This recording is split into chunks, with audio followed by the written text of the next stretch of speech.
Harper Audio presents A Duke in Shining Armour, a Difficult Duke's Novel, by Loretta Chase.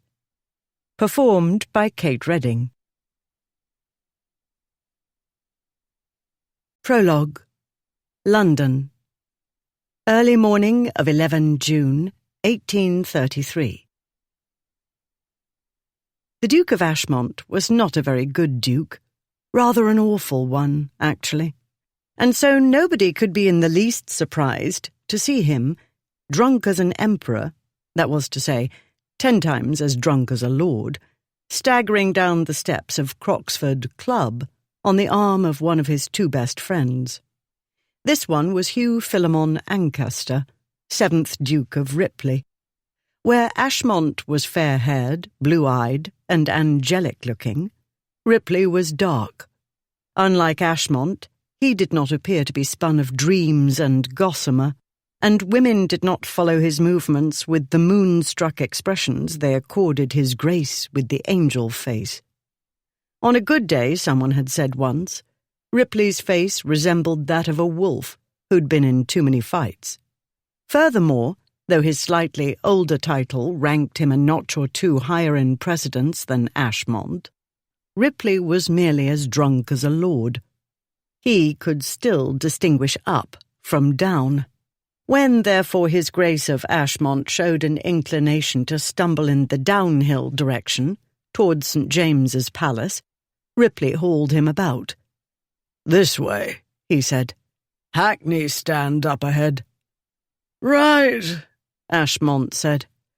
"Can't miss the wedding. Not this one.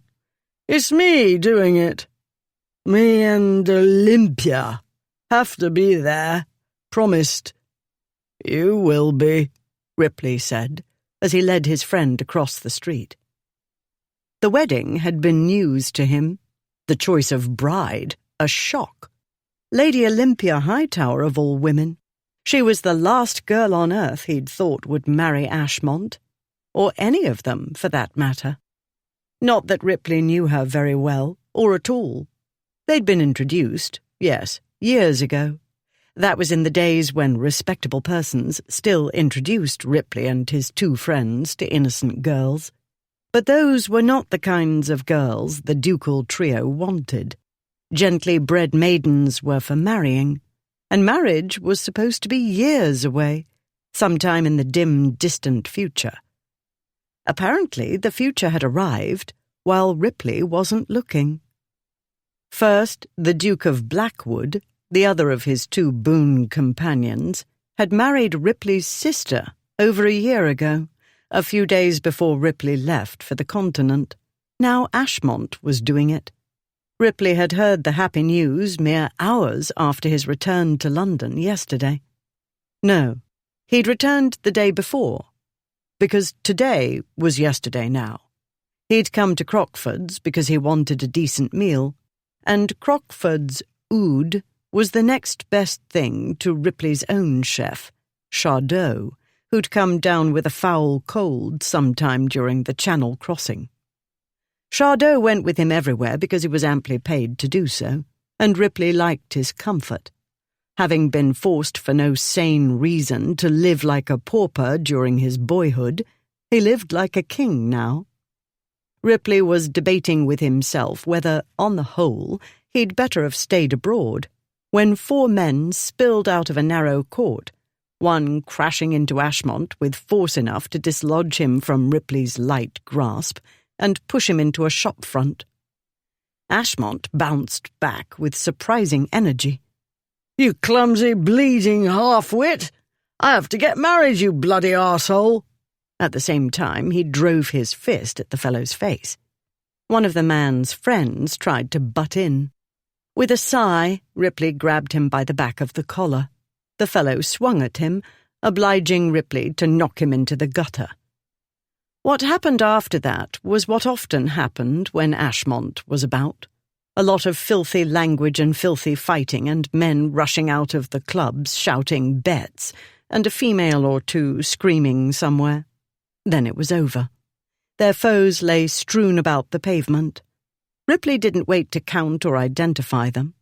He collected Ashmont from the railing he'd slumped against and trudged to the corner with him. He signalled, and the first in line of the hackneys plodded their way. He threw Ashmont into the decrepit coach and directed the driver to Ashmont House. Servants waited up as they were accustomed to do for Ashmont. They bore him up the stairs to his bedroom and undressed and washed him without fuss. They were old hands at dealing with their master's little foibles. After he'd seen his Grace safely tucked into bed, Ripley left. He needed a bath, a nap, and a change of clothes. He had a wedding to attend in a few hours. Chapter 1. Newland House, Kensington. Late forenoon of 11 June 1833. If the bride was drunk, which she wasn't, it was on account of celebrating. In a very little while, Lady Olympia Hightower was going to make all of her family's dreams come true. Hers too, most of them. She would become the Duchess of Ashmont. Teetering on the brink of 26, she ought to thank her lucky stars she'd won the heart, admiration, something, of one of England's 3 most notorious libertines, a trio of dukes known as their disgraces. She narrowed her eyes at the looking-glass. Behind gold-rimmed spectacles, eyes of a can't-make-up-their-mind grey-blue-green took a moment to focus on the grandeur that was her, she, whatever. Elaborate side curls of a commonplace brown framed her heart-shaped face. An intricate arrangement of plaits, topped by a great blossom of pleated lace adorned with orange blossoms, crowned her head.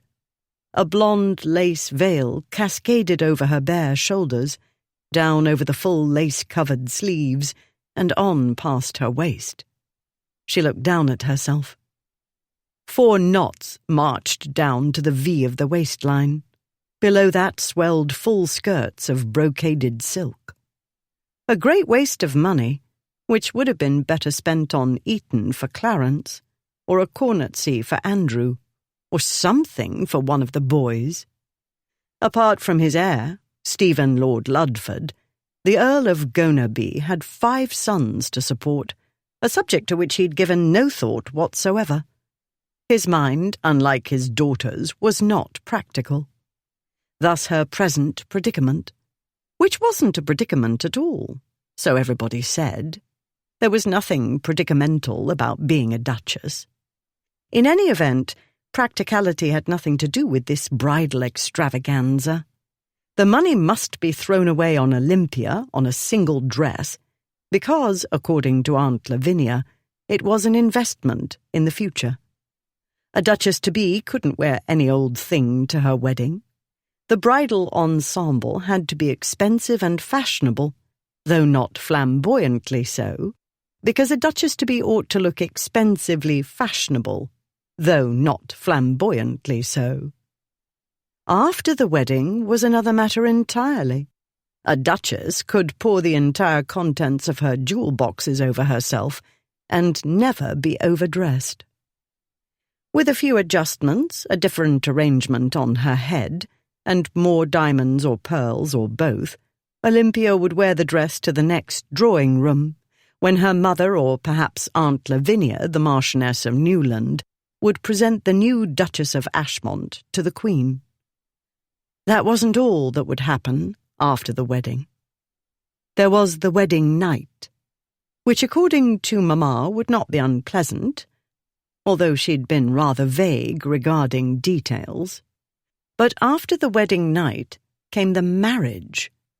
Years and years of it. To Ashmont. The about-to-be Duchess of Ashmont picked up the cup of brandy-laced tea Lady Newland had brought to steady bridal nerves. The cup was empty. "Do not even think of bolting," her aunt had said when she delivered the doctored tea. Certainly not. Too late for that. Even if Olympia had been the sort of girl who backed down or ran away from anything, let alone the chance of a lifetime. She had 6 brothers. Being the second eldest child counted for nothing with boys. It was dominate or be dominated. Some said she was rather too dominating for a girl, but that wouldn't matter when she became a duchess. She bent and retrieved from under the dressing table the flask of brandy she'd stolen from Stephen. She unstopped it, brought it to her mouth, and tipped in what she gauged as a thimbleful. She stopped it again, set it on the dressing table, and told herself she was doing the right thing. What was the alternative? Humiliate the bridegroom, who'd done nothing, to Olympia, at any rate, to deserve it? Disgrace her family? Face permanent social ruin? And all on account of what? The sick feeling in the pit of her stomach, which surely was nothing more than the usual wedding day anxiety. Only a lunatic would run away from becoming the bride of one of the kingdom's handsomest, richest, most powerful men, she told herself. That was to say, Ashmont could be powerful, if he'd bother, but She lost her train of thought because somebody tapped at the door. "Please," she said, "I'm praying." She'd insisted on time alone. She needed to collect herself and prepare for this immense change in her life, she'd told her mother and aunt. They'd looked at each other, then left. Soon thereafter, Aunt Lavinia had returned with the doctored tea. 10 minutes, dear," came her mother's voice from the corridor. 10 minutes? Already? Olympia unstopped the flask again and took another sip. Nearly 6:20, she reminded herself.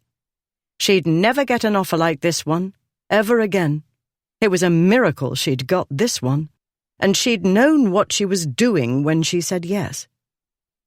True, Lucius Wilmot Beckingham, the 6th Duke of Ashmont, was a bit of an ass, and so immature he made 9-year-old Clarence look like King Solomon. And yes, it went without saying that his grace would be unfaithful.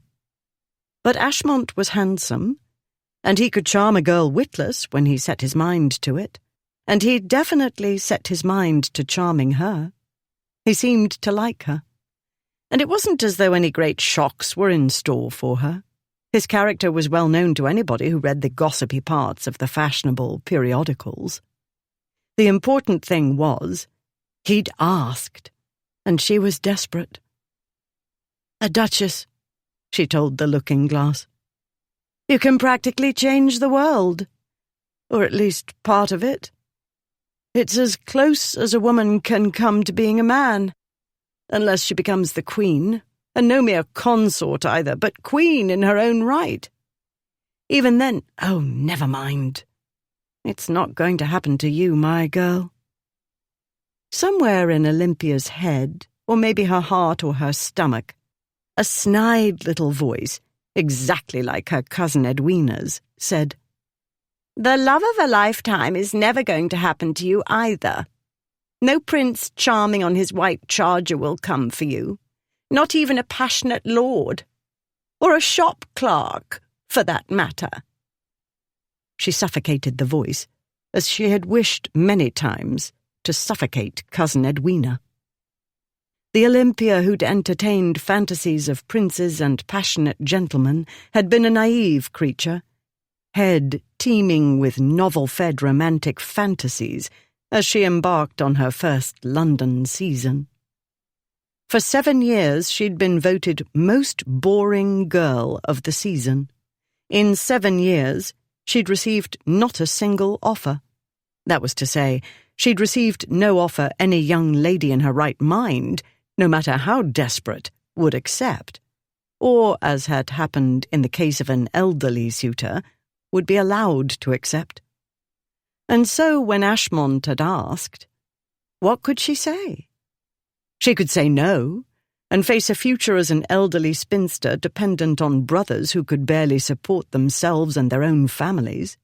Or she could say yes, and solve a great many problems at once. It was as simple as that. No point in making it complicated. She took another sip of brandy, and another. There came louder and more impatient tapping at the door. "It's the right thing to do, and I'm going to do it," she whispered to her reflection. "Because somebody has to." She took another swig. "What the devil's keeping her?" Ashmont said. The guests whispered busily. At every sound from outside the drawing-room, heads turned to the door through which the bride was to come. No bride had made her entrance. It must be half an hour past the appointed time. Ripley had gone out to inquire of the bride's mother whether Lady Olympia was ill. Lady Gonaby had looked bewildered and only shook her head. Her sister Lady Newland had explained. "Something to do with the dress," Ripley said. "The aunt's gone up with a maid and a sewing case." "A sewing case? Something's come undone, I take it." "What the devil do I care?" said Ashmont. "I'm going to undo it later in any event." "You know how women are," Ripley said. "It isn't like Olympia to fuss over trifles." "A wedding dress is not a trifle," Ripley said. "I ought to know. My sister's cost more than that filly I had of Pershaw." His sister wasn't here. According to Blackwood, Alice had gone to Camberley Place, one of Ripley's properties, to look after their favourite aunt. "This is boring," Ashmont said. "I hate these bloody rituals." Lord Gonaby left the drawing-room. He returned a moment later and said jovially, "Apologies for the delay. Something to do with a troublesome hem or flounce or some such. I've sent for champagne. No sense in getting thirsty while the sewing needles are at work." A moment later the butler entered with a brace of footmen, all bearing trays of glasses. Ashmont drank one, then another and another, in rapid succession. Ripley drank two, but not much. This was partly because he hadn't yet recovered from last night's activities.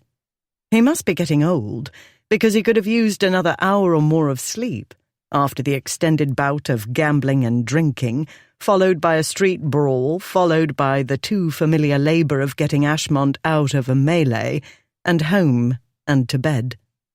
The other reason he abstained was the job he'd undertaken. Last night at Crockford's, Ashmont had asked, or insisted rather, that one of his two friends supervise today's proceedings. "One of you has got to make sure I get there on time. With the ring," he'd said. "And the licence and such. Everybody thinks I'm going to bungle it. I won't." "I've already done a wedding," Blackwood had said. "My own. I should like this time to look on, irresponsibly." Having shifted the job to Ripley, Blackwood had smiled and waved them on their way, suggesting they both go home and get some sleep. If he knew more about Ashmont's urgent wish to be shackled, Blackwood hadn't said. Not that he'd had time to say much of anything. Last night, Ashmont had done all the talking, and his tale had knocked Ripley on his beam ends. In the first place, Ashmont had acquired his betrothed fair and square, in the usual manner of wooing and asking. In other words, the bride wasn't pregnant. Second, and equally amazing, Ashmont had persuaded an attractive, eligible and sane girl to accept his suit. Ripley would have bet a large sum that there didn't exist in all of England a gently bred maiden desperate enough to take on Ashmont, or whose family would let her, in the event his looks and charm got the better of her wits. As he'd boasted in his infrequent letters, Almac's hostesses had barred him from their assemblies. The king had let his grace know he wasn't welcome at the royal levees, and the majority of hostesses in London had cut him from their invitation lists. For a good-looking solvent duke, these sorts of accomplishments took some doing. However, it seemed that Ashmont's and Lady Olympia's paths had crossed near the Clarendon Hotel some weeks ago. Somebody's ill-tempered dog, taking instant dislike to his grace, had tried to tear his boot off. Ashmont, being well to go as usual, had tripped as he tried to shake off the dog and nearly tumbled into the street, into the path of an oncoming hackney cabriolet going at top speed, as they usually did. But there was an umbrella handle, he'd told Ripley. It hooked about my arm, pulling me back, and in a moment I was stumbling back onto the pavement, trying to recover my balance. Meanwhile, the dog was barking his head off, and she said, "Hist," or something like that, and set the umbrella on the pavement, point down this time, with a sharp click. And you know, the dog went quiet and skulked away. Ashmont had laughed at the recollection. And she said, "Are you all right, Duke?" And her maid was muttering something, trying to get her lady away from me, no doubt.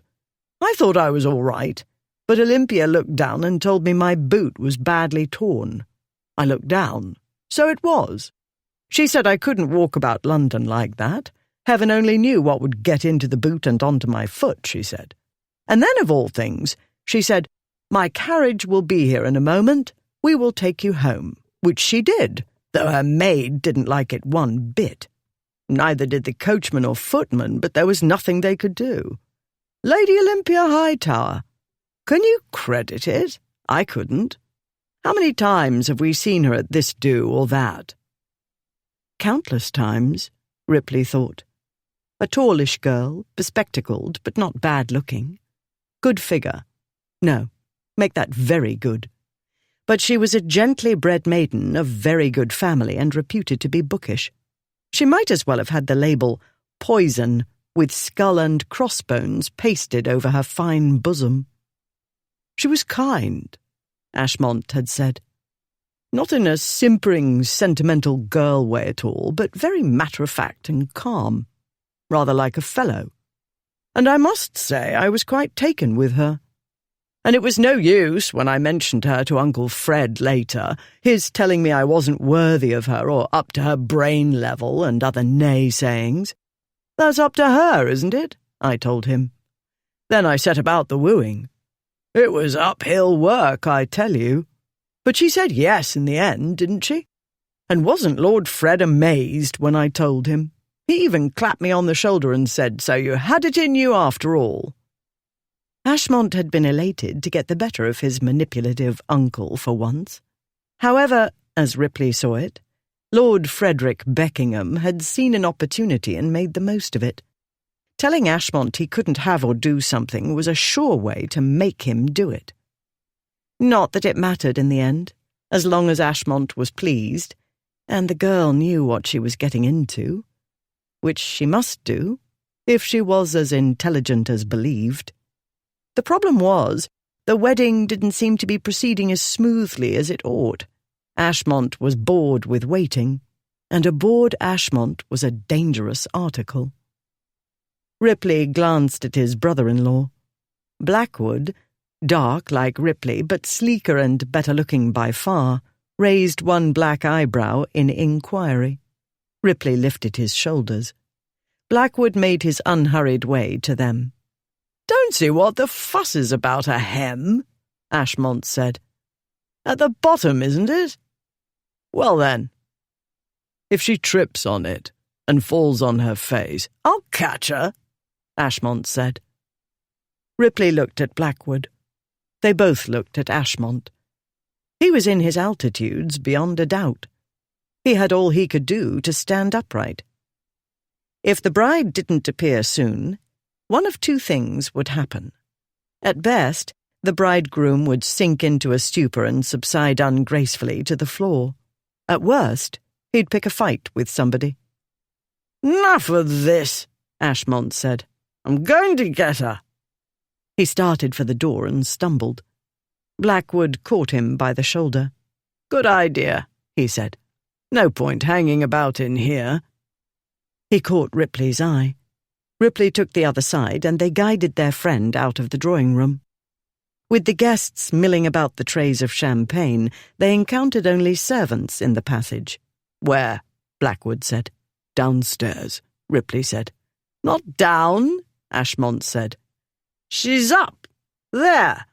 He pointed, his finger making unsteady curlicues in the air. "Bad luck," Ripley said. "Bad luck to see the bride before the wedding." "We're expecting to see her at the wedding," Ashmont said. They led him toward the stairs, and then, not easily, down them. "This way," Ripley said. Though he'd been in Newland House before, that was ages ago. He wasn't sure of the ground floor layout. In an old house of this kind, he'd expect a breakfast or dining room and possibly a library. Not that the type of room mattered. They needed to get Ashmont away from drink as well as anybody he might decide to quarrel with, which was more or less everybody. He and Blackwood guided their friend toward a door standing at a safe distance from the main staircase. Ripley opened the door. The first thing he saw was white, miles of it, as though a cloud had slid into what he was distantly aware was a library. But clouds didn't wear white satin slippers and clocked stockings and did not stand upon a set of library steps. "Oops," Blackwood said. "Damn it, Olympia," Ashmont said. "What the devil are you about?" He tried to break away from his friends. Ripley said, "Get him out of here." "No, you don't, blast you," Ashmont said. "Got to talk to her. Can't botch this." In his present state, this was exactly what he'd do. Ripley gave Blackwood their patented "what do we do now" look. "Bad luck," Blackwood told Ashmont. "Bad luck to see the bride before the wedding." As he hauled the protesting Ashmont back into the corridor, he said over his shoulder to Ripley, "He put you in charge of wedding details. Do something." "The ring," Ripley said. "The license. Ready money where required. Not the bride. Do something," Blackwood said. Once more, Ripley opened the door. The library steps nearby held nobody. A sound drew his gaze to the windows. He saw a flurry of white. Ashmont's intended was struggling with the window latch. Ripley crossed the room in a few easy strides. "Funny thing," he said. "Aren't you supposed to be at a wedding?" "Yes, I know," she said. "You might give the blushing bride some help. The latch is stuck." He caught a whiff of brandy mingled with a flowery fragrance. Though his brain wasn't at its sharpest at the moment, he could sum up the situation easily enough. Drunken bride at window with the aim of getting out. There was a problem here. "Why?" he said. "How should I know why it's stuck?" she said. "Do I look like a plumber to you? Or what you call it? Glazier?" She nodded. "Window person." "Not being a window person, I may not be qualified to help with this sort of thing," he said. "Rise above yourself," she said. "I'm the damsel in distress, and you—" She turned her head to look at him. She stared at the knot of his neckcloth, approximately at her eye level. Then her eyes narrowed, and her gaze moved upward. Behind the spectacles, her grey eyes were red-rimmed. She'd been crying. Obviously, Ashmont had said or done something to upset her. Nothing new in that. His tongue often got well ahead of his brain. Not that any of them were gifted in the tact department. "Plague take it," she said. "You're back." "Ah, you noticed?" He felt strangely pleased, but champagne usually had that effect, even in small doses. "You're over 6 feet tall," she said, tipping her head back. "You're standing right in front of me. I'm short-sighted, not blind. Even without my spectacles, I could hardly fail to recognize you, even at a more distant distance, which I prefer you were at." She made a shooing motion. "Go away. I only want a breath of air in, Kensington Gardens." "In your wedding dress," he said. "I cannot take it off and put it back on again as though it were a cloak." She spoke with the extreme patience more usually applied to infants of slow understanding. "It's complicated." "It's "Raining," he said with matching patience. She turned her head and peered at the window. Rain droplets made wriggly trails down the glass. She gave him a grandiose wave of dismissal. "Never mind. If you're going to fuss about every little thing—" She turned back to the latch and recommenced trying to strangle it. This time it surrendered. She pushed open the window. "Adieu," she said, and climbed through in a flutter of satin and lace. Ripley stood for a moment, debating.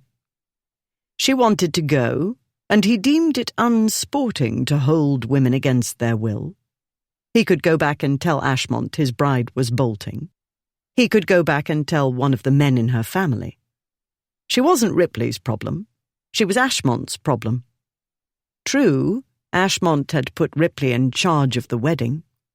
True, Ashmont had seemed unusually concerned about getting it right. And true, Ripley had promised to take care of things, hold on to the ring, supply coins as needed, make sure Ashmont did what he was supposed to do. Retrieving the bride wasn't in the agreement. She oughtn't to need retrieving. Just because she had been drunk and crying— "Damn," he said. He climbed through the window. Ripley spotted the cloud of white satin and lace an instant before she disappeared into a stand of tall shrubbery and trees. He quickened his stride, glancing up at the house windows at the same time. No signs of anybody looking out. The wedding party had gathered on the other side of the house. That was all to the good. If he got her back speedily, they could patch up matters, and nobody the wiser. A glance about him showed no sign of gardeners. The outdoor servants must be carousing with their fellows or taking shelter from the rain. Ripley was aware of the rain, but it was no more than background. While conscious of its patter upon leaves and grass and footpaths, he concentrated on the bride, who moved at a smart pace, considering the miles of satin and lace and the ballooning sleeves and all the rest of it.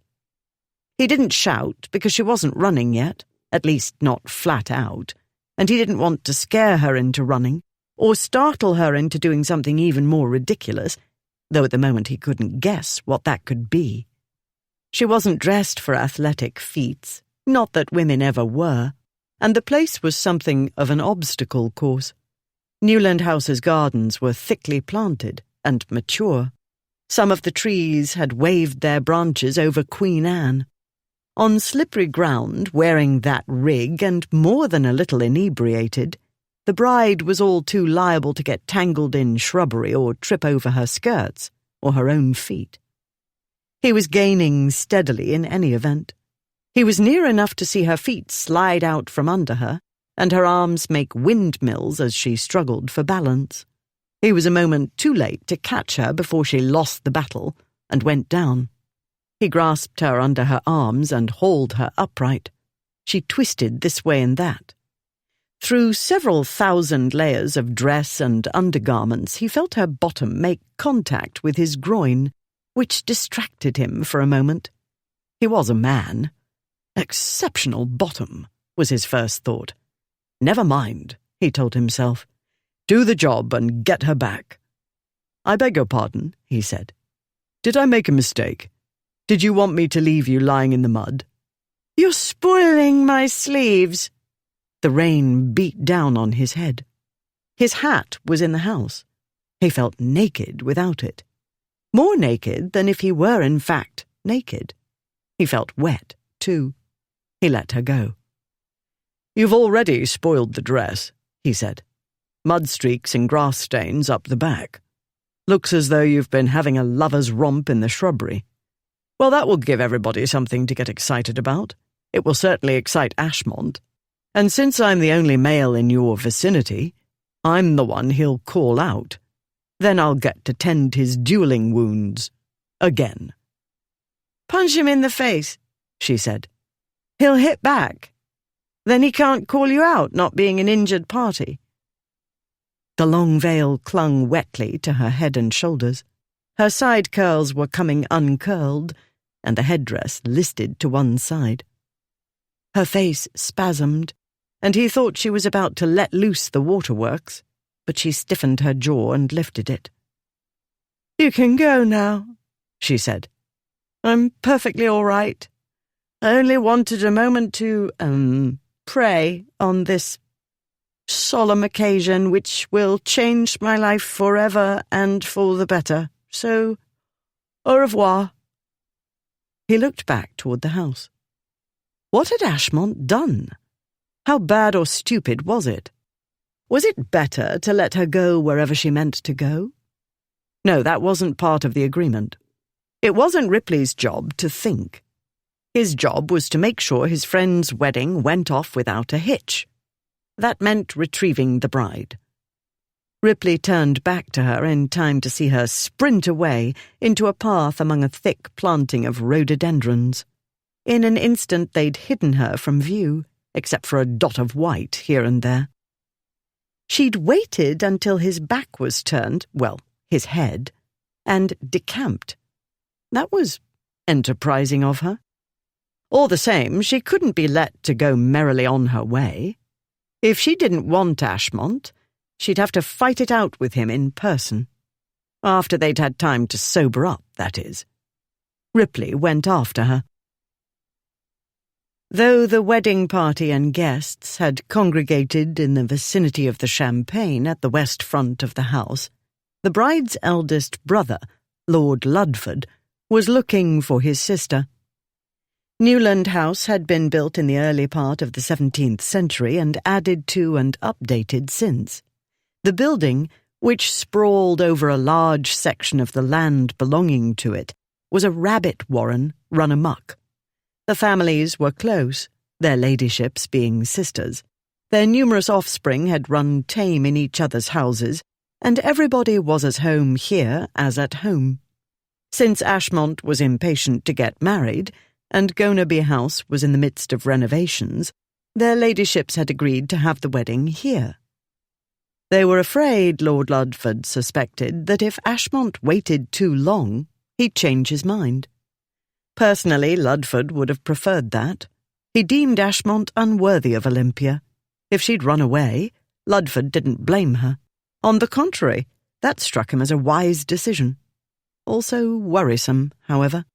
Respectable girls like Olympia couldn't go off on their own. Appalling things could happen to them. He hoped instead that she was hiding in the house.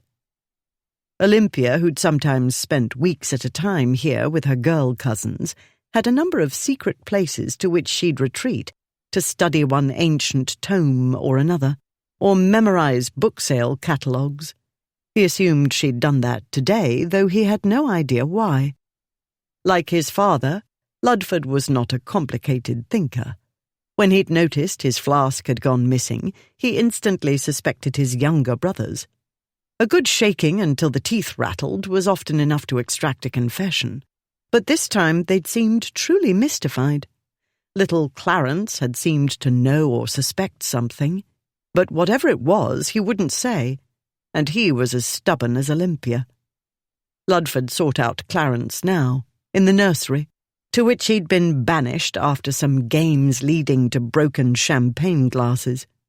Andrew, his partner in crime, had been separated from him to languish in the schoolroom. Ludford flung open the nursery door. "You know something, brat," he said, "and you'd better own up or I'll—" He stopped, because Clarence turned away from the window he'd been looking out of, and his face was bright red. Yes, he ought to be scared when Ludford burst in on him like that. That was the whole point. But Clarence jumped away from the window as though it had caught fire and shouted, "No, I don't! No, I don't! And you can't make me!" Ludford stormed to the window in time to catch a glimpse of white in the shrubbery and the Duke of Ripley moving toward it. Not running exactly, but not at his usual lazy pace either. Ludford raced out of the nursery. On a moonlit night, Ripley would have enjoyed pursuing a merry widow along the garden path's twists and turns, with the tall shrubbery making the chase more challenging. But this wasn't a moonlit night, and Lady Olympia Hightower wasn't a merry widow. The flashes of white proceeded steadily and at surprising speed at a distance ahead of him. As he plunged down yet another path, the white flares disappeared altogether. Then, through the pattering rain, he heard a faint clinking. He kept on, and the tangle of shrubbery gave way to a small clearing that led to an iron gate set in the tall wall. A gate she was trying to wrestle open. A few soggy strides brought him to her. She paused in her labours and looked over her shoulder at him. "Oh," she said. "You." She panted from her exertions, her bosom rising and falling. "The blasted thing's locked." "Of course it's locked," he said.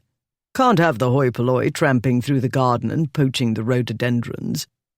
"Bother the rhododendrons. How's one to get out?" "Perhaps one doesn't," he suggested. She shook her head. "We must find another way out." "We?" he said. "No, you and I are not a we." She stiffened then, her eyes widening. He heard it too. Voices, coming from what he guessed was the same route he'd travelled. "Never mind," she said. "Too late. You have to help me over the wall." "No," he said. "Can't do that." "Yes, you can," she said. "Here you are. And what else do you have to do? Do be of use for once in your life and help me over the wall. And now would be a good time." She stamped her foot. "Now!" Bits of her coiffure had come undone, and tendrils of wet brown hair stuck to her face. The thing on top of her head was now more on the side of her head, and stray rhododendron leaves and dead blooms had become trapped among the apple blossoms. Her veil had snaked around her neck. A smudge of dirt adorned the tip of her narrow nose. "Over the wall," he said, playing for time. Yes. I can't climb the ivy properly in this dress, and certainly not in these shoes. Hurry! Can't you hear them?" He was trying to devise a delaying tactic, but his brain was slow to help. Then he heard a confusion of cries, and these called to mind baying hounds and angry mobs. At that moment, something in his mind shifted. Since his Eton days, Ripley and his two partners in crime had been eluding the forces of authority, along with irate farmers, clergymen, tradesmen, and generally all species of respectable persons, not to mention pimps, cut-purses, blacklegs, and others not so respectable. "Hurry!" she said. He laced his hands together and bent. She set one muddy, slippered foot on his hand, one dirty hand against the wall for balance, and boosted herself up. Then, with an ease that would have surprised him had he been capable of further surprise at this point, she climbed onto his shoulders and reached for the wall. That, at least, was what he assumed she was doing. The view he had, and a prime one it was, though brief, was of stockinged leg and garter. Then white satin and petticoats and the scent of a woman filled the world about his head. He barely retained the presence of mind to grasp her ankles to steady her. "Up," she said. "It's still too high for me to get there. Up, hurry!" The voices neared. Grasping her feet, he pushed her up, over his head. He felt her weight leave him as she found purchase at the top of the wall. He saw the backs of her legs as she scrambled onto the top of the wall and into a sitting position. An instant later, she dropped out of sight. The voices were very near now. He hadn't stopped to think a moment ago, and he didn't think now. As she disappeared over the wall, he caught hold of a tangle of ivy and climbed up and over. He looked right, then left. The cloud of white satin and lace was moving swiftly down Horton Street. He ran after her. Chapter 2. Ripley caught up with the bride in Kensington's High Street. She'd slowed her pace, but she didn't stop. "Hackney," she said, nodding toward the hackney stand ahead. "Do you have any money?" "First it was help over the wall," he said. "Now it's money." "And here you are," she said. "Still, again." Yes, because she said, drawing out the single syllable, need money for the hackney. She waved at the vehicles and called, "Here!" The driver of the first hackney cab in the line regarded her with interest, but offered no sign of moving. Why should he? She looked like a Bedlam escapee. Not that Ripley didn't appear more than a little eccentric himself, with no hat, gloves, or walking stick. Still, he was a duke, and one of England's most notorious and easily recognised noblemen. Furthermore, here he was, as she'd said. Ashmont ought to be here, but he wasn't, and somebody had to look after her. One did not let a gently bred young female roam on her own, especially a young female belonging to one of his stupid friends who couldn't hold on to her. It was all well and good to be wild and reckless and not give a damn for society, but when a fellow asked a girl to marry him, he oughtn't to give her any reason not to show up for the nuptials. It was damned carelessness, was what it was. But Ashmont was spoiled, that was the trouble. He never had to exert himself with women. Long past time he started. Ripley clamped a hand on her shoulder. let's stop and think. "I am thinking," she said. "What I'm thinking about is, where is the blasted hackney? Why don't they come?" Let's think about what you look like, he said. You know, wedding dress, veil and all. Creates an odd impression, don't you think? "I don't care," she said. I dare say, he said. But let's try to appear calmer and in our right minds. "I am in my right mind." She clenched her hands. "I'm perfectly calm." Good. Very good. Now let's take this in steps. Where do you propose to go? She made a sweeping gesture. "Away!" Away, he said. She nodded, and the mound of hair and lace and what-not shifted farther to the side of her head. Very well, he said. It's a start. He would simply have to do the thinking for both of them. A daunting prospect. He didn't like doing the thinking for himself. He raised his hand and beckoned. The first hackney coach lumbered out of line and toward them while she all but danced with impatience. When the vehicle had drawn up alongside them, Ripley pulled the door open. As she climbed onto the step, she struggled for balance and started to tip backward. He gave her a light push forward, and she toppled into the straw on the coach floor. He watched her hoist herself up, bottom uppermost for a riveting moment, and fall onto the seat. She smoothed out her skirts, straightened her spectacles, and glared at him. For some reason his mood brightened. "Where to, Your Honour?" the driver said. "Your Grace," she corrected. "Don't you recognise more than the usual lordly arrogance? Isn't it obvious he's a duke?" Ripley's mood improved another degree. If the driver heard her, he gave no sign. "Battersea Bridge," said Ripley. He climbed into the coach.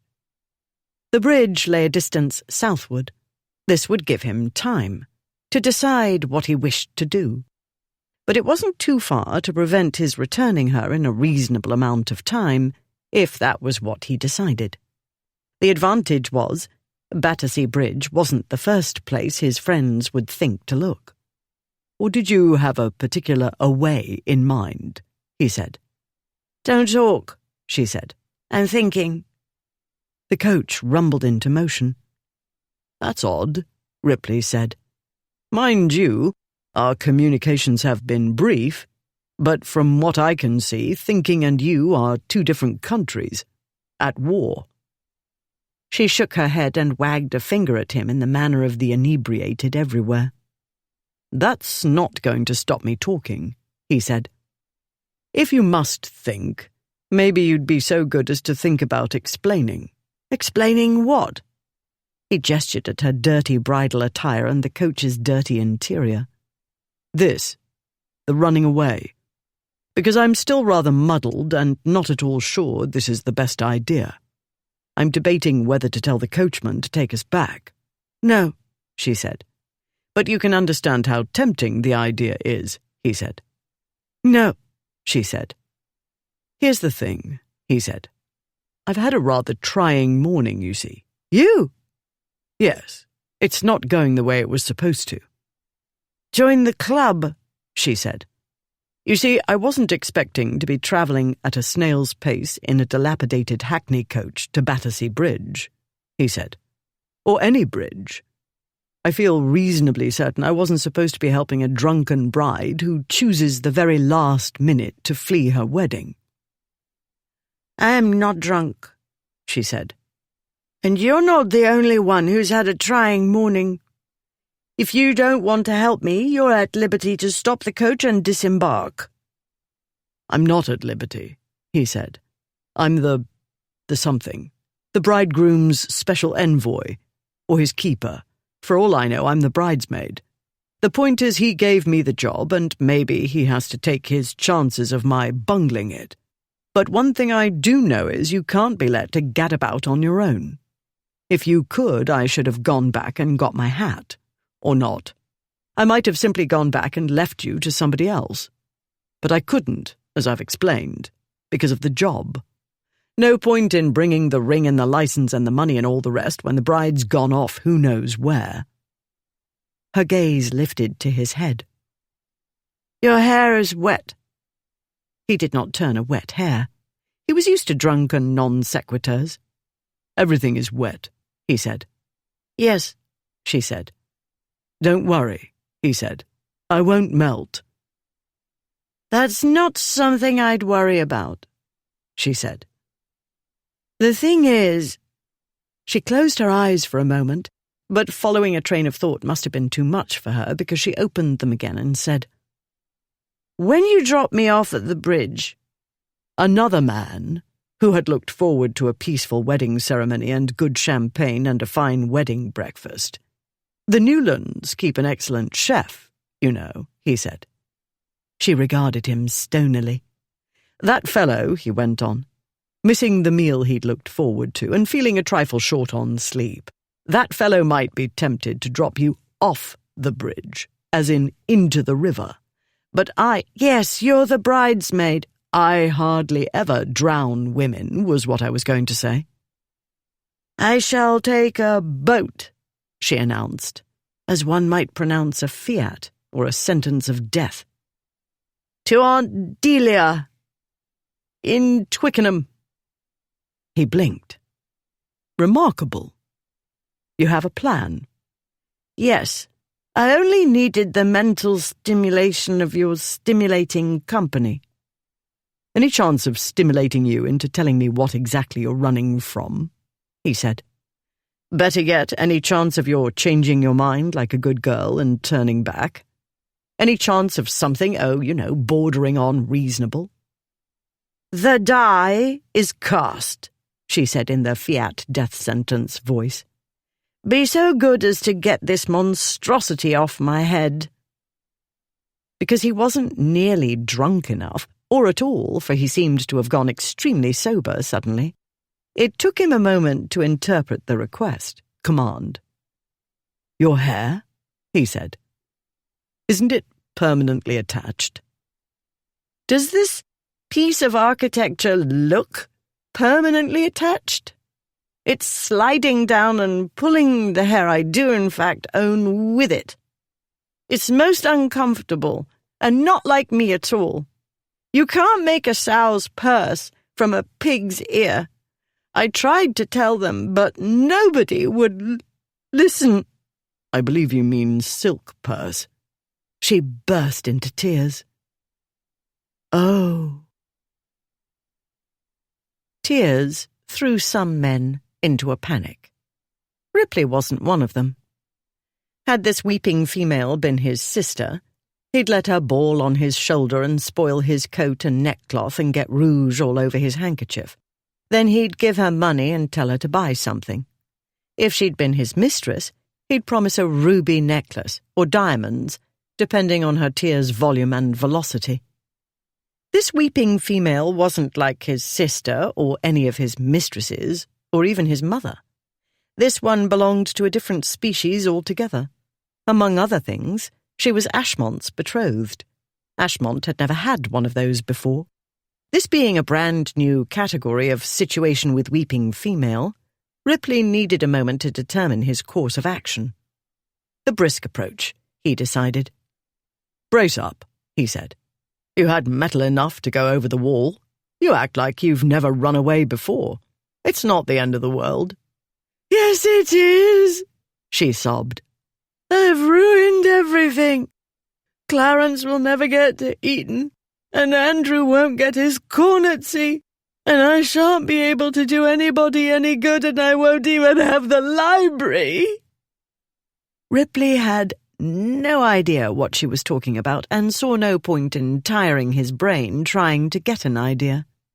How often did women make sense? What were the odds of that happening now? He said in the encouraging manner of one addressing a jockey before a race, "The die isn't cast. You can turn back. Ashmont is so drunk he'll believe anything we tell him. Then tomorrow he won't remember anything but the broad outlines.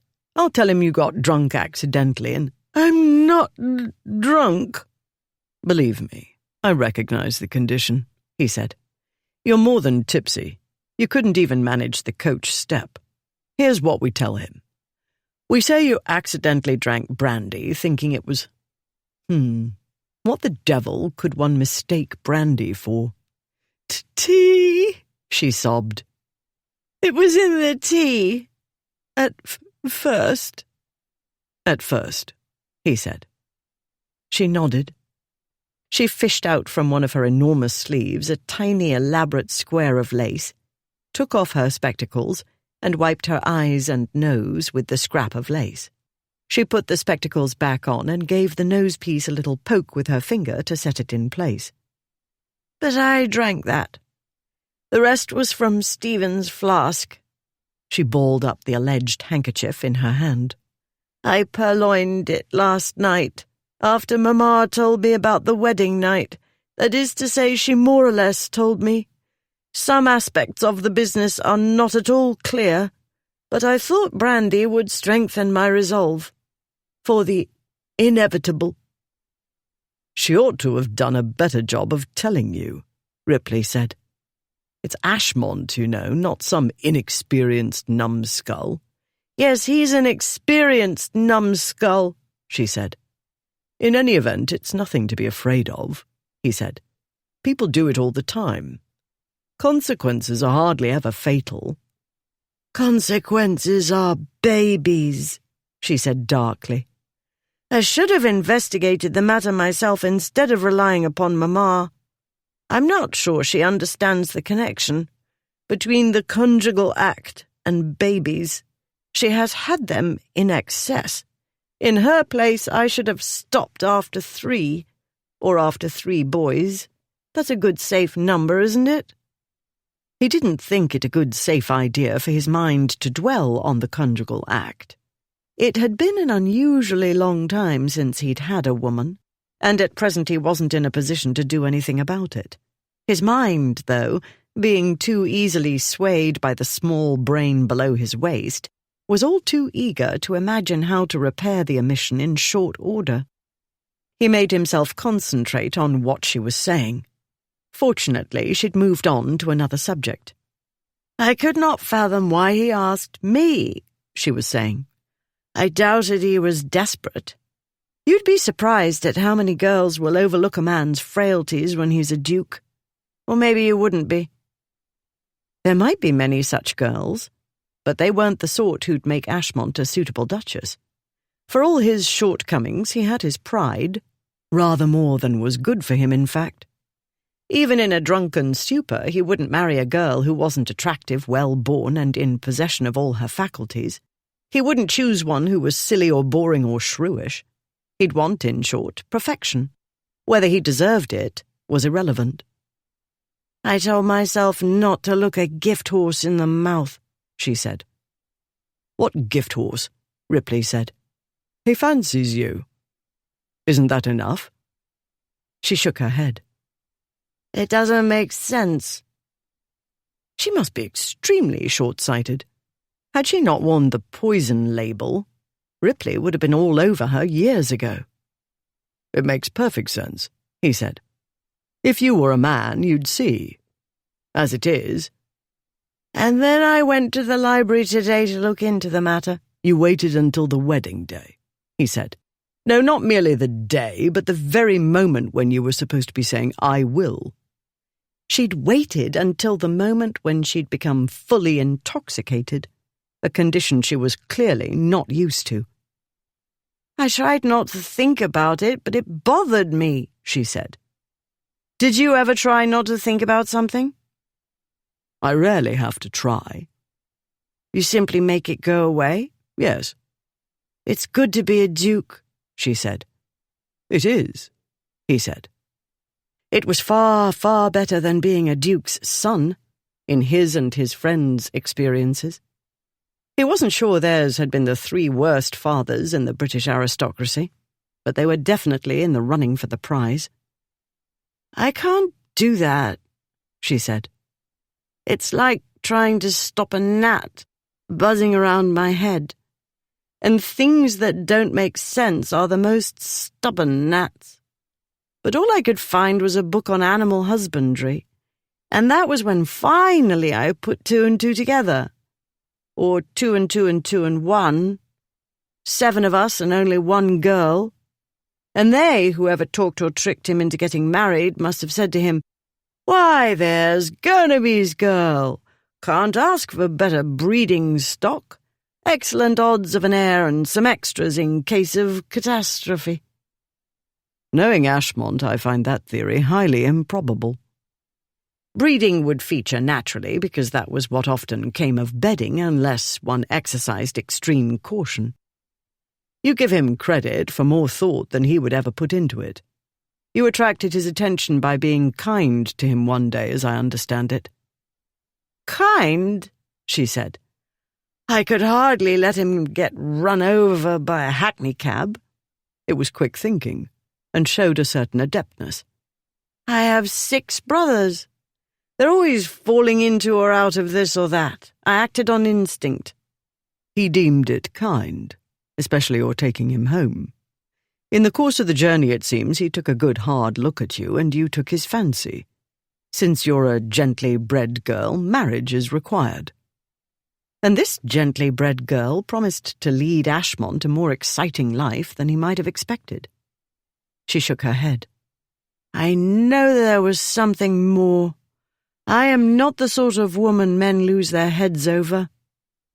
There was more, very likely. Ashmont probably would have forgotten all about the incident if not for Uncle Fred's underhanded methods. Ripley was not about to enlighten her in that regard, however. He could offer hints about how to manage Ashmont, but no. She was an intelligent girl. She'd catch on quickly. "You'd be surprised," Ripley said. "I am the sort they marry for practical purposes," she said. "To manage troublesome households, to take charge, to produce heirs and extras, when all else fails." Ashmont doesn't think that way. She was looking out of the window. "But you know?" The tears began to trickle down the side of her nose again. "We've had our catastrophes, because there ought to have been 9 of us, and that was very hard on Mamma and Papa both. I did have my doubts about how much comfort Ashmont would be in such a case, and I knew what else whoever it was would have told Ashmont. They would have said, 'No fear of a cuckoo in the nest. No doubt whatsoever nobody's ever touched her.'" More sobbing. Ripley tapped his knee with his index finger. The sobbing continued. This was not entirely comfortable. "I see we've reached the maudlin stage," he said. "Yes, I dare say you'd know." She rubbed her face with the useless bit of lace. "Not that I care what you call it, and I wasn't expecting sympathy or even comprehension." "I'm doing my best," he said. "But my brain, you know." "Yes, I know," she said. "Like his, more or less. though less defies the imagination. All the same, I thought I was ready to make the sacrifice, though I know most people would say it's preposterous to refer to becoming a duchess as a sacrifice. I would be one of those people, he said. I don't care what you say, she said. I'm devastated, he said. I don't know why I even try to explain, she said. I'm sure he said everything he ought, and he can be alarmingly persuasive, and I did have my reasons for agreeing. I thought I was ready. But marriage is a great unknown. You think you know them, especially someone like him, who's been the talk of the town forever, but how can you? I know what you will say. I doubt it. He still had only the remotest idea what she was talking about. You will say I ought to have asked him why he chose me. And don't say he fancies me, because nobody ever did. He was sure a great many men must have fancied her. What he didn't understand was why nobody had claimed her by now. Not all men were like their disgraces. Any number actually wanted to get married, and spent a great deal of time and effort trying to find the right girl who'd have them.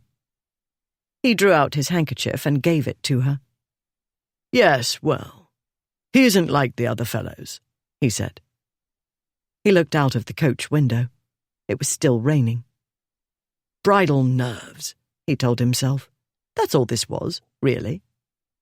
He looked at her mud-streaked dress and the toes of her muddy slippers. He calculated the distance via the river to Twickenham, and the time it would take, barring difficulties, which he knew better than to suppose wouldn't arise. Taking everything into account, her plan was workable. He reckoned excellent odds of putting her safely into her aunt's hands in a matter of hours, well before nightfall. Her reputation would survive. In fact, running away from Ashmont might enhance it, as would Ashmont's running after her, which he was bound to do. Being possessive and obstinate, he'd do whatever was necessary to get her back, and society would be thrilled to see a lady bring him to order at last. Assuredly, Lord Frederick would enjoy that. Accustomed to women of ill repute fawning over him, Ashmont had mucked up what ought to be the simplest business. He'd never had to make an effort, as Ripley and Blackwood so often did. True, none of them had much to do with respectable women, who were evidently rather more challenging. All the better. It was about bloody time a female made luscious Lucius exert himself.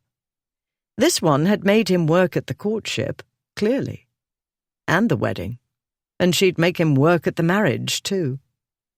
As to retrieving his bride, His Grace would need some guidance here and there, but that shouldn't be difficult. Lady Olympia didn't seem to be completely opposed to marrying him. If not for the brandy, she might have gone through with it.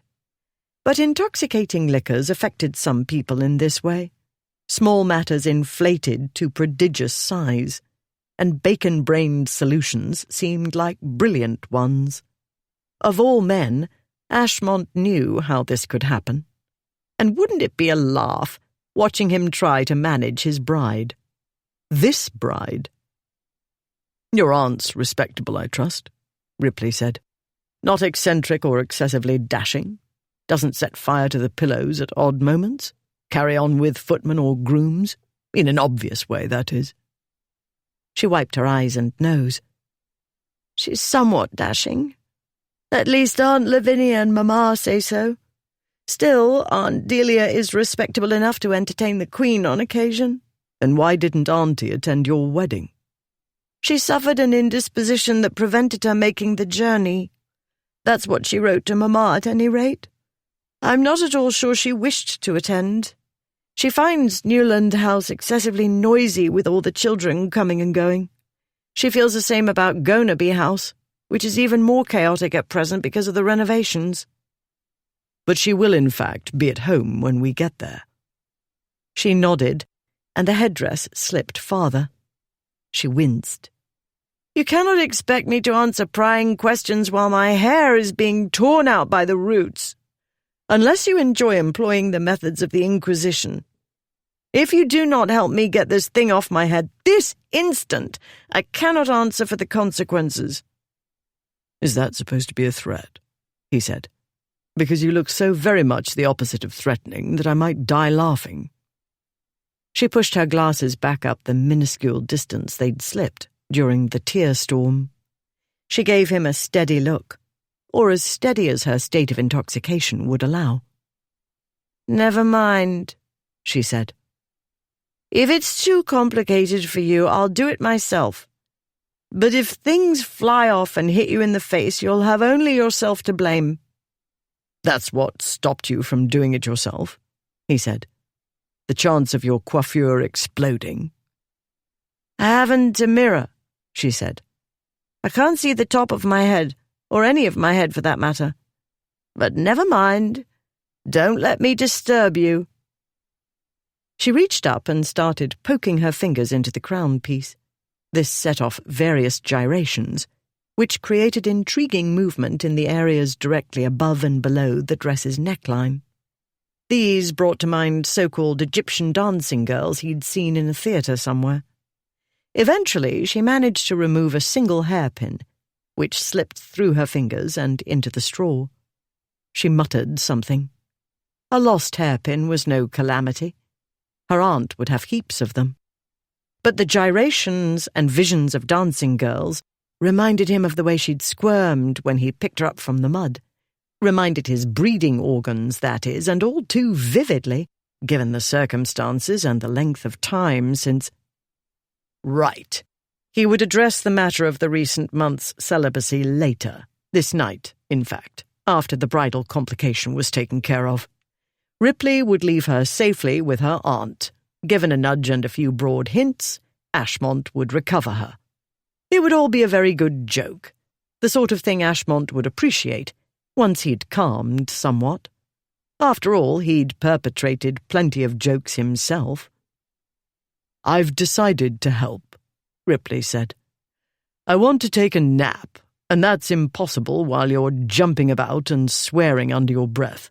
I do understand French, you know, to a point. All the bad words are well before that point." Thanks to the rain and the window's decades of accumulated grime, the coach was about as bright as the average tomb.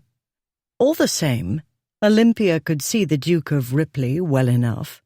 She could hardly miss him when he took up most of the coach. She was more aware than she wanted to be of his long legs stretched out, inches from hers. She took her hands away from the headpiece and looked at him. Though his face was in shadow, she could make out the long imperial nose and harsh angles of cheek and jaw. She knew his eyes were green. That much she'd ascertained during her first season, when they'd been introduced, and she'd felt so deeply uncomfortable.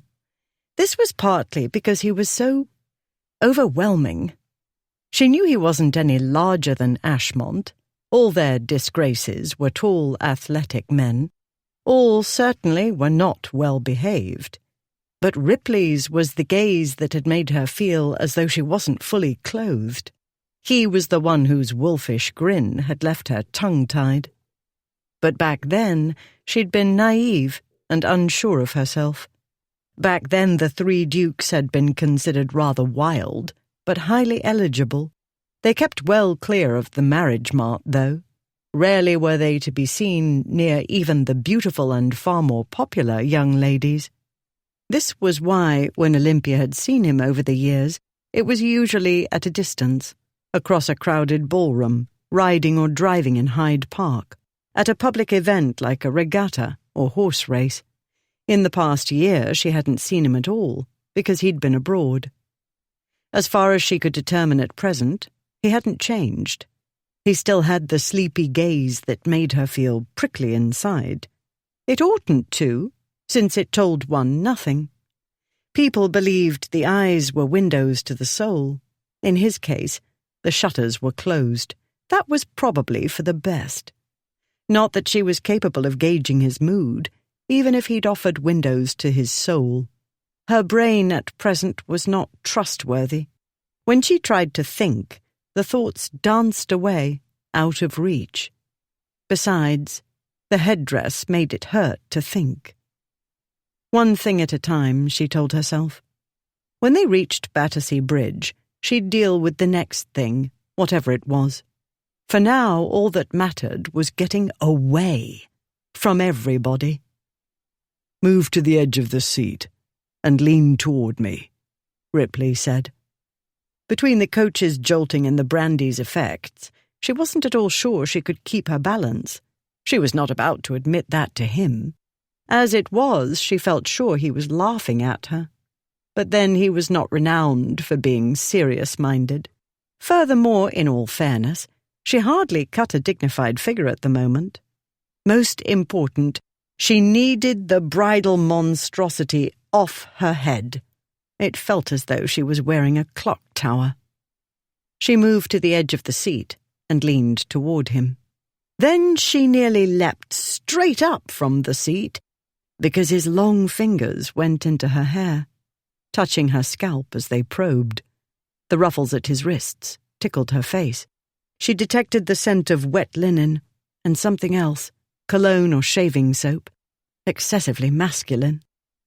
At that moment she remembered, with an inner repeat of the sensations she'd had at the time, his hands under her arms when he'd hauled her up out of the mud, the size of his hands, and the way his powerful grasp felt, the size of him, and her back pressed to a torso-like rock, warm rock.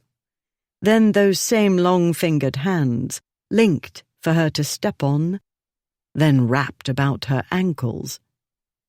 Her brothers had helped her over walls and fences, but he wasn't her brother. He was the man who looked at a girl and made her feel she'd forgotten to put her clothes on.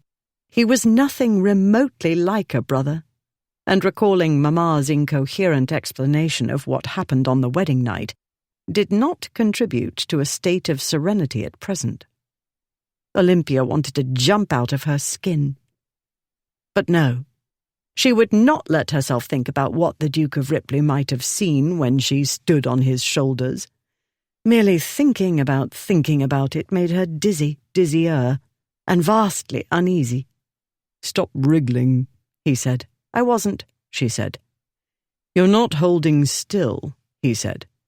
"I have to feel my way because there isn't light enough in here for me to see properly. I can't do it if you're moving." "I can't help the coach's jolting," she said. "And I'm desperately uncomfortable." There was an understatement. She felt prickly all over, and hot, and confused. "I'm working as fast as I can, but your maid or hairdresser has secreted the pins in the damnedest places. Is this thing glued together?" "No, it's only 1,000 pins and some pomatum." "Hold out your hand, and I'll give you the pins," he said.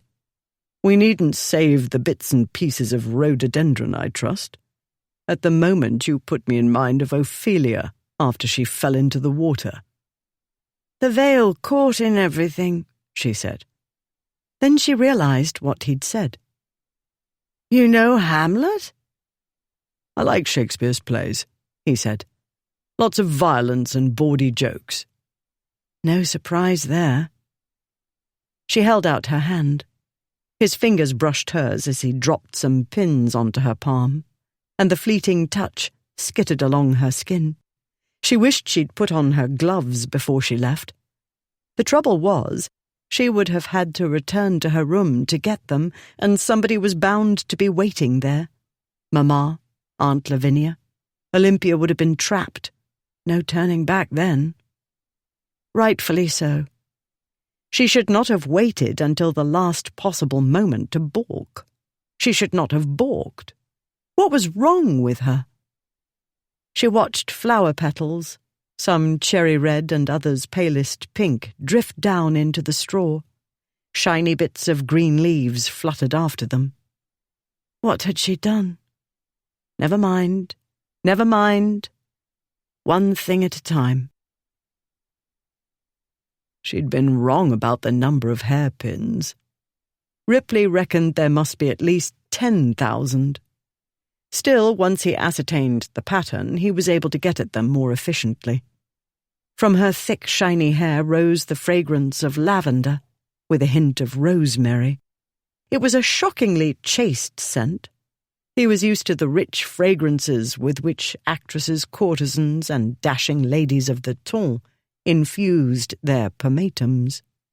He became aware of his head bending nearer. He drew it back.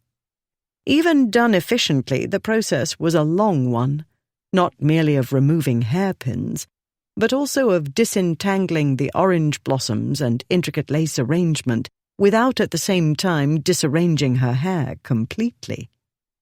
Bad enough for a woman to be running about in a bridal dress. In any dress, with her hair down, she'd be taken for a prostitute or a mad woman.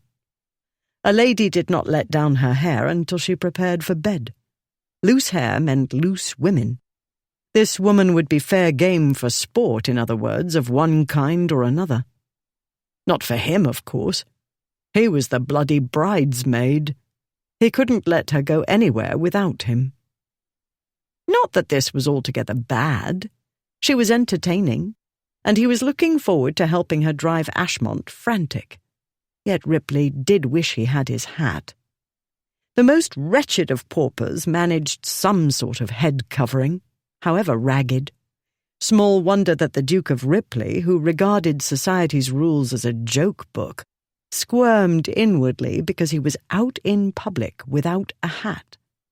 Best not to think about his naked head. Useful, as well, not to dwell too much on the fragrance rising from her head, and the way it conjured images of lazing in a sunlit Tuscan garden.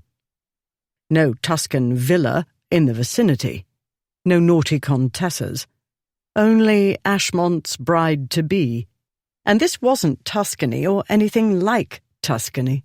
This was London, reigning as was its custom, while His Grace of Ripley sat playing lady's maid in a filthy hackney coach, plodding toward Battersea Bridge. It was a new experience, at any rate. He managed to get the headdress separated from her head without too much screaming, hers or his, but it turned out that some of the plaits belonged to her, and the side curls had loosened, and in short, everything seemed to be coming down. He snatched hairpins from her outstretched palm and hastily got the dangling bits back up, not very elegantly, but up was up. Then at last he dropped the crown and attached veil onto her lap and sat back. She looked down at the mass of lace and orange blossoms in her lap. "It's blonde lace, so expensive," she said. "It's sure to fetch something at a pawn shop, more than enough to pay the waterman." "I'm not taking your bridal veil to a pawn shop," he said.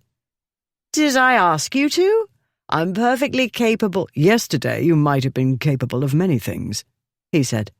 "This isn't yesterday. This is today. You're inebriated. You're wearing a wedding dress. If you stir a step without me, you'll be assaulted. Whatever happens to you will be my fault. And there isn't a strong enough word for, or enough words to put with bored, to tell you how bored I am with duels." She opened her mouth, to argue, no doubt. Then she closed it and turned her gaze downward again, to the dismantled headdress. Second thoughts? He could work with that, although— "Do you have enough money for the waterman?" she said. "After you pay the coachman? Yes, of course you're a duke, but in my experience gentlemen don't carry a great deal of money with them." He gazed at her for a time, at the dirt on her nose and the spots on her spectacles from tears or rain, and the bizarre arrangement he'd made of her hair. Never since his unpleasant childhood had any woman asked whether he had enough money. For anything. It was rather touching. But it wasn't his job to be touched. His job was to manage matters to come out the right way. Simple enough, really. Get her to her aunt, make Ashmont retrieve her, and make everybody believe it was all a typical their disgraces practical joke. As it happens, I brought ready money for gratuities, bribes, and other odds and ends, he said. Ashmont obviously was too excited about getting married to think of mundane matters. "Excited? she said. "Is that what you call it? I would say he was extremely intoxicated when you three burst in upon me." "And pot calls kettle black," he said. The coach rumbled to a halt, as it had done numerous times on the interminable journey. Ripley looked out of the grimy window. Thanks to the scratches and dirt, the view might have been of anything. He pushed down the window. The rain had settled to a drizzle. The coachman called out, "Battersea Bridge, your grace." "We can still turn back," Ripley said. "No," she said. Chapter 3. The voices Lady Olympia and the Duke of Ripley had heard in the garden belonged to her brothers, the youngest two of whom had set out to thwart the eldest. The conspiracy had proceeded as follows. When Lord Ludford left the nursery, Clarence shouted, "Drew, quick! Stop him!" Andrew burst out of the schoolroom and raced for the staircase, Clarence hot behind their eldest brother. "Let her go!" Clarence shouted. "You leave her alone, you great bully!" This was unfair to Ludford. Not only was he no more of a bully than most older brothers, but he had as well on countless occasions taken the blame and even the punishment for his younger siblings' mischief. When Ludford turned to glare at Clarence, Andrew used the moment to dart to the staircase ahead of them. He ran down the stairs and into a passage and through a door and down one of the numerous back staircases that riddled the old house. Promising hell to pay, Ludford followed, or tried to. Clarence, who chased Ludford down the main stairs, managed to get ahead of him on the first floor before sprinting for the servants' passage. Seeing guests near the drawing-room doorway and not wanting to call attention to himself and add to the gossip already in full spate, Ludford chose the path of discretion and followed his younger brother. They passed a few servants on the way to the ground floor, but nobody was startled. The servants were used to high-spirited children underfoot. By the time Ludford reached the garden, Andrew was well in the lead, with Clarence not far behind. "Look out, Olympia!" Andrew cried. "The hounds are in pursuit!" Clarence carried on with the shouting, much in the same vein, as though dastardly foes hunted their sister, instead of her own older brother, who only wanted to know what was wrong. Ludford's problem at present was, said sister had read too many romantic adventure books to the little ones in the nursery. Now they read them on their own, and created elaborate schemes involving blood-curdling exploits and near brushes with death among gallant knights, Vikings, pirates, highwaymen, and so forth. It took Ludford a while to realize his brothers had led him in circles. He hadn't been in Newland House's garden in an age, while they'd been let loose there whenever the family visited. By the time he reached the garden's back gate, he found the two young villains holding on to the lacy ironwork and looking out into the street beyond. Ludford looked too. Neither his sister nor Ripley was in sight. After directing several ugly oaths at his siblings, and heedless of the damage to his wedding-day finery, Lord Ludford climbed over the wall and set off, at speed, down Horton Street. "Not the steam vessel," Ripley said. "At the moment, the passengers are too busy shoving and cursing and trying to get aboard to care about anybody else. Once settled, though, they'll be looking for entertainment, and we'll be it, with you in the starring role." He grasped Lady Olympia's hand and pulled her toward the watermen congregated by the Battersea Bridge stairs. His once perfect neckcloth and his shirt's beautifully starched ruffles hung limp. Rain and mud spots adorned his coat and trousers. His shoes, never meant for hard use out of doors, bore scuff marks and mud. Still, he was not only a man, but a duke as well. What others thought didn't signify, though he did hate being hatless. She wasn't a man and a duke. Along with the rain-spotted, dirt-spattered, grass-stained wedding dress, mud-caked slippers, and torn and dirty bridal veil drooping over her arm, she was bareheaded. In spite of the pomatum, her damp hair was curling in a wild and wanton manner. And there were her spectacles, perched on her narrow nose, looking so very serious amid all the shipwreck of bridal finery. "Yes, of course," she said. She adjusted the spectacles, though these, so far as he could see, were perfectly straight. "This way we entertain only the men plying the oars. We can tell them we were on the way to the wedding when we were waylaid by highwaymen." "We tell them nothing," he said. "It's their business to take us where we want to go, and our business to pay the fare." He eyed the vessels waiting along the shore, and settled on one of the four-oared wherries. Its waterman had rigged an awning as a rain shelter. He led her toward it. "But what if we're followed?" she said. "If we get the waterman's sympathies, they're less likely to betray us." "I've found that money speaks louder than words," he said. Betrayal didn't trouble him. Half the world recognized him, and people couldn't help noticing her, and people would talk. But as long as she was safe in Twickenham before nightfall, Ripley could manage the situation. No, it wasn't the simplest prank he'd ever played. Too many elements out of his control, Ashmont being the main problem. He could be getting drunker for all one knew, or had already reached the unconscious stage. That increased the odds of her family being on their trail instead, a less amusing development. Ripley didn't fancy listening to a lot of accusations and demands for explanations.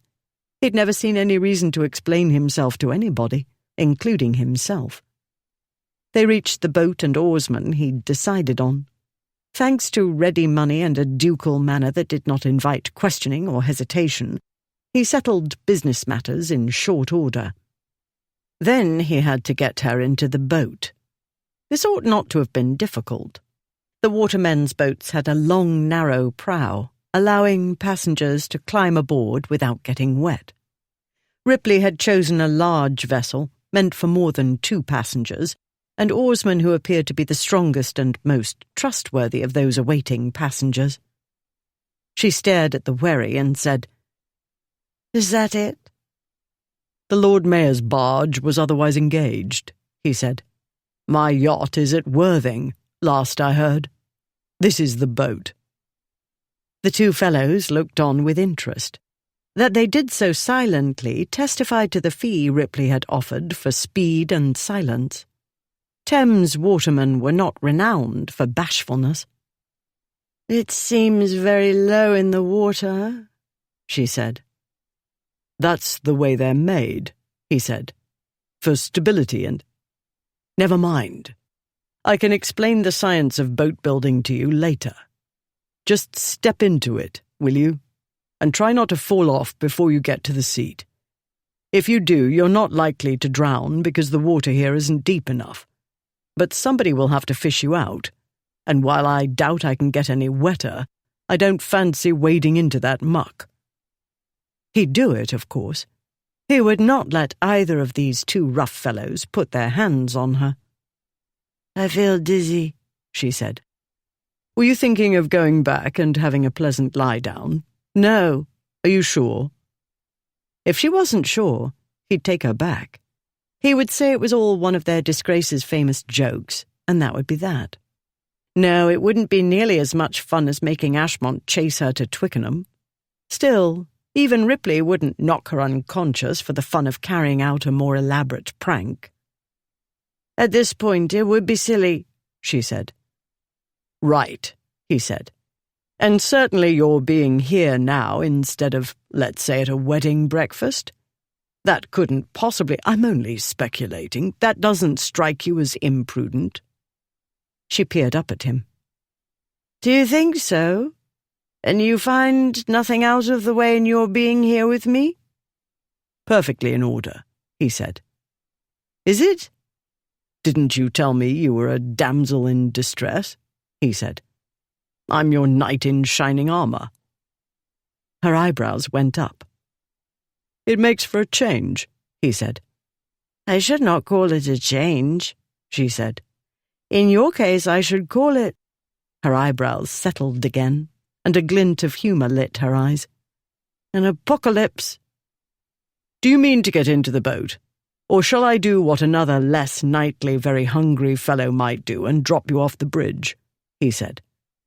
She looked up at the wooden bridge, which had stood, in defiance of the laws of physics, never mind aesthetics, for 60 years. It had been built at an awkward angle to the river's current, and boasted some 18 narrowly spaced piers.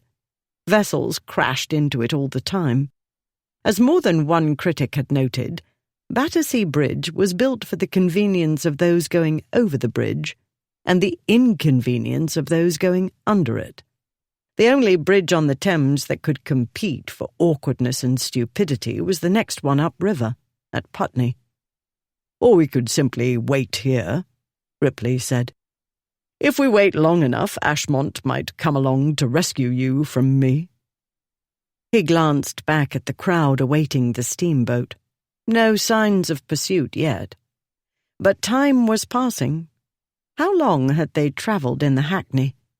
On horseback or in his own carriage, Ashmont could make better time if A, he was conscious, and B, he could put a clue or two together, and C, come to a fairly obvious conclusion.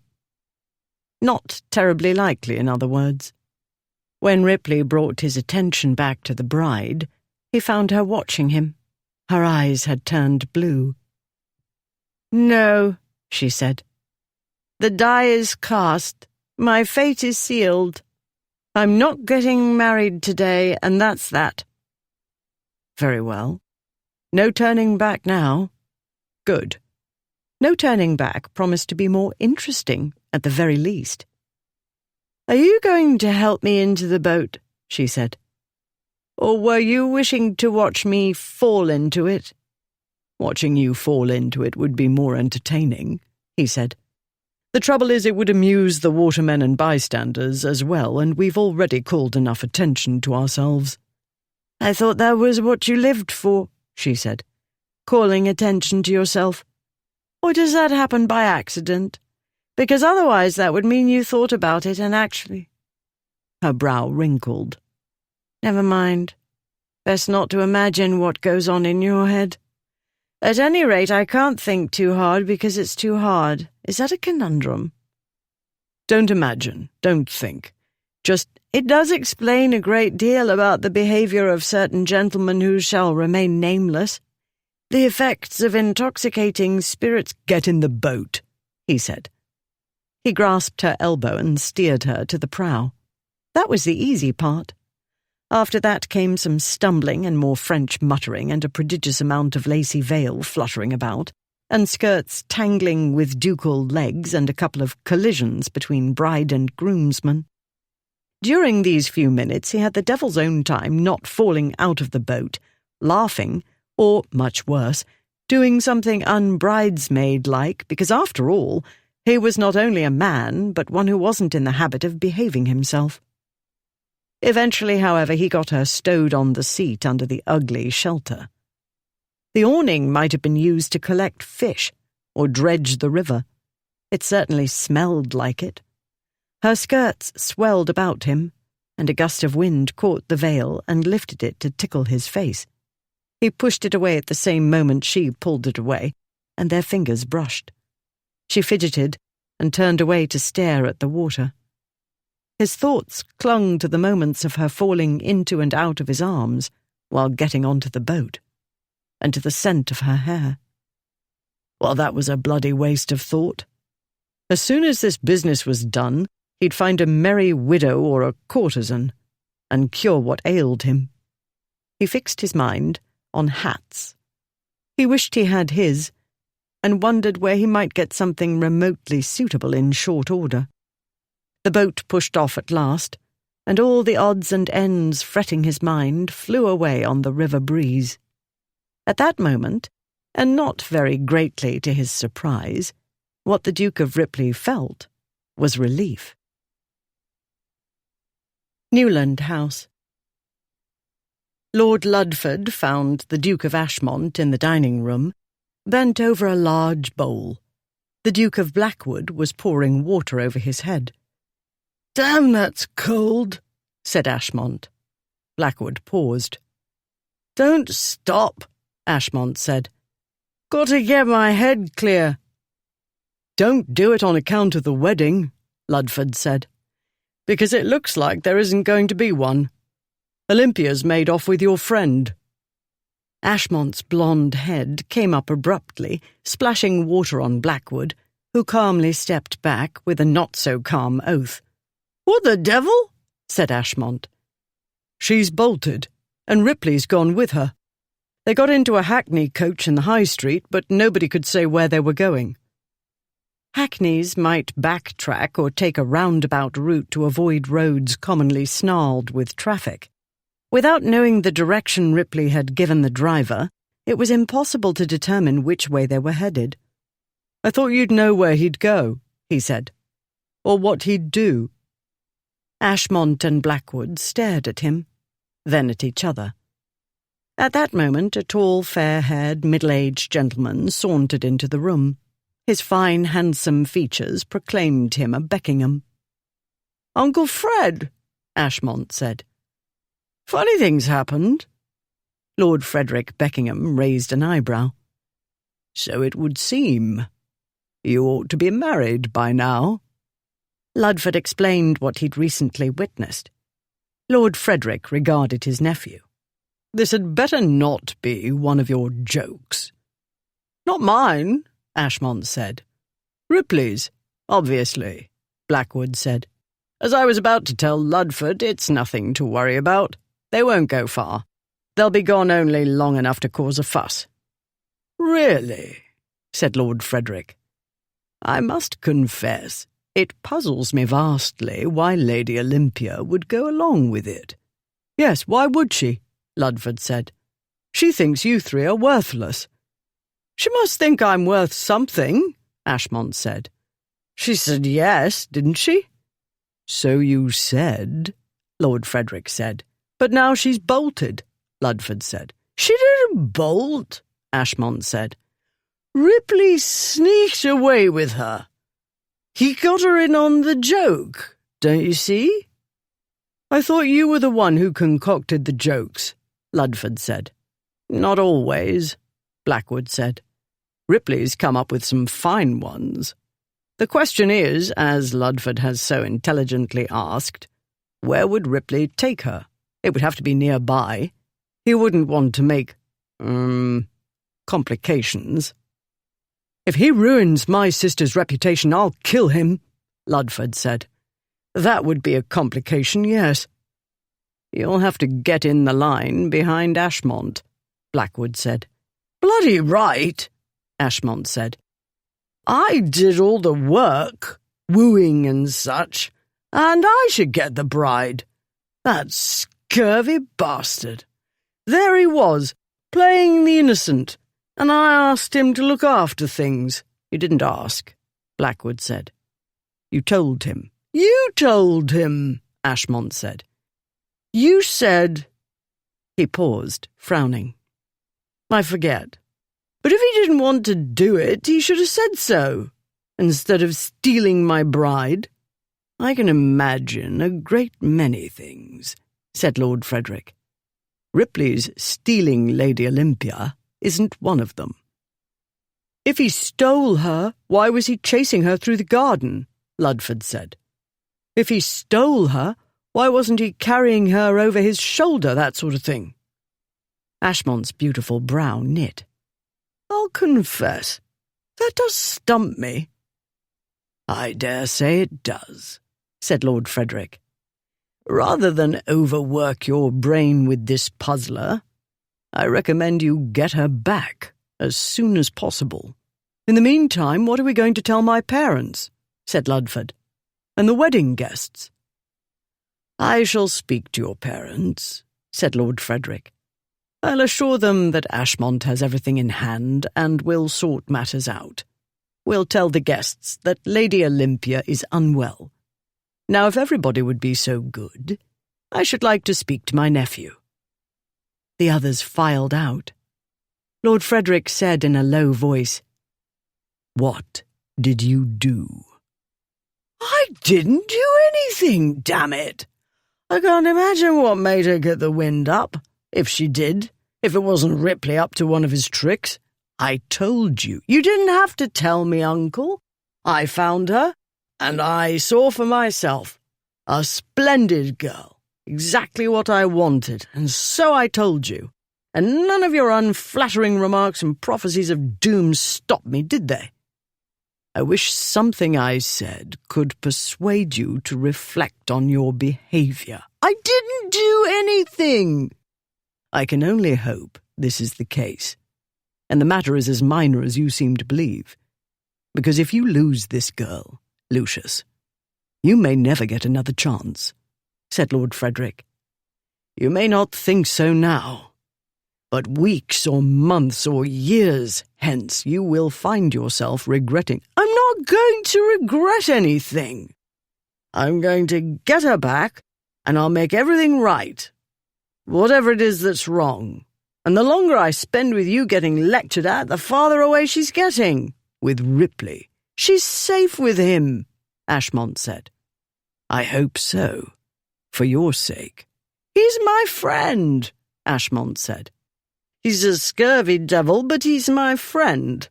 And we'll have this all sorted out soon enough. And it'll be a laugh. I'll wager anything." By the time the boat left Battersea Bridge, the drizzle had thinned to mist. The riverside looked softer, and some, not Ripley, might say it appeared more romantic. London seemed to be dissolving and reforming, and buildings that ought to be familiar loomed mysteriously. Or maybe the mystery was they didn't look nearly as filthy as usual, thanks to the veil of mist. Still, he had no trouble discerning the ragged boys wading into the muddy riverbank, scavenging. Not that London was so different as to poverty and filth from any other large city. The truth was, he'd missed it.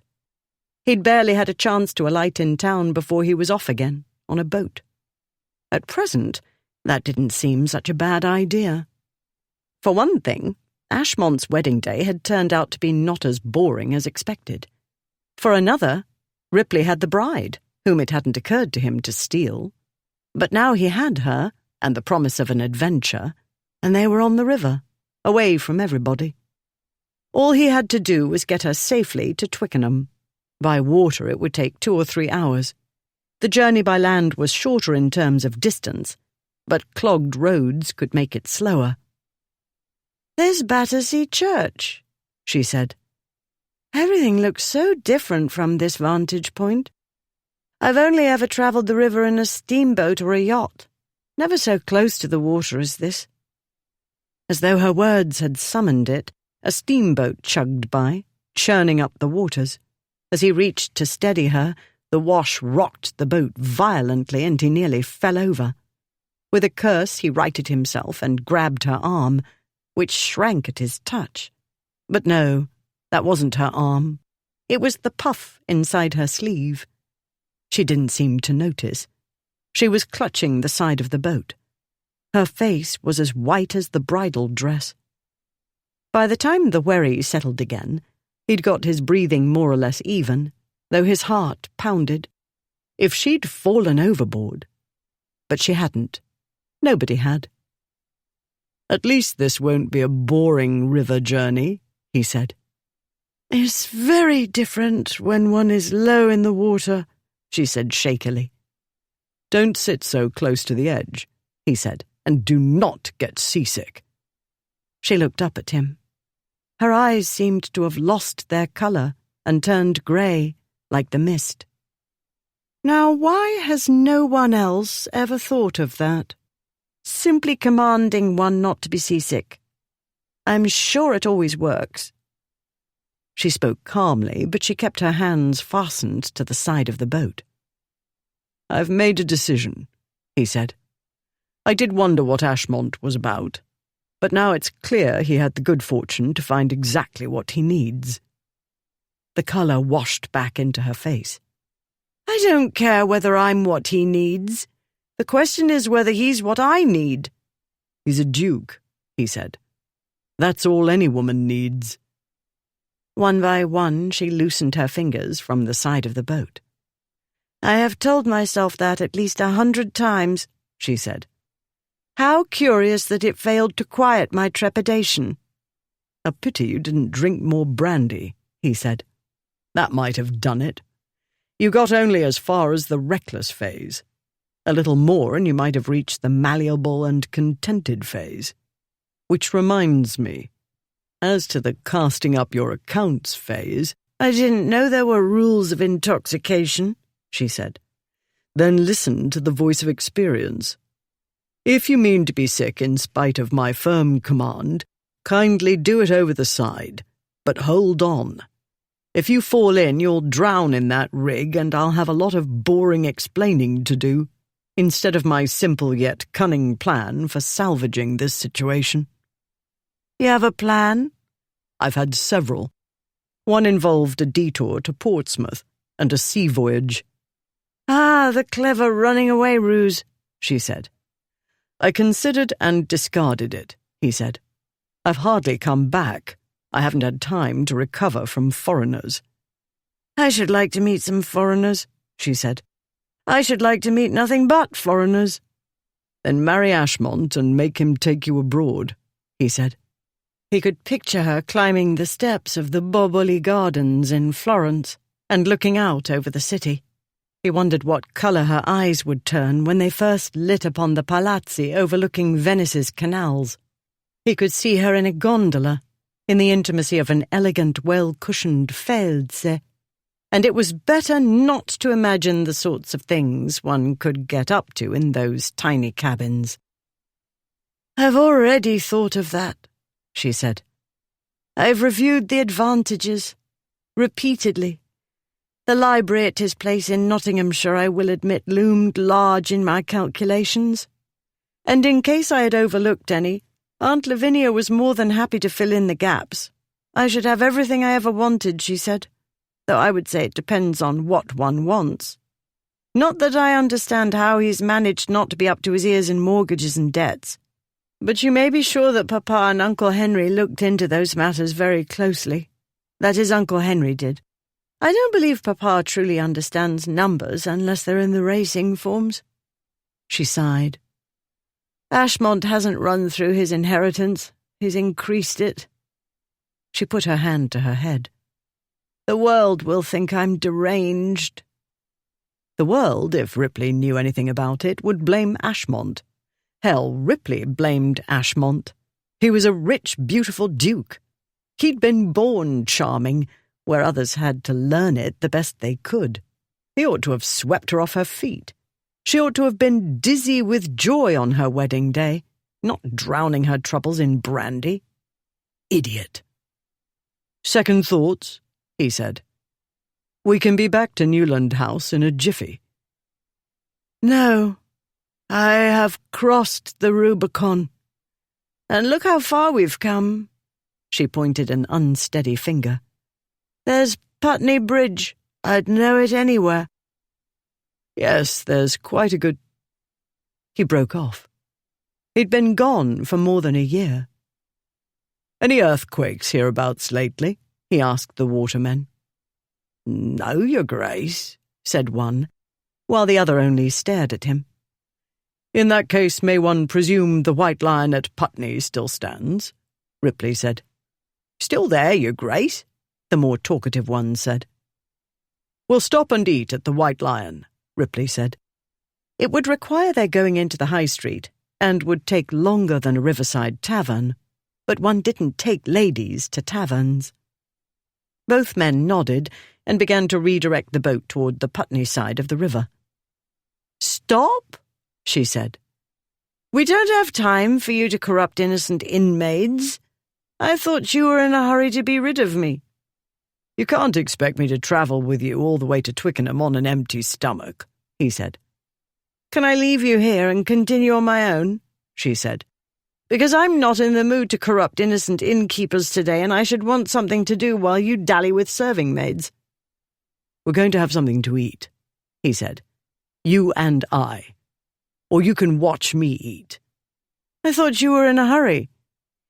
"It isn't dinner at Windsor Castle," he said. "We'll need no more time than what the mail coach gives passengers for dinner. You'd better eat. Less likely to get a headache that way. Voice of experience, remember?" Olympia couldn't remember when last she'd eaten. She couldn't remember a number of things. A great many articles were not in their usual places in her mind, and the world about her wasn't in its right place either. The Duke hadn't made a wrong suggestion, she supposed. If the body wasn't nourished, the brain became weak.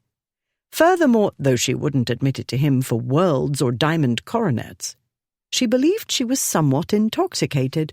That was the only reasonable explanation for the jumble of her mind. Hers was supposed to be an orderly, practical mind. To a fault, some said. Well, everybody. The one she had at present was chaotic and impractical. She needed to eat. It wouldn't take long. They would be on their way, nourished and refreshed, and she would be able to think to the next step and beyond. "I should like a sandwich," she said. "Do they have sandwiches?" "I'm a duke," he said. "Yes, of course they have sandwiches," she said. If they didn't, they'd obtain them one way or another. It was good to be a duke, especially a large, intimidating one. Not that she was intimidated. He was one of their disgraces, and therefore rather an idiot. But he was a powerful idiot, and a man. And even on a boat meant for several passengers, he seemed to occupy all available space. He sat with his long legs stretched out, as though he lazed on a sofa in a Turkish harem. Her mind made a picture of him in a loose shirt and flowing trousers. Then it drifted to what Mamma had told her about the wedding night. This was by no means a shocking revelation. Olympia had sneaked away with certain of her brothers one time and watched a stallion mount a mare. It had seemed rather uncomfortable for the mare and work for the stallion, but of course it would be different for people.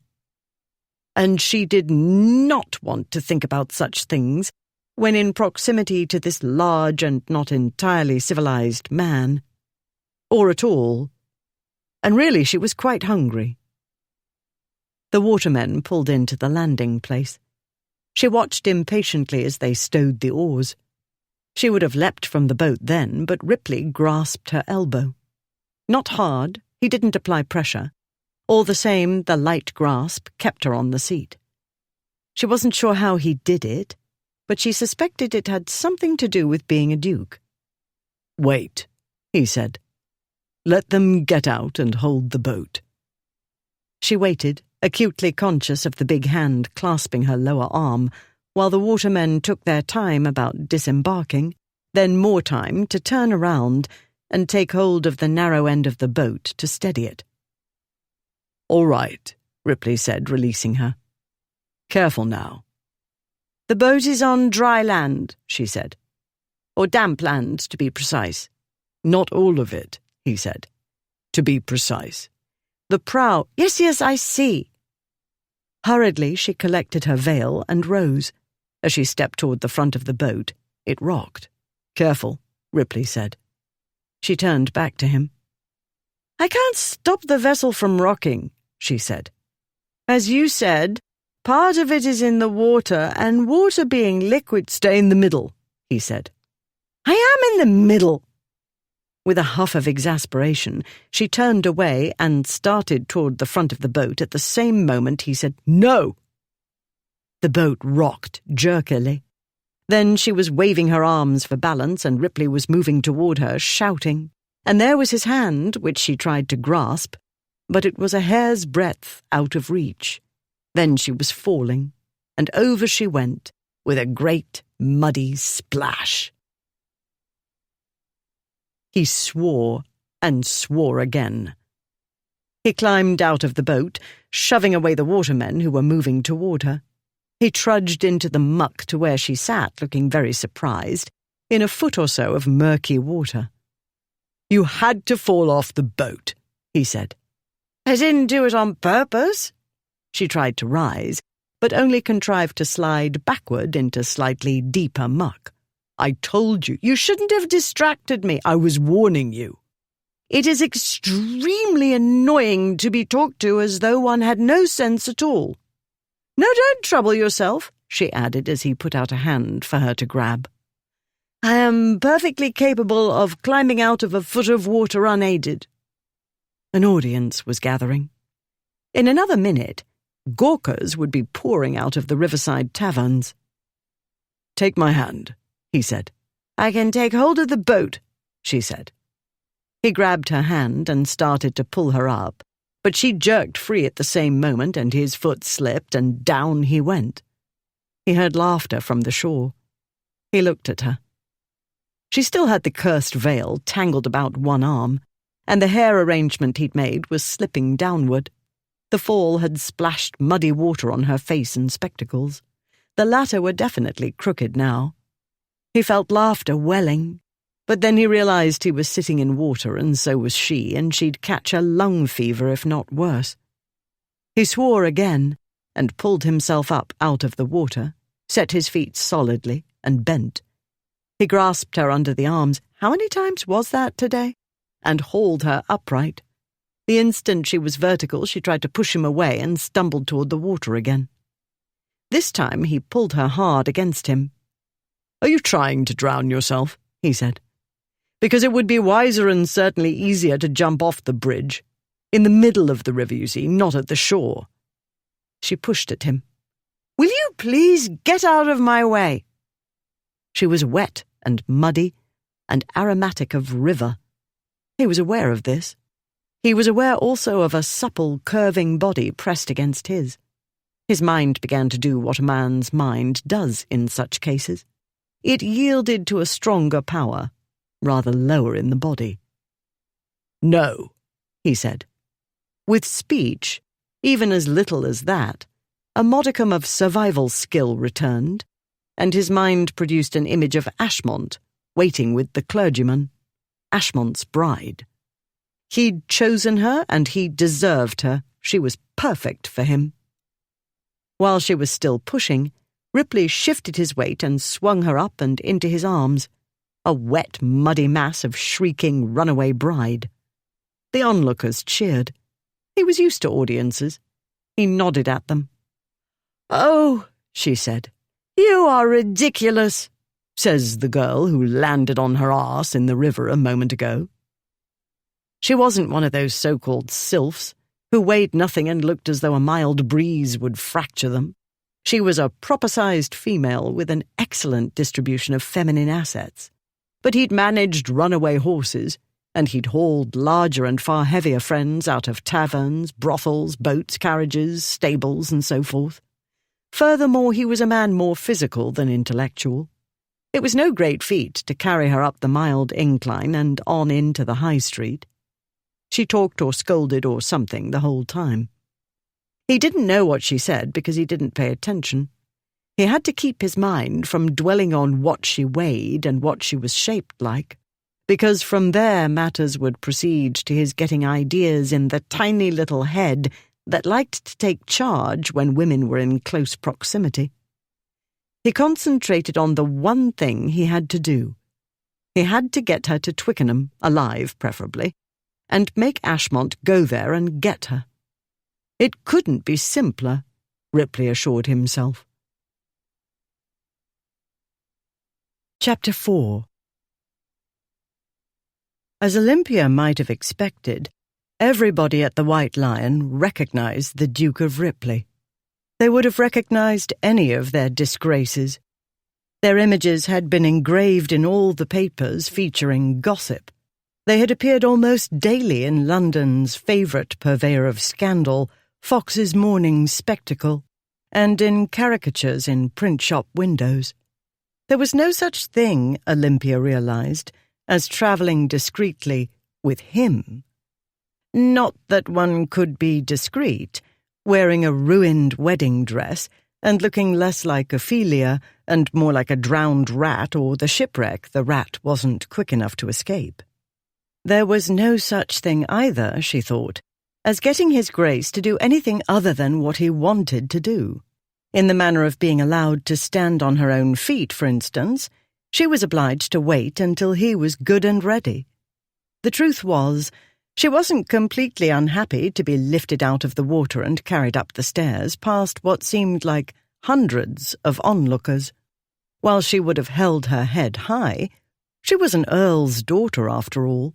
She wasn't at all confident of being able to walk with anything like grace. And while she'd rather not be quite so wet and muddy in a public hostelry, above all she did not want anybody to know she was drunk. That, she feared, was what the audience was bound to conclude if she attempted to walk on her own, dragging what felt like several tons of the Thames with her. This was the first time since she was a little girl that a man had carried her in his arms.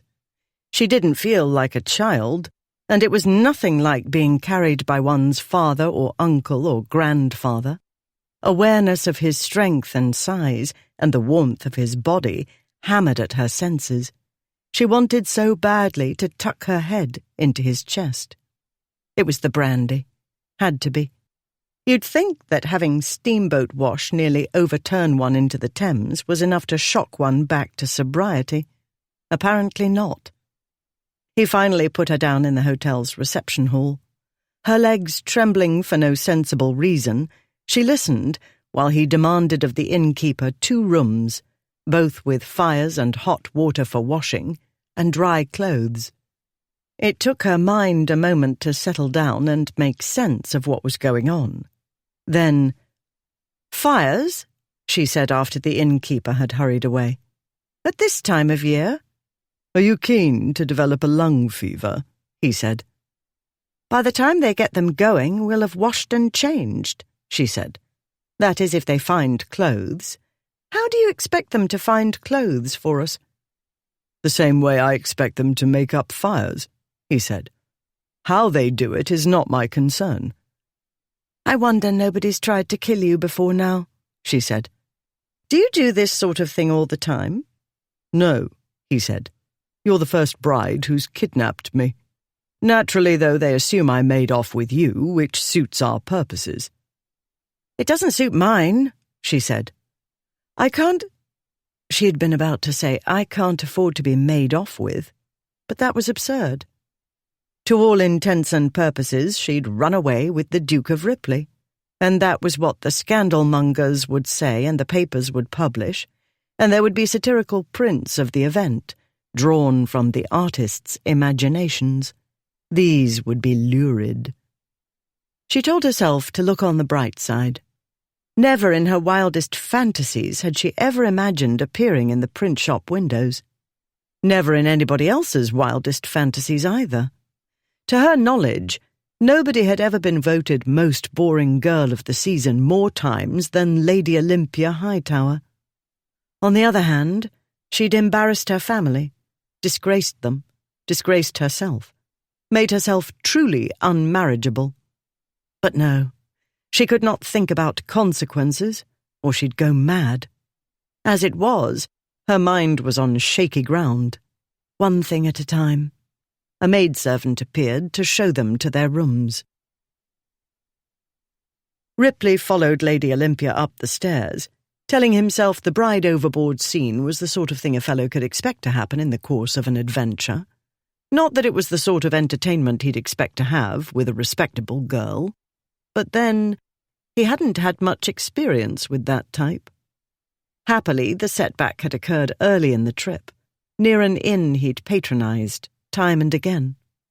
True, he and his friends had behaved as badly here as they did elsewhere. True also that they always paid the damages. The White Lion kept an account for him. This wasn't unusual in the case of a gentleman who frequently travelled the King's Highway in search of excitement, boxing and wrestling matches, horse and boat races, and every sort of game on which one could bet.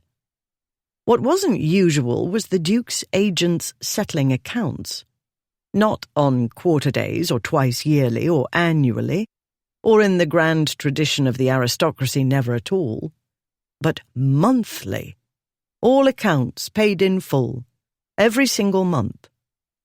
This little eccentricity of his kept people quiet and made them cooperative. Instead of bolting the doors and windows and putting up "gone fishing" or "closed until further notice" signs when they heard he was coming, all the tradesmen flung open their doors and rushed out to greet him with open arms, and sometimes their daughters. It was good to be a duke, but best to be a solvent one. Money mended everything, usually. It would soon mend the current problem, and Ripley would get Ashmont's bride to Twickenham in plenty of time. She would not take a chill and develop pneumonia. This was June, not November.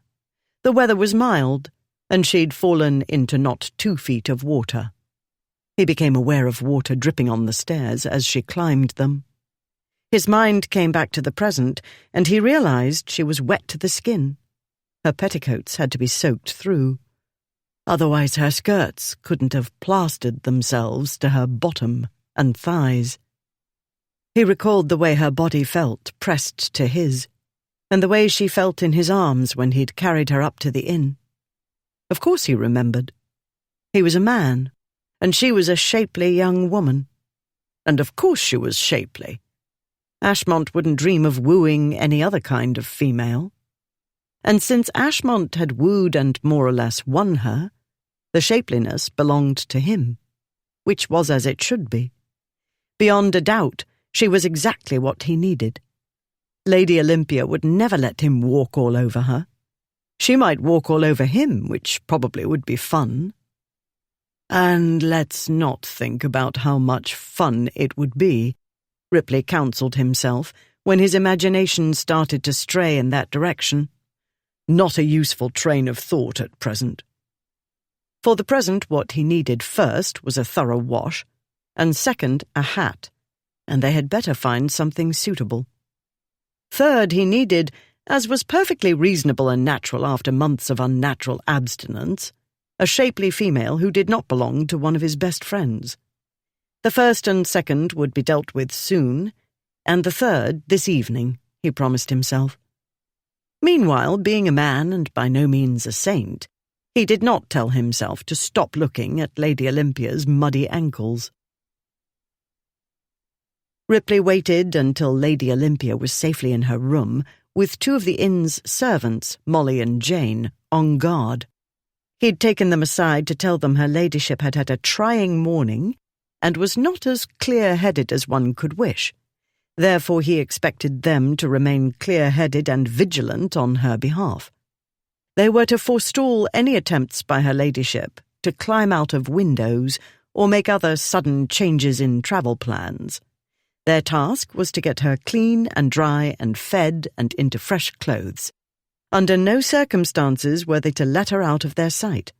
If, by some bad chance, she slipped away from them, they must tell him instantly. He would be next door. Having addressed all contingencies, he waited until the door had closed behind the trio, then summoned the landlady. "Send somebody to the dressmaker, Mrs. Thorne," he said. "Make sure she understands that the lady had an accident and needs fresh clothing quickly. We haven't a moment to lose." The landlady dashed away. Then he folded his arms and leaned against the doorframe of his room. Another trick he'd learned through experience. People performed their tasks more speedily when a large, intimidating nobleman stood waiting for them to do whatever he'd told them to do. Servants bustled up with kindling and buckets of coals. More servants followed, with pitchers of hot water. Still, he waited. Time passed. His clothing stopped dripping and subsided to a sodden second skin. He stepped out into the gallery overlooking the inn yard. He leaned against a supporting post and watched the activity below. In the humid air, his clothing gradually went from sodden to damp. He was growing increasingly bored and impatient when at last 3 women hurried into the yard. The most elegant of the 3 looked up anxiously at him. He nodded. She started up the stairs, the other 2 close behind, bearing large muslin-wrapped parcels. Then and only then did he enter his room. In Olympia's large room, A fire blazed in the hearth. In June. 2 immense pitchers, filled with hot water, arrived about the same moment the flames began to bounce over the coals. Though the White Lion was a busy place, 2 of its overworked maidservants attended to one bedraggled lady. Countless other servants, virtually all of those belonging to the inn and very likely its neighbours, ran about, attending to his Grace's whims. Indeed, it was good to be a duke. Or, more precisely, and Olympia was a precise person normally, if you were going to fall into a river in your wedding dress, it was good to be in a duke's company when it happened. She was annoyed with herself for falling out of the boat. She was annoyed with herself for letting him rattle her in any way. She should not have been bandying words with him. What she should have done was watch what she was doing and where she was going and thereby get off the boat in a graceful manner. But what she'd done instead was done and couldn't be undone. She'd behaved stupidly and ended up being carried by one of the most notorious peers in all of Great Britain along Putney's High Street in front of the entire village population, watermen, coachmen, travellers, stray children and dogs, everybody in short, and into the hotel. She was hot all over, even inside her head. She hoped that was simply the ridiculous fire in June and the exertions of the maids, who scrubbed her from top to bottom.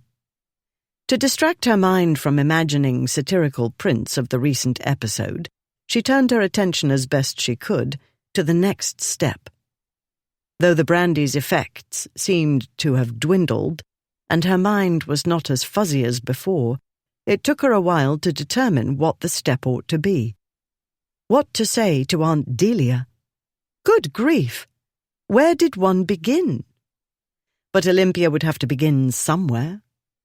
Looking on the bright side, composing a satisfactory explanation, and there had to be one, would keep her mind fully and usefully occupied. She worked on the problem while Molly and Jane rubbed her with warm towels and helped her into a dressing gown. Olympia was still trying and discarding explanations when they sat her at a small dressing table and began combing out her hair. They were patiently untangling knots when the dressmaker showed up. Yes, an actual dressmaker, with a pair of seamstresses in tow, bearing what looked like a shop full of garments. They all made deep curtsies. The most elegant of the group introduced herself as Mrs. Thorne, while the 2 anonymous lesser beings untied their parcels and laid out clothing on the bed. "How distressed we were to hear of your ladyship's accident," said the dressmaker. "I should have made haste in any event to see what assistance I could render, even before I received his Grace's message. By a stroke of great good luck, we had a few garments nearly ready, and 2 on the display. It is nothing, I assure your ladyship, to make alterations. We'll have your ladyship ready in no time at all, and I trust your ladyship will not be dissatisfied. We are not in London precisely, but our patterns come from Paris, and I am sure my seamstresses— Oh, I do beg your ladyship's pardon.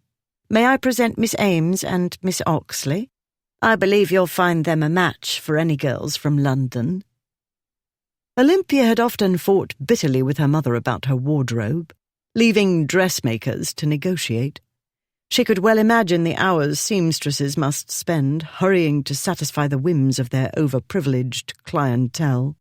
She rather doubted any seamstress could match London ones for stamina and resilience under extreme tension and, no doubt, abuse.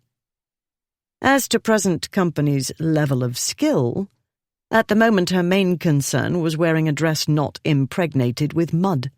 She didn't care if the stitches were crooked. If she said so, though, she'd hurt the dressmaker's feelings. She said, "Thank you for coming so quickly." Ripley had snapped his fingers and ordered clothes, and here was the result.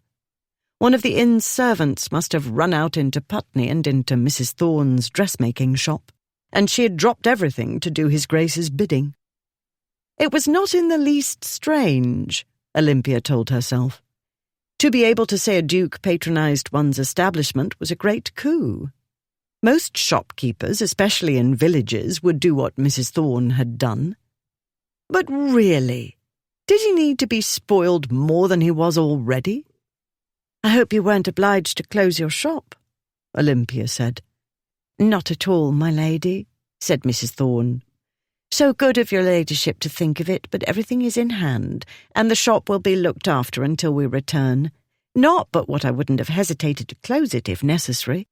But if your ladyship will forgive the interruption, only a moment, please, if your ladyship would be so good as to stand, and we might take your size." Olympia stood, and was instantly surrounded. While the women held up this and that against her, she wondered whose garments they'd brought. Yes, one or two might have been display articles, although more usually a fashion print or a length of fabric, artfully draped, would appear in the shop window. A modiste was unlikely to keep a supply of dresses ready, awaiting a customer. Garments were made to order.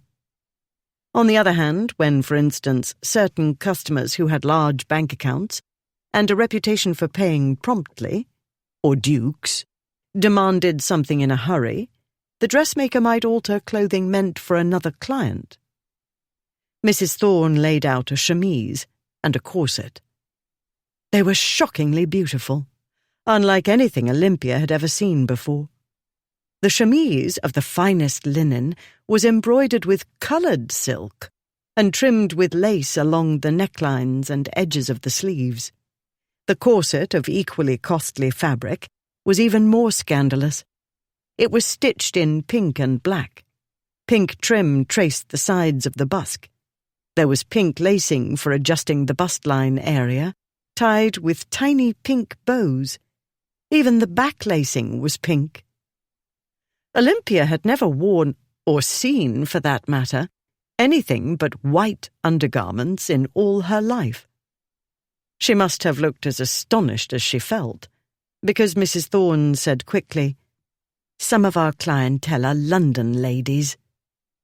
"Indeed," Olympia said. She wondered what sort of London ladies ordered underwear so excessively French. She told herself it didn't matter. She needed clean, dry clothing, and if the underthings seemed more suitable for a brothel, that wasn't surprising, considering who'd ordered them. Her too active mind envisioned a brothel in the style of a Turkish harem.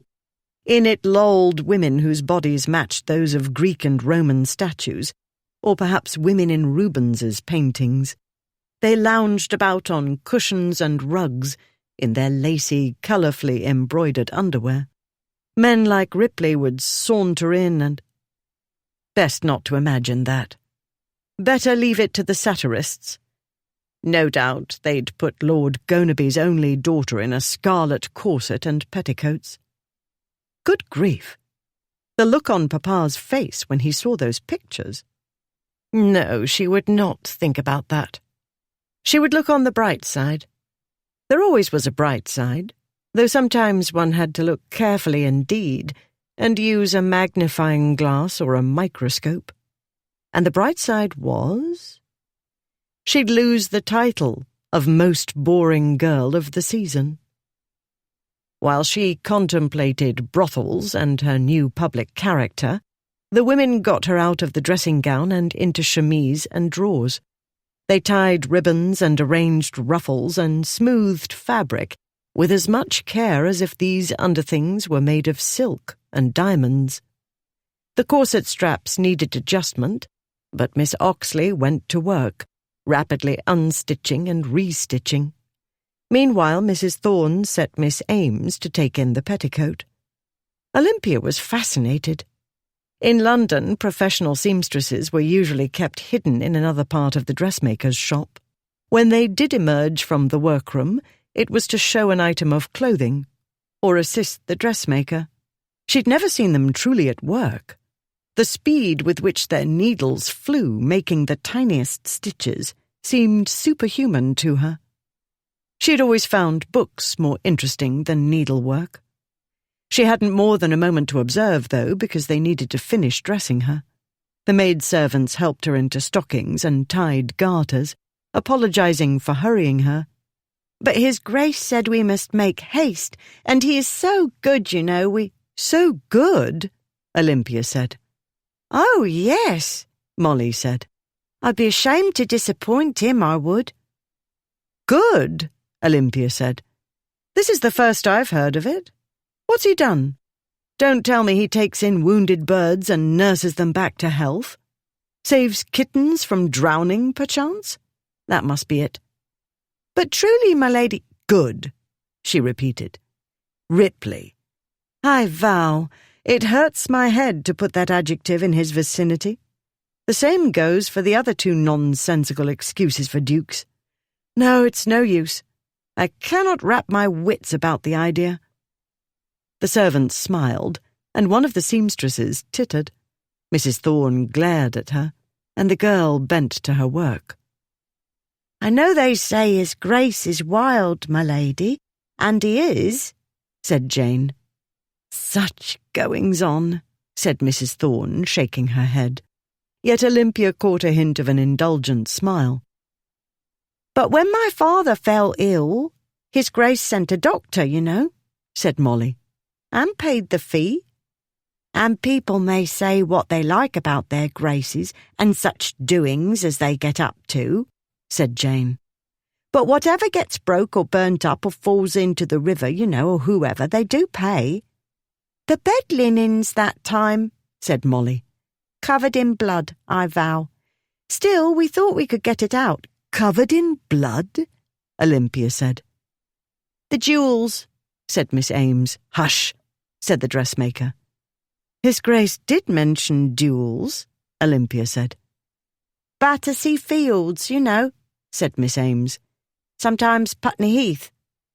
But mostly the gentlemen come up river some," said Jane, "to get patched up quiet like. Not usually so bloody, though there was that one time, the Duke of Ashmont. When I saw the blood, I thought Lord Stukely had shot his ear clean off. But he'd only nicked his head, His Grace said, and how he laughed, like it was nothing. And His Grace of Ripley said head wounds bleed like pigs. They bleed like the very devil, is what His Grace said." "Mind your tongue," said Mrs. Thorne. "Not on my account," Olympia said. "I have 6 brothers." "Boys will be boys, as we all know," said Mrs. Thorne. "More like boys will be little savages," said Olympia. "I'm not sure they ever become entirely civilized. Anyone who tries to shock me with the mad doings of boys will have their work cut out for them. Nothing seems to change much as they grow up, does it? I only marvel at their living long enough to grow up. What was the duel where Lord Stukely almost blew off the Duke of Ashmont's ear?" "That was a very long time ago," said Mrs. Thorne repressively, as the others opened their mouths. "Nearly 10 years, I believe." "That long?" said Jane. "In any case, they were young, hardly more than schoolboys," Mrs. Thorne said. "I'm sure nobody remembers what it was about, and I'm sure we have too much to do to waste time gossiping about ancient history." She cast a warning look toward the other women. The subject was dropped, and everybody concentrated on their work, while Olympia digested recent information. People tried to hush up duels because they were illegal, but it was nearly impossible to hush them up completely. Still, Olympia couldn't remember anything in particular regarding Ashmont and Lord Stukely. Hardly surprising. Their disgraces had created so much scandal so often that extracting one from a decade ago would be like getting treacle out of a boy's hair. The thought of treacle reminded Olympia she was hungry. "I wonder if somebody would bring me a bite to eat," she said.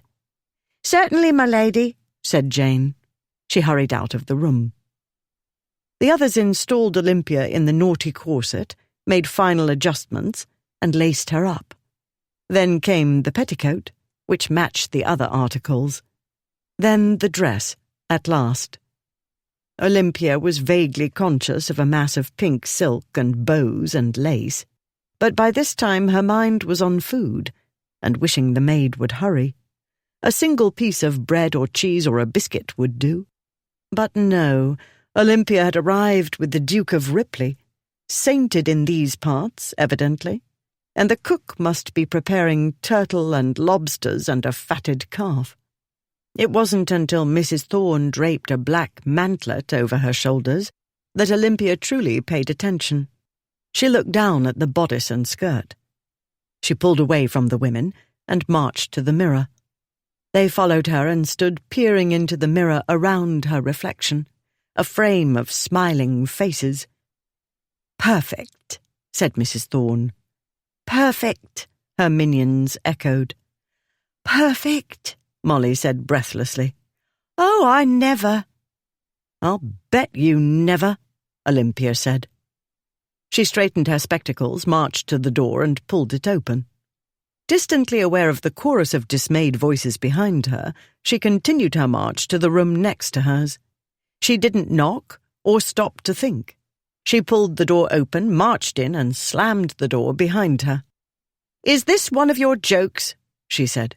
"Because—" She found herself staring at the muscled back, taut bottom, and long muscled legs of a man something over 6 feet tall who stood, quite naked, in a large basin before the fire. He went still, and Olympia ought to have turned her head, or better yet, marched out of the room with a semblance of dignity.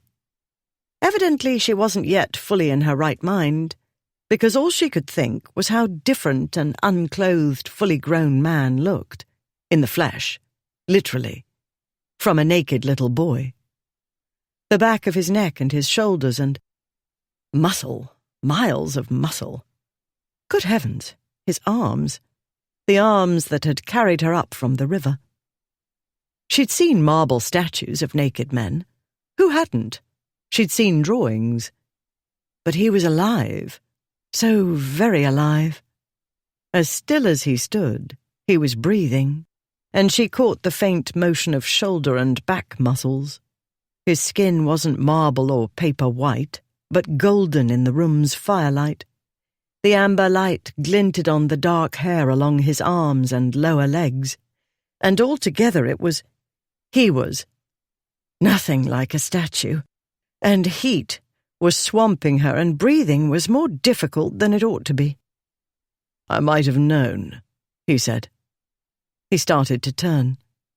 She started to turn too, toward the door again, but her limbs refused to cooperate, and she failed to make a dignified exit before he reached for the towel draped over the nearby chair and wrapped it about him.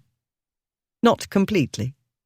His broad shoulders, most of his back, and the lower part of his legs remained in view.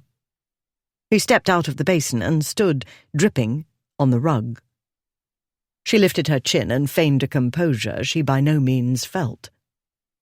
"You might have indeed," she said. She told herself she was 26, not a schoolroom miss by many years, 7 long ones, and what had made her burst in here? The dress. "It's French," she said. "What?" He turned, and now she was treated to the front view of strong neck, shoulders, and upper torso. Warmth rushed over her in waves, and she felt her jaw start to drop. Good heavens, his physique. So athletic. She was still recovering from the back view. The front, his collarbone, his chest.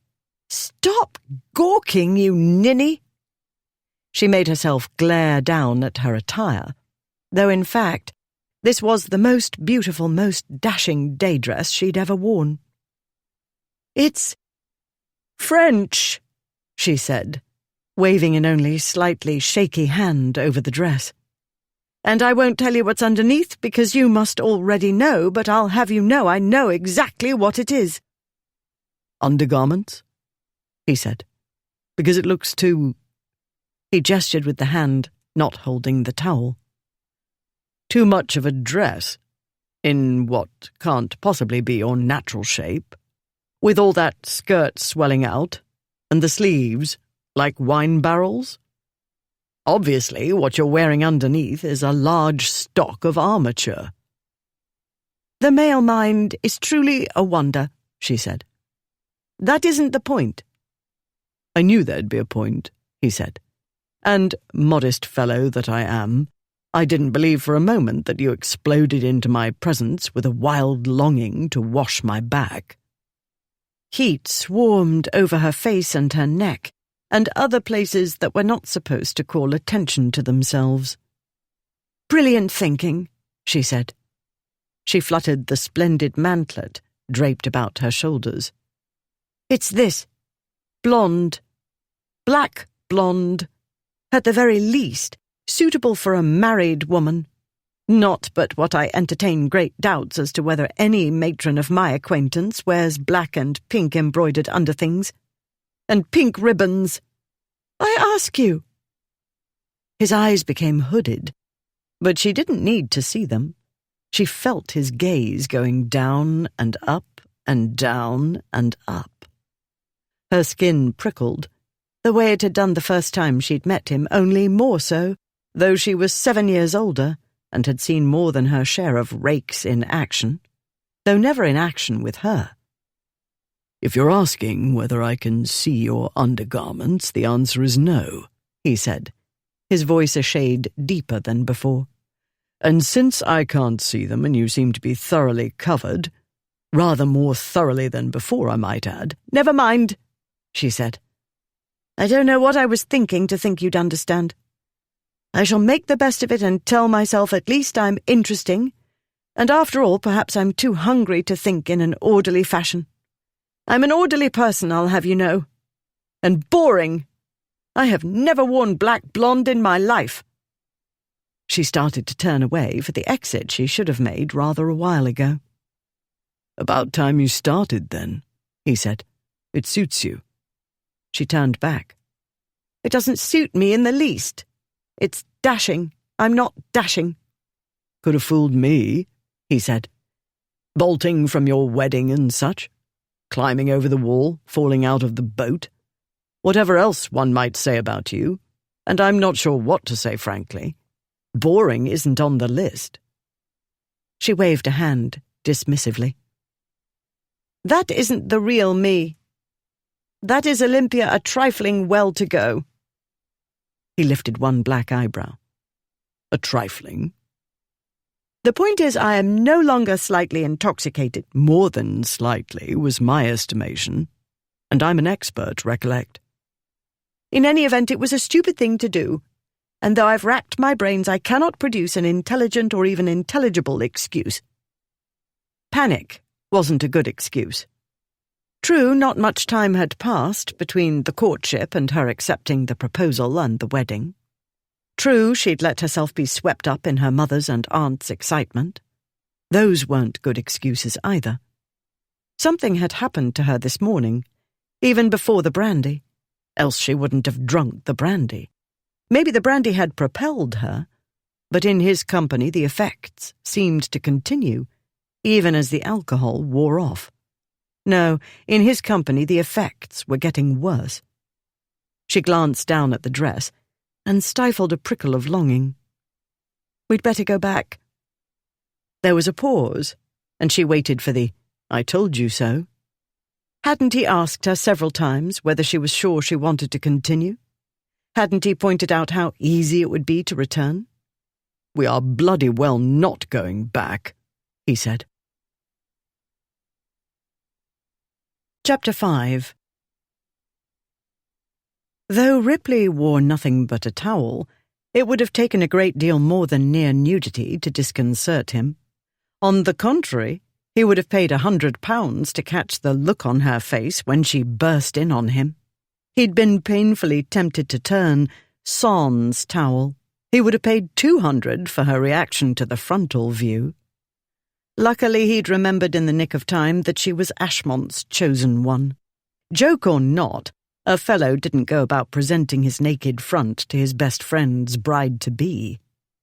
In any event, the sight of a woman in a dashing dress hair coming down, ranting at him while her bosom heaved up and down like a raging sea, and he, fresh and clean in his birthday suit, was likely to trigger a lot of vain hopes in the sensitive fellow below his waist, aggravation Ripley could do without. Equally important, in ordinary circumstances one would expect Ashmont to treat a scene like this as a great joke. These were not ordinary circumstances. While Ripley had no experience of strange encounters with friends' brides-to-be, he suspected even Ashmont might turn out to be a trifle tetchy when it came to his affianced bride seeing his best friend bare-arsed. "That ship has sailed," he said. "We're not going back." "Do not be nonsensical," she said. "You've asked me several times if I wouldn't rather—" "That was before," he said. "But you've crossed the Tiber." "The Rubicon, you provoking man." "The die is cast," he said. "I'm taking you to your aunt, as we agreed, and you will stop changing your mind every 5 minutes." "I do not change it every 5 minutes. I haven't changed it at all, until now." "We have a plan." "You have a plan, which all the world knows is never a good idea." "I'm quite dry now," he said. "Perhaps you would be so good as to spare my modesty and hand me the dressing-gown." "Where are the servants?" she said. "Oughtn't you to have 6 of them running about to do your bidding?" "Only minutes before you erupted into this room," he said, "I sent them out to see what had become of the meal and clothing I had ordered a good while ago. Ye gods! Even in one of his sulks, my chef Chardot can produce a feast in half the time they've been about it. There were a few other matters to be attended to as well. It seems I sent them away not a minute too soon. One can't expect inn-servants to hold their tongues, no matter how much one bribes or threatens. I doubt news of the present tableau will go down well with your family, and as I believe I've mentioned, I'm bored with duels." The dressmaker and maidservants would talk, but since they weren't eyewitnesses to this, he could use their gossip to advantage. He wasn't greatly concerned about Lady Olympia's blabbing either. He counted the odds as slim she'd tell a lot of strangers she'd burst in on any man while he was bathing, let alone the infamous Duke of Ripley. She coloured. "All the more reason for us to return sooner rather than later." "No," he said. "The dressing-gown? If your ladyship would be so good, never mind, I'll get it myself." Chin jutting out, she marched to the bed, snatched up the dressing-gown the servants had so reverently laid out there, marched back, and, arm outstretched, held it out for him. When he took the garment, she turned her back. "Now that my mind is clearer," she said, "the idea of leaving matters to you strikes me as an act of self-destruction." He studied the back view. Mrs. Thorne had chosen well. The black lace cape thing draped becomingly over her ladyship's shoulders, which were well-shaped, neither too broad nor too narrow, but neatly proportioned to the rest of her excellent proportions. Indeed, she had a fine back. He'd noticed more than once in the past the way she carried herself, the hint of impatience in her walk that made a man want to slow her down and get her full attention. Maybe that's what had finally got to Ashmont, the challenge she offered. "I dare you to possess me." At present the back was furiously straight and unyielding. Oh, she'd give Ashmont cause to pay attention. But not yet. Ripley couldn't return her to Ashmont now. Well, he could, but that would make it too easy. His Grace with the angel face needed to make a real effort, more than his alleged wooing. By lucky accident, the man had found the perfect Duchess of Ashmont, but he wouldn't appreciate her as he ought to do if he didn't have to work harder for her. "You cut me to the quick," Ripley said as he shrugged into the dressing-gown. "I'm famous for my plans." "I won't dispute the famous part," she said. "The newspapers like nothing better than to write about them. In detail. Let me see. There was the dinner party where you replaced all your dining and drawing-room mirrors with distorting ones." "A pity you didn't see it," he said. It was a laugh, watching my guests reel from here to there, and not even drunk yet. The mirrors had led several inebriated guests to cast up their accounts, but the fun was well worth replacing the carpet and several chairs. Ripley had laughed himself sick, as had his two friends. "Then there was the dinner party you gave for stammerers and stutterers," she said. "Can't take credit," he said. "That was Blackwood's idea. I did help him find them all and collect them in one place. No small task, that one. But the conversation was worth it." "It was cruel," she said. "I'll have you know, the guests thought it was hilarious," he said. "They were falling out of their chairs laughing, and the more they laughed, the harder it was for them to talk. A concept you won't understand, not talking." "I don't doubt the wine helped." "Of course. We never serve inferior wine." "In any event, I am sober, and will not meekly do as the Duke of Ripley says merely because his Grace says it," she said. "In fact, the opposite course of action strikes me as far more rational." "After all this, you're ready to go back with your head hanging and your tail drooping between your legs? The repentant runaway?" he said. "That wouldn't do at all. Ashmont needed her bold and defiant and generally difficult." "It was very wrong in so many ways I get a headache trying to count them," she said. "Headache is a known after-effect of overindulging in brandy," Ripley said. "I've embarrassed my family," she said. "And while I know my so-called rejection won't hurt Ashmont, I have humiliated him publicly. His pride will be wounded, and that isn't unkindness he's done nothing to me to deserve." But it was such a good plan Ripley had devised. A perfect plan. For Ashmont, for her. And yet, she was kind, Ashmont had said last night, his voice soft with wonder. People weren't kind to their disgraces. People did what they were told or paid to do. People fawned or tried to seduce or gave the cut direct or put up with or lectured.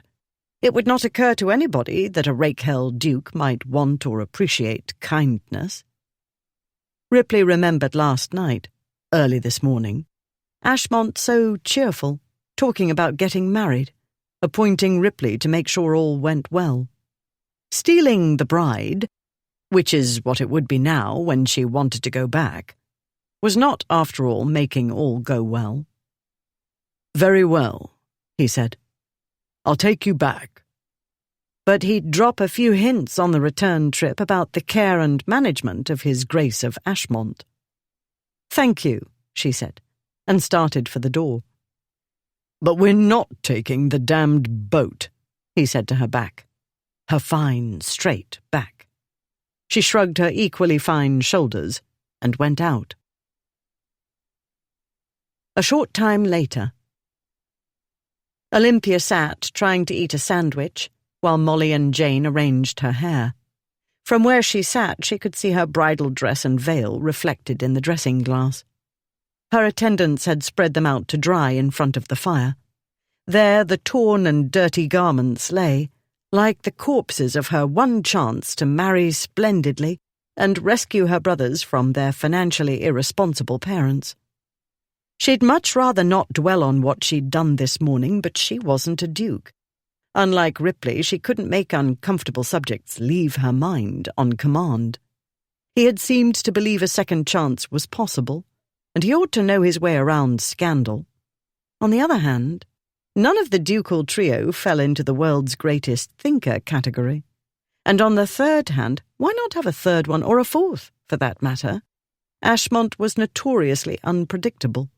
One had no idea when the next practical joke would happen, or the next fight.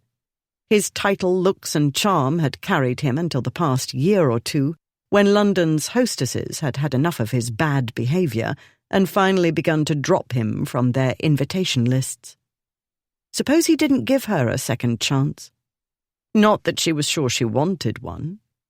And then, to look on the bright side of his rejecting her, there was Lord Men's. At this point he might seem to her parents a less monstrous candidate than before, if he was still willing to be a candidate. For all Olympia knew, he might have found another woman eager to be his librarian. True, he was elderly and pedantic. True, Mamma and Papa had been outraged to the point of hysteria at the idea of their one precious daughter marrying a man nearly old enough to be her grandfather. If Olympia had truly loved him, she might have brought them round, but she only loved his books. While her parents had declined his invitation to bring Olympia to see his library, she felt as though she knew it intimately, based on what she'd read and what he'd told her. Though he sadly admitted it couldn't compare to those of the late Dukes of Marlborough or Roxburgh, a catalogue he'd had privately printed had brought her close to swooning. The Sarmorum Enchiridion, in the beautiful binding by Clovis Eve for Marguerite de Valois, the works from Maioli's library. In any event, within days of her parents rejecting Lord Men's, Olympia had had her fatal encounter with the Duke of Ashmont, and now a fatal encounter with the Duke of Ripley's naked bottom and other parts, and the realization that the Duke of Ashmont would have naked parts too, and so would Lord Men's, and contemplating marital intimacy with either of the latter made her want to jump from her chair and possibly out of the window. At this moment the door opened, and the Duke of Ripley sauntered in. She blocked all the other images from her mind and focused on where she was and who she was and him, because there he was and she could hardly see anything else. "You're not done yet," he said. "No," she said, "and you're not to tell me to make haste. I and this army of women have been making all the haste that's humanly possible. It's hideously unfair of men, who haven't nearly as complicated a dressing process, to complain of the time required. Do you not recall all the time it took you to get that thing off my head?" She nodded at the corpse of the bridal crown and veil.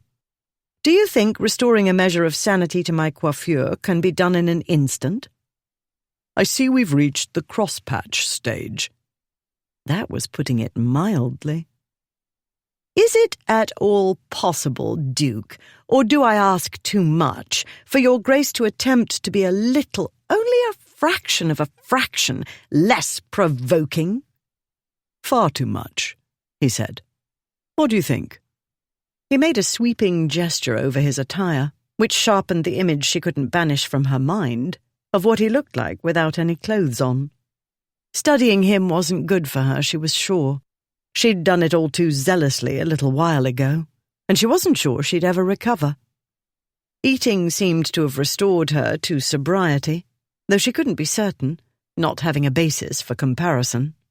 With a somewhat clearer head, she felt even more strongly aware of the sheer physicalness of him. The stallion came into her mind, the one she'd watched cover the mare that time. Stop it! Stop it! Be sensible, she told herself. Look at the facts. The simple fact was, it was hard to distance oneself from the physicality of a man when one sat looking up at him. She lowered her gaze and from under her lashes surveyed him from head to toe, from the big shoulders stretching the black coat's seams, down over the pleated shirt and striped waistcoat, and down, quickly, over the white trousers to the scuffed black shoes. He carried a hat in his right hand. She stared at the hat and tried to occupy her overactive mind with remembering the names of men's hats and trying to identify this one. "Naturally it doesn't fit," he said. "Out of the question given time constraints, though the tailor did the best he could. It's by no means the wool I would have chosen, and the linen is of mediocre quality." She tried to pretend he was a shop mannequin, a strangely dressed one. "It's unexceptionable," she said. "I agree that nothing fits properly, but at least the trousers cover your ankles. And as long as you don't have to heave women in and out of boats or rivers, the coat seams should hold." "But the pièce de résistance," he said. He approached, and the other women retreated. He stopped at the horse dressing glass and set the hat on his head. He frowned and tilted it this way, then that, then tried it straight. Vile, he said. I look like a bank clerk, but it was the only one that came close to fitting. How the devil do fellows buy these things ready-made? You do not look like a bank clerk, she said. If you wore a bargeman's cap, you would not look like a bargeman. You look like a nobleman, she thought, in disguise. Not a very good disguise, admittedly. She gave a dismissive wave. You'll do. You can wear anything and you'll remain tall, dark, and handsome. Men are deemed attractive when they're middle-aged and paunchy, she went on. Men may go grey and sag with impunity. We women are allowed to look well until about age 20 at most. After that, we're crones. The women about her protested. The lady is out of sorts, Ripley told them. You've done a fine job. Her ladyship doesn't look nearly as crone-like as usual. Now, if you would all quit dawdling with the hair, we really must be away. Her ladyship is on fire to be off. She was. The question was, where to? Yes, she said. Handsome? No one had ever accused Ripley of that before. She must still be drunk. Not being used to drinking, she didn't get over it as quickly as a more experienced person. Furthermore, she was a gentlewoman, a maiden. But the way she'd surveyed Ripley from under her lashes was not what one expected from innocent maidens. Who knew that a virginal blue-stocking could employ a half-hidden gaze like that, or cause a man to simmer under it? Apparently he had something to learn about blue-stocking virgins. He hadn't long to simmer. She turned her head slightly, and the firelight glinted off her spectacles, and then he couldn't see her eyes at all. Not that he needed to, he told himself. She'd seen quite enough of him, and he didn't need to see anything more of her. Best not to in present circumstances.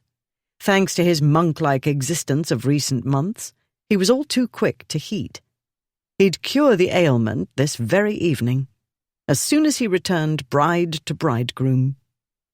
Along with the usual improper thoughts natural to a non-virtuous male, this was what passed through his mind as he waited, foot tapping, for the women to place a hat on Lady Olympia's head and tie the ribbons just so. When the hat ritual ended at last, and the bridal garments had been wrapped up in linen, he hustled her out of the room, and eventually out of the hotel and into the inn yard, where a post-chaise waited. "A post-chaise?" she said. "Did you think I'd buy a ticket for a mail coach?" he said. "At this hour?" "Will it take us to Twickenham?" she said. Ripley folded his arms, tipped his head to one side, and gazed at her. In the murky afternoon light, his eyes had darkened to the green of a cedar forest. Olympia straightened her spectacles and put up her chin. "I've decided you make a telling point." His green eyes narrowed.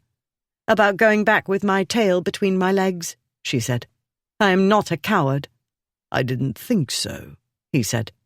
"Undecided, possibly." "I admit I was not thinking clearly," she said. "All the same, one might make a case for heeding one's instincts. I should like to speak to Aunt Delia before I return, if I return. I believe she's the one best equipped to counsel me. Everybody else sees nothing but the headline. Olympia married at last to a duke. I will tell you frankly, the headline hung in my mind too, to the detriment of clear thinking." She looked away. So much had clouded her thinking. Her brother's future, her own. Ashmont, too. Nobody had ever courted her so ardently. In fact, nobody had ever courted her at all, unless one counted Lord Menzies talking endlessly about his books. When Ashmont directed that earnest blue gaze at one, as though he saw nobody else in the world, and intensified the effect by casually mentioning his grandfather's vast collection of books, which she knew could easily compare with those of the Dukes of Roxburgh and Marlborough, Well, it was impossible to keep a cool head. As was not the case with Lord Men's, Olympia had seen for herself the Duke's library at his place in Nottinghamshire. Her father had taken her with him to look at some horses. Ashmont had been away at school at the time. It was his uncle and guardian, Lord Frederick Beckingham, who'd kindly offered little Olympia, she couldn't have been more than 12, a tour of the house. Once she'd seen the library, she wasn't interested in the rest of the house, much to the gentleman's amusement. Twickenham, Ripley said, bringing her back to the present. Yes, she said. He was silent for an exceedingly long time. She clenched her hands, not that she had a prayer of winning any fight with him, but as a signal she was prepared to fight, though she knew she'd been more than a little wayward. She'd better not drink brandy ever again. Very well, he said. Get in the carriage. She let out the breath she'd been holding and started toward the vehicle. The postilion had put down the step and opened the door when a yelp of pain, then another, echoed through the courtyard. Turning toward the sound, Olympia saw near the yard's entrance a wiry red-faced man raise his whip at a cowering dog, a fine brindled wolfhound or something like. A red mist appeared before her eyes. She forgot about Ripley. She forgot about Twickenham. She was moving before she thought about moving, marching briskly toward the scene, speaking as she bore down on her prey, her finger pointing at him, then down at the ground. "You! Drop it! Now!" The villain froze. The dog sank onto its belly. For a moment Ripley froze too, dumbfounded. "Now!" said her ladyship. She was moving toward the whip-wielding fellow, not running, but moving swiftly and inexorably like Ripley didn't know what, something inexorable, as implacable as fate, which was absurd. She, in a hat with flowers springing up from the top, and a black lace cape fluttering about her shoulders, and ribbons streaming as she sailed along. A pastry confection, perhaps. Nemesis? Hardly. Yet every man in the courtyard paused at the tone of her voice. All of them, Ripley included, responded to that sound. It was simply the voice of command, though he wasn't sure he'd ever heard a woman employ it so effectively. His sister, perhaps, or Aunt Julia. Though the object of her displeasure looked as obstinate and belligerent as every other undersized blackleg and bully Ripley had ever known, and seemed to be drunk as well, the fellow brought his arm down. Otherwise he didn't move, only stood, warily watching her ladyship's approach. "I'll take that," she said. She held out her slender gloved hand. "Meant to say," the brute began. Lady Olympia didn't move, didn't utter a syllable, only stood with her hand out, waiting. He gave her the whip. Ripley would have let out a whoop, but instinct told him this was a delicate balance. Matters could turn dangerous in an instant. As Ripley moved nearer, as unobtrusively as was possible for a 6-foot-plus man in fighting trim, the man spoke, and a cloud of alcoholic fumes floated outward.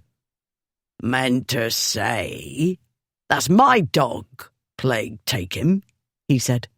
"And he cost me a bloody fortune, the miserable cur. Obedient, they said. Trained for hunting. Right, all my eye and Betty Martin." "You struck a dumb animal," she said. "With a whip. How would you like it?" She raised the whip as though to strike. The fellow put up a defensive arm. "Why, I wasn't—" He swayed and started to stumble, but righted himself at the last minute. "I am painfully tempted to give you a taste," she said, "to help you remember the next time. But that would be ill-bred." She looked at the dog. "Come," she said. The dog rose. "The devil?" the fellow said. "You can't. That's my dog." She made a slight beckoning gesture and the dog went to her. "Sam," his owner shouted. "you come here or I'll—" "You won't," said Lady Olympia. "You don't deserve to own a dog." "You're not taking my dog. I'll have the law on you." He looked about him. "Somebody fetch a constable. That's my dog, and when the stubborn cur don't do what I say, I teach him. Nobody else's bloody business." The dog beater was shouting about robbers and interferers and constables and who knew what else. People emerged from the ground-floor coffee room.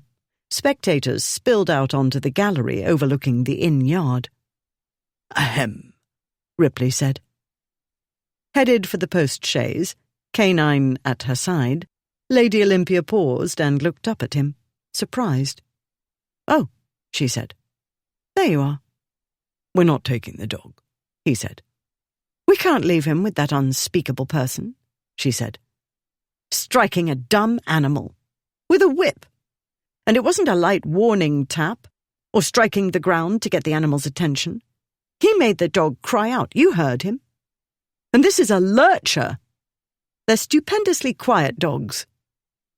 Ripley could see what it was. A poacher's dog. A silent hunter. It stood close to her, by her hand, the one holding the whip. The animal trembled. "They're stealing my dog," the dog beater shouted. "Somebody stop them!" "Don't be a bloody fool, Bullard," somebody called out. "It's His Grace of Ripley.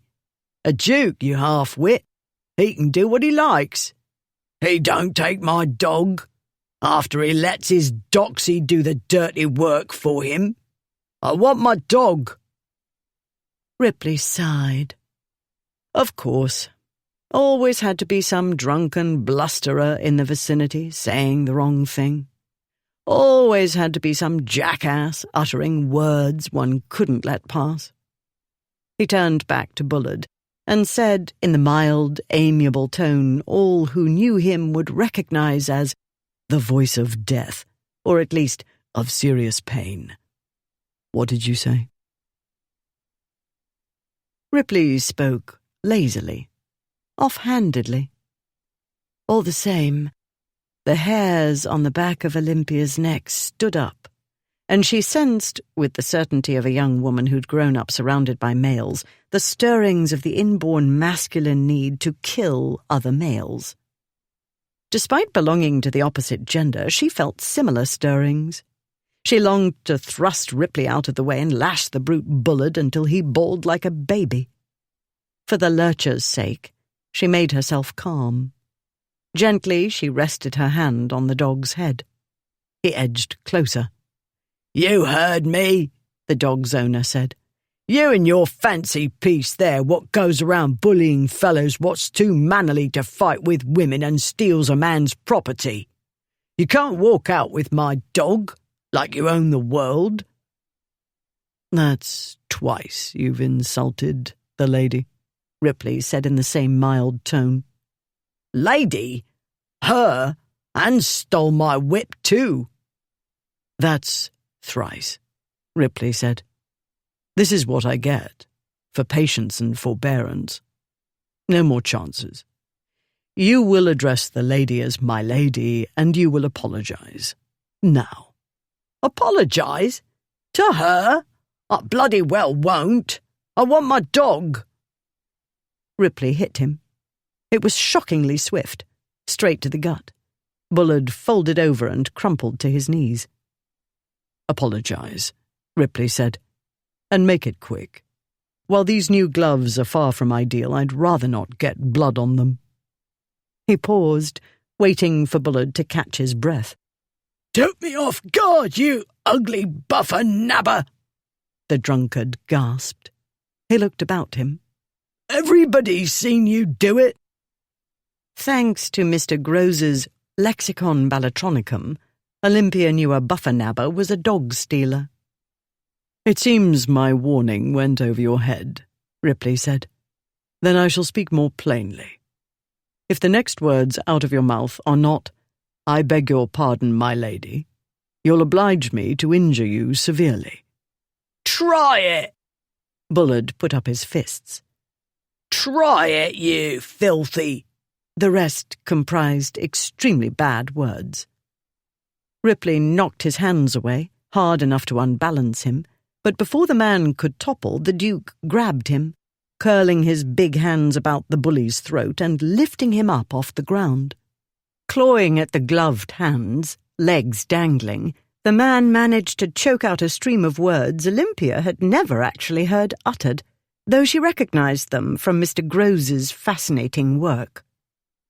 The Duke's calm, cool voice carried easily across the dead silence of the inn yard. You will address the lady as my lady, and you will apologize, or I shall have to make your life unpleasant. Go ahead and kill me, the fool choked out. You'll hang, and I'll see you in hell. Wouldn't dream of killing you, Ripley said. Too quick. No fun in that. No, what I thought I'd do is start with breaking a few bones, then a few more, until there are too many for the surgeon to mend. Bullard's face was turning purple, but he managed to gargle references to Ripley's penchant for unnatural acts with farm animals. What a tedious fellow you are, Ripley said. Maybe I'll drop you and see what happens. I hope I don't accidentally step on your head. Go ahead, the man croaked. Ripley let go of him. Bullard fell onto the cobblestones. Olympia expected him to bounce up again. Some men didn't know when they were done for. Apparently hitting solid stone made an impression. Bullard clutched his throat, but made no other movement. He lay where he'd been dropped, eyes open, staring up at the Duke. Are you quite done? Ripley said. Bullard nodded. Then say you're sorry. Sorry, Bullard gasped. Not to me, you ridiculous person. To the lady. Sorry, my lady. Good.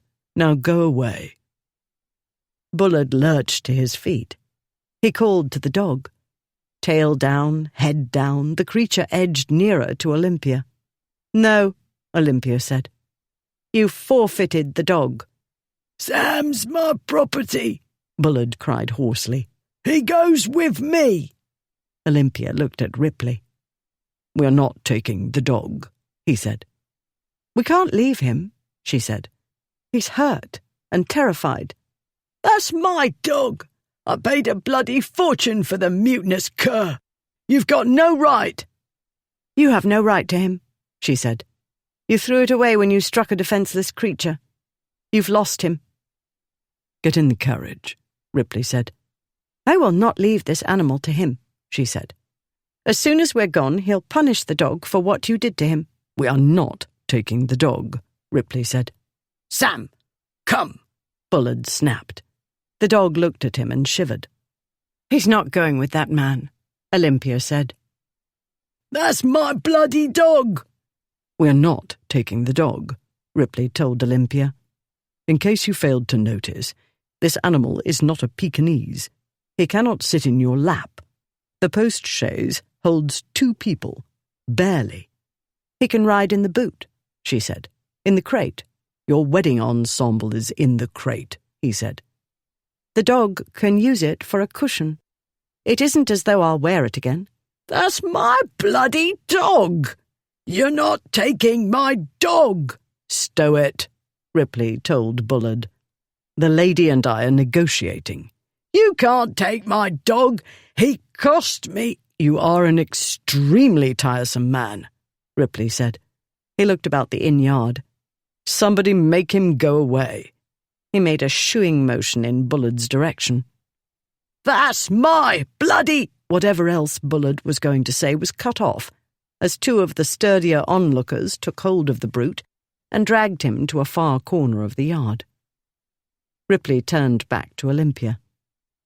If we take the dog, it's your dog, he said. When I leave you at your aunt's, I leave him. Is that clear? Once we take him, there is no mind changing because I am not going to abandon him on the road or find him another home or adopt him. Do you understand? Yes, she said, heart pounding. Thank you for explaining it in simple terms. in case my girl brain was too small to grasp the implications. "Good," he said. He moved away to talk to Bullard, who was struggling with the men trying to hold him. A long debate followed, with Bullard's voice rising in outrage, then gradually subsiding to a grumble. Not long thereafter, a servant emerged from the inn with blankets. He carried them to the boot and arranged them over the parcel containing her neatly wrapped wedding ensemble. "Will that do, or shall we hire a separate carriage for your new pet?" Ripley said. "And a footman or two to look after him, perchance?" "That will do," Olympia said. Ripley clicked his tongue, and the lurcher looked at him, ears pricked. Ripley pointed to the crate. The dog jumped into it. He pushed the blankets with his paws and turned around a few times until all was arranged to his satisfaction. Then he settled down. The dog had been well trained. Clearly the problem wasn't the animals. She glanced at Bullard, who stood mouth open, looking from the dog to her to Ripley and back again. "Get in the carriage," Ripley said. "Now." Ripley watched her climb into the post-chaise and settle into the seat in a flurry of lace and ribbons and bobbing flowers. He gave one last glance about the courtyard to make sure Bullard wasn't about to rush out at them and make a pest of himself. More of a pest of himself. Then Ripley went to the boot and examined the dog. He detected 2 welts, but saw no blood. The swine hadn't had time to get to serious whipping. Ripley stroked the dog and made a few meaningless but comforting sounds, and the dog's trembling abated. "You're one lucky fellow, I hope you realize," Ripley said. "Your timing was excellent." The dog licked his gloved hand. "No drooling." Ripley drew his hand away. "Even on these unspeakable gloves. And you are on no account to be sick on the way." There. He was better now. Ashmont's Duchess-to-be was alive and in one piece. Nobody had died. No blood had been shed, although Bullard would have many painful bruises as mementos of the occasion. In spite of agreeable thoughts like these, Ripley knew he would need some time to settle down after exerting so much self-control to keep from beating Bullard to a bloody pulp. Ripley took one last, calming breath, left the dog, climbed into the carriage, and told the postilion to set out. The vehicle had hardly begun to move, and Ripley had hardly settled into the seat, when Lady Olympia bounced up and threw her arms about him and said, "Oh, well done indeed!" Then she kissed him. Chapter 6. She kissed him on the cheek because she was overwrought. Or so Ripley's brain, had it been working, would have told him. Had this organ of intellect been in operation, it would have told him to push her off and say something like, "Don't be ridiculous." His brain wasn't working. He pulled her into his arms and kissed her on the lips, and not gently. He kissed her with all the anxiety, frustration, rage, and other annoying emotions he'd thought he'd finished with a moment ago, and with the simple lust he'd been fighting for what seemed like a very long time. He felt her tense, and he was about to withdraw, but then her soft mouth was responding to his, and the taste of her was different, fresh and sweet and something else. He didn't know what it was and didn't care. She had no idea how to kiss. He didn't care about that either. Her mouth was soft and full and tasted good. In any case, he knew how to kiss, and he didn't doubt she was intelligent enough to catch on. She melted into his arms and fit exactly as she ought to do, and for a moment he simply lost himself in the rush of excitement and relief and pleasure and other more alien feelings. Then a dog barked, and the sound woke him from the mindless state he'd fallen into. He drew away, cautiously, because, his brain having belatedly begun normal operations, he knew he'd done something amazingly stupid. It made no sense to push her away, when he was the one who'd turned an innocent peck on the cheek into something she'd never intended it to be. "Damnation," he said. "Did nobody ever tell you not to get too close to men who've been fighting only a minute before?"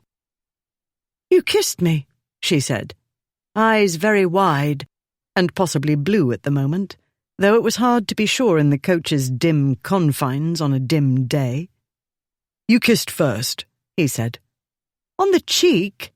"On the cheek, on the lips. All the same to me. Female, kiss, male, excited. Do I have to explain simple facts of life to you?" "Some, yes, it seems," she said. "I have 6 brothers, and I know about fighting. But I don't know what happened. You saved the dog.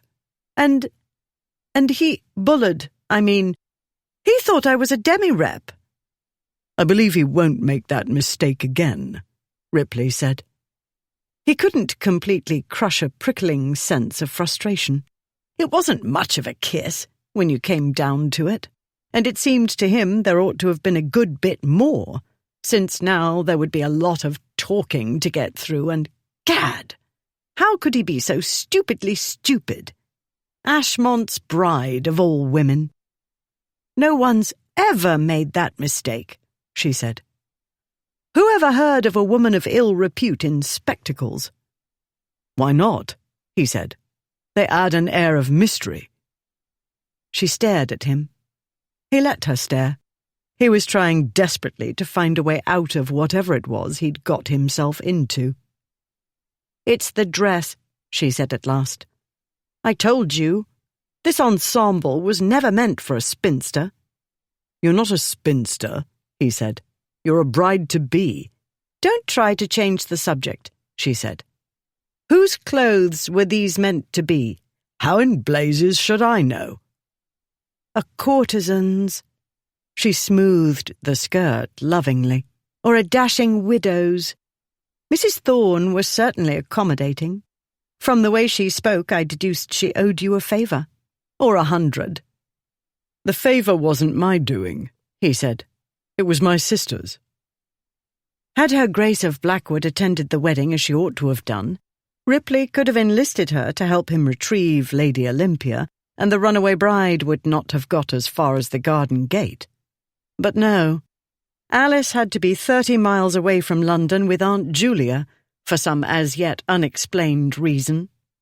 Blackwood hadn't offered much information, but then he and Ripley hadn't had much conversation, had they? Nearly all the talk had been Ashmont talking about getting married. To the woman Ripley had kissed a moment ago in an excessively enthusiastic manner. "You've met her, no doubt," he said. "She can be the damnedest— Never mind. If you've met her, you know what she's like."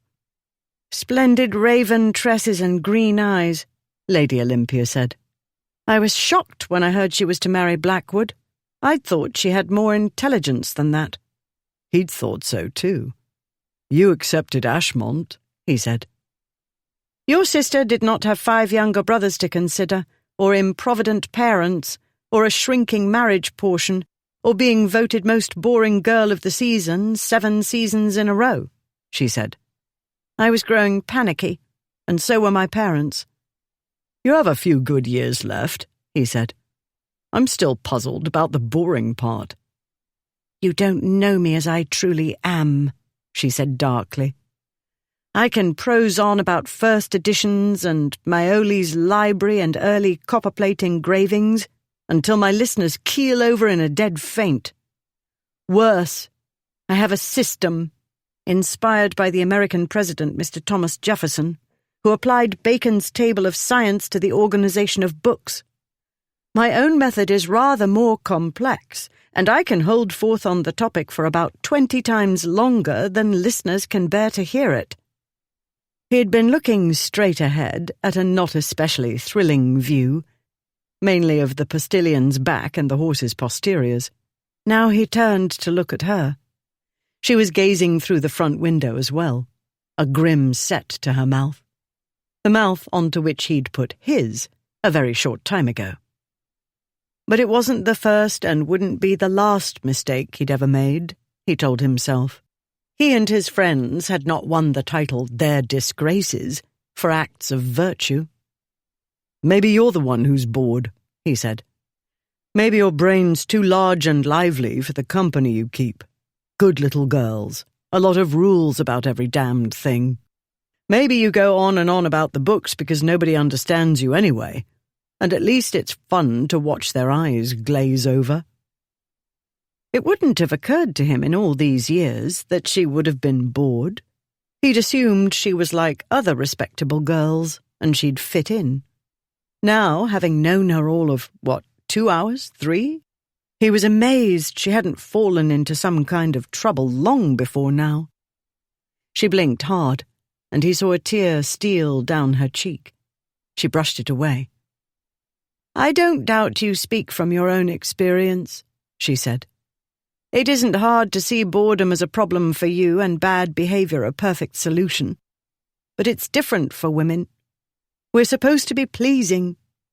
"Dress more daringly and you'll please," he said. "Men are simple creatures, as I ought not to have to explain to a woman in possession of a surfeit of brothers. What you're wearing now, for instance, shows off your figure. The black lace adds an air of mystery and danger." "Aye! Dangerous!" "Didn't you see how relieved Bullard looked when he saw he had only me to fight, not you? Dress like a dangerous woman and men won't notice what you say. They'll be too busy thinking improper thoughts." "I can't believe I'm listening to the Duke of Ripley offer brotherly advice," she said. "I do have experience in that line," he said. "I am a brother." "Over whom his sister has influence, it appears," she said. "And this, in an as yet unexplained manner, has led to undying gratitude on the part of a Putney dressmaker." "She wasn't always in Putney," he said, grateful for the return to the original subject. He wanted to hear more about Lady Olympia's system, and he did not want her to cry because a lot of small-minded fools found her boring. These thoughts were bothersome, and he preferred them out of his head. The dressmaker was another matter entirely. "Mrs. Thorne, under another name, was a successful London dressmaker before she married Mr. Kefton," he said. "She worked and he spent everything she made and then some. The bailiffs came and took away everything, lock, stock and barrel. Kefton, courageous fellow, ran away. My sister, a loyal customer, told me the sad story and insisted I do something. To stop the nagging, I set up the dressmaker in Putney under the name Thorne. The false name was necessary to foil the faithless spouse's creditors as well as the spouse, in case he came sneaking back." "And now she does a booming trade in courtesans and merry widows?" Lady Olympia said. "Let's say she's found a niche," he said. "In other words, that's where you bring your mistresses," she said. "All 3 of you, I don't doubt. I can see the satirical prints now. My bosom will be falling out of my bodice, and bits of pink and black underthings will show, and my drawers—" "Tell you what let's do," he said. "Let's stop talking about your underwear." An image had developed in his mind of her breasts escaping the dress's bodice. It was a perfectly normal thought for a man, but thinking it was unwise at present. He put it as far back in his mind as he could. No easy feat when she sat next to him, and there was her bodice, practically under his nose. He made himself stare at the postilion's back, up and down, as the horses made what seemed to him excruciatingly slow progress out of Putney. "Everybody will be talking about it," she said, "and imagining the worst." "We'll be travelling for half an hour or more," he said. "After dragging unbalanced brides out of the Thames, insufficiently strangling bullies and rescuing dogs, I should like a nap. Please exert your faculties to be less exciting, much less exciting, more quietening." She looked up at him. "You cannot be suggesting I explain my system for library organization?" "Exactly. Tell me all about it, in detail. Their disgraces were in the habit of mowing down whatever got in their way. Accustomed to this modus operandi, the world usually got out of the way as quickly as it could. But one couldn't simply mow down one's future in-laws and wedding guests. The guests were easily subdued with buckets of champagne and a story about the bride having been taken ill. The future in-laws were another matter. Even with Lord Frederick's help, the company was not quickly appeased, especially Lord Ludford, who put the blame squarely on Ashmont. Olympia was a good, sensible girl, Ludford said. She wouldn't run away unless she was tricked or driven to it. He wouldn't have people slandering her because his disgrace didn't know how to treat a gently bred girl who did him a very great favour in accepting him. Luckily, Ashmont, for once, didn't start a fight. He was too impatient to be off to take much notice of anything anybody said. Eventually, the company was deceived and appeased to Lord Frederick's satisfaction. Then, Blackwood, having had the forethought to order the horses brought round well before everybody had settled down, the two dukes set out. They soon reached Kensington's High Street, though it wasn't soon enough for Ashmont, who spent the short journey cursing his uncle and everybody else for making mountains out of molehills and slowing him down. Then, since one couldn't mow down possible sources of information, the dukes had first to fend off the hordes of boys who appeared out of nowhere and rushed toward them, offering to hold their horses. "Looking for a bride," Ashmont said. "Anybody seen her? With a tallish fellow dressed for a wedding?" The boys looked at one another, then at him, faces blank. Ashmont held up a coin. "Come now," he said. "A bride, in a veil and everything. Hard to miss. A shilling to the first lad who has something useful to tell me." No response.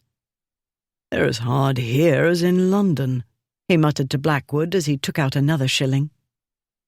"There's 2 bob," Ashmont said more audibly, "for the clever lad who gives me information." He saw one boy whisper to a smaller one, who was dressed in a curious costume.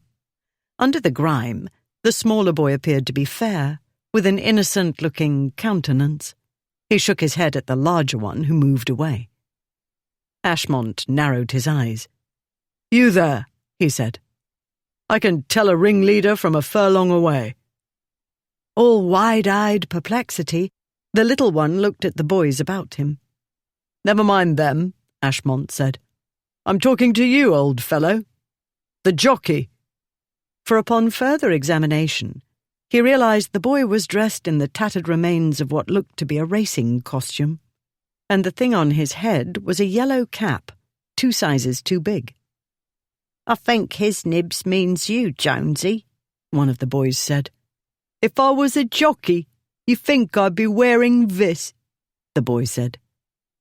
Blackwood, who was more adept in Cockney, translated, and since he was the linguist, he continued with the boy. "Come along, and let's talk," he said. "I don't know nothink," said Jonesy, and all the other boys said, "We don't know nothink." Blackwood turned his horse and rode a little away, but not before displaying a crown so that only Jonesy could see it. No more than a glimpse before Blackwood made it vanish. The boy approached him and stood, arms folded. "That was pretty good." "Owning the coin will be even better, I'll wager," said Blackwood. "But only if you tell me what you saw and heard when the toff and the bride were here." "Maybe he was here, and maybe he wasn't," the boy said. "But if he was, I think I remember he give us a glistener." A sovereign? Not impossible. While none of them were pinch pennies, Ripley was the most likely to give a lot of vagrant children an entire pound to keep mum. "Then why aren't you out celebrating your riches?" Blackwood said. "On account of not wanting to get flicked." The boy made a gesture indicative of throat-cutting.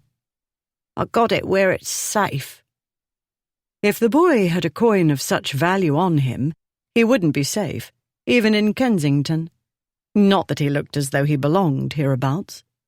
He had rather more of the city urchin and less of the rustic about him, which probably accounted for the other boys taking their lead from one so small. His age was anybody's guess. Blackwood considered the shabby jockey costume. It wouldn't be breaking your sacred oath if you showed me where they went. I don't have a sovereign on me at the moment, but I will take you up on my horse and trust you to show me the way and give you the crown as well. He'd made the right offer. The boy's eyes widened, startlingly blue, and filled with longing. Then he glanced back at his cohort and shook his head. Blackwood reached down and yanked him up onto the saddle in front of him. Though the boy protested loudly, screaming about being kidnapped and murdered and such, he didn't put up much of a fight.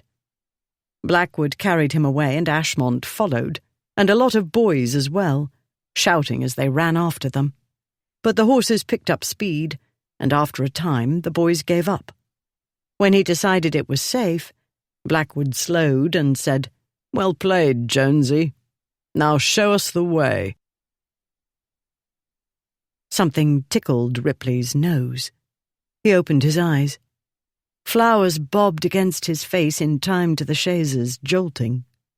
They were attached to a hat. A lady's hat. He came abruptly awake to discover Ashmont's future Duchess in his arms. In spite of the jouncing chaise, she too had fallen asleep, deeply, judging by the steady rise and fall of her bosom. Hardly surprising, he told himself, given the brandy, the day's events, and the likelihood she hadn't slept much the previous night, although for reasons altogether different from his. Hardly surprising either for his arm to work itself around her shoulders. He'd been asleep, or dozing at the very least. A warm female body had settled close to his. Bringing it closer was instinctive. Other instincts came into play now, and he was getting ideas in his head and elsewhere that would be all well and good in other circumstances. At present, they were deuced inconvenient. Still, he hated to wake her. He remained as he was, and looked out of the window.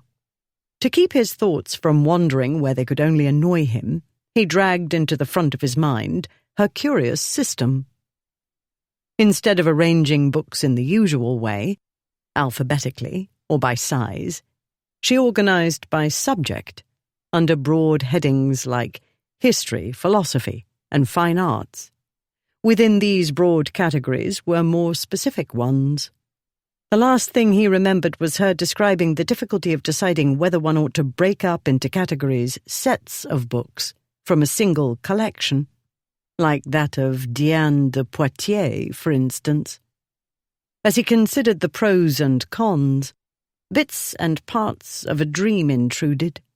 A woman falling off library steps into his arms, he running madly through London streets, chasing a bridal dress that flew above his head like a kite, books tumbling out of windows as he ran. His mind veering from books to dreams, he registered little of the view from the window until the chaise slowed and stopped. He blinked and took in the scene. Richmond Bridge stretched ahead. They'd reached the toll gate. His travel companion stirred and tipped her head back to look at him. Her eyes widened, and she jerked away. "Too late to be shy now," he said. "We've slept together." Olympia was sure she'd drooled on his neckcloth and developed sleep creases in her now red face from pressing it into his lapel. She had fallen asleep on one of their disgraces, and not the one she was supposed to marry. Furthermore, she had been far too comfortable tucked against his hard chest, with his muscled arm about her. It was a very good thing no man had tried to lead her astray all these years, because it seemed as though she was all too likely to go. She said, "I should not boast of it, if I were you. You're hardly my first. Clarence would scream and scream during thunderstorms until he was allowed to crawl into bed with me. Now I'll know what to do the next time a thunderstorm strikes, he said. Your hat's crooked.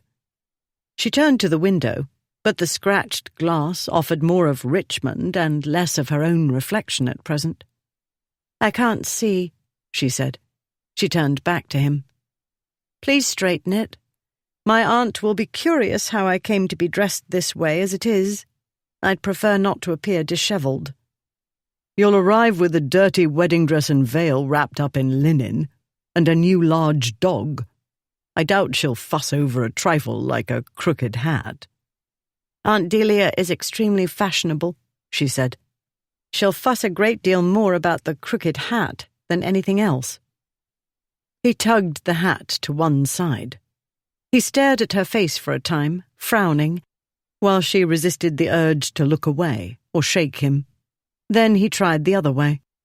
After repeating the procedure 5 times, he lifted his hands in a gesture of surrender.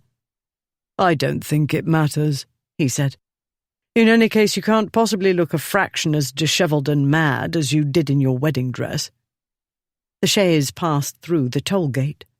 From this point on, she'd have to pay attention. The postilion would need specific instructions to her aunt's villa. She relayed the directions through Ripley. They were simple enough, and the distance wasn't great. It was only after the chaise crossed the bridge that she remembered she hadn't yet composed her explanation. She swore under her breath. Now what? He said. That wasn't meant to be heard, she said. I have exceptionally keen hearing on occasion, he said. That is to say, when I'm paying attention. With you, a man must pay attention at all times. Had Ashmont paid sharper attention, for example, you wouldn't have run away. Had I paid sharper attention, you wouldn't have fallen out of the boat. But I've learned my lesson. I'll keep you under close scrutiny until I've deposited you safely with your aunt. Ripley's close scrutiny was a dangerous article. He'd said things and looked at her in ways other men didn't, and the combination had started to make her think she wasn't altogether the young woman she'd always believed she was. She knew rakes were dangerous, but she hadn't understood how subtle the danger could be. Her ideas about a great many subjects were threatening revolution. It was a good thing Aunt Delia was only a short distance away. Yes, right. Focus on Aunt Delia. Not him. I don't know what to tell her, she said. Nothing I compose sounds rational. At present, her idea about being bought for breeding, which had appeared so compelling when she was drunk, now struck her as ludicrous.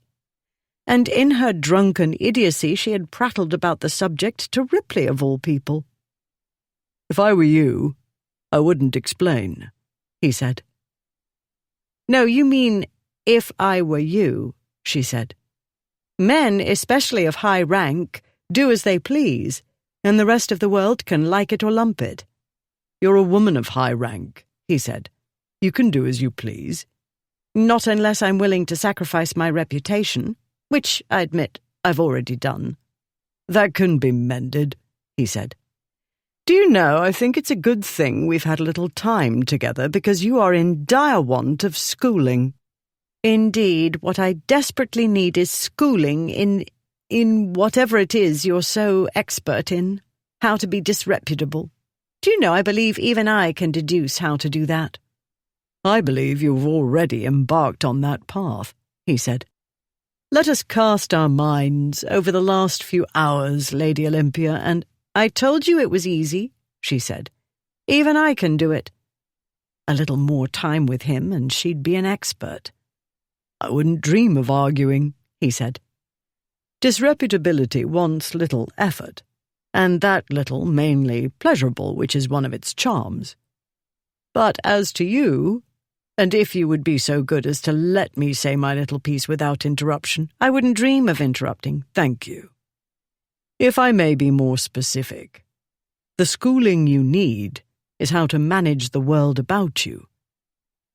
Let me explain something to you, she said. One's income can be managed, although this seems to be a feat beyond my parents' abilities. A library can be managed, The world cannot. Only a duke and one of their disgraces would suppose otherwise. He dismissed this with a wave. Picture the scene.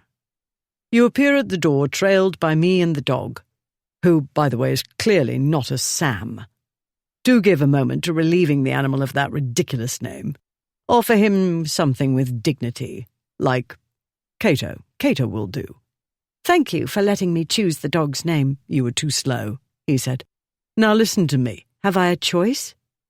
I have experience with situations that seem to require explanations, he said. Besides which, I have a sister. His gaze shifted to the front window. And we don't have much time. He ordered the postilion to stop the chaise. Wait, he said, and climbed out. She saw an alternative to waiting, running away. But that hadn't worked so well before, though it had felt so very good and absolutely right at the time. Running away looked good to her now when she was quite sober. A clear sign she'd spent far too much time with this man. She waited and watched through the chaise's front window. He went to the boot. Cato looked up eagerly at him. Ripley made a beckoning gesture and the dog sprang out. Ripley removed the large linen parcel, sent the dog back to his blanketed nest, climbed back into the carriage with the wedding corpse, and told the postilion to go on. The chaise rumbled into motion. Ripley took off his gloves and began untying the parcel. "I'm not wearing that," she said. "I beg you will give me some credit," he said. "A very little will do. We need it for the scene." "I like my aunt," she said. "I won't let you make her the butt of one of your practical jokes." "It isn't a prank," he said. "It's a scene. A sort of dumb show, what you call it." "I have no idea what you call it." "Like charades," he said. "But the other thing." "A tableau?" "That one. Wait." She watched him undo the parcel, his long fingers so adept and graceful. She remembered those fingers in her hair. She turned her gaze away, and her obnoxious mind promptly conjured a scene. More than a year ago it had happened, maybe 2 years or more. Lady Nunsthorpe's ball. Known ironically as the Nun, according to Stephen, her ladyship clearly liked to live dangerously, for she'd invited all 3 of their disgraces. During their dance, his hostess had been doing her best to seduce Ripley. Not that Olympia supposed this demanded much effort, but she hadn't been able to look away. He'd moved with the power and grace of a thoroughbred, and she'd wondered what it felt like to dance with him. The man standing in the basin had looked like a thoroughbred, splendidly proportioned, powerfully built. They could also be temperamental and dangerous, as her father had discovered at great expense. Not that Papa ever learned from experience. She hoped she didn't take after him in that regard, but she'd never been tested before, never been tempted. Ripley's voice called her mind back from the treacherous place it was heading for. "As I said before, you'll appear on your aunt's doorstep with your entourage," he said. "This will comprise 1 canine and 1 disreputable duke, who will be carrying the wedding dress and veil." "Like a dead body," she said. "The corpse of her family's hopes and dreams, the corpse of her brother's futures." She was growing hysterical. "Stop it," she told herself. "Exactly. As soon as you see your aunt, you will fall into her arms, weeping." It was simpler and cleverer than she'd expected. She could picture it easily. Presented with such a tableau, Aunt Delia wouldn't expect a coherent explanation.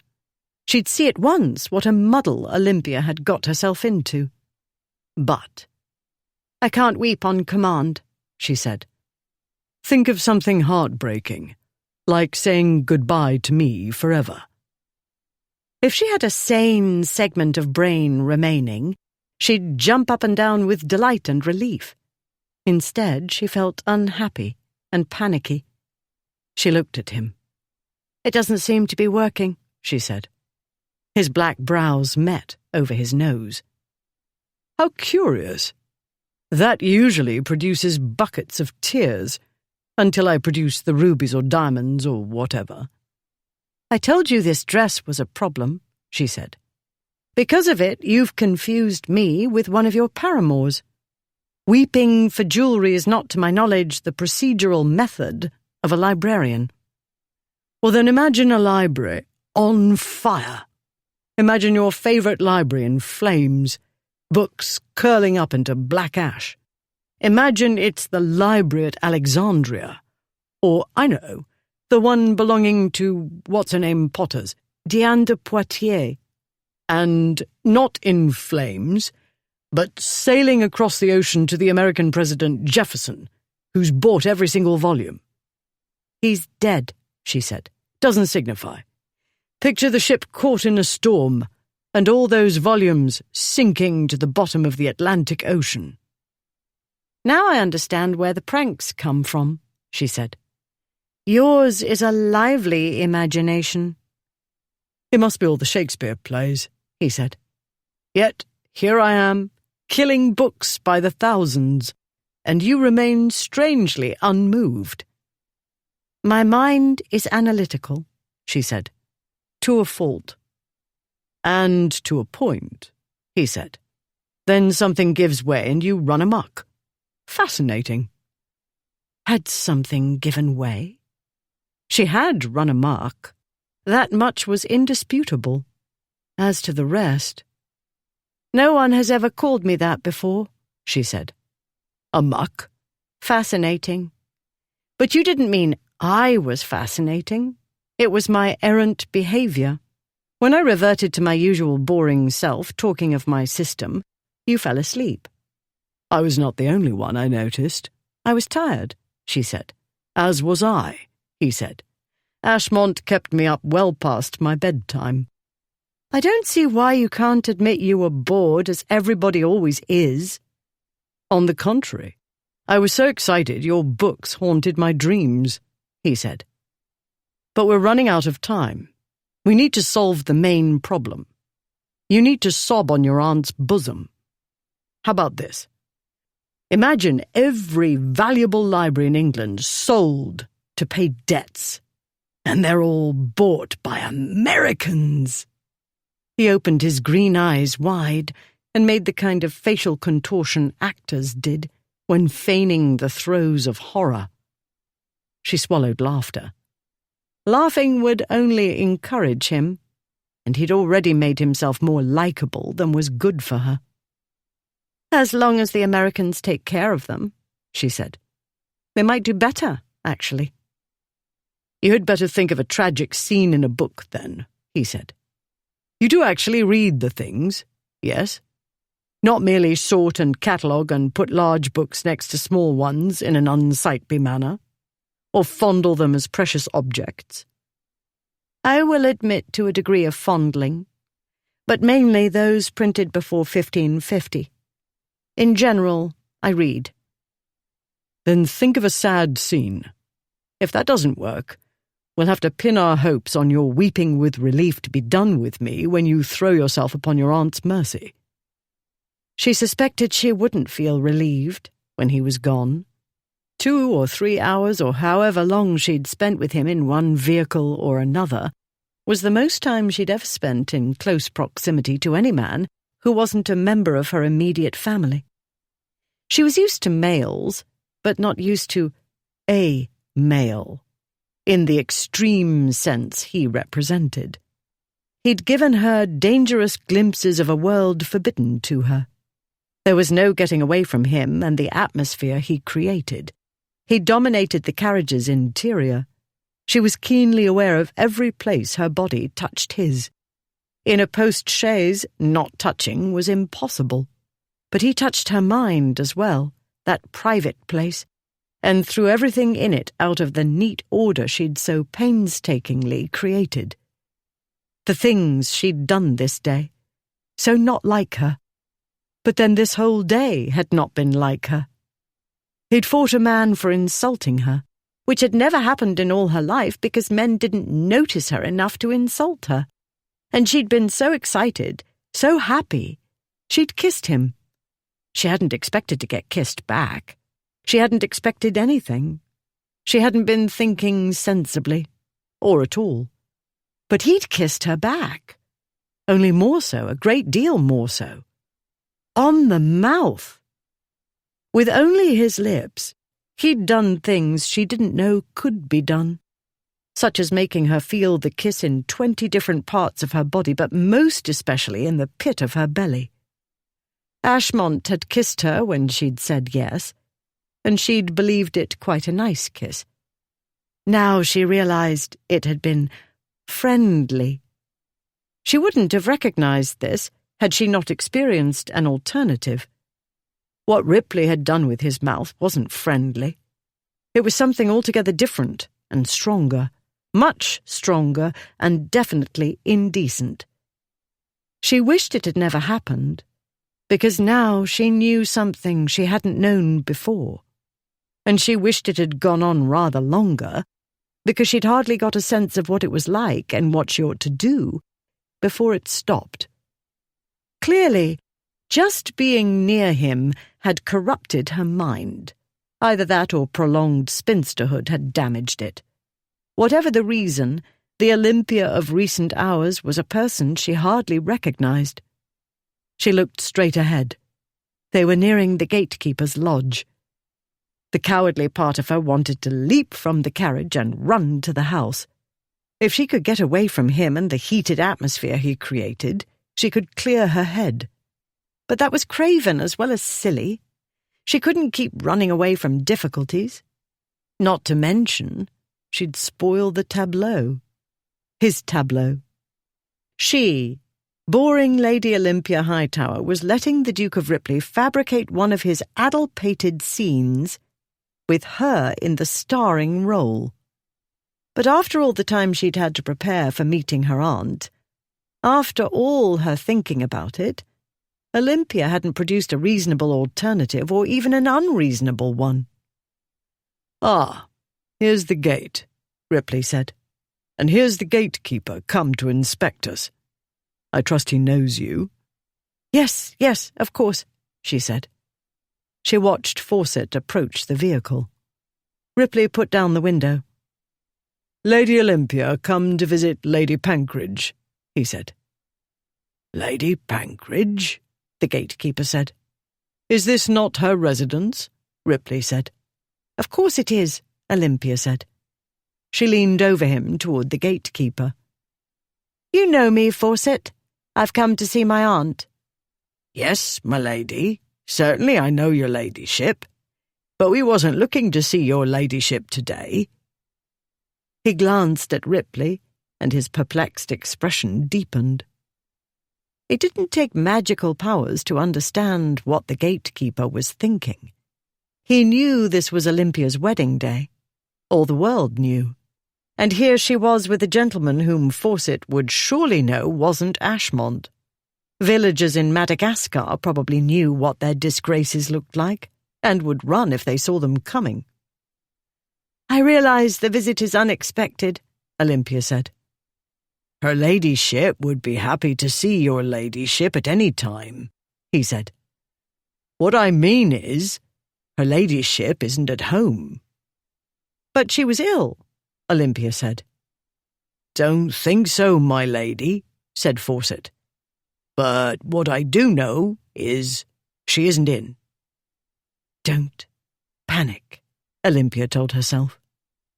"It's no great matter," she said. "I've come all this way. I'll wait for her to return." "I beg your pardon, my lady," the gatekeeper said.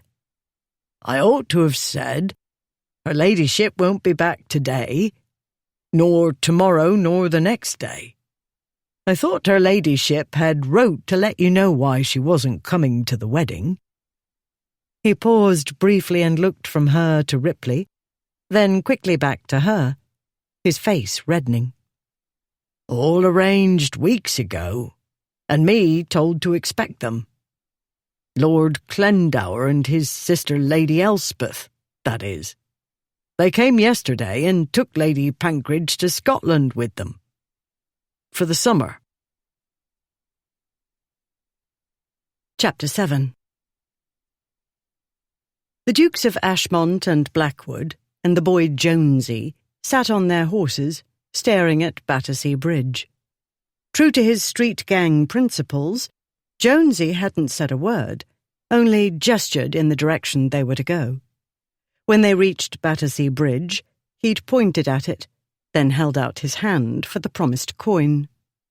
Though he now had it clutched in his grubby hand, he offered no sign of leaving his place on Blackwood's horse, where he'd made himself quite comfortable, by the way, and Blackwood considerably less so, for the boy stood in dire need of a bath, or possibly a scraping and sanding, for the grime seemed well-aged, and the accompanying aroma more than ripe. At their arrival, the usual crowd of urchins swept toward them, offering to hold the horses. They engaged in a lively exchange of insults with Jonesy before Ashmont started calling for information. The boys instantly didn't know nothink and disappeared into their lairs. Others in the vicinity were more helpful. A number of people had noticed an hour or two earlier the arrival of a large man who looked like the Duke of Ripley and who accompanied a dishevelled woman wearing a white dress and spectacles and carrying what looked like a lot of lace and flowers. The pair had been observed getting into one of the wherries, but no one knew more of its destination than upriver. Other watermen reported that the two who'd taken the bride and her companion had not yet returned. "What the devil is Ripley about?" Ashmont said. "Upriver? Where's he taking her?" "He can't be meaning to go far," Blackwood said. "Putney? The White Lion?" "By boat? Why a boat, to travel that short distance? The hackney would have taken them to Putney and more discreetly." "It doesn't seem they were trying to elude pursuit," Blackwood said. "They were not inconspicuous." "I don't know what it means," Jonesy said. "Inconspicuous means you'd never notice them," Blackwood said. "So what do you think not inconspicuous means?" "You could tell him from a mile away," the boy said, "on account of the wedding dress. And him." "Right." Blackwood heard the ragamuffin repeat "inconspicuous" under his breath several times. "The trouble was everybody was too busy staring at Olympia to pay attention to where they were going," Ashmont said. "You'd think Ripley would have left us a clue," Blackwood said. "If he did, I'm hanged if I can make it out," Ashmont said. "Still, if he means to prove he's cleverer than I, he'd better think again." "I doubt he thinks the first time," Blackwood said. "We're going to have to follow by boat, curse him," Ashmont said. "And stop at every stopping place along the way to find out if they disembarked there," Blackwood said. "Good point. He'll be laughing himself sick, thinking of us following in that way." "We could stop at the Swan," Blackwood said, nodding toward the inn that stood on the waterfront, "and wait for the watermen to come back. We could hire Jonesy to keep watch for us. He could nose about the neighbourhood while he's at it, unless he has any pressing engagements." "Well, Jonesy?" "I dunno," Jonesy said. "Do you know what a pressing engagement is?" Blackwood said. Jonesy nodded. "Like when old Truller couldn't meet us no more on account he had a pressing engagement with a lag ship."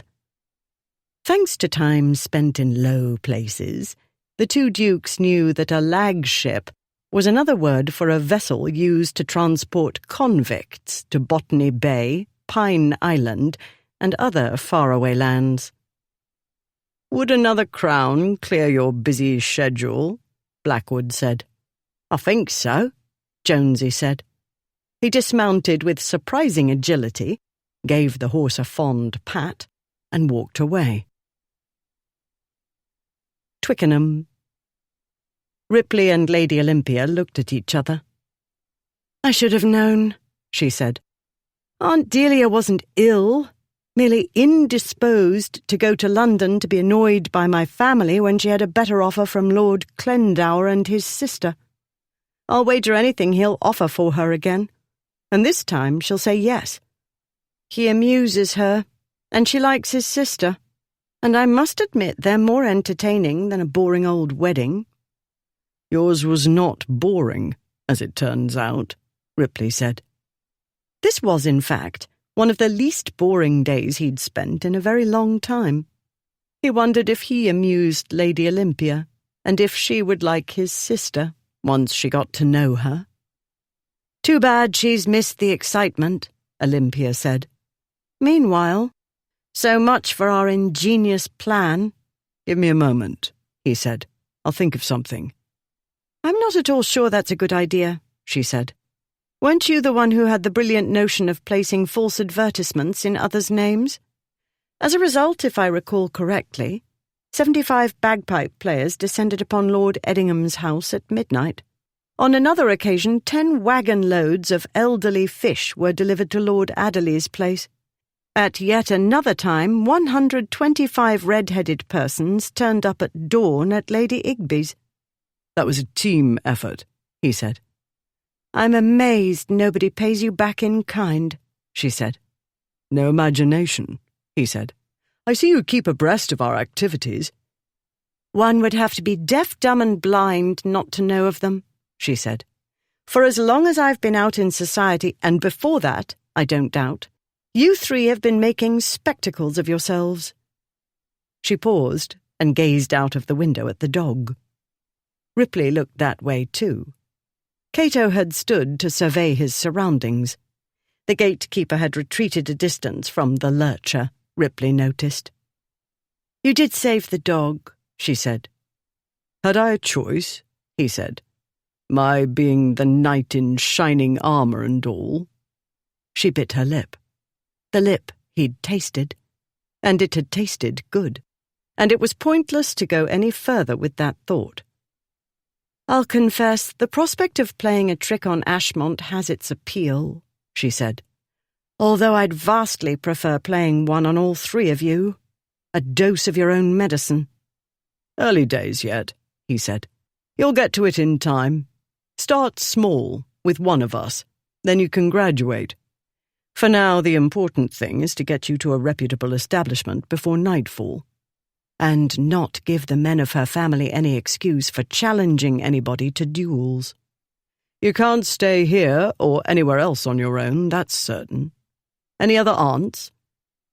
"All the others, as well as the great-aunts and so forth, came to the wedding," she said. "Everybody came, except Aunt Delia." "And Alice," he said. She turned away from the window to look at him. "According to Blackwood, my sister felt obliged to go to our place near Guildford," he said. "Something about Aunt Julia having one of her spells, though I'm not sure what that means, and Blackwood seemed to be equally in the dark. In any event, it's something over 20 miles from here." 20 miles? "No great distance," he said. "A few hours. If we keep to a brisk clip, we'll arrive before nightfall. More important, Alice is there, and whatever one may say of her spouse, she's a respectable matron. No impropriety, or our world's fool notions of impropriety, in your staying with her." "Your sister," she said.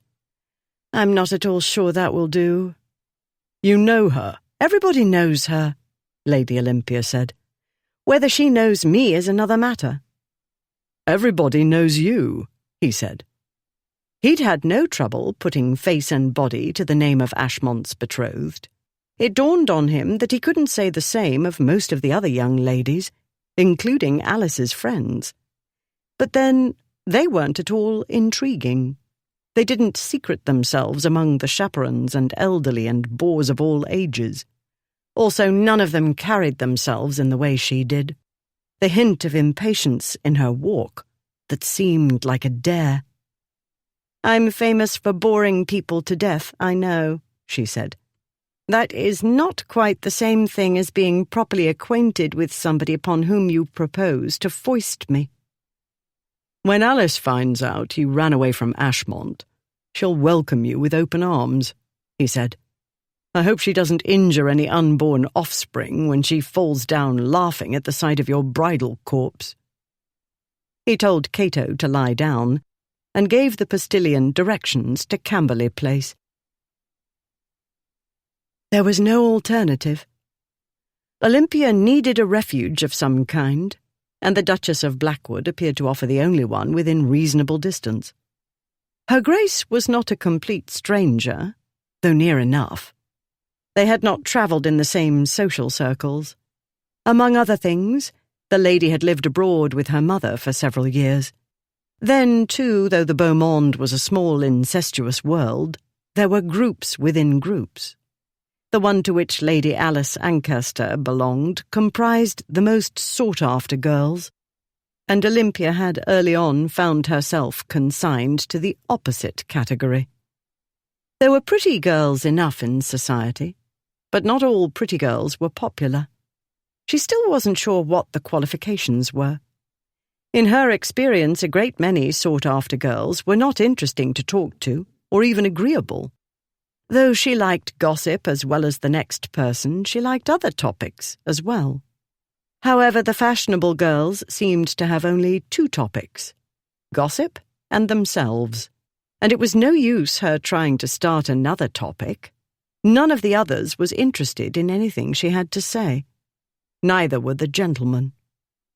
After her first season, she began drifting further and further away to the groups of elderly, intellectual, and otherwise unfashionable people. Not that Lady Alice had ever been rude to her, as some girls were. She hadn't been part of Cousin Edwina's group, the ones who'd voted Olympia most boring girl of the season. Ripley's sister and Olympia had hardly exchanged more than a word or two. She knew a great deal less about the lady than about her disreputable brother. All the same, Lady Alice had astonished even more au courant persons when she married the Duke of Blackwood. "I didn't realize you had a place near Guildford," Olympia said. "Belonged to my Uncle Charles," he said. "Alice and I and our friends spent a great deal of time there in our childhood. He left it to me, but it's Aunt Julia's for her lifetime.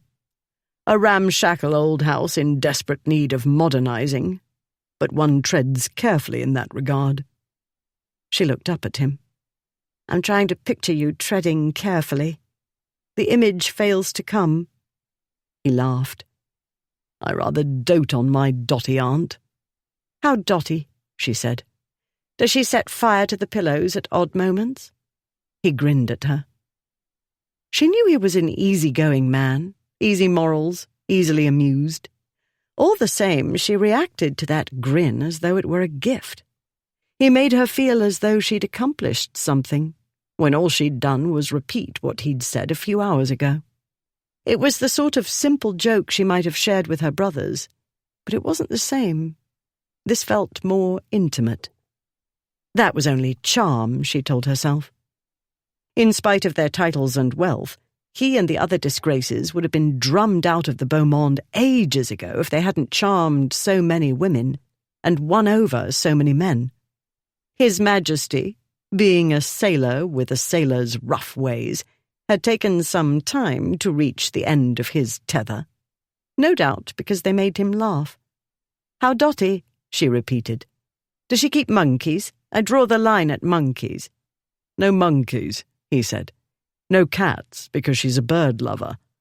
And after the last dog died, she's been reluctant to get another." "Oh dear." She looked out of the front window at Cato, who sat, mouth open, tongue hanging out, taking in the passing scene and its sense. "She likes dogs," he said. "It's only that she takes their demise hard. Don't fret. She and my sister will welcome Cato with open arms." "If all is well," she said. "If your sister didn't come to the wedding because of your aunt, I deduce that all is not well." "That won't stop anybody welcoming Cato," he said. "A fine, well-behaved canine. Not the handsomest fellow, but good-looking enough and intelligent. If he had been one of those vile little yapping dogs, I should have dragged you away, by force if necessary, and left him to his fate. In my experience, they become vile little yapping dogs because their owners spoil them, she said.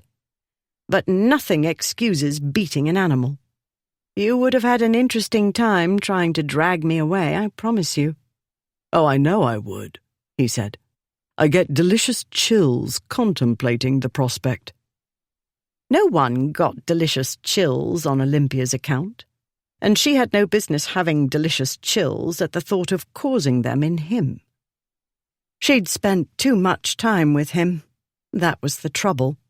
More time than she'd ever spent in the company of any man not a relative. He was infecting her brain and turning it silly and hopeful, and waking up old wishes and dreams.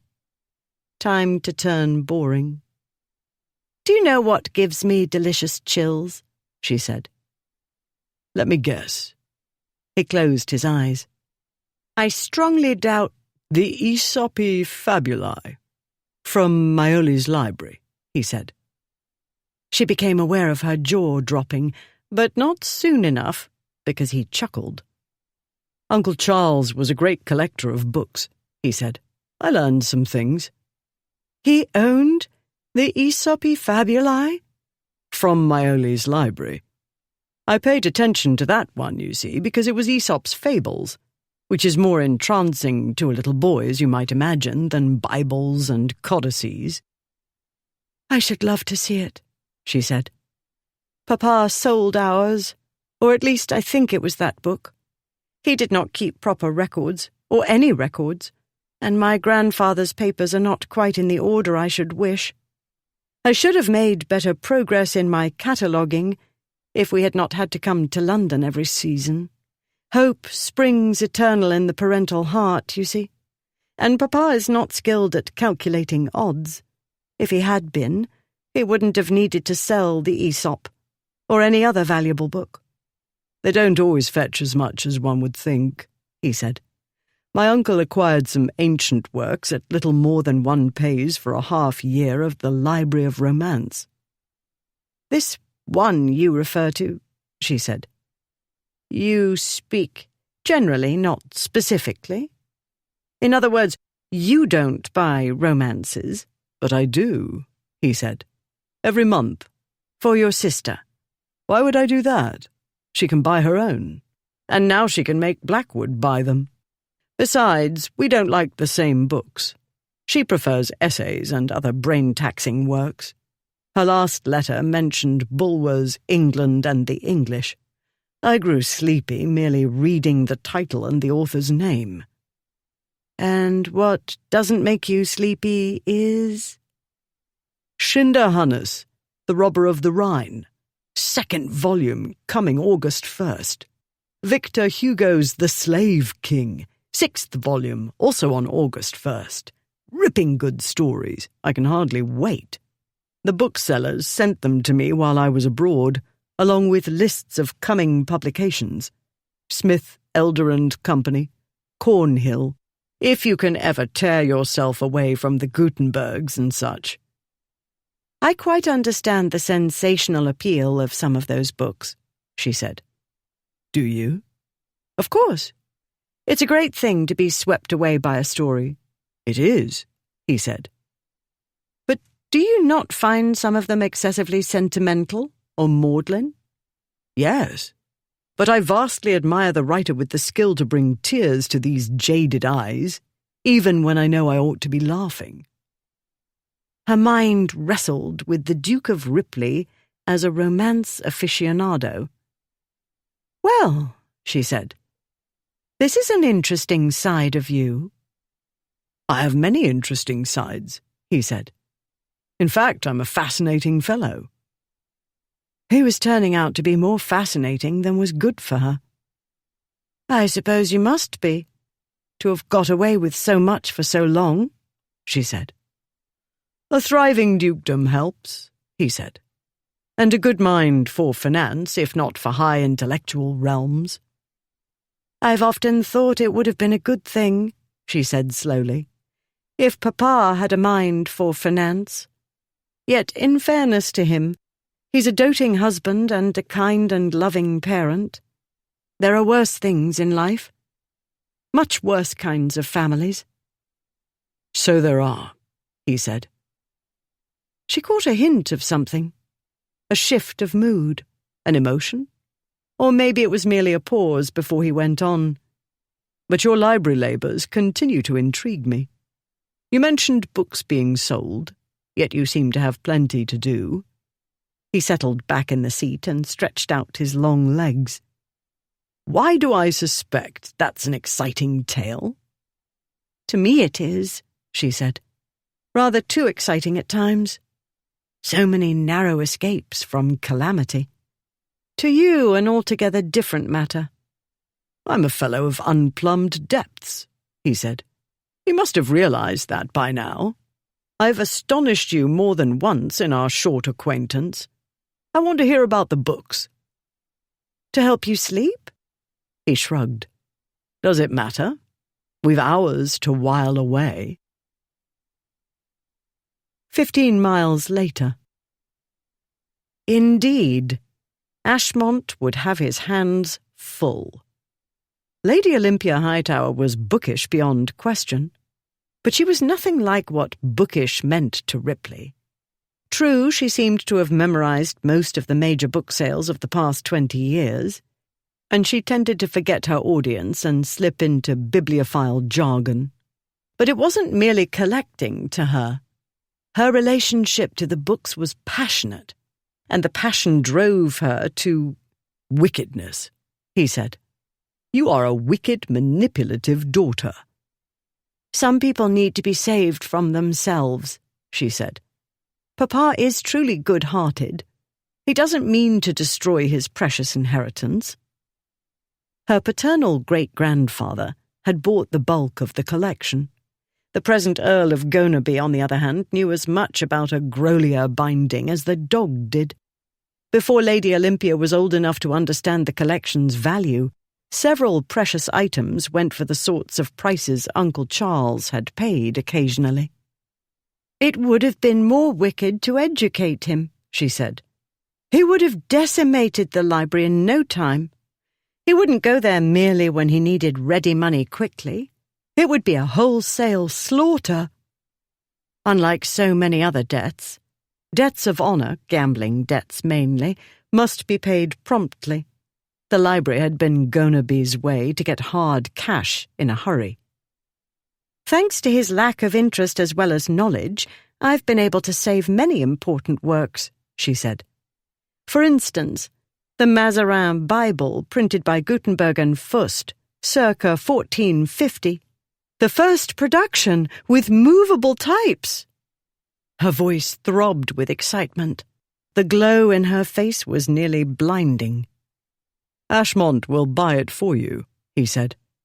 "And would receive, in reward beyond a doubt, a fine romp in bed or elsewhere. Or Ripley could buy it as a wedding present, and she would look at him with lustful blue-green-grey eyes and make Ashmont jealous of him, for once. Do luscious Lucius good, too. He will not get it for a farthing under £2,000 if I have anything to say about it," she said. "Lord Men's would give a vital organ for it." "Which organ, I wonder? If I'm thinking of the correct fellow, elderly, pear-shaped, and pedantic, wears wigs, that him?" "Yes," she said. "Not the freshest organs, I'd say," he said. She drew her spectacles down slightly. Over them she directed a look at him that reminded him of a tutor he'd once had. "You're adorable when you look like that," he said. "Be sure to use it on Ashmont. He'll eat out of your hand." She adjusted the spectacles and looked away. "You are simply bursting with marital advice," she said. "I find this situation inspiring." She gave a little huff, also charming. "The important thing is, my father knows nothing about rare books," she said. "He simply snatches whichever impressive-looking one is handiest. Covered in gilt, for instance. We own quite a few of those. Costly books, but not rare. Too many copies printed, for instance, that sort of thing. When I can get them cheap, I buy them and put them on the shelves at his eye level." He pictured her furtively adding garish books to the shelves. The picture was delicious. He laughed. "Yes, I'm a liar and I cheat my own father," she said. "Only you would find that admirable." "Ashmont will like it too," he said.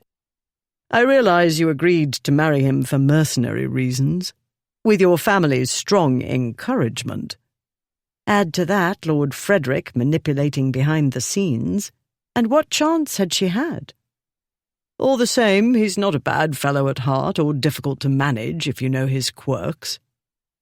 "What's happened is nobody's fault," she said. "No one forced me to consent. Nobody locked me in a dungeon and fed me stale bread and water. They were merely excessively enthusiastic. In short, I knew what I was doing." She frowned down at her hands, neatly folded in her lap. "Or so I thought." "Thing is, you're no more capable of marrying a tame fellow than my sister was. Speaking of Alice, I do believe we'll arrive before sundown after all. We've made surprisingly good time, in spite of—" He broke off as the offside horse reared, as though it meant to fly up into the nearby trees. The chaise gave an almighty jolt, throwing Lady Olympia forward. Ripley grabbed her before her head hit the front of the vehicle and pulled her back. "Plague take the fellow! How could he let damn it to hell? Now the dog's off." Olympia had been looking at him, and it was only out of the corner of her eye that she'd discerned the off-horse shy at something. That set off a small earthquake, propelling her from the seat, and in the same instant, practically, Ripley pulled her back and half onto his lap. Hastily she wriggled off and into her place. She couldn't tell what was going on, only that the postilion was struggling to bring the horses to order, and the chaise was slowing. "What was it?" she said. "I couldn't see," he said. "A bird, a squirrel, a rabbit, and the damn dog's gone after it. Cato!" She turned her gaze to the boot. Empty. Looking to the left, she saw through an opening in the low hedges the dog dart across a field. Above the clumps of trees dotting the field here and there, mounds of grey clouds moved restlessly. Even before the chaise had fully stopped, Ripley wrestled the door open. He stepped down from the vehicle and marched to the edge of the road. "Cato!" he called. Caught up in the chase, the dog kept running. Olympia alit from the chaise and trotted to Ripley's side. "He doesn't know his name," she said. "I'll be damned if I'll call him Sam." Ripley put his fingers to his mouth and let out a piercing whistle. The dog went on running, growing smaller and smaller as he raced across the field toward the trees beyond. He soared over a fence. "Single-minded," Ripley said. "You wait here." He started across the field. She jumped down from the post-chaise. "I have no intention of waiting," she said. "He's my dog and my responsibility." 10 minutes, he said, walking briskly. "I'm not chasing him for hours. I give him 10 minutes to come to his senses. Then we get back into the carriage and go on our way." He glanced back. "Postboy's fooling with the leading rein, but the horses look to be all right and nothing seems to be broken. 10 minutes, no more.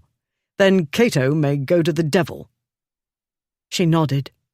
She hated to think of the dog running happily after its prey, then wandering through the night in an unfamiliar neighbourhood, where vile men like Bullard could get hold of him. But if Cato had run away, that was that. They needed to reach Camberley Place before nightfall. Ripley stomped on. "That is Satan's own dog. Did you see him leap?" "I nearly expected to see him sprout wings," she said. "There he is. And whatever else he is, he must be part greyhound." Olympia looked where he pointed. The dog's chase had brought him somewhat nearer, but he was still in pursuit. Whatever the creature was, it was good at eluding predators. Cato was prodigious fast. In a straight run he'd have caught his prey, but it ran erratically. Ripley whistled again. The dog ignored him. "He's having too much fun," she said. "We'll have to break his concentration," Ripley said. He started into the field. "You go that way." He gestured to his left. "Make a lot of noise and wave your hands. Try to get his attention. I'll go the other way. With luck, we'll get him between us, and he'll want to play with us instead." He walked briskly while he talked, and Olympia hurried to keep up. "Cato," she called. "Time for dinner." "He just ate dinner," Ripley shouted back. When they'd stopped a few miles back to change horses and postboys, Ripley had fed the dog, saying he looked famished, as though dogs didn't always look famished. "He's a dog," she said. "He won't remember." "Dinner!" Ripley shouted. "Rabbits! Delicious rabbits!" "Squirrels!" she called. "Foxes!" "Badgers! Weasels! Beef! Thick and bloody the way you like it!" They went on calling, and the lurcher went on running, in zigzags and in circles, sometimes coming nearer to them, and other times dashing farther away. She put her fingers to her mouth and whistled. The dog paused and looked toward her. She heard Ripley shout and turned in time to see him fall forward to the ground. The Swan at Battersea Bridge, with its constant comings and goings, turned out to be the wise choice for waiting for information. Since various delays had cost time, the two dukes estimated they were about 2 hours behind their prey. This was sufficient, it turned out, for word of the Duke of Ripley's activities at the White Lion in Putney to travel, via watermen and others, back to them. As they were about to set out, however, the boy Jonesy disappeared. Trying to track him down delayed their departure. Street boys were useful, and clever ones like Jonesy could save a duke a lot of boring time questioning people when he could be in a tavern, drinking. But Jonesy had vanished, and as usual everybody didn't know nothink, and Blackwood and Ashmont set out on their own for the White Lion in Putney. There they heard a great deal. Putney was abuzz with recent events, and the locals couldn't wait to tell their versions of the story. What people were less helpful about was Ripley's destination. "Plague take 'em, didn't anybody watch which way they went?" Ashmont demanded, while the innkeeper and his wife debated whether the post-chaise was headed to London or to Twickenham or another place entirely. "Well, he's clever, you know, your Grace, and it'd be like his Grace, wouldn't it, to seem to be going one way when he means to go another," said the landlord. "He said Twickenham," said his wife. "Only a short journey out of the way if he was going back to London. Why didn't he say Doncaster or Brighton if he meant to send them on a proper wild goose chase?" "I wonder if Twickenham is a clue," Blackwood said. "Otherwise I can't think—" "How the devil is one to think? Famished and dying of thirst," Ashmont said. "We should have eaten before in Chelsea instead of looking for that wretched boy." "Some local authority harassed him, no doubt, and he took off," Blackwood said. "Or he found another pigeon to pluck. How much did we give him altogether, I wonder? Maybe he's gone to buy himself a thoroughbred to race at Goodwood." "To hell with the little ingrate," Ashmont said.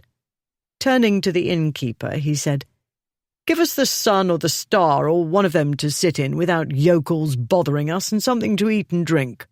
As quickly as you can, in case anybody has anything intelligent to say before next Wednesday about that scurvy bride-stealing thinks he's so clever so-called friend." They adjourned to the private parlour called the Sun, where they assuaged their hunger and thirst, if not Ashmont's frustration. "Do you think he's gone back to London?" Ashmont said, after his tankard had been refilled for the third time. "Yes," Blackwood said. "At any rate, it's what I'd do. Take her out of town for a while, give everybody time to get into an uproar, then circle back and sneak her home." "It's what I'd do, too." Ashmont frowned. "I don't understand why she went." I don't know, Blackwood said. She doesn't seem the sort. That is, it's the kind of thing I'd expect from Alice, actually. And I did, too. Right up until the minister said we were man and wife, I was ready to find out it was all a joke. Or hear her raise an objection.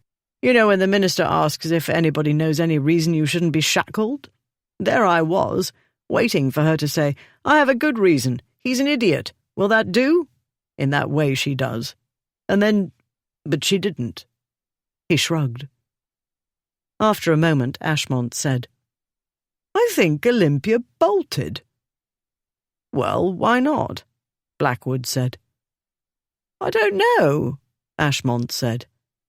But it's deuced aggravating. We are not matrimonial prizes, Blackwood said.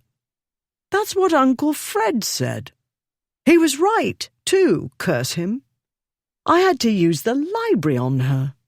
And even then I had to do a devil of a lot of talking. Well then. Ashmont slammed his tankard on the table, sloshing ale. But Ripley didn't. He didn't do all the work. And now, he considered. No, wait. I told him to look after things. If she did bolt and this wasn't his joke, he's looking after her. He'd better be looking after her, because she's the one. I found her. It isn't as though she wasn't in plain sight, year after year. But we didn't see. Least I didn't, but then I did, and I wooed, so I get her, not Ripley. If she bolted, his jaw set. Then I'll simply have to mend whatever it is needs mending and bring her round. You'll do it, Blackwood said. Need to find her first. What do you think? London? I do think it's London, Blackwood said. Very likely Gonaby House. Not the wedding house, then, Ashmont said. But no, probably not. Damned shame they had to have it in Kensington. Would have been harder for her to bolt from Gonaby House. Maybe I should have waited for the renovations to be done. You would have waited a year, maybe 2, because I promise you they won't be done in less than a 12-month. Ashmont shook his head. No, why wait? Found her, wooed her. She said yes. No point in... Now what? The innkeeper's wife had entered the parlour. It's Twickenham, Your Grace. The postboy's back and he says they changed at Twickenham, and they were going on to Guildford. Ashmont looked at Blackwood. What the devil? Guildford, Blackwood repeated blankly. Then, he's taking her to Camberley Place. To Alice. He laughed. This should be interesting. Ashmont bolted up from his chair. Curse him! Now I've got to chase the numbskull to Guildford. Yes, and pry Lady Olympia away from my Duchess and her aunt. That'll be fun, that will. But Ashmont was already storming out, demanding his horse. Moments later, as he was about to swing up into the saddle, a red-faced man ran out into the inn yard, yelling about a stolen dog. Ashmont didn't care about the dog or anything the fellow had to say about the Duke of Ripley. He wasn't in the best mood, and he wanted to be off. But the man made an unpleasant observation about the lady who'd been with Ripley. There was another delay, while Ashmont tried to kill him. Chapter 8. Ripley saw stars. Then, as he opened his eyes, mud under his face. He struggled to rise, and pain shot up his right leg. He swore. A cry made him lift his head, and he watched Lady Olympia run across the field to him, skirts flying, black lace fluttering. With more effort than it should have taken, and sharp protests from his right side, he rolled over and pushed himself up into a sitting position. His right foot throbbed, and that side of his body ached and stung in sympathy. Not pleasant, not convenient, but not likely to kill him either. It's nothing, he told himself. Get up. She crouched by his side. Don't move, she said. I damned well will, he said. In a moment, as soon as the stars stop whirling about my head. Stepped into a rabbit hole, is all, probably belonging to the one leading Cato a merry chase. He put his weight on one arm and tried to get up. His leg wobbled, and pain arced upward. She set a gloved hand on his shoulder. Don't. Hearing the voice of command, he stilled instinctively. Then he laughed at himself. So ridiculous. He'd heard her sharp whistle, pitched precisely to summon boys and dogs, and like any boy or dog, he'd stopped short and turned to her, and tripped, and fallen on his face, in a muddy field. I'm all right, he said. Fell down wrong. Do not move, she said. Let me take a look. Nothing's broken, he said, more for his own benefit than hers. He would not allow any fractures. He hadn't time. But my hat's over there in the cow dung, and... He tried to rise, and won himself a pain parade up his leg. He sucked in air and let it out. Damn. Right, she said. Will you try to use some part of your grossly underworked brain and employ a dash of common sense? You've injured your foot. It got a jolt, I dare say, when I fell on my face, he said. He couldn't have done more than wrench the ankle. It oughtn't to be making such a fuss. I dare say, she said. Now, keep still, hold your tongue, and let me look. No, never mind. I know it's too much to tell you to hold your tongue, but you must keep still. The idea is to not make it worse. He could hear the "you dolt," she was thinking. She was right. Had their situations been reversed, he'd have roared at her to keep still. The trouble was he could hear a faint inner voice telling him he'd done real damage, and that voice was trying to throw him into a panic. He told himself not to be a baby. He wasn't dead, no signs of blood anywhere. He was simply incapacitated, somewhat, for the moment, and not in the least worried. Look at my gloves, he said, holding out his hands. Just look at them. You hate them anyway, she said. It's the principle, damn it. He supposed his face was dirtier than the gloves, but it had never been very pretty, and so no great loss there. And it's deuced undignified, falling on my face in a farmer's field. Yes, more dignified to fall on your face at a party because you're inebriated, she said. Exactly, he said. Drunk, you don't know you're undignified. Equally important, you feel no pain. Men, she said. She moved to his feet. The right one? Yes, nursey. On second thought, maybe I'll shoot you and put you out of your misery. Sadly, we have no weapons, he said. I should have thought of that in Putney. Travelling without firearms is... Oh! She had grasped his foot. Gently. All the same, not pain, exactly. More like excitement.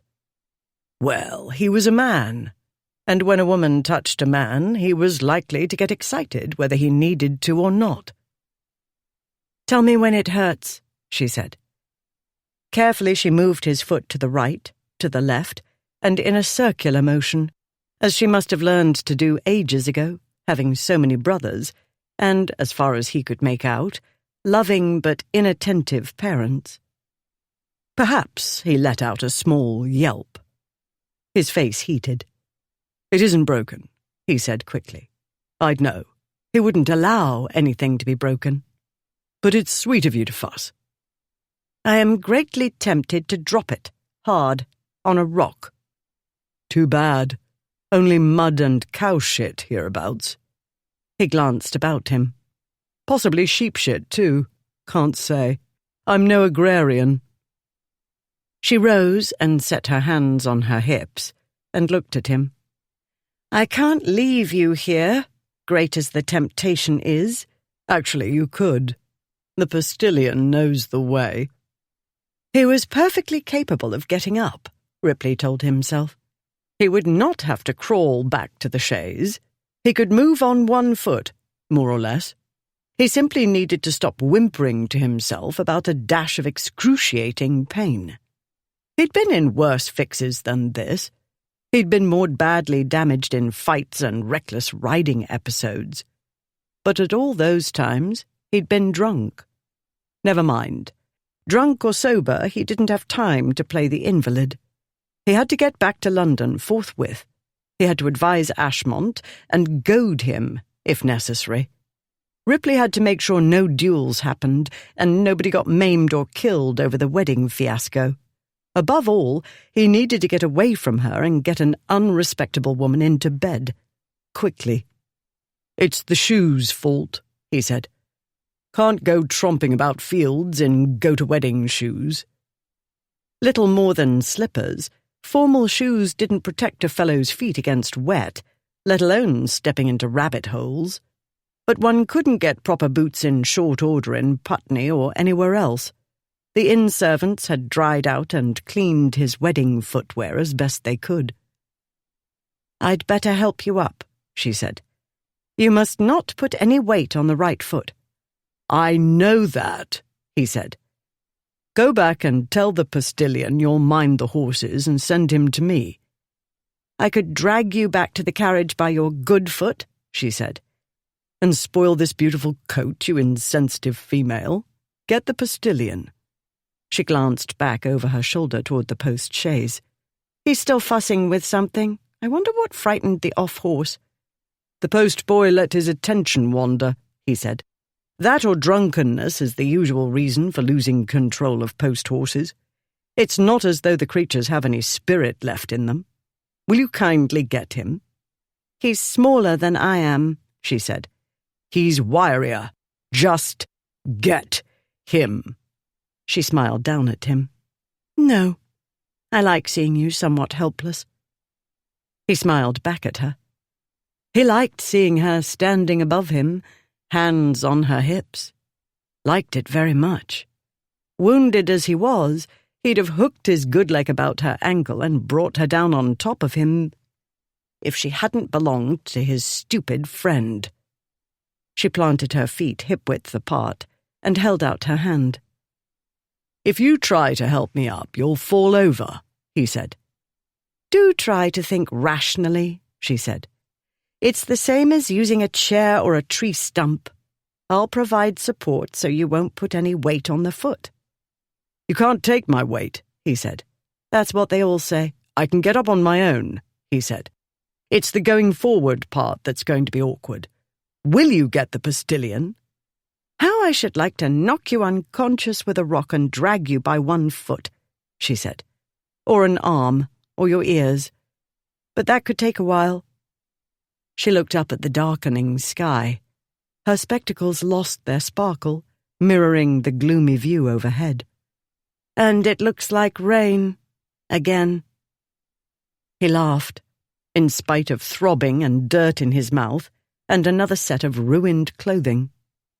Giving himself a push with one hand and taking his weight onto his left foot, he propelled himself upright. Then he was glad indeed to have her handsome shoulders for support, because even the small amount of pressure on his right foot hurt like blazes. He managed not to do more than grunt, but he couldn't help grimacing. "Use me like a crutch," she said. "It's all right. I'm not fragile. Quite strong, in fact, thanks to dragging library steps about and hauling books up and down, and some of them heavy as a cow, thanks to the guilt." She was stronger than he would have thought, in more ways than one. All the same, he hated making a crutch of her. He did it, though. No choice. One hop forward at a time on his left leg with her as support for the right. Even so, he couldn't keep the right foot fully clear of the ground, and every time it made contact, pain vibrated from his ankle. But the common-sense part of his brain told him that if he tried to get back to the carriage on his own, on this uneven ground, he'd land on his face and end up crawling. He doubted it was much more fun to crawl with a throbbing foot as to walk. And so, wrapped tightly together, they inched along the uneven ground. As they moved, her breast pressed against his arm and her hip against his upper thigh. The attendant sensations travelled easily to his groin, distracting him from the pain and thoughts like, "Now what do we do?" Only another 5 miles or so to the house, he told himself. It wasn't going to be the most pleasurable experience, jolting along the rough country road of the last stretch, but he'd survive. And then? He'd think about and-thens when the time came. At long last, they reached the road, and he dared to look up from the ground ahead he needed to cover. The lurcher stood in the chaise's open door. "Woof," he said. Olympia caught the look in the dog's eye in the nick of time. As Cato vaulted from the carriage, she hauled Ripley out of the way. The dog failed by a very narrow margin to bowl them over. One would have thought he'd be fatigued after his chase. Instead, he was excited and apparently quite proud of himself. "Sit," Olympia ordered, and the dog sat, tail thumping. "Where on earth did I get the idea you were well trained?" she said. "Woof." "And silent?" "Woof." She looked up at Ripley, whose face seemed paler than before. "Sorry about that," she said. "But I saw in his eyes the urge to pounce on a human, and I couldn't be sure it wasn't you he chose to greet over-enthusiastically." "I saw it too, the trickster, acting so meek and mild before," he said. "I don't doubt he behaved so well before, because he was cowed and shocked," she said. "But he's a dog, and seems to have forgotten. That tells me Bullard didn't have him for long. He'd be much more timid otherwise. Instead, he's reverted to his natural, obnoxiously exuberant personality," Ripley said. After they'd contemplated the cheerfully innocent-looking Cato for a moment, he said, "You're tougher than you look." "All those tomes, as I told you," she said. She summoned the postilion. Pale and stammering, he apologized. He'd let his attention wander, as Ripley had said, and reacted too late as a consequence. To his credit, the Duke accepted the apology without berating the fellow further. It wasn't the postilion's fault, certainly, that Cato had decided to go hunting. Then Olympia focused everybody's attention on getting her injured companion into the carriage. The process was awkward. A post-chaise wasn't the roomiest vehicle, and it took a while to get him settled. She doubted the result was very comfortable. He had to sit sideways, wedged into a corner. Propped up on the linen parcels, his injured foot rested awkwardly upon her knee. "Your knee is going to ache after half a mile," he said. "That's nothing to what your ankle will feel like," she said. "But we'll go at an easy pace." "We'll go like the devil," he said. "The faster we get there, the better. You'll be screaming like a girl. I'm not a child. A bruised foot will not have me puking and shrieking." "Grown men are worse than boys when it comes to pain," she said. "And if that ankle's as bad as I suspect, and we unequipped with strong spirits or even vinaigrette—" "Vinaigrette? As though I were a swooning debutante." "Ah, there's a picture," she said. "The wicked Duke of Ripley swooning. But since I've nothing to revive you with, I must urge you to be brave. And if you must be sick—" "As though I'd vomit on account of a few bruises." "If you must be sick, do it out of the window." Before the Duke could retort, she told the postilion to keep the horses to a walk. She used the voice she normally employed when her brothers needed discipline. With Ripley, obviously, one must dominate or be dominated. The postilion appeared to listen to both of them, but he did not spring 'em, as his grace demanded. Her mind at ease on that count, Olympia concentrated on keeping Ripley distracted from the acute discomfort she knew he was hiding. He did it well, but she was watching, and she noticed the way his mouth tightened when they travelled over bumpier sections of the road. After they'd covered about a mile, he shifted position, as though he meant to put his foot down. "You'd better keep it upraised," she said. "I realize it's an awkward position." The seat held 2 people with no room to spare, and his legs were long. "It shouldn't rest on your knee," he said. "It's too heavy." "I've layers of clothing to cushion my knee," she said. "But you might feel more comfortable if we take the shoe off." "After the foot's been in a rabbit hole, in a farmer's wet field?" "I have 6 brothers," she said. "My stomach is strong." He gave a chuckle, a pained one, but that was enough. She'd amused him. He let her take the shoe off. This was not as easy as it might have been. His swelling foot told her he'd either sprained the ankle or bruised it quite badly. Luckily, the shoes were soft, thin leather, not practical for tramping in fields, but easier to get off than boots. Though his stockinged foot smelled only of wet earth, she recoiled as though it had been a rotting carcass, and held her nose and pretended to gag and carried on as though she would swoon. He thought this was hilarious. Males never did grow up. Not that this was always a problem. There were positive aspects of men being such simple creatures. To look on the bright side, she wouldn't have much trouble keeping him entertained for the remaining few miles of their journey. And that was very much for the best, because she needed to keep herself distracted too. The intimacy of holding his large, stockinged foot upon her knee was almost painful. A short time later, the Duke had told Olympia that Camberley Place was a ramshackle old house.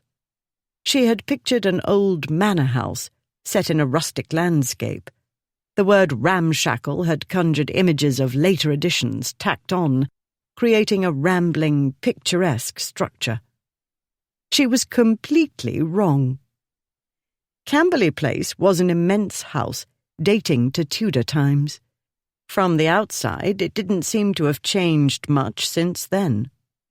Originally, though, it must have formed a quadrangle around the courtyard.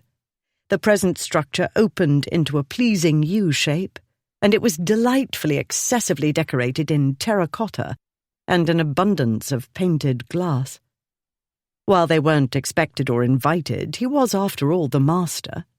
The gatekeeper had ushered them in without hesitation or any hemming and hawing about the family not being at home. By the time the post-chaise drove into the courtyard, people, servants, it looked like, had clustered at the windows. A moment later, a tall, thin man whose authoritative bearing told her he was the house steward emerged from the house. His minions trailed behind him. The house steward, whose name turned out to be Tukes, behaved in the way any self-respecting chief of household staff ought to do. He didn't turn a hair at finding a common dirty post-chaise in the grand ancient courtyard, but took it completely in his stride, without so much as an eyebrow twitch.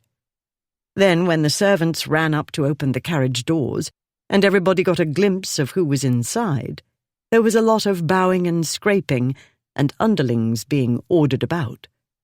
When the footman helped Ripley out of the post-chaise, his jaw tightened and his face whitened a shade. While Olympia was sure he hadn't broken his ankle, she knew a sprained or wrenched ankle could be extremely painful, especially at first. Luckily, Camberley Place had been built on level ground. He didn't have to climb a single step to go inside. Leaving Tukes to deal with the dog, the postilion, bridal corpses, discarded shoe and everything else, Olympia followed Ripley and the 2 strong footmen he leaned on into a cavernous great hall. There she found the expected heavy oak panelling and arrangements of armaments on the walls. But she could admire these antiquities later, she told herself. At present, she needed to prevent his worsening the injury. At least he hadn't objected to the footman helping him. The road, especially the last bit before they reached the carriage drive, had been especially rough. She wondered where to put him. Their hostess had not yet appeared. She told herself not to panic. Since the ladies weren't expecting company, they might be anywhere. Visiting neighbours, for instance. One thing at a time. "Where to now?" she said. Library, Ripley said. It wasn't the nearest room, but he insisted, without explaining. Not that he explained much of anything, such as letting anybody know why he couldn't walk on his own and wore only one shoe. Beneath his ducal dignity to explain, of course. Everybody about him must try to assemble clues and work things out as best they could. But she wasn't a duke, and she saw no point in letting the staff whisper and conjecture instead of knowing precisely what they were dealing with. By the time the footman had planted him on a sofa and propped up his foot on a cushion, Tukes had returned. To the steward she said, "His Grace appears to have sprained his ankle." "Bruised," Ripley said. "We'll see," she said as she bent to examine it. "But since I didn't shoot you in the foot or drop a large rock on it, and nobody here knows me, I'd rather not be under suspicion." "Hardly the sort of thing to upset anybody here," he said. "Amuse them, rather." He looked up at the house steward. "Whether her ladyship did or didn't use violence against me, I need a restorative, Tukes. Brandy. Large. Yes, your Grace." "And ice," she said, "as soon as possible. Though it doesn't seem grossly swollen, it's certainly not as it should be. At best, the bruising is severe, and the quicker we deal with it, the better. I shall want bandages as well, and vinegar, and a maidservant to assist me." "And a physician, my lady," Tukes said. "No quacks," Ripley said. "I only banged my ankle. I don't need any bones set, and I won't be bled and purged for a little mishap in a rabbit hole. All I want now is a large glass of brandy." Tukes went out. Olympia rose. "Where is your aunt?" she said. "Somewhere about," he said. "Are you sure?" she said. "She hasn't left Camberley Place in 3 years," he said. "She hasn't been socially inclined since Uncle Charles died. She'll be somewhere about, but somewhere covers a considerable territory. We may have a wait before she appears." She gazed at him accusingly. "She doesn't like company, and you brought me here." "It isn't quite like that," he said. "Then what is it like?" "I'm not sure," he said. "My mother and sister seem to understand. Alice says she's a ghost." "A what?" "Figure of speech," he said. "You're not going to turn hysterical on me now, are you?" "I might." She sat in a nearby chair and folded her hands. "This day feels as though it's gone on for weeks. I believe my nerves are wearing." For a moment she'd envisaged a deathly ill or dying auntie, and having to leave this house and seek yet another refuge. In that moment she'd wished she'd stood before the minister the way she'd promised to do. Was it only this morning? She wanted to put her head in her hands and weep, but she couldn't. She had to see to Ripley's injury first, before he did anything to make it worse. Males had an appalling tendency to worsen their injuries because of a mystical belief that if they said nothing was wrong, and they could do what they wanted. "Nothing to fret about," he said. "Aunt Julia is a superior sort of relative." Before Olympia could ask any more questions, Tukes returned with 2 footmen, a sturdy maid named Mary, the brandy, and the various other items Olympia had requested. "Tukes," Ripley said, "where's my aunt?" "At the mausoleum, your Grace. Joseph has gone to inform her of your arrival." "You heard him," Ripley told Olympia. "At the mausoleum. I told you she was somewhere about." Well then, Aunt Julia wasn't better. Still, this was Camberley Place, and even haunted, it remained the refuge Ripley remembered.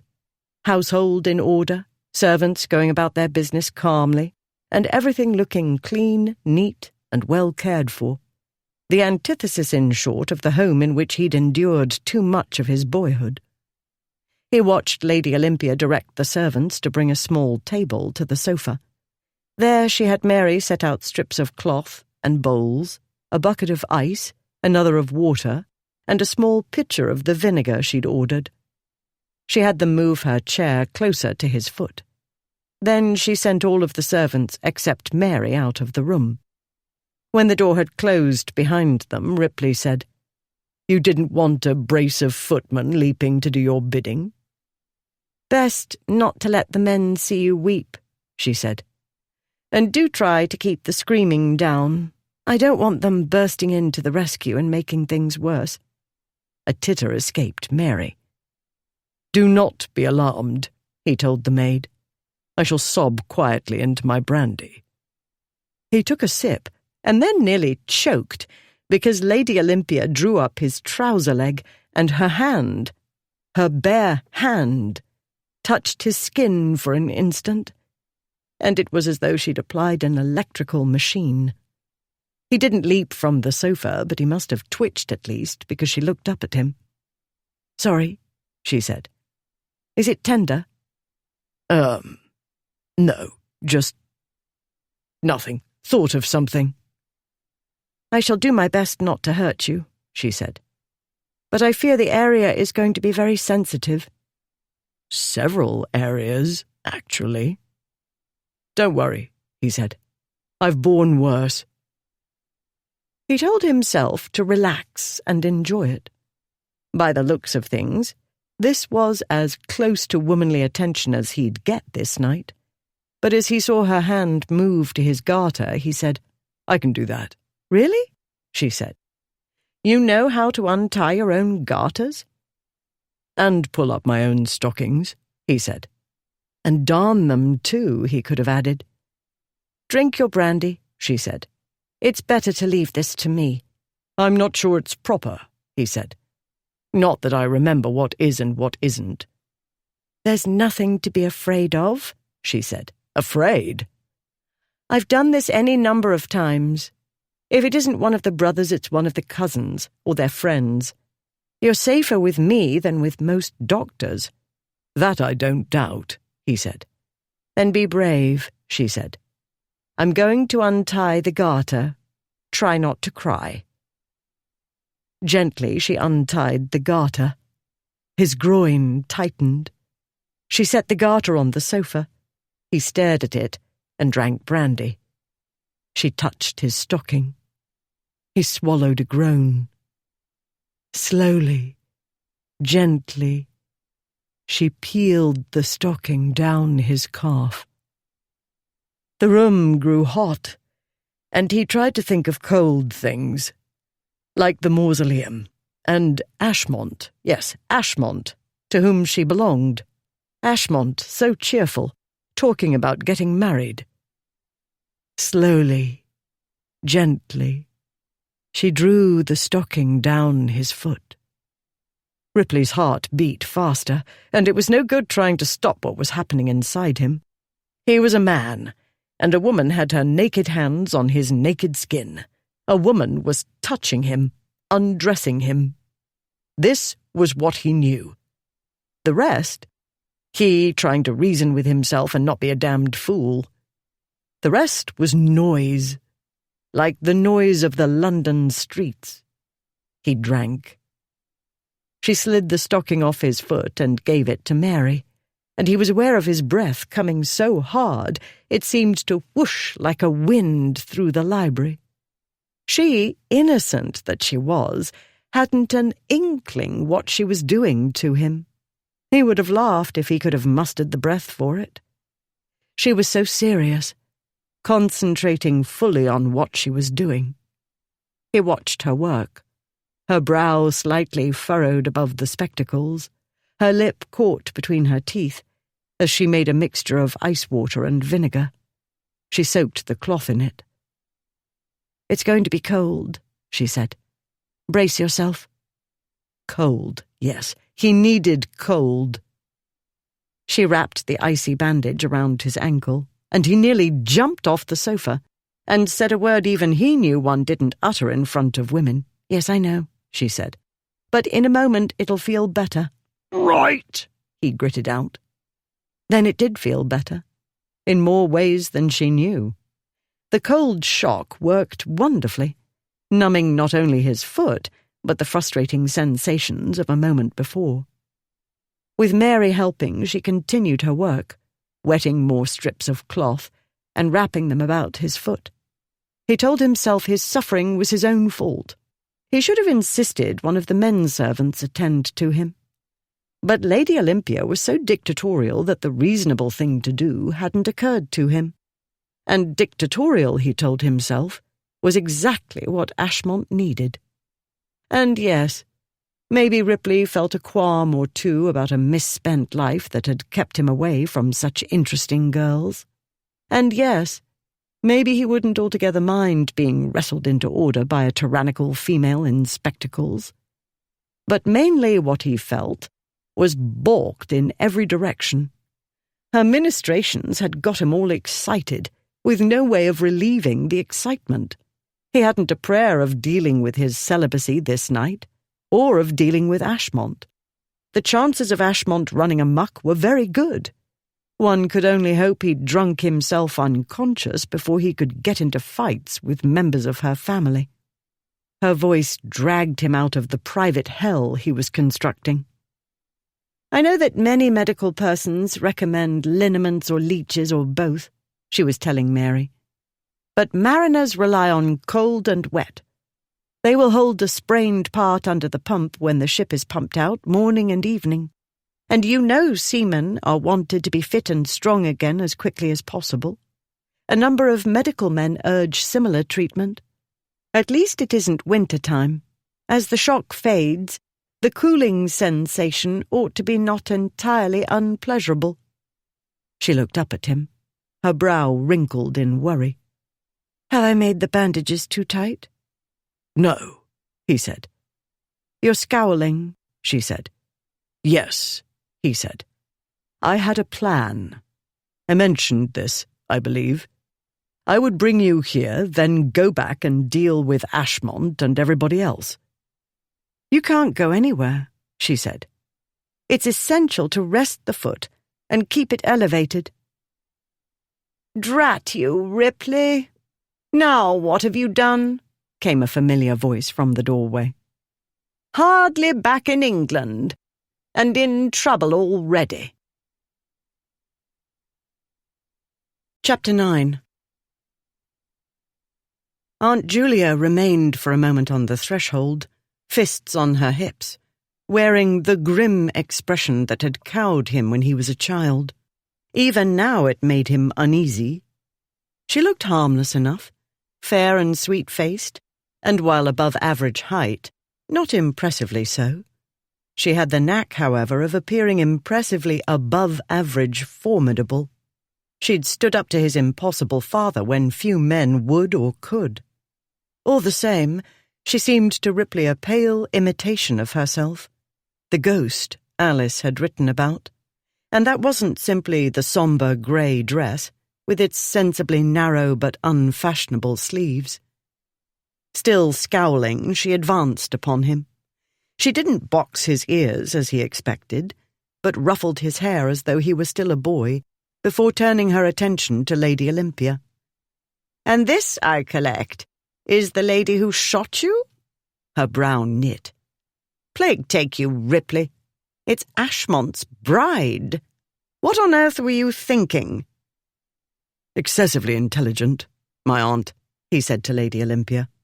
"Knows everything about everybody. Did I mention that?" "You never were good at pouring butter," said his aunt. "No subtlety." "I dare say. Aunt, may I present Lady Olympia Hightower?" His aunt rolled her eyes.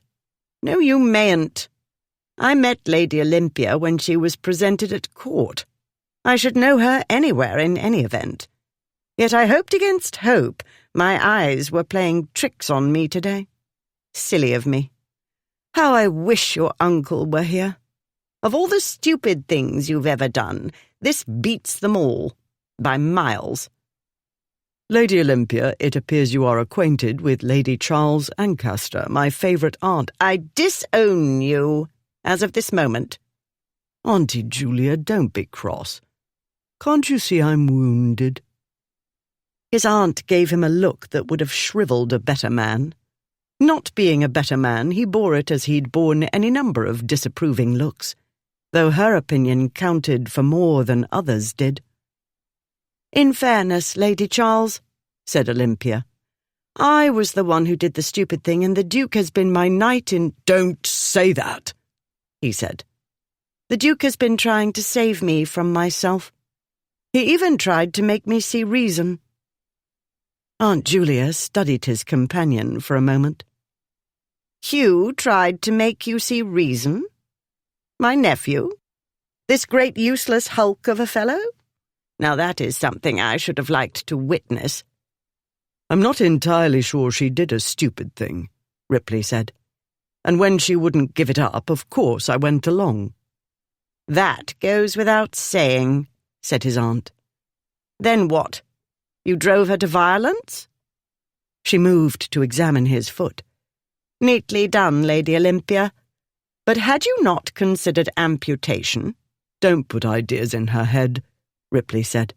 "I'll need all my limbs to clear up this business, which I had intended to do this evening. The Fates, however, had other ideas." "Fate, indeed. You weren't looking where you were going." "I wasn't looking to step into a rabbit hole, I agree."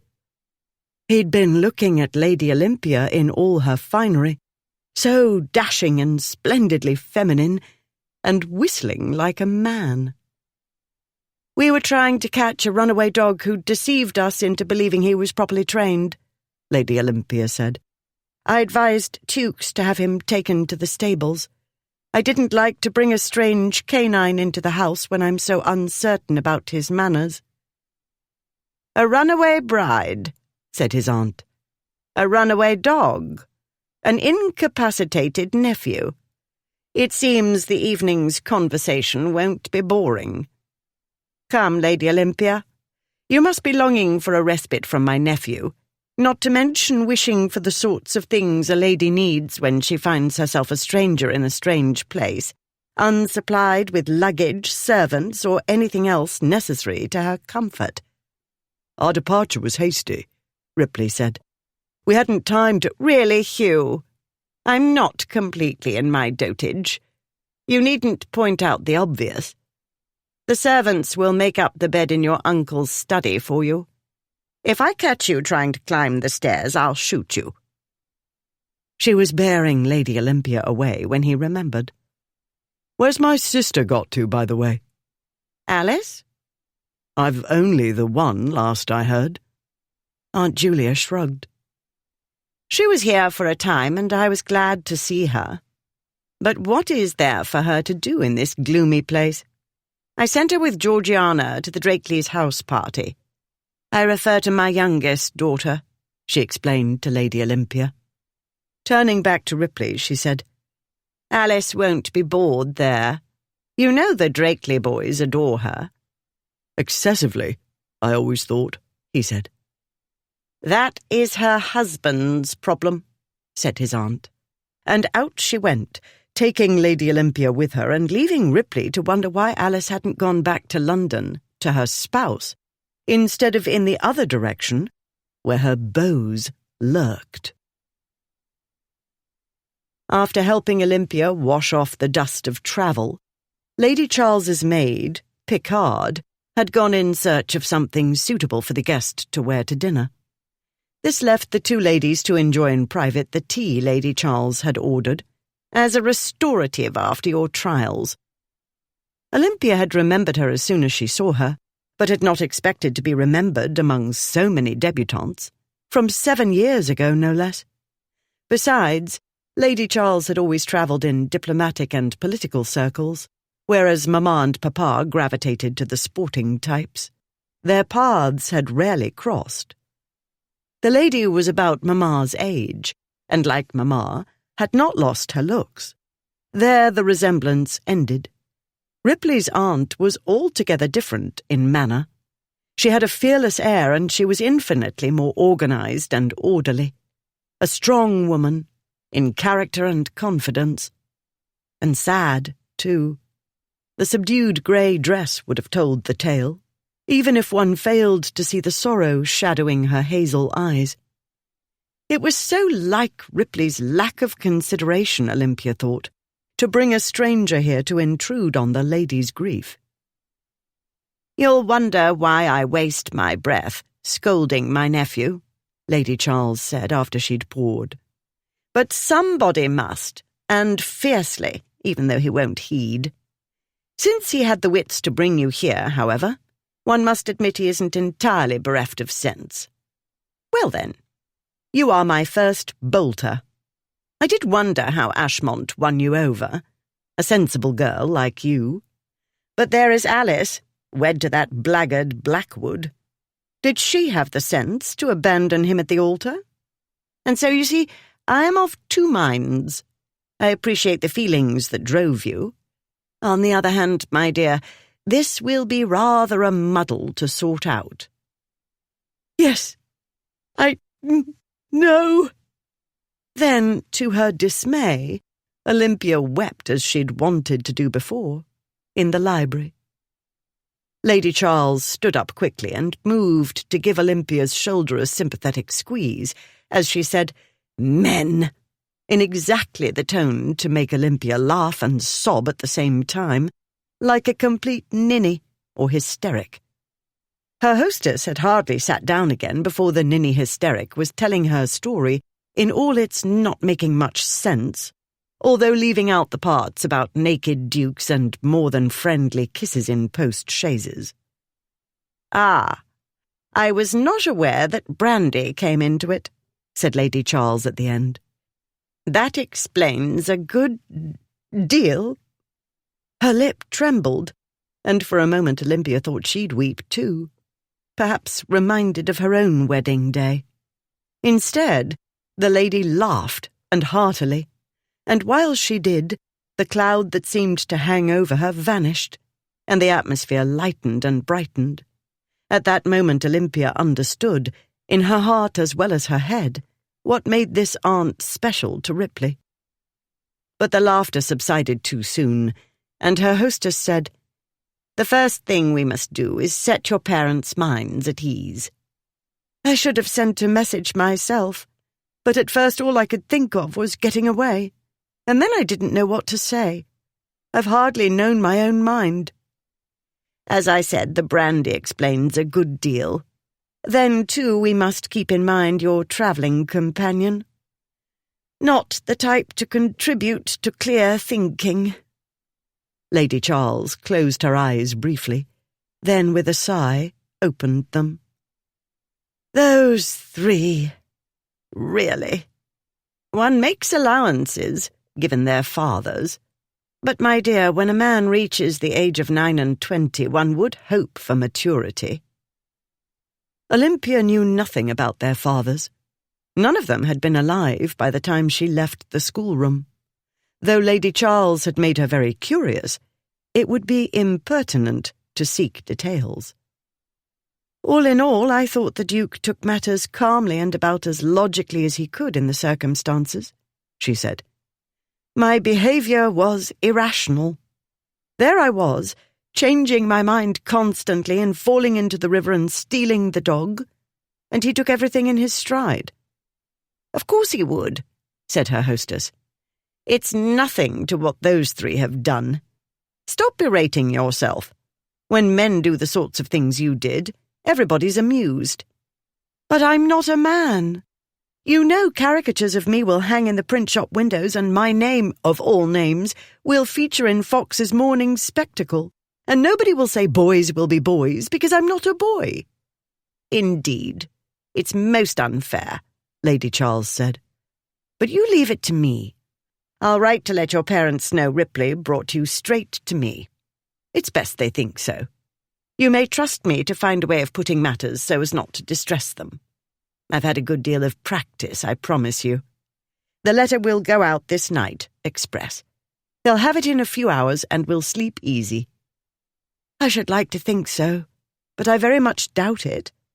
How they'll face their friends I cannot imagine, and how I wish I'd thought more of them before I climbed through the window."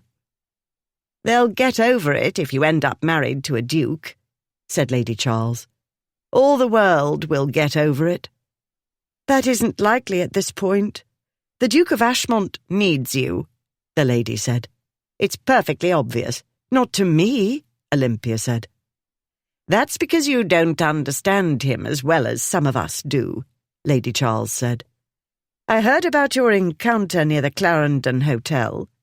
The metaphor was obvious to me. Ashmont desperately needs to be pulled back from the brink. Like most men, he may have some idea he's unhappy, but like most men, he doesn't examine his feelings. As a result, he has no notion what the problem is. But some part of him must be weary of the life he lives and the chaos he creates." She paused. "I wondered if Ripley was weary of Ashmont or of that life, and if that was what sent him abroad without his friends." Neither man struck Olympia as weary with anything, but then she didn't know them as well as this lady did. "But that is neither here nor there," Lady Charles went on more briskly. "The point is you weren't having any of Ashmont's nonsense, and that got his attention." "He decided to marry me because I made him go home and change his boots?" Olympia said. "Your manner made him take notice of you. After that—" The lady considered for a moment. "I strongly suspect that someone told him he hadn't a prayer of attaching you. That's what I would have done had Ashmont mentioned to me a girl I approved of.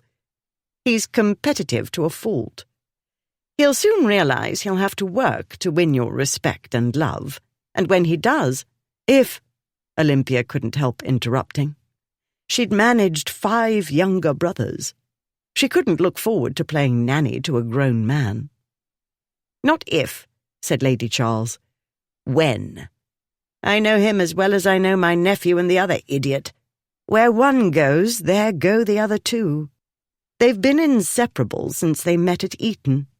I should never have expected Ripley to go abroad without them and stay for a full year. But, as I said, it's possible he was tired of that manner of life.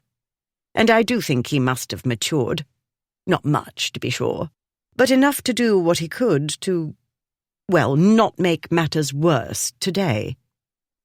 Matters would have been better if Olivia had not seen him naked, and if he had not kissed her in that not friendly way. But he was wild, and had always been wild, a practical joker as well as a rake. The trouble was, she'd been exposed to more disreputability than she was used to. It had happened in the course of a few hours, and this had thrown her off balance. When she wasn't drunk or off balance, she was a practical girl. This was why she'd agreed to marry the equally disreputable Ashmont in the first place. Nanny or not, his failings aside, if she got a second chance, she'd be a great fool not to take it, because after this debacle, it would be her last chance, absolutely. Had Aunt Delia been at home to take her in, the scandal would have been muted.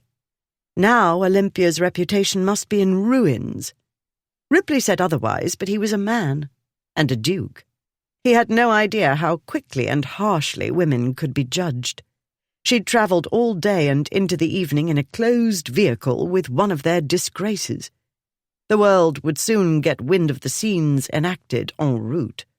She was descending into despair, horrific satirical prints filling her mind, when Lady Charles spoke. "Listen to me," the lady said. "Don't underestimate Ashmont. It may take some time, but when he wins your respect and love, you'll be happy you married him. I speak from experience. Charles was not my first choice. I confess, in fact, that I married him in resignation, if not despair. But he was determined to make me happy, and the testimony to my happily married life is my unhappy widowhood. Still, time heals all wounds," she added more cheerfully. "Everybody says so, and I'm sure I'll come to my senses eventually. But we can talk more later if you like. For now, I recommend you try to rest." She went out, and a servant came in and collected the tea things. Lady Charles had given Olympia a great deal to think about, as though she hadn't enough already. Her mind racing, she was sure she hadn't a prayer of resting. She began to pace the room instead, trying to sort and catalogue everything that had happened to her today. She didn't remember lying down, and was very surprised when Picard woke her to dress for dinner. Though he wore to dinner a set of his uncle's clothes, which didn't fit, Ripley carried it off, as he'd done with the garments he'd acquired in Putney. He looked ducal and upsettingly attractive. After an argument, Olympia persuaded him to keep his foot up on a chair. He did this with a lot of grumbling, but after a while he forgot about the indignity, stopped grumbling, and became entertaining. He talked mainly about his travels on the continent, and he was a fine storyteller, like the writers of romance he was so fond of. He made both women laugh again and again, and he looked so disarmingly mischievous and pleased with himself for accomplishing this.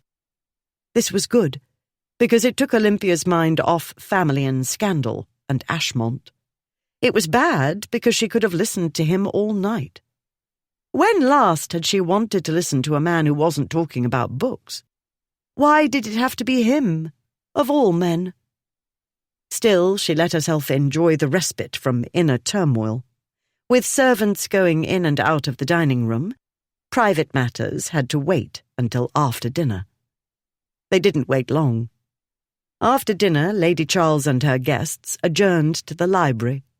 As soon as the servants had settled his Grace upon a sofa, finished fussing about this and that, and gone out, Lady Charles rounded on her nephew. "Did you have any sort of plan?" she demanded. "Or did you come here expecting me to sort everything out?" "It's complicated," Ripley said. "Lady Olympia has told me, not everything, knowing you, but the relevant portions," said his aunt. Face hot, Olympia left her chair and went to examine a set of books at eye level. Not that she saw what they were. She was too busy telling herself that Lady Charles couldn't possibly have imagined a naked duke scene as one of the parts of the journey her guest had failed to mention. "My plan was to leave Lady Olympia safely with you and Alice," Ripley said. "I would then return to London and encourage Ashmont to try again." "Really?" said Lady Charles. "Why would you suppose he'd remain quietly in London? That isn't like him at all. It's far more likely he's hunting you down." "That's the complicated part," Ripley said. "He was already half seas over when Lady Olympia and I set out. When he didn't catch up with us in Putney, I gambled that he'd kept drinking, and Blackwood would put him to bed as we always do. Since Ashmont hasn't turned up yet, the odds seem to be in favour of that theory. Still, if he does turn up now, I'll deal with him. You may leave it to me." Olympia turned away from the books. "Leave it to you? I'm the one who ran away. If he does come, which I very much doubt, I ought to be the one to deal with him." "Not a bad idea. When he comes, attack first and make him defend himself," Ripley said. "If he comes," she said. "He'll come," Ripley said. "I merely laid odds he wouldn't arrive today. Still, we might allow for the possibility, remote as it is, of Blackwood's sobering him up. In that case, and if Blackwood's with him, helping him put two and two together, he'll find us soon enough. We didn't exactly pass unnoticed. The problem is I should have preferred to talk to him before he came here to carry off his bride." "Since that is not going to happen, you'd better make an alternate plan," Lady Charles said. "If, for instance, those two scoundrels turn up at 3 o'clock in the morning." "You assume he wants to carry me off," Olympia said. "If I were he, I'd come only to tell me good riddance. Actually, I wouldn't bother to come at all." "He'll come," the aunt said, with the same unshakable certainty as Ripley. "It's only a matter of when," Ripley said. "You may have 6 brothers, Lady Olympia, but that doesn't make you an expert on Ashmont. He's competitive to an extreme, as well as used to having his own way and getting what he wants." "And which of you isn't?" Olympia said. What male isn't? What about his masculine pride? I deserted him in front of everybody. You're looking at this the wrong way, he said. You're a woman, his woman. His pride will tell him to vanquish whatever made you run away. What you need to keep in mind is, he can't resist a challenge. Remembering what Lady Charles had said, Olympia looked from her hostess to him. A challenge? Ashmont's always had it too easy with women, Lady Charles said. This may have something to do with the kinds of women with whom he associates, but the fact remains. And so my appeal is that I'm difficult, Olympia said. And different, Ripley said. You're nothing like what we're used to. Different and difficult, she said. Exactly. Such irony, she thought. Being different and difficult was what had got her banished to the wallflower, chaperone, and elderly department. If only she'd known these qualities appealed to rakes. But no, it wouldn't have made any difference, because good girls kept their distance from men like their disgraces. It isn't exact at all, Lady Charles said. Ashmont's a man. The first thing he notices is not her personality. Oh, that goes without saying, Ripley said. Olympia couldn't think of what else men noticed first, apart from looks, which was perfectly obvious. Since they failed to notice hers, she clearly wasn't up to par. No, it doesn't, she said. Ripley rolled his eyes. Use your head, the one with the big brain inside. If you weren't pretty and shapely, he wouldn't have courted you, challenge or no challenge. He said it as though it were the most obvious thing in the world. Pretty and shapely. Right. That was why she had to fight the men off with a stick. Never. 7 years. One offer from an elderly scholar. Pretty and shapely. But only look at who said so. The Duke of Ripley, a famous libertine and ne'er-do-well. And here she was, going hot and fluttery, when everybody knew rakes were completely undiscriminating. What he won't want you for is your mind, Ripley said.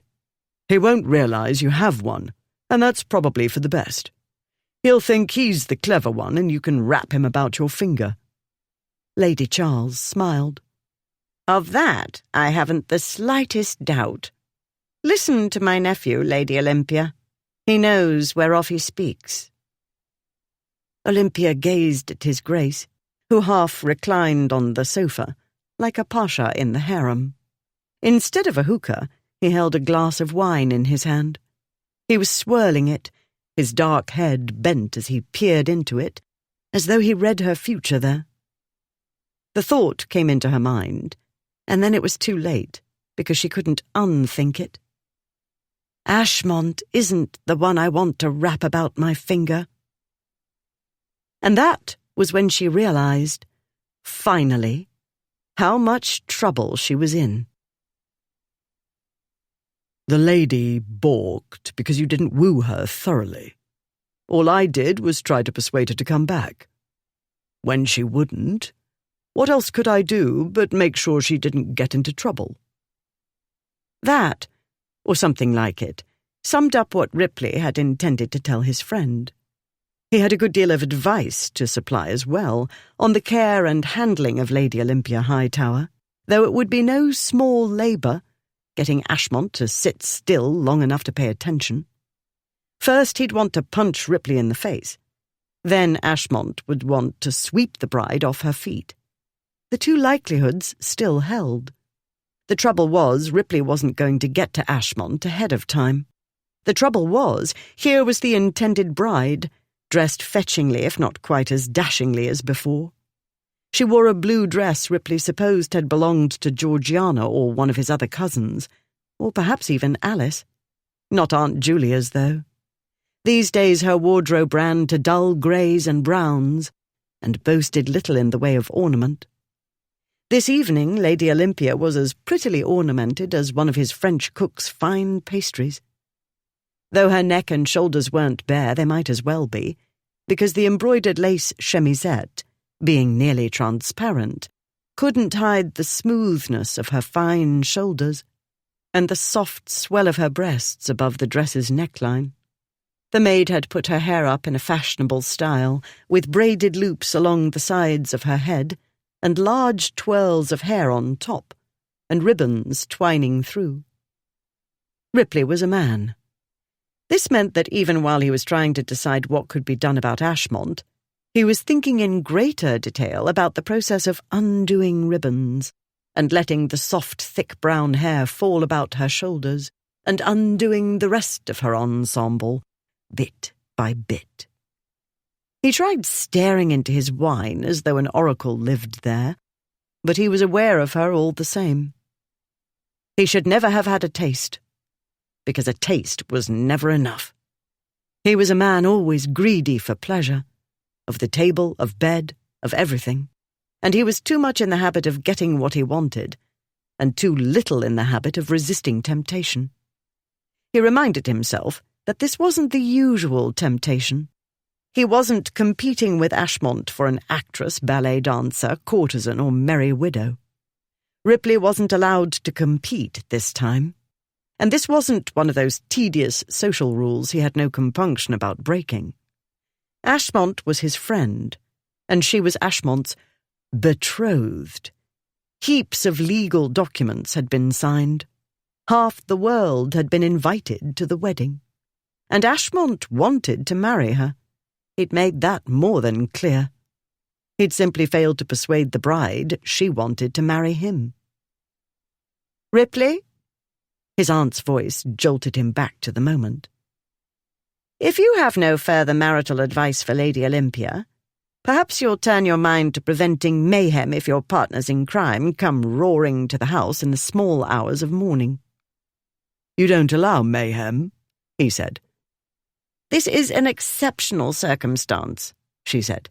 "You've never made off with one of your friend's brides before." "To be strictly accurate, I made off with the Duke," Lady Olympia said. "I went willingly," he said. "No, you didn't," she said. "Not at first," he said. "But you won me over by degrees." He watched her colour rise. She'd blushed before when he mentioned her figure, and then, of course, he'd had to emphasize her shapeliness in order to watch the blush deepen. Well, what was he to do? She was pretty and shapely, and she tasted good, and when sainthood was mentioned, his name would not come up. "Ashmont will have to understand that," he said. "You ladies make much ado about nothing. It's quite simple. If he and Blackwood turn up in the middle of the night, the servants are not to let them in, but to come and get me. If my friends grow obstreperous in the meantime, set the dogs on them." His aunt might have given up on house pets, but every estate had men and dogs guarding the property. "Either way, I'll deal with them as I've done 1,000 times before. And, Auntie, if you don't mind being roused from your bed, you might glare at them as you do so beautifully." "And I'm to do what?" Lady Olympia said. "Cower in my room?" "Read a book," he said. The look she sent him over her spectacles. It made a man want to pick her up and nothing. This was very bad. He'd better deal with Ashmont very soon. "And speaking of dogs," he went on, "Ashmont knows the house. In the event he proves sneakier than one expects, you might want Cato with you this night." "Cato?" she said. "For all we know, he'll welcome intruders and lick their faces. We've no indication he's a guard dog." "He's a hunter," Ripley said. "You saved him from a shocking beating. He'll protect you." "Even from me." Not that he'd do anything improper. Out of the question. She was Ashmont's betrothed. She wasn't innocent. There existed a few rules even Ripley didn't break, and so he would not make up excuses to check on her after she'd gone to bed. Yes, he would very much like to see her in her nightdress, and out of her nightdress. And what a bloody waste of fantasy. No wonder he and his friends kept away from virgins and respectable matrons. Can't do this, can't do that. I won't have that dog in the house until I know I can trust him, Lady Olympia said. He should have come when called. We should not have had to chase him. If he'd behaved as he ought, you wouldn't have stepped into a rabbit hole. He'll remain in the stables or wherever they've put him until— She broke off, frowning. Aye, there's the rub, Ripley said. Until Ashmont comes and carries you off? Or your parents? Nonsense, said Aunt Julia. Lady Olympia will remain here for as long as she likes. I've written to promise her parents I'll look after her, and I shall. She'll be perfectly safe, and nobody will carry off anybody. You, meanwhile, will manage your fool friends. Tomorrow we'll see about the dog. Lady Olympia, you need more rest than you think you do. Let's make an early night of it.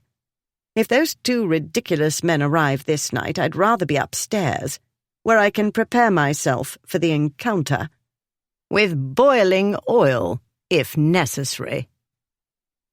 Once more she took Ashmont's bride away. All for the best, Ripley told himself. He was doing too much thinking, and he couldn't keep his waste-of-time thoughts in order. There was nobody nearby to cure the celibacy that made them so difficult to subdue, and he was incapable of going out to find a cure. He glared at his damaged foot. How many days would this cost him? And how was he to get through them without losing his mind? The following morning. "He can't ride to London," Olympia said.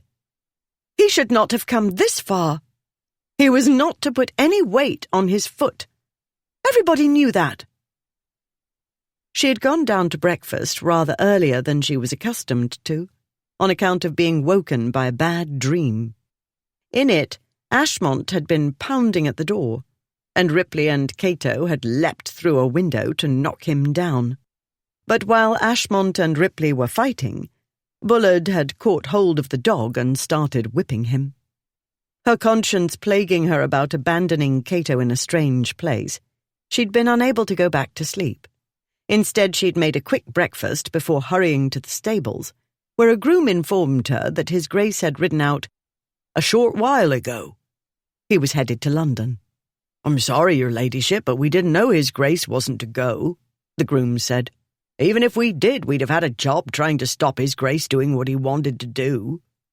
That reckless man! I don't doubt he pulled off the bandages as well. Not that they'd do much good if he meant to tramp about stables and ride to London. He would have been sorry, I promise, before an hour had passed, and by then it would be too late. She stroked Cato's head, and he licked her gloved hand. "Why didn't you stop him?" she said. "It's a pity I hadn't time to train you to take the tail of his coat between your teeth. But no, he's a grown man, and if he wishes to behave in a self-destructive manner, wiser persons or canines can't stop him. We'll go for a walk, Cato, and see what your manners are like, and we shan't trouble our minds with the Duke of Ripley's determination to cripple himself." That was the rational thing to do. Let him go. Deal instead with the dog, who, bad manners or not, would be infinitely more manageable and far easier to train than a spoiled, reckless nobleman. "Oof," said Cato. She looked down at the dog, who returned her regard, eyes bright, tail up and wagging. "Ah, but you are reputed to be a hunter, are you not?" she said. "Shall we see?" To the groom she said, "I shall want a carriage." She explained what she wanted it for. Then she took off at a run for the house. Chapter 10. This was not a mistake, Ripley told himself. Another day in Lady Olympia Hightower's vicinity, and he'd turn into a gibbering imbecile. The way she'd looked at him when he said she was pretty and shapely, the way she'd coloured, and the light in her eyes. She'd gazed at him the way another woman would if he showered her with diamonds. He told himself it was normal, enjoying her blushes, but it wasn't normal for the recollection to follow him to bed and haunt him. It wasn't normal to feel guilty and unhappy and angry with the world on account of a woman. Celibacy couldn't be that poisonous. Something more was going on, which he was not going to think about. He wasn't going to think at all. He was going to put her behind him and do what needed to be done. He was going to do the right thing because he was the bloody knight in shining armour. For every goddamn body, including Ashmont, who couldn't be sober for his own wedding or pursue his own runaway bride, and was taking his own bloody time about finding them, though Ripley had done nothing to conceal himself, and half the world must have recognized him as he passed. Could one have left a clearer trail? Ought Ripley to have posted signs? Meanwhile, his ankle, which had seemed well enough this morning when he set out, had decided to make this morning more hellish than it already was. Only 2 more miles or so to Cobham and the George Inn. He'd rest there. No, he wouldn't. After travelling what? 6, 7 miles? He ought to have covered twice the distance by now, ankle or no ankle. But he was so bloody tired, sick and tired. He hadn't slept, thanks to her. The naughty dreams wouldn't have been a problem. He had them all the time. But these weren't the only kind. She'd appeared in her bridal rig, all virginal white, her face glowing, and he'd lifted her into his arms and carried her away from a furious Ashmont. In another, she'd appeared in the wedding that hadn't happened, standing next to Ashmont but looking at Ripley through her veil, her eyes dark. He'd watched tears stream down her face, under the veil, until it was soaking wet, and her dress was wet too. Then it was raining and they were on the boat and she fell into the river and it carried her away out of reach, while he roared her name. He'd awakened in a cold sweat. After that he hadn't wanted to try to go back to sleep. He'd waited until the first hints of daybreak and pulled on some of his uncle's clothes. Why in blazes did Aunt Julia keep them? How was she to get better if she clung to what she couldn't have any more? Stop it, he told himself. He'd got away undetected. That was what mattered. Not long after leaving Camberley Place, he'd stopped at the Talbot in Ripley, his namesake town. There he'd nursed a tankard to make up for the breakfast he'd missed. He shouldn't have stopped so soon or for so long. He'd wanted another tankard and another, and he wanted to blame it on his peevish foot. But the fact was he couldn't seem to pull himself together. He'd wanted to turn back. Still wanted to, which he couldn't do. There was nothing for him there. So here he was, plodding along at the kind of pace he supposed her Lord Men's preferred. Why? Because her ladyship had taken so much pains with Ripley's cursed ankle. Desperate as he was to get to London, he couldn't bring himself to undo her work. Not to mention, he couldn't appear crippled and weak when he met up with Ashmont. So more torture. Every time the plaguey ankle gave one of its obnoxious twinges, Ripley remembered Olympia's hands on him, on his foot, and the businesslike way she'd looked after him, completely oblivious to his desperate state of arousal. She was kind, Ashmont had said. She had no idea what her brand of kindness did to men like them. He glanced up.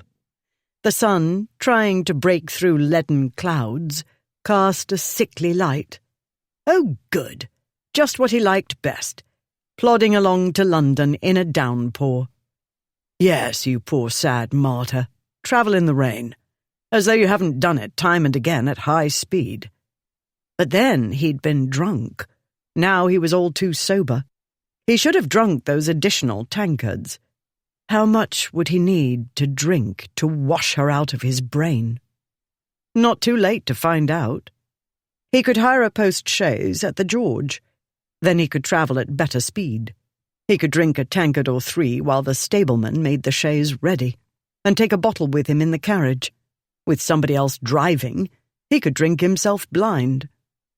Only 2 more miles, or not much more.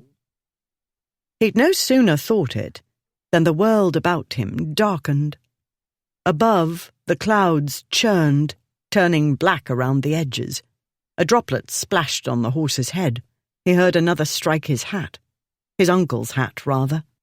Though vastly superior in quality to the one he'd bought in Putney, it fit only a degree better. More raindrops fell, faster and faster, pattering on leaves and scattering the road's dust. Lovely. Why the devil hadn't he stayed in Florence for 1 more blasted day? He wouldn't be here now. The wedding would have been a fait accompli, or not. At any rate, the bride would have been somebody else's problem, and he would never know what he'd missed. His mount, untroubled by the rain, plodded on. Ripley told himself to plod on. A little wet wouldn't kill him. The rain beat down harder and poured off the rim of his hat down his neck. Demons dug their daggers into his ankle. He peered out from under his hat brim into the downpour. On the near side stretched a common. No shelter there. Not many yards ahead on the right, though, at the edge of a tangle of bushes, stood a wooded area. He made his way there and found a narrow track. He turned into it and rode on a short distance into the cluster of trees. They grew thick enough to keep off the worst of the deluge. There he waited, and waited. His ankle throbbed. He needed a drink. He needed to fight with somebody. He dismounted, his ankle acting as though he was trying to murder it. "Go to hell," he told it. He found a stump and sat down, his leg outstretched. "You must keep it elevated," she'd said. He remembered the way she'd held her nose and pretended to gag when she took off his shoe. He remembered the way she went after the bully. He thought about her being married to Ashmont and felt sick. He told himself not to think about it, but this time he couldn't make it go away. An eternity later, the rain began to abate. He looked up through the dripping trees. The sky was lightening. The horse tossed its head. Something rustled in the bushes. Ripley looked that way. "Woof!" Cato trotted toward him, tongue hanging out. "Good boy," called a familiar voice. Behind Cato, striding along the muddy path, came Nemesis. "You stupid man!" Oh, he was. Because the sound of her voice made the skies turn blue and the sun burst out in golden glory, and in short, he came perilously close to weeping with relief. He dragged his stiff body up from the stump. Yes, he was deranged. Perhaps she'd made him so. Still, he had manners of a sort, where relevant. And she, after all, was a lady. A gentleman rose when a lady appeared, no matter who she belonged to and how she plagued him. "What on earth do you think you're doing?" he said. "What does it look like?" She wore what looked like one of Aunt Julia's dresses. Narrow-sleeved and of a dismal shade of brown, it fit completely wrong. While she and his aunt were nearly the same height, their shapes were different. The waist hung some inches below where he estimated Lady Olympia's navel to be.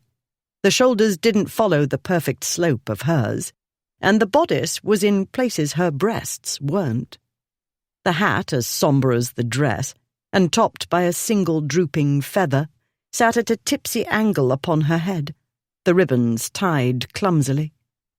He felt as though he'd drunk exactly the right amount of fine champagne. He realized she'd made him feel that way from the moment she'd ordered him to help her with the window. Making his expression surly, he glanced at the dog. "You hunted me down," he said, "with the dog. You are a dangerous woman." She stood, hands on hips, eyeing him up and down. "Mad, perhaps, trying to save you from yourself." "Sit, for heaven's sake." Cato sat. Ripley did not. "The masculine mind is truly a wonder," she said. "Are you trying to cripple yourself? Have you any idea of the damage, the permanent damage you might do?" No, I don't, because there won't be any. I've sprained parts before. I shouldn't have let you coddle me. Those sailors you were talking about? You think they get to loaf about the ship in between cold seawater treatments? You're not a sailor. You're a spoiled, self-indulgent nobleman. If you're talking about recovering from boyhood injuries, remember that your boyhood passed a long time ago. Boys' limbs are still growing. They mend quickly. You're a grown man, all except the brain, and it's different for you. I'm not a fat old hypochondriac either, he said. You seem to have confused me with your Lord Men's. She blinked once. No, I can tell you apart easily, she said. My Lord Men's wears a wig. You have more hair than wit. I never tried to pass myself off as a scholar, he said. Men's was, though. A highly regarded one, the pompous ass. Because I won't meekly do what you think I ought, I'm brainless. He wanted to meekly do whatever she wanted him to do. He needed to be shot, preferably in the head, where it would do some good. Obstinate, too, she said. Go ahead. Lean on the horse or the tree. It's killing you to stand upright, but you'll do it, by Jupiter, won't you? For no better reason than to prove whatever it is you have to prove. He wanted to lean on her. I have nothing to prove, he said. I had a plan, as I mentioned last night. I saw no reason to change it. I'm going to London. Saw no reason, she repeated, shaking her head. How I wish I'd dosed you with laudanum. She looked at Cato. It's exactly the same as talking to boys, which is like talking to a brick. She took a deep breath and let it out, which created mesmerizing movement in the bodice. He knew better than to tell himself not to look. He was a glutton for punishment. Turning from Cato to Ripley, she said, I know it's a waste of breath, but both reason and conscience demand I point out a few simple pieces of common sense. One doesn't put weight on an injured limb. One keeps it elevated. One gives it time to recover. It had plenty of time, he said. The calming breath hadn't worked, apparently, because her eyes flashed and her cheeks pinkened, and she cried, 10 hours isn't time enough, you brick-brain! She waved her fists in the air, and the motion made the dress go one way and her breasts another. And hours riding about the countryside don't count, you great ox! She was delicious. He hated Ashmont, also himself. It was long past time to make his exit.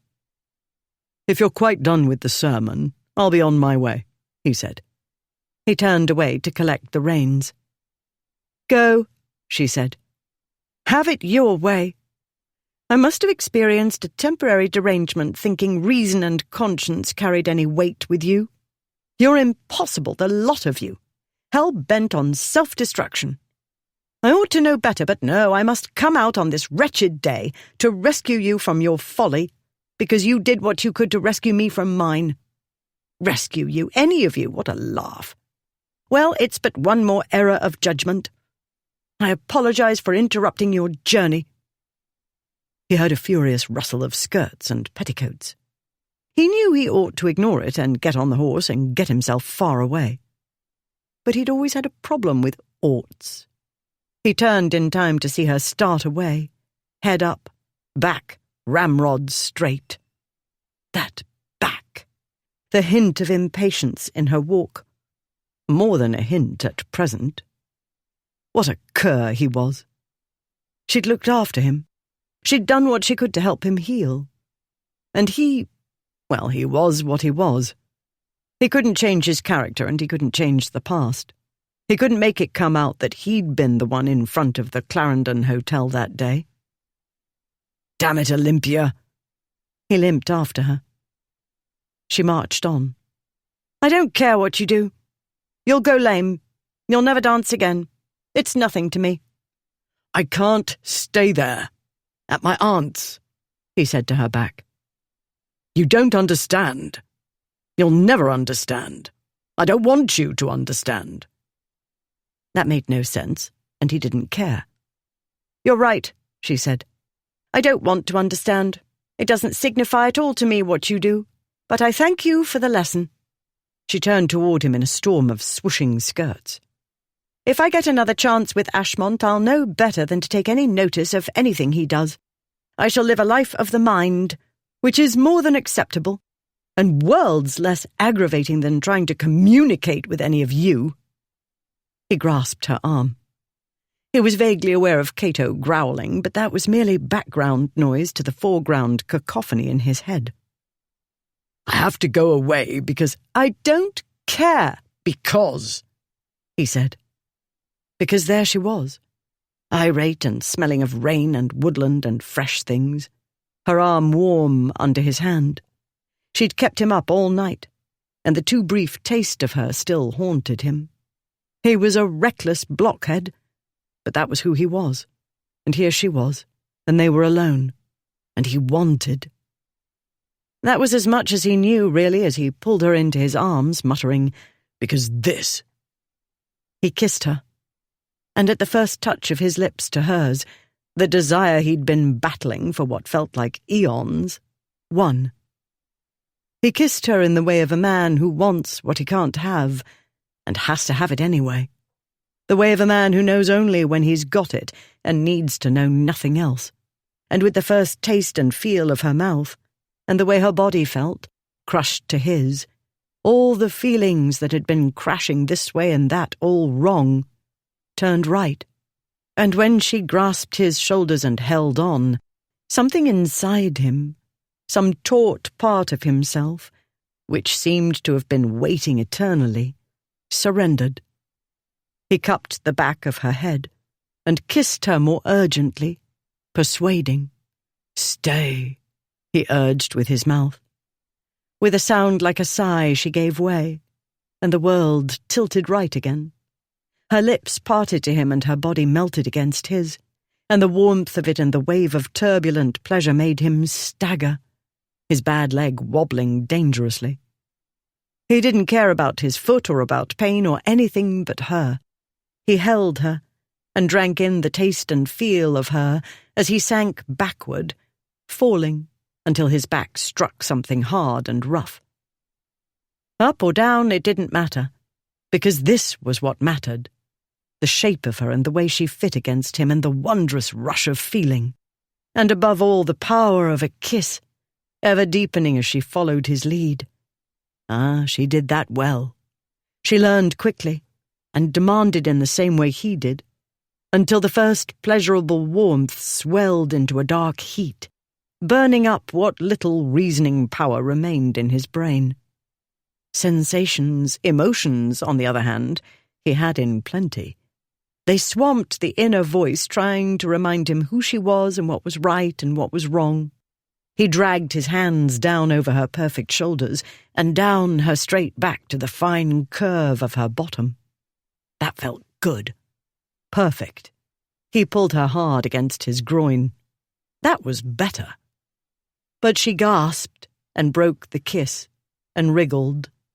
The spell broke, and he had no choice but to ease his strangling grip. Though this made only the smallest distance between them, it was enough. The world came back and his powers of thought returned, and his brain demanded to know what he was about. Had he lost his mind at last? Was he dead drunk? Concussed? It didn't matter how much he wanted her. It didn't matter if she haunted his dreams and wouldn't let him sleep. It didn't matter if she charmed and intrigued him and he hated Ashmont for being the first to stop watching from a distance. Still, Ripley didn't release her completely. If she'd pulled away more forcefully, he would have let her go. He hoped he would, at any rate, but she didn't. She only stood in the circle of his arms, looking up at him, spectacles askew. "All right," she said, her voice thick. "Well," she shook her head. "But no." She pushed at him. Then he had no excuse not to let go. She stepped back, straightened her posture, straightened her dress, and adjusted her spectacles. "That was Educational? Educational? Oh, it most assuredly was. She, an innocent. She, his best friend's betrothed.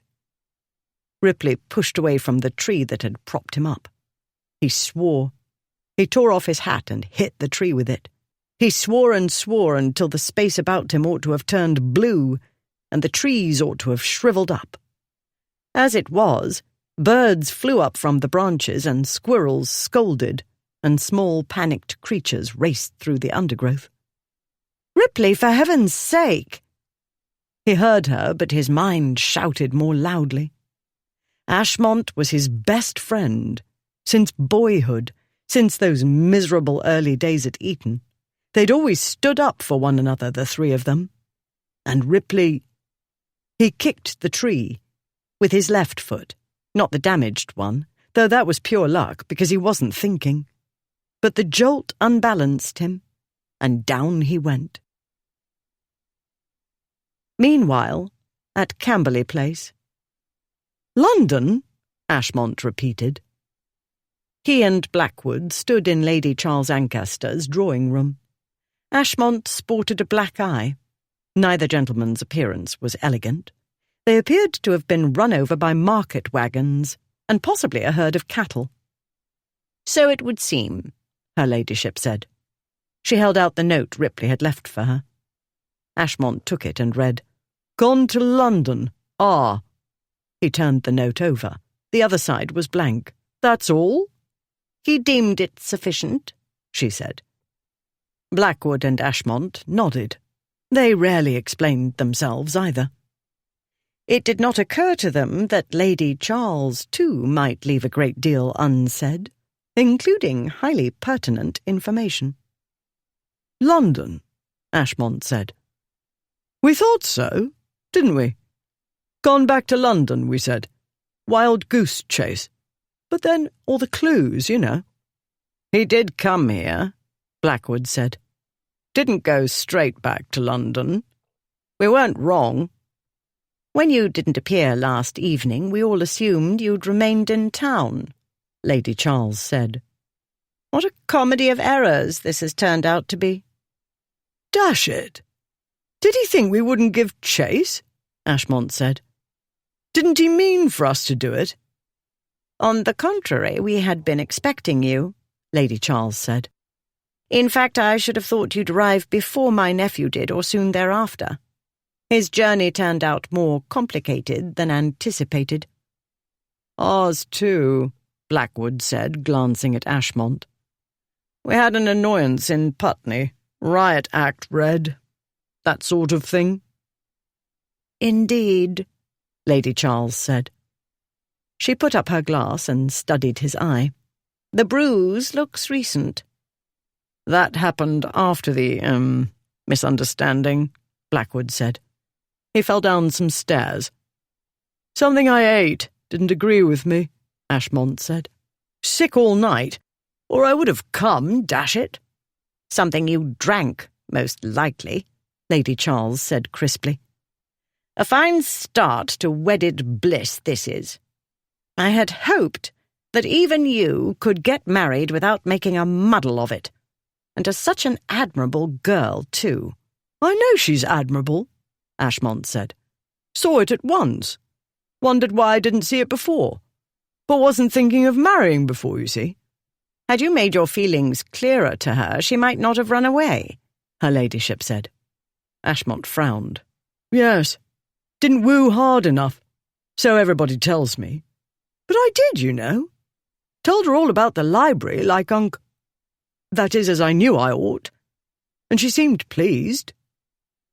"We're not sure she did run, exactly," Blackwood said. "We suspect it was Ripley's joke." "Do you indeed?" said Lady Charles. "It puzzles me why a clever girl like Olympia would have gone along with him." "That's what her brother said." "Regardless of her motives, your behaviour has not been calculated to please," said her ladyship. "You were too busy fighting and drinking yourself sick to hurry after her and coax her back." "Extenuating circumstances," Blackwood said. Lady Charles's expression chilled a degree further. I shall not attempt to imagine what they were. I shall merely tell you that in her place I should have been greatly disappointed in my suitor. She made a dismissive gesture. Go to London, but do not be amazed if she tells you to look elsewhere for a duchess. Perhaps that's for the best. I won't look elsewhere, Ashmont said. Whatever's wrong, I'll mend it. I said I'd marry her, and I meant it, and I will. And Ripley may kiss my aunt. He made an angry bow and started away. But he paused and must have thought better of his behaviour because he turned back, looking sheepish. Beg your pardon, Lady Charles. Please forgive me. Didn't mean to... Well, you know, feelings. He gave her his most angelic smile. I recommend that you learn how to express your feelings in a more intelligent and agreeable manner, she said. Because if you don't look out, someone who can do that will steal her away.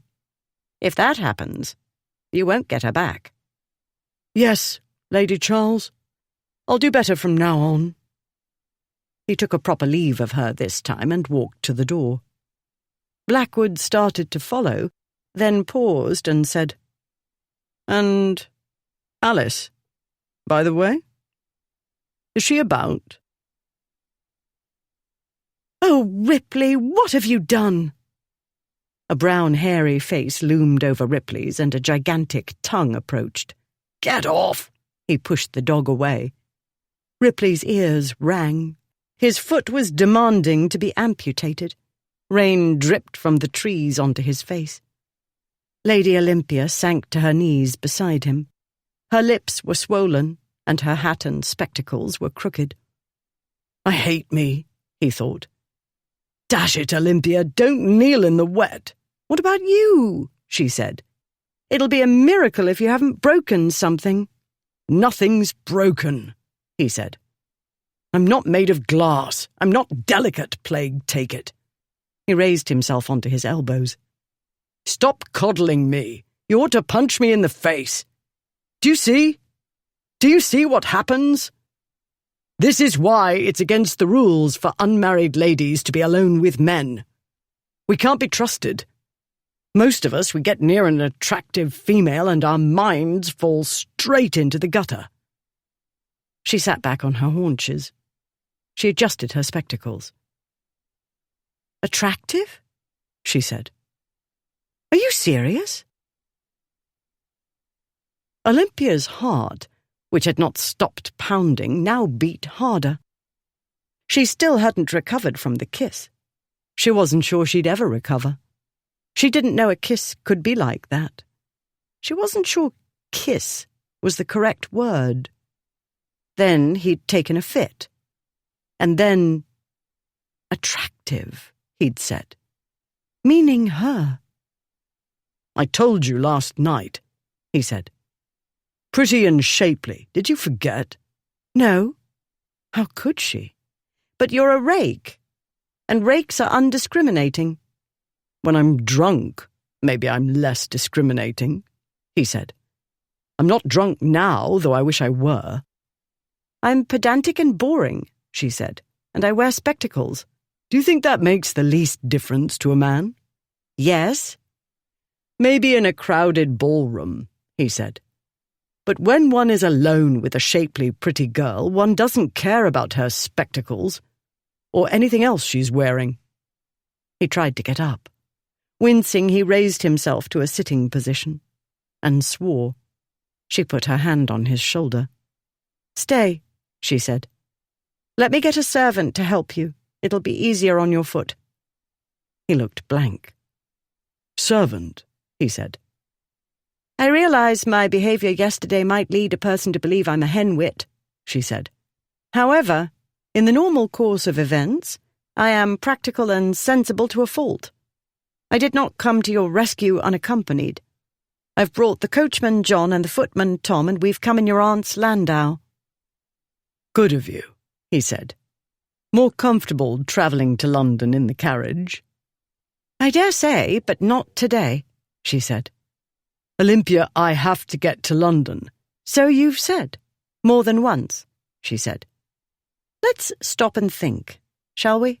Let's look at this in a logical manner. He lay back, letting his bare head fall on the wet leaves and moss and whatever insects were making their way through the woodland debris. He gazed up through the trees at the gloomy heavens.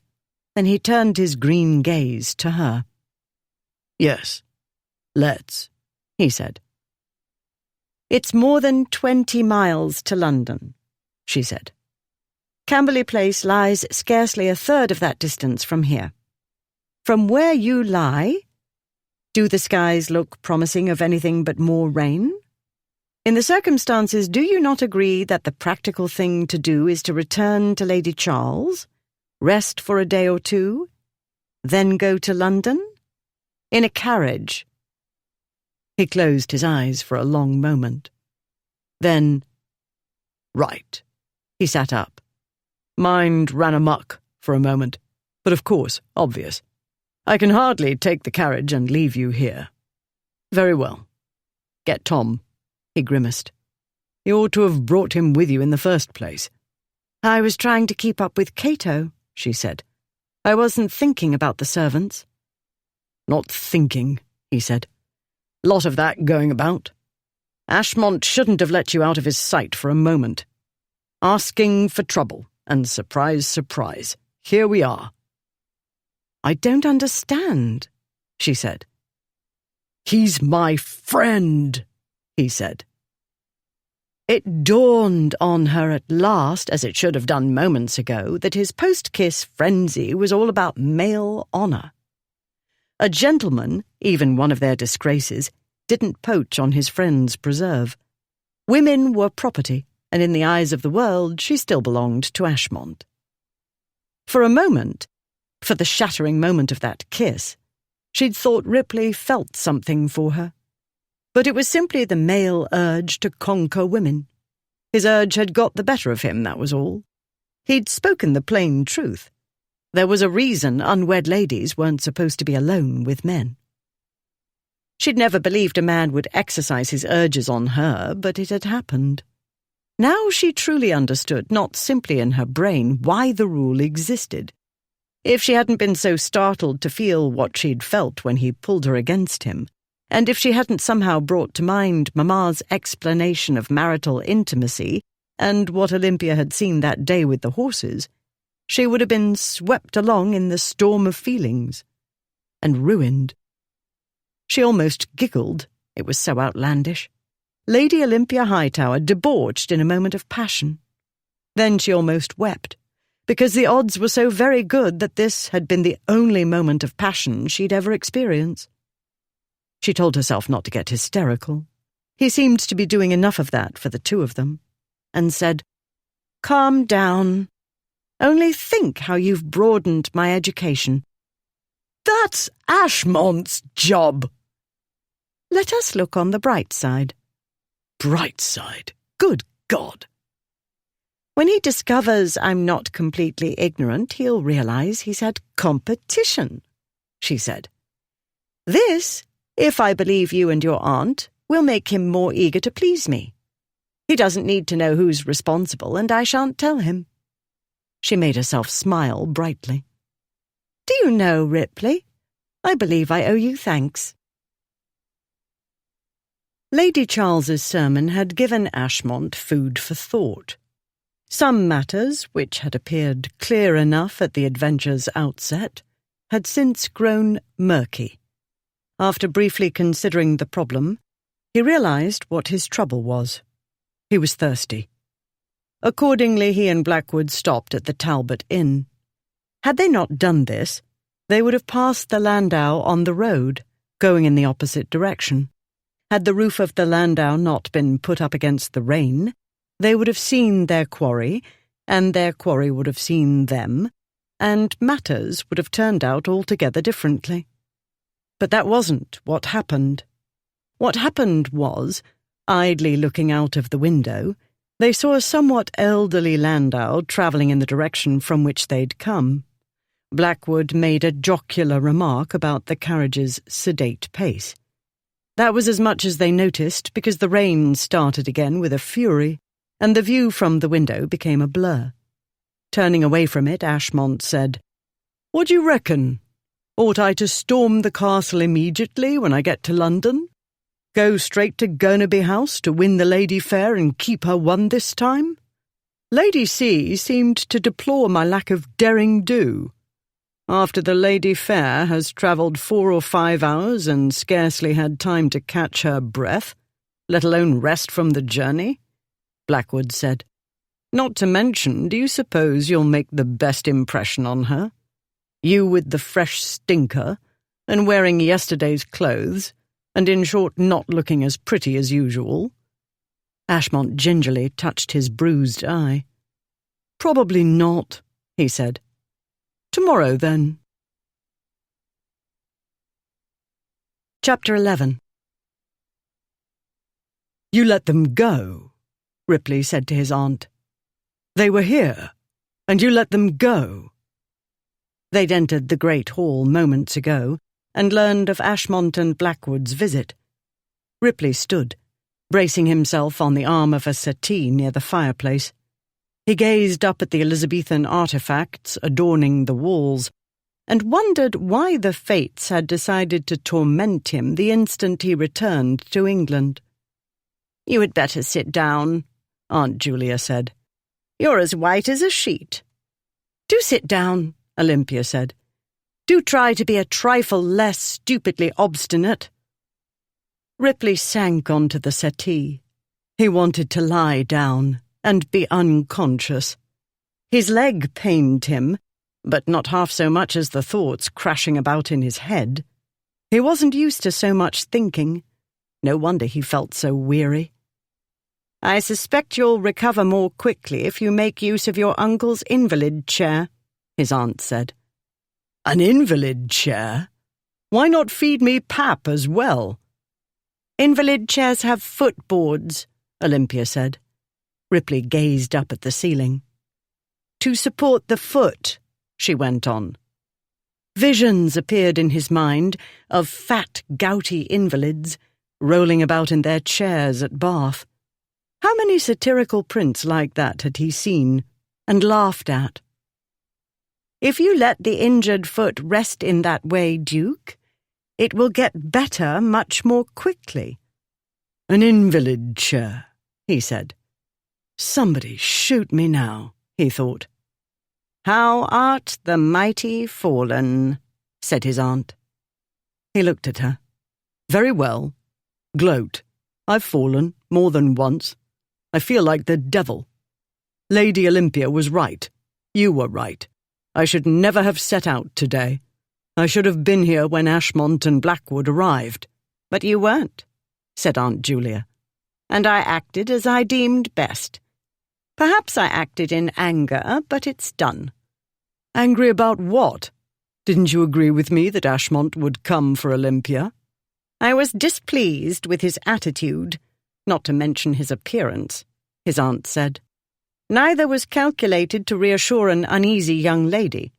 Instead, he seemed to be advertising his thoughtlessness, carelessness, and recklessness." "Oh, he doesn't need to advertise," Olympia said.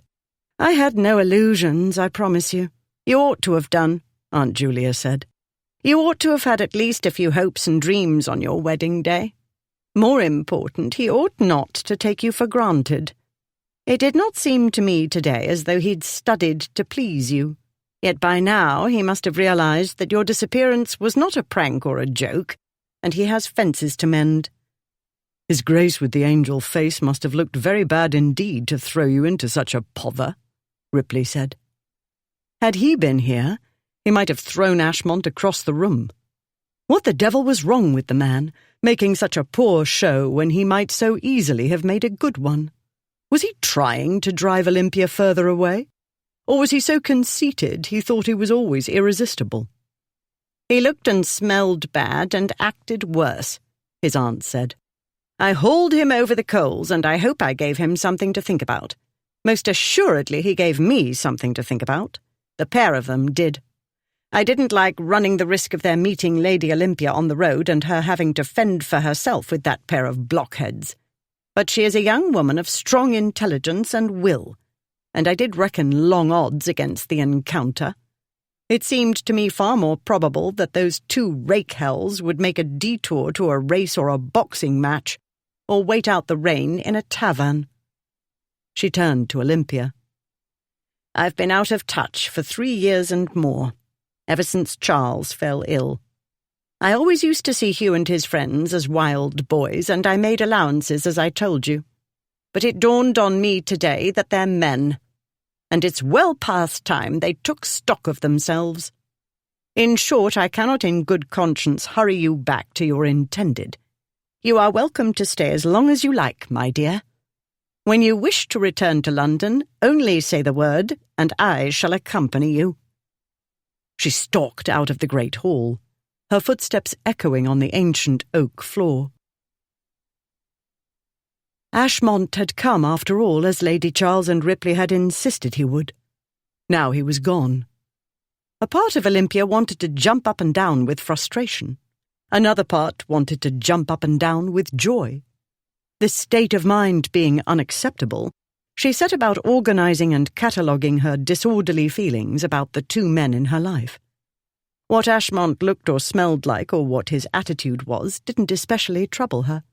Lady Charles's comments in this regard were not revelatory. They were consistent with what Olympia had expected when she'd agreed to marry him. She had no illusions. How could she have them? She'd been out in society long enough, had heard and seen and read enough to understand what manner of man he was. Still, no matter what he looked, smelled, or acted like, he was the Duke of Ashmont. Had she stayed at Camberley Place today instead of chasing Ripley, she would have let Ashmont take her back to London and make her his Duchess. What choice had she? If she'd returned with him, all her mad actions of yesterday wouldn't count any more. Society would shrug off the excitement. It would merely be one more prank in their disgrace's lengthy repertoire. Above all, Mamma and Papa and the boys wouldn't suffer for what Olympia had done. But if she had stayed at Camberley Place, Ripley would have gone on to London and worsened his injury, and the kiss wouldn't have happened, and all she'd ever know of passion would be what her imagination painted. That, she now knew, fell far short of reality. As Lady Charles made her irate exit, Olympia came back to the moment and to the facts of her life, improvident parents and their unprovided-for sons. Look on the bright side, she told herself. The Duke of Ashmont still wanted to marry her, apparently. She had experienced passion. All she had to do now was try to keep Ashmont from changing his mind, although the evidence pointed to his being too obstinate and possessive to do so. As to kissing Ripley, she would not let her conscience trouble her overmuch. Compared to what Ashmont had done over the past decade, and would no doubt continue to do after he was wed, her moment of passion was nothing, except to her. Besides, for all she knew, which in this case was nothing, any handsome, experienced young man could, under the right circumstances, arouse a similar ardour. She hurried after her hostess. "Lady Charles, I do beg your pardon," she said. "I ought to have said, my dear, after such trials. I wonder you can speak anything but gibberish," said the lady, slowing her pace. "Those three are the outside of enough. Wherever he and Blackwood stopped for the night, Ashmont might have had the servants clean his clothes. He ought to have shaved. Perhaps he assumed it would seem as though he was too eager to see you to bother with the niceties of dress. However, if this were the case, one would think he'd have been too eager to see you to bother with fighting and drinking. So one would think. But men are not always logical." They had reached the bottom of the staircase. Lady Charles stopped and patted Olympia's arm. "Make him work, my dear," the lady said. "Make him pay attention and make an effort. He needs more management than I had supposed, though I don't doubt you are capable." Olympia had no choice but to be capable. She said, In the circumstances, I should be a great fool not to accept your kind offer and remain where I am, at least for a day or two. Good. It will do him no harm to stew a bit. Lady Charles started up the stairs. I know you know best about him, Olympia said. They were the sons I never had, the lady said. Unfortunately, they weren't actually my sons, and I could exert only so much influence. I might as well tell you, since it's no great secret, though it happened so long ago that few remember. Ashmont's father fell into severe melancholia after his wife's death, and would have nothing to do with him. Blackwood's father was a rigid martinet who did nothing but find fault with him. Ripley's father suffered some sort of brain fever that left him irrational. He believed he was completely impoverished and everybody was trying to steal from him. This house became their refuge. That is why I know them so well. Olympia stood stock still. I didn't know. Lady Charles paused and turned to her. They all inherited too young. But they're grown men now, and I'm done making excuses. I understand that you acted on impulse. You felt panicky, I don't doubt. She smiled a little. The brandy gave you a push. The dose of courage or recklessness or whatever it was you needed to act. Yet running away may have been the wisest thing you could have done. You need time to reflect and plan, away from the influence of your family and that stupid boy who wants to marry you. Camberley Place is the right place for calm reflection. And this lady was the right guide, Olympia saw. Mamma and the aunts were loving, but they did not have Lady Charles's intellect or her grasp of human nature. In a few words she'd given Olympia valuable insight and eased her conscience a little. Thank you, Olympia said. I do need to stay and think, and I had better write some long overdue letters. It's well past time the Duke heard from me. I do believe, after all, it would be best if we discuss matters directly with each other. Lady Charles regarded her for a moment. Yes, that would be best. Ashmont House, London, that evening. The Duke of Ashmont had been dressing to go out when the 2 letters arrived express from Surrey. Ripley's missive, typically, consisted of 1 line. For God's sake, come and get her. The other was from Lady Olympia. Being thicker by several closely written pages, it was rather more daunting. This was Ashmont's 2nd time reading it. He sat at his dressing table, clutching his head and disarranging the artfully wind-blown coiffure his valet had created. The Duke was debating whether to give the letter a 3rd try or summon Blackwood for help, when his valet hurried in and said, "Lord Frederick is here, Your Grace." Ashmont bolted up from his chair and debated a quick exit via the window. "Tell him I'm not at home." "Ah, but you are, Lucius," came his uncle's cheerful voice. The valet quickly got out of the way of the voice's owner. When Lord Frederick made a small dismissive gesture, the servant went out of the room, gently closing the door after himself. "I heard you'd returned," said his lordship. Ashmont longingly eyed the decanter standing on a small table by the fireplace. The trouble was, if he poured himself a drink, he'd have to offer one to his uncle, and that would encourage him to stay. "Only a few hours ago," he said. "You've wondrous good ears if you heard it already. I hardly knew it myself." "You've returned without the future Duchess of Ashmont," said Uncle Fred. Yes. As to that," Ashmont glanced at the letter. "A trifle complicated. Comedy of errors, as Lady Charles said." For an instant Lord Frederick's customary composure disintegrated, and a haunted look came into his blue eyes. But it was gone almost as soon as it had come, and he reverted to his usual unflappable self. "You have been to Camberley Place," he said. He picked a bit of fluff from his coat sleeve.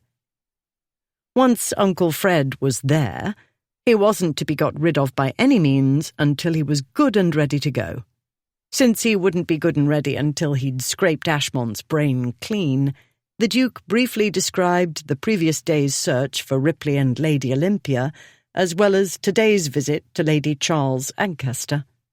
As Ashmont came to the end of that part of the tale, he saw his uncle's attention shift to the dressing table, where the letter lay, its pages spread out in plain view of all the world, or rather of busybody all-seeing, all-knowing uncles. The Duke moved casually to the dressing table to block his relative's view of the missive. Too late. "That looks like Lady Olympia's hand," his uncle said. "Does it?" "I should know it anywhere," Lord Frederick said. "Quite distinctive. We corresponded regarding a 15th century volume. Boethius's De Consolatione Philosophiae, I believe it was. It would appear that she is speaking, or rather writing, to you. I take that as a promising sign." Yes. The thing is, she's still at Camberley Place." "So I deduced when I learned you'd received 2 letters express from Surrey," Lord Frederick said. Ashmont didn't ask how or where his uncle learned it. Obviously, he had spies everywhere. More than likely, a few resided under Ashmont's roof. His uncle had been his guardian. Furthermore, the servants were afraid of him. Few outsiders would understand how this could be, for a milder-looking older gentleman with a more innocent countenance was not to be found in all of London, or possibly all of Great Britain. "Yes, it's rather complicated," Ashmont said. "You see," he frowned, "that is, I think I've got the gist of it, but bless the girl, she uses a deuced lot of words, and if it is not too private a matter, the gist of it is—" "She was drunk," Ashmont said. "She'd taken brandy for her bridal nerves, you see. Only it didn't calm her, and so she bolted." Lord Frederick's lip twitched. "Ah.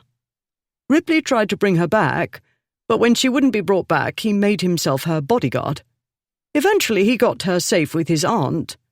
But because of her, Olympia, that is, he had an accident, and she feels—" He picked up the letter, turned over a page, and read, tracing the lines with his finger. "Obliged to stay at Camberley Place to prevent his making his injury worse, his being a male and possessing a morbid aversion to good sense. But don't you know, sir, Lady Charles didn't mention the accident. Odd, isn't it?" The haunted look flickered briefly in his lordship's face, then vanished. "Not at all," he said. "Her ladyship can be inscrutable, a useful quality in managing her spouse among others." "Not the least use to me," Ashmont said. "But never mind all that. She, Olympia, I mean, offers to let me off the hook. She says no reasonable person would expect you to marry me now. But I'm not reasonable, damn it!" Being unreasonable, he found himself too baffled and upset to care whether Lord Frederick stayed until doomsday. Ashmont marched to the decanter, filled 2 glasses, and handed one to his uncle. "I don't mind telling you I don't understand," the Duke said. "Of all the damned things.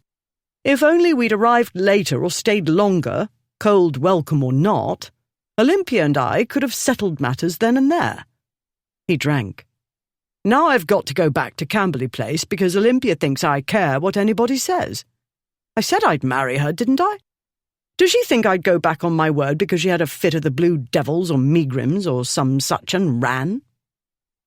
"In brief, it wasn't Ripley's joke after all," said Uncle Fred thoughtfully. "No. He only meant to unload her on a female relative, then come back and tell me where to collect her. But things kept going wrong. Then he went and broke his arm or something." He glanced down at the letter.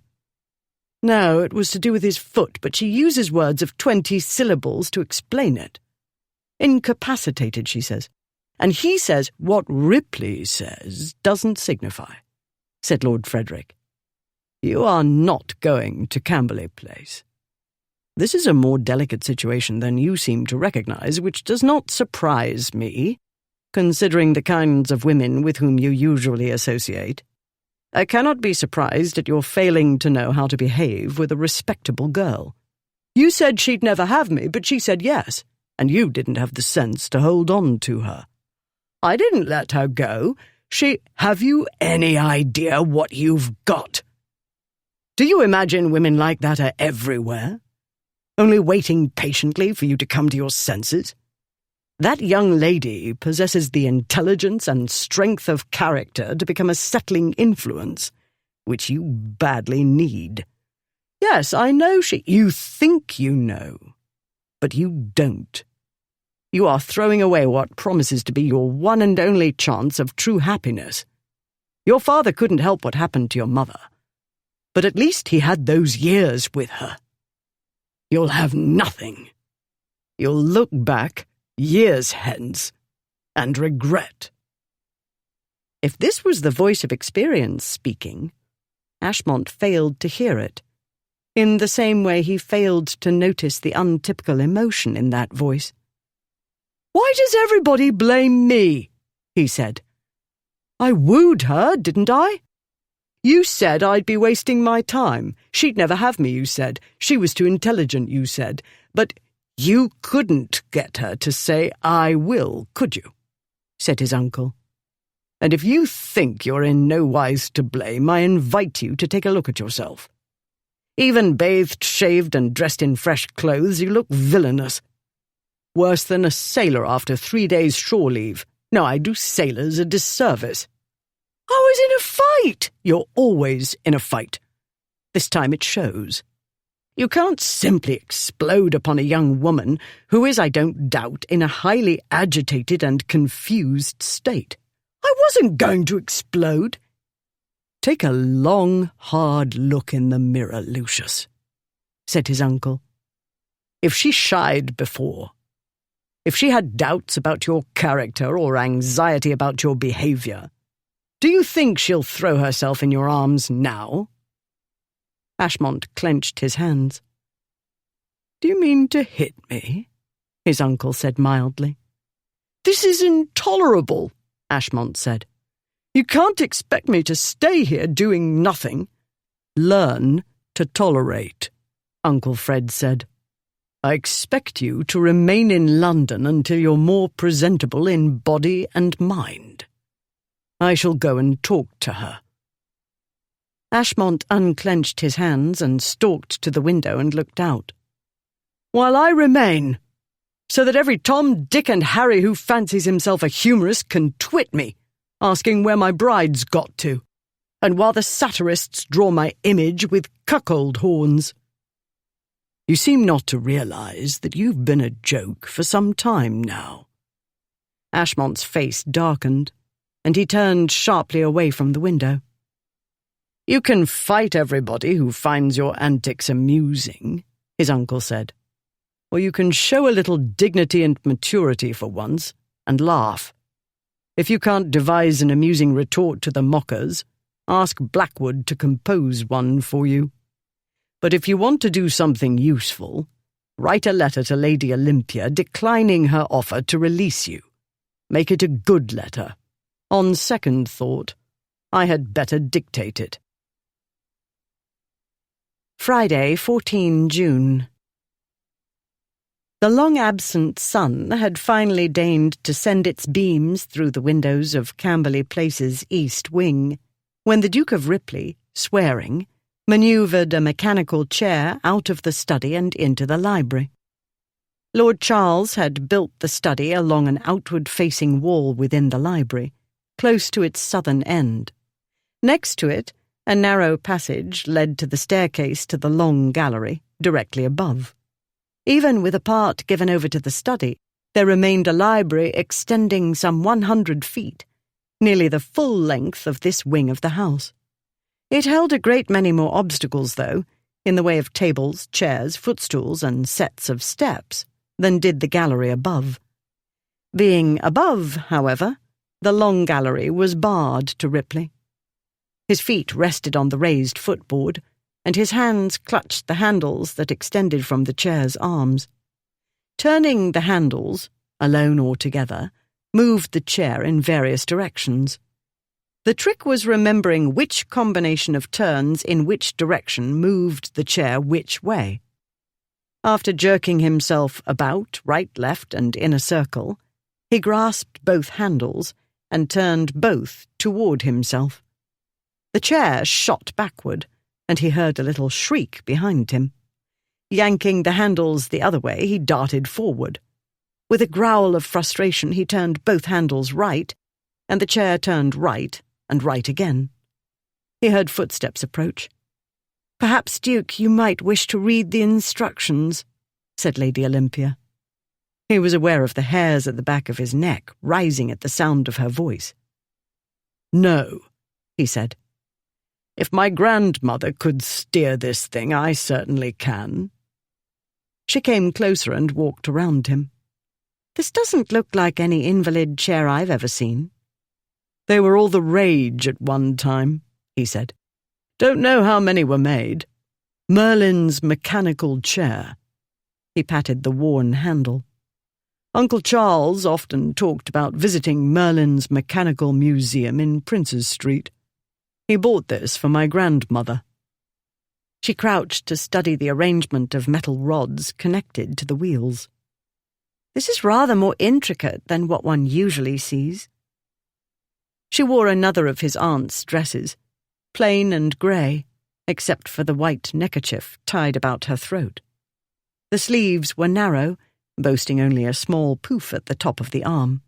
The bodice was equally severe. Like a coat, the thing buttoned from neck to hem.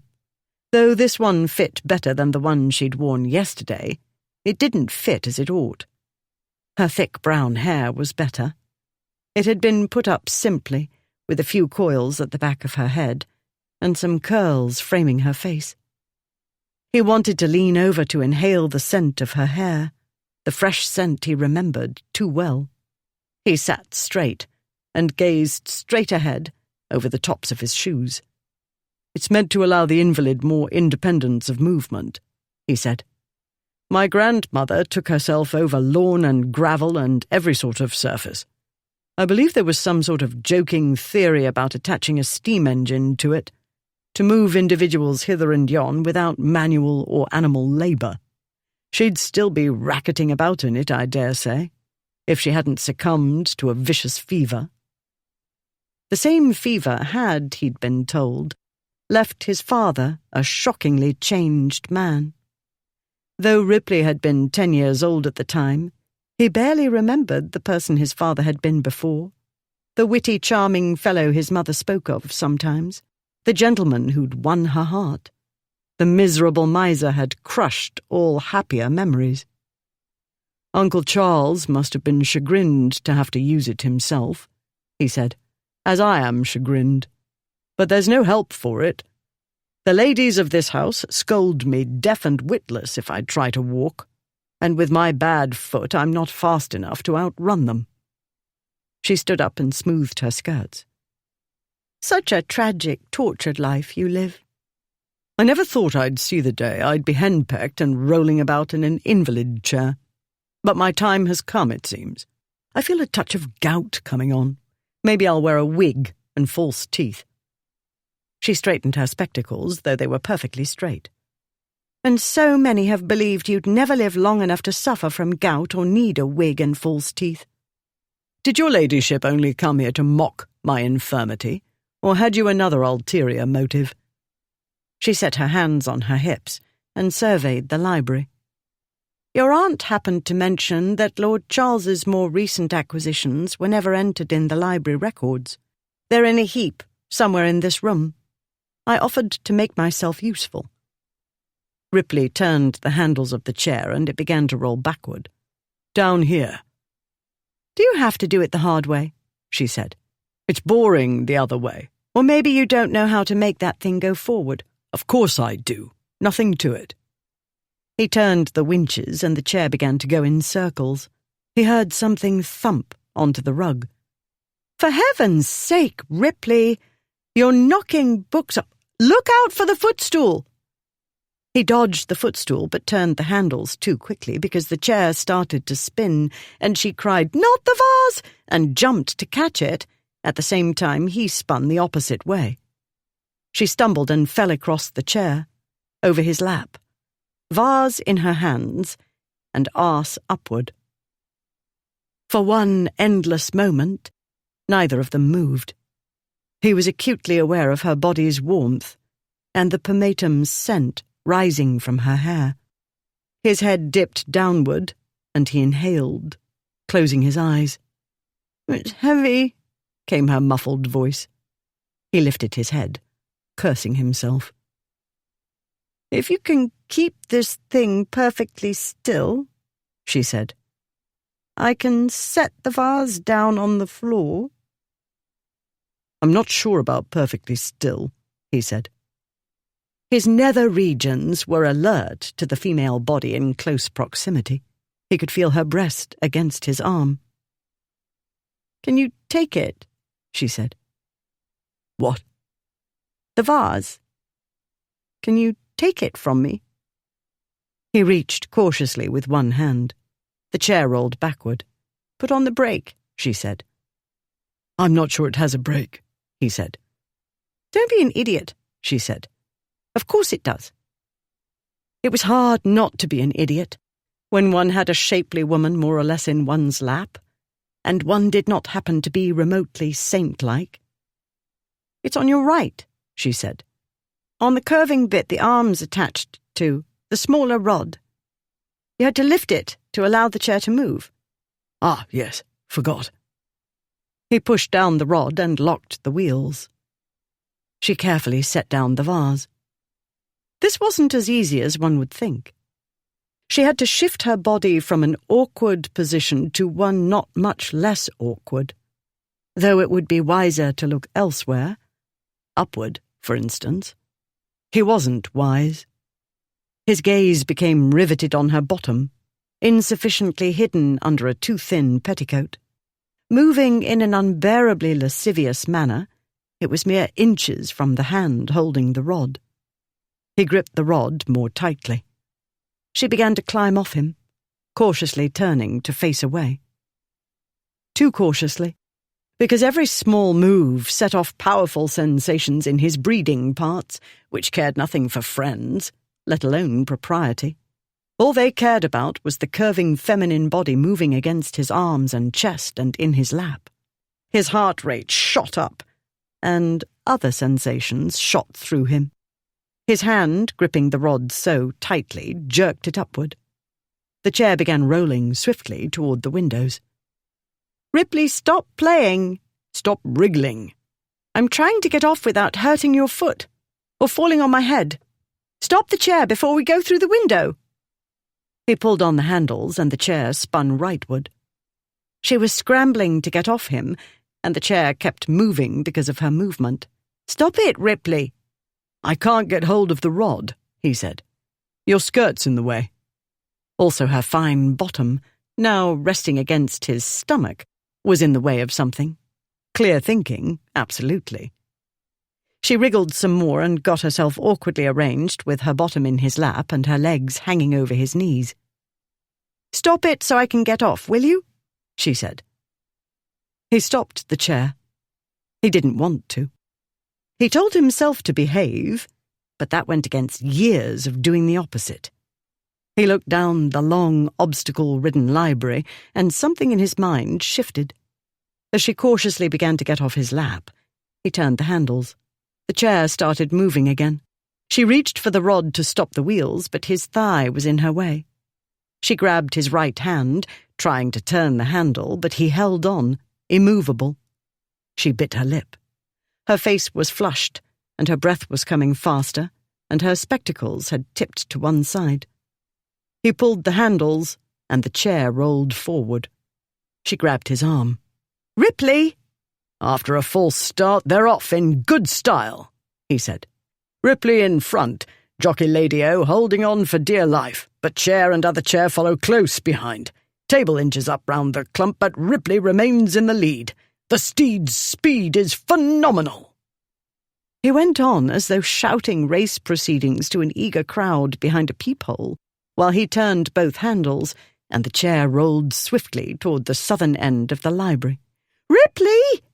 He narrowly missed a footstool and rolled on. Will Ripley crash into the chest King James I gave somebody who's been dead some hundreds of years? But no! Clever Ripley misses by an inch, and now heads down the course to King Charles II's writing desk. "Left, you lunatic!" she cried. "Left!" He made a sharp left, then more sharp turns this way and that, going backward and in circles and zigzags, narrating all the while. He felt her back shaking against him. Then it broke from her, a peal of laughter. The world changed and brightened, and his heart lifted. He laughed too. "Here's a tricky turn," he said. "Will Ripley make it, or lose his footing, his wheeling, and pitch his rider onto the turf?"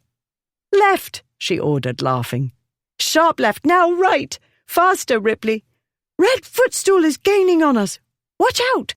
Vase trying to break onto course. Don't be thrown off stride. That's the way. Faster, Ripley!" She pretended to whip his knees, and he laughed so hard he nearly toppled them both out of the chair.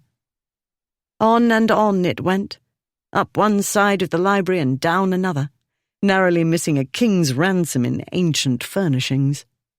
They never saw the door open, or the face peering in.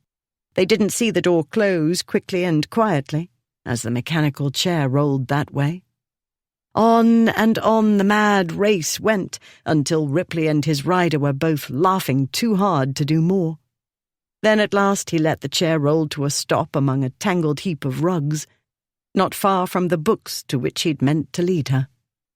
"And here at the finish line, the winner's trophy, a great heap of mouldy old books," he said. She looked over at the books piled on a large table, then up at him. Her face was flushed, and her hair was coming undone. "The brake," she said breathlessly. "Lock the wheels.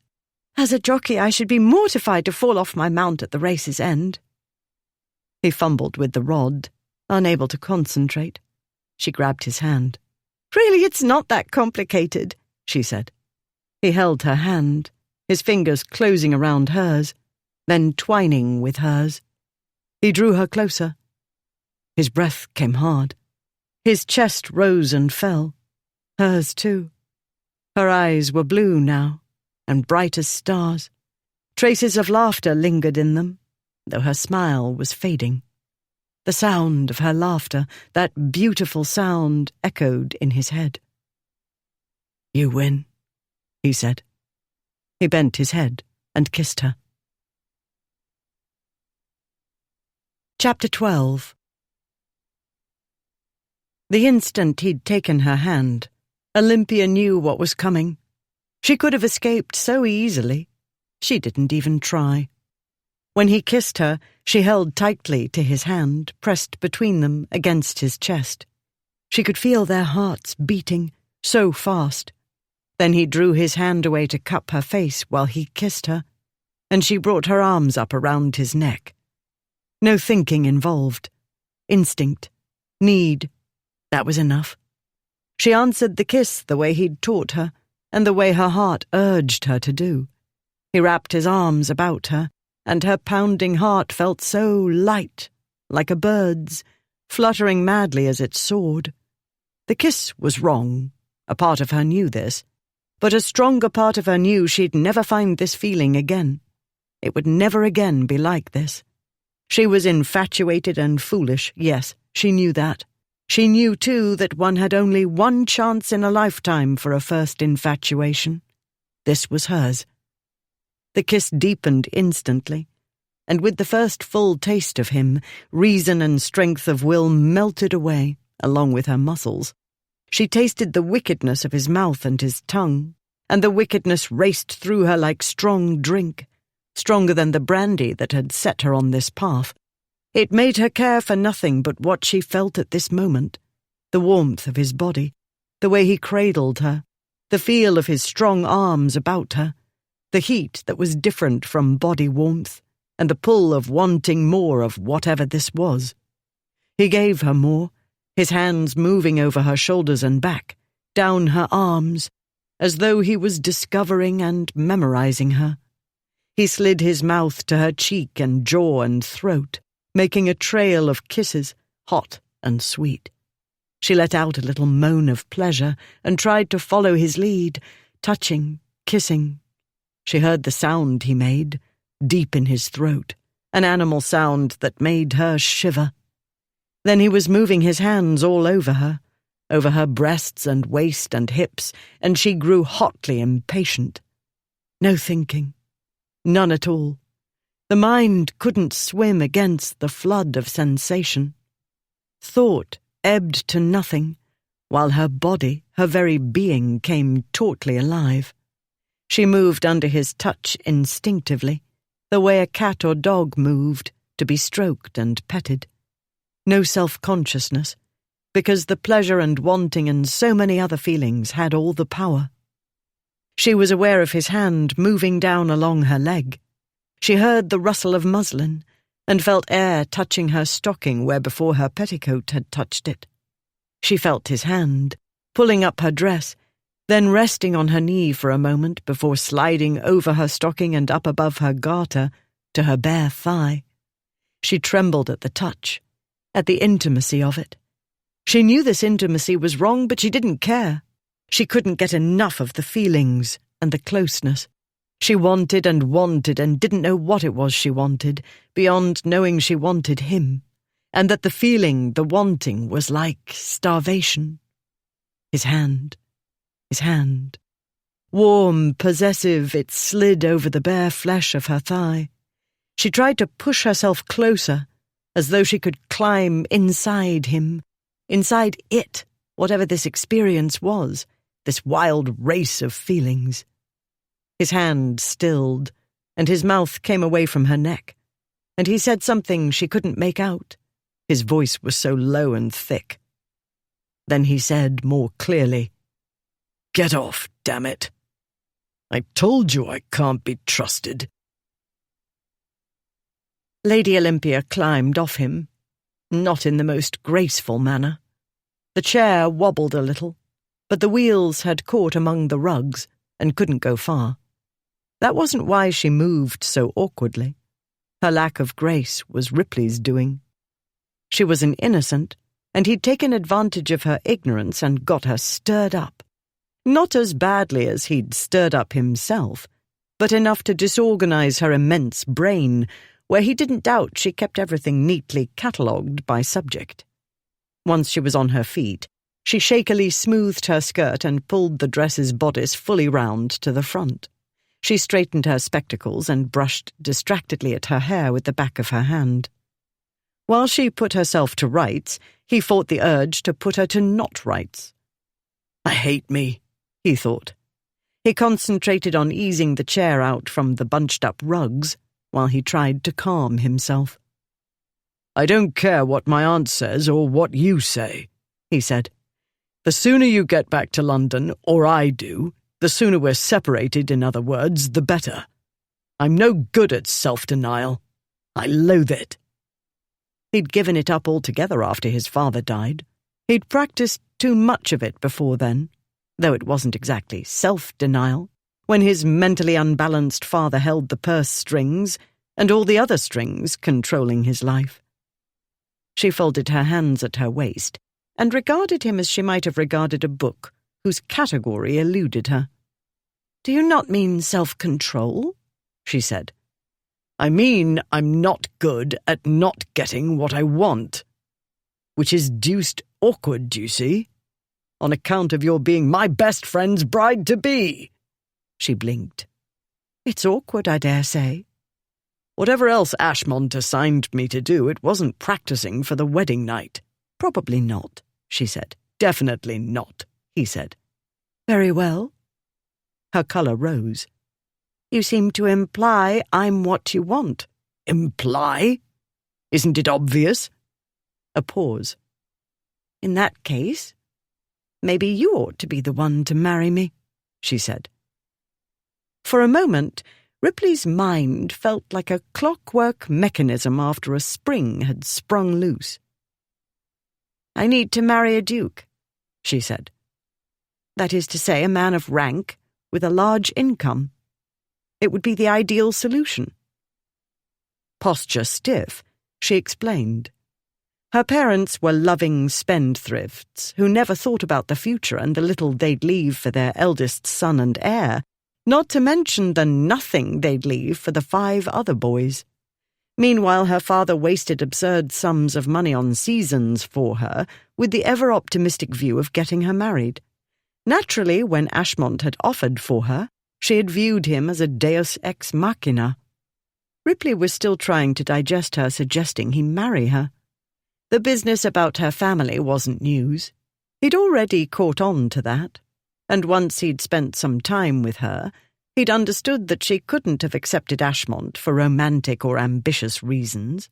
All the same, her hard-headed view of her situation, combined with what amounted to a marriage proposal, had him at sea.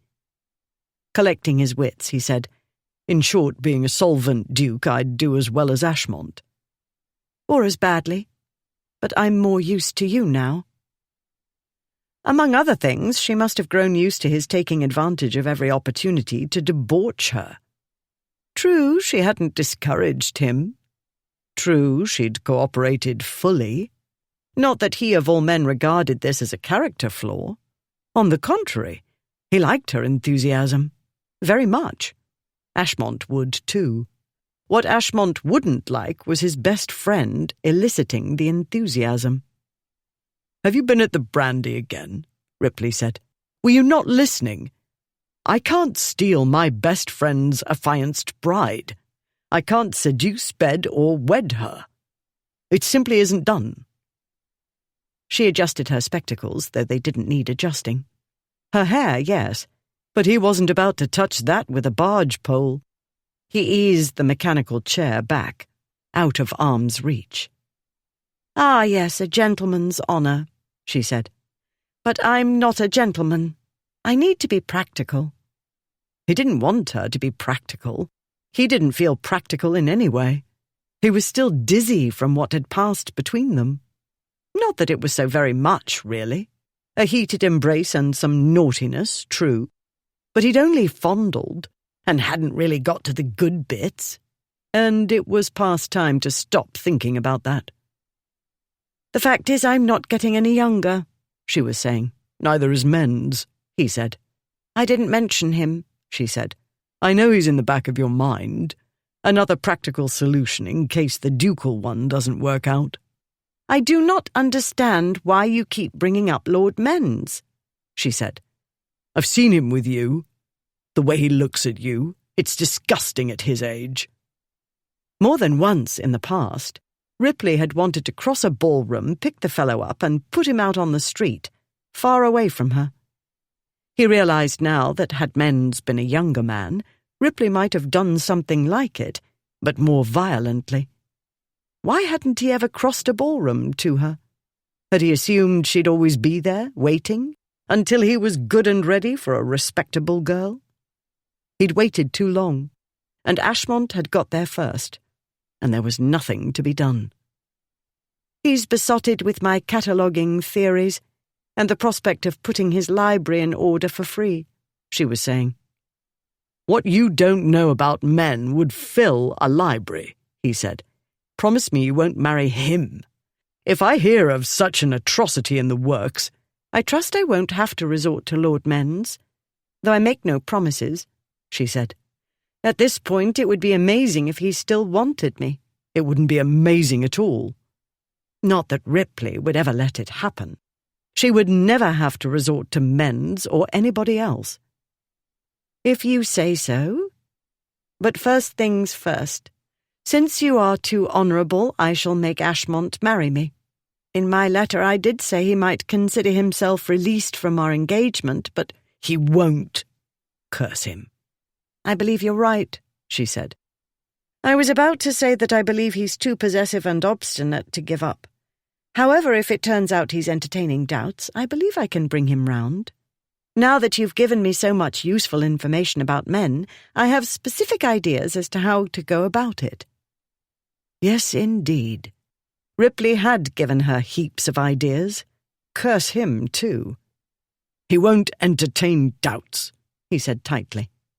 "You don't understand at all. The night before the wedding? Ashmont could talk about nothing but you and getting married. Nobody else could get a word in edgeways. I've never seen him like that before, about a woman." Her eyes, grey now, filled. She blinked hard. "Then it puzzles me," she said, her voice choked. "why he'd get so drunk on his wedding day. Not to mention the night before."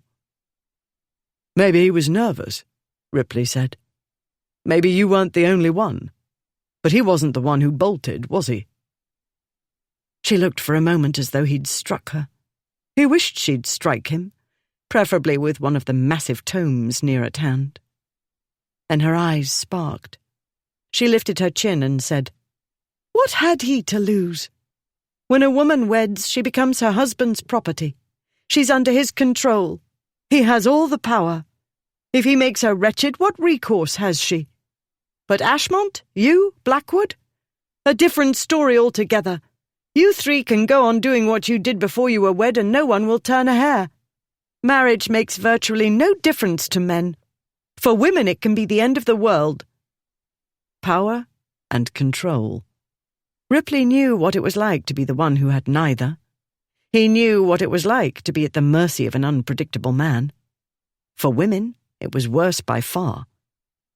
But Ashmont wasn't remotely like the late, mad 6th Duke of Ripley. "You'll be a duchess," Ripley said. "Damn it, Olympia, you can manage Ashmont. If you can make me forget my loyalties, do you imagine you can't do as you like with him?" "But I don't—" She broke off, her brow knitting. Then she adjusted her spectacles. "You have a point." "I should hope so." "If you can lose control so easily, he can too," she said. "More easily, I suspect, since all I've observed tells me he's quick to anger and fight, and the smallest thing will set him off. The quantity of alcohol he consumes may have something to do with that. Well, we'll see. I shall look for ways to channel his energies in more positive directions." She nodded. "Yes, that's promising. I knew there was a bright side. There always is." She beamed at him. "Thank you, Ripley." He realized he was clutching the handles of the mechanical chair so tightly that the wheels were fighting the rod locking them. He loosened his grip. "My pleasure," he said. "So glad I could be of service. I'll leave you to your books. I believe I'll take a roll through the garden." Olympia kept up the smile while she moved to the door to open it for him. She kept smiling while he manoeuvred the chair out of the library and onto the gravelled walkway. She closed the door. Then and only then did her smile fade. Then and only then did her throat close up and her mouth tremble and her eyes fill. This time she let the tears fall. Not for long, though. "Don't be maudlin," she told herself. She found her handkerchief and dried her eyes. Self-pity was out of the question. She had no illusions when it came to men. She'd always known, after the first few seasons at any rate, that her marriage, if she could somehow get one, would not be a romantic one. Even while knowing the odds were against her, she'd tried a moment ago for something more than a practical business arrangement. At least she'd tried. But Ripley was right. Men cuckolded other men all the time, and society shrugged, usually laughing at the cuckold. Stealing one's best friend's affianced bride, though, was another kettle of fish. Dishonourable, at least as bad as cheating at cards. Furthermore, she didn't want to be the one who destroyed a lifelong friendship, one of the 2 true friendships Ashmont had. She didn't wish him ill. She didn't want to hurt him. But he wasn't the one who bolted, was he? She winced. She had run away. She'd acted unkindly. She was ashamed. All the same, she couldn't make herself stop hoping for a different ending to her story. "You ought to know better," she muttered. "You know what this is. You've become infatuated with a rake, the way thousands of other women did, even clever ones. People wrote books and plays about it. They'd done so for centuries. She didn't doubt explorers would find hieroglyphs in Egypt telling the same story." Very well. She'd succumbed. She'd simply have to unsuccumb. She had one tried and true way to cope with life's setbacks. She squared her shoulders and moved to the heap of books. She began to sort. History here. Philosophy here. And here was the dramatic poetry, Congreve and Dekker, and Middleton and Schiller and Sheridan, and Shakespeare, of course, who had written of what she felt, as he'd written of the infinite variety of human feelings and behaviour. She took up a volume. Romeo and Juliet. Perfect example. Had she not found the story troublesome? Two very young persons who could hardly know their own minds believed they'd found the love of a lifetime. As a consequence, they killed themselves in the most stupid manner.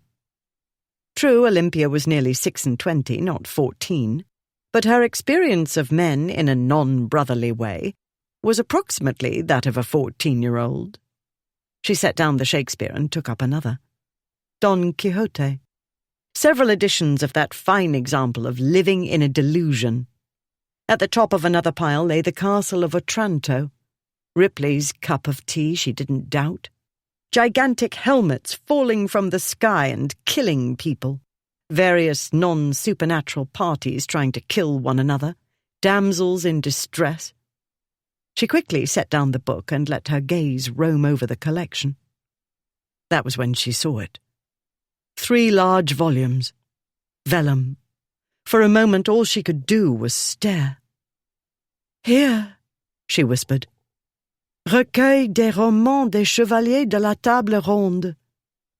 Here, at Camberley Place of all places." Reverently she turned pages.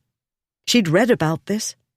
It must be the set from the Duke of Devonshire's library sale nearly 15 years ago. Lord Menz had tried and failed to get it. Beautiful. Hundreds of illustrations in gold and colour of the tales of the Knights of the Round Table. Ripley's words intruded. "Didn't you tell me you were a damsel in distress? I'm your knight in shining armour." She shut the book, but she couldn't shut out Ripley's voice, or what she felt when he was near her, when he touched her. She walked to the window.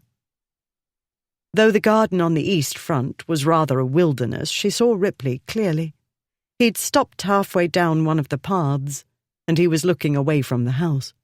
While she watched, Cato ran up to him, sniffed about, and tried to lick his foot. Ripley gestured at him. The dog backed off a pace and sat down beside the invalid chair, as good as gold, or pretending to be. A moment later, Lady Charles followed Cato to her nephew's side. Olympia turned away from the window. Knights in shining armour belonged to the world of romances, a fairy tale world. Lady Olympia Hightower had to live in the here and now. If she must remember voices, she'd do better to remember the voice of wisdom.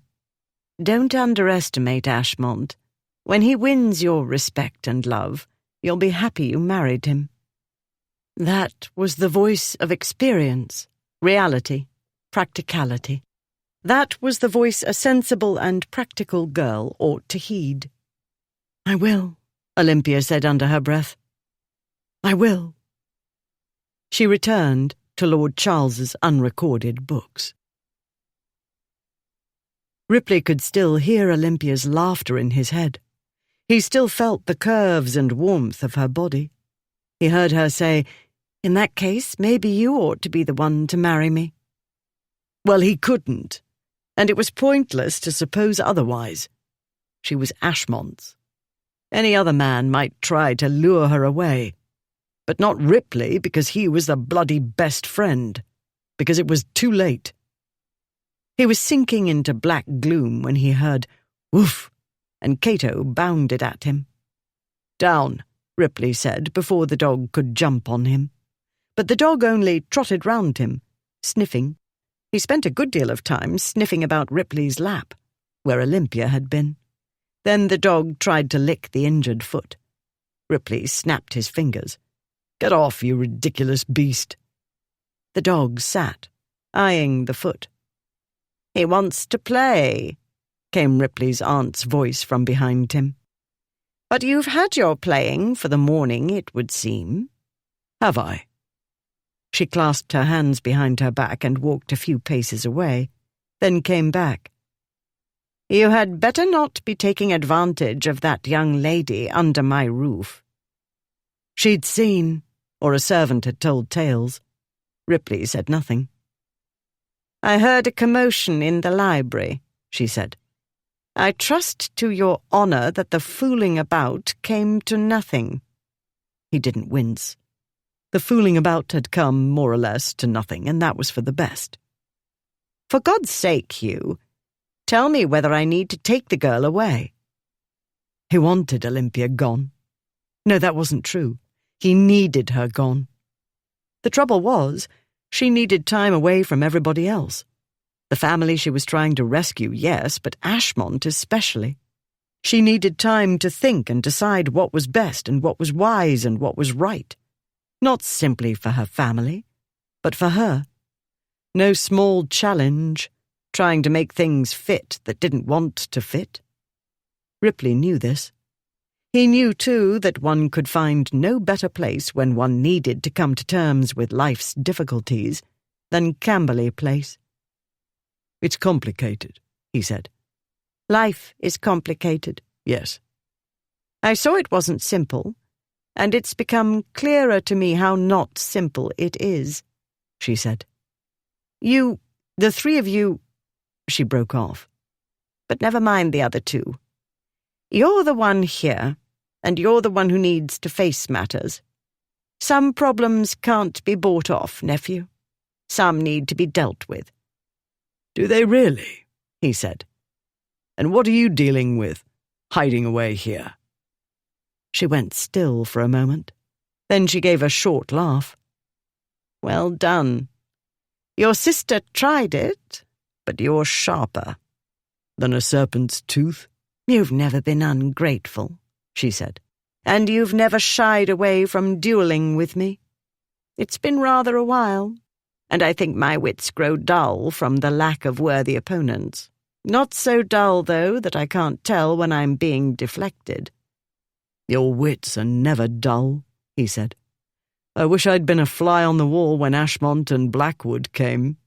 She shook her head. "Still deflecting. Very well. My girls are grown, managing their husbands and children.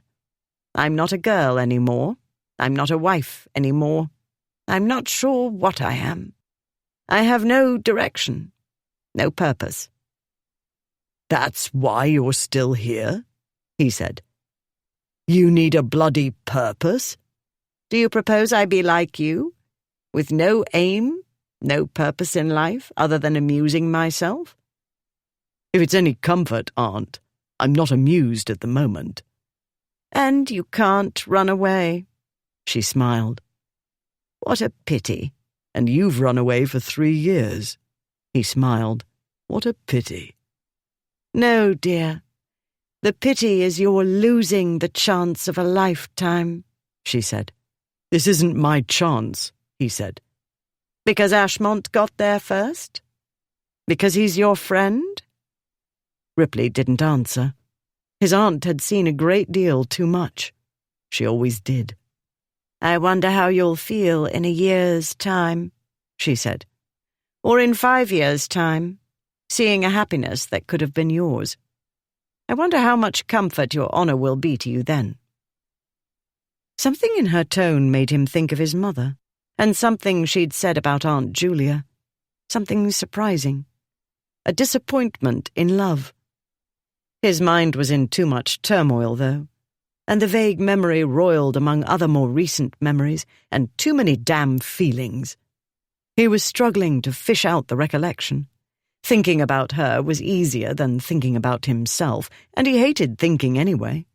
When she turned her head toward the house, toward a sound she must have heard, which he hadn't, Ripley turned his chair to face that way, expecting Olympia. But it was only one of the footmen, hurrying to his mistress.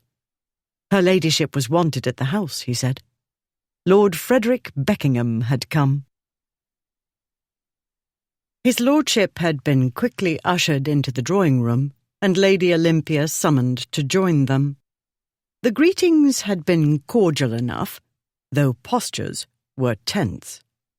While Ripley could understand Olympia's stiffness in the presence of her betrothed's uncle, and while Ripley himself wasn't entirely at ease, thanks to a decrepit conscience that decided now was the time to grow lively, the odd manner of the other two baffled him.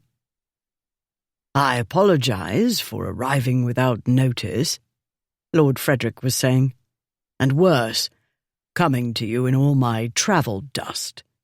But my nephew was in so great a state of agitation that I thought it best to waste no time.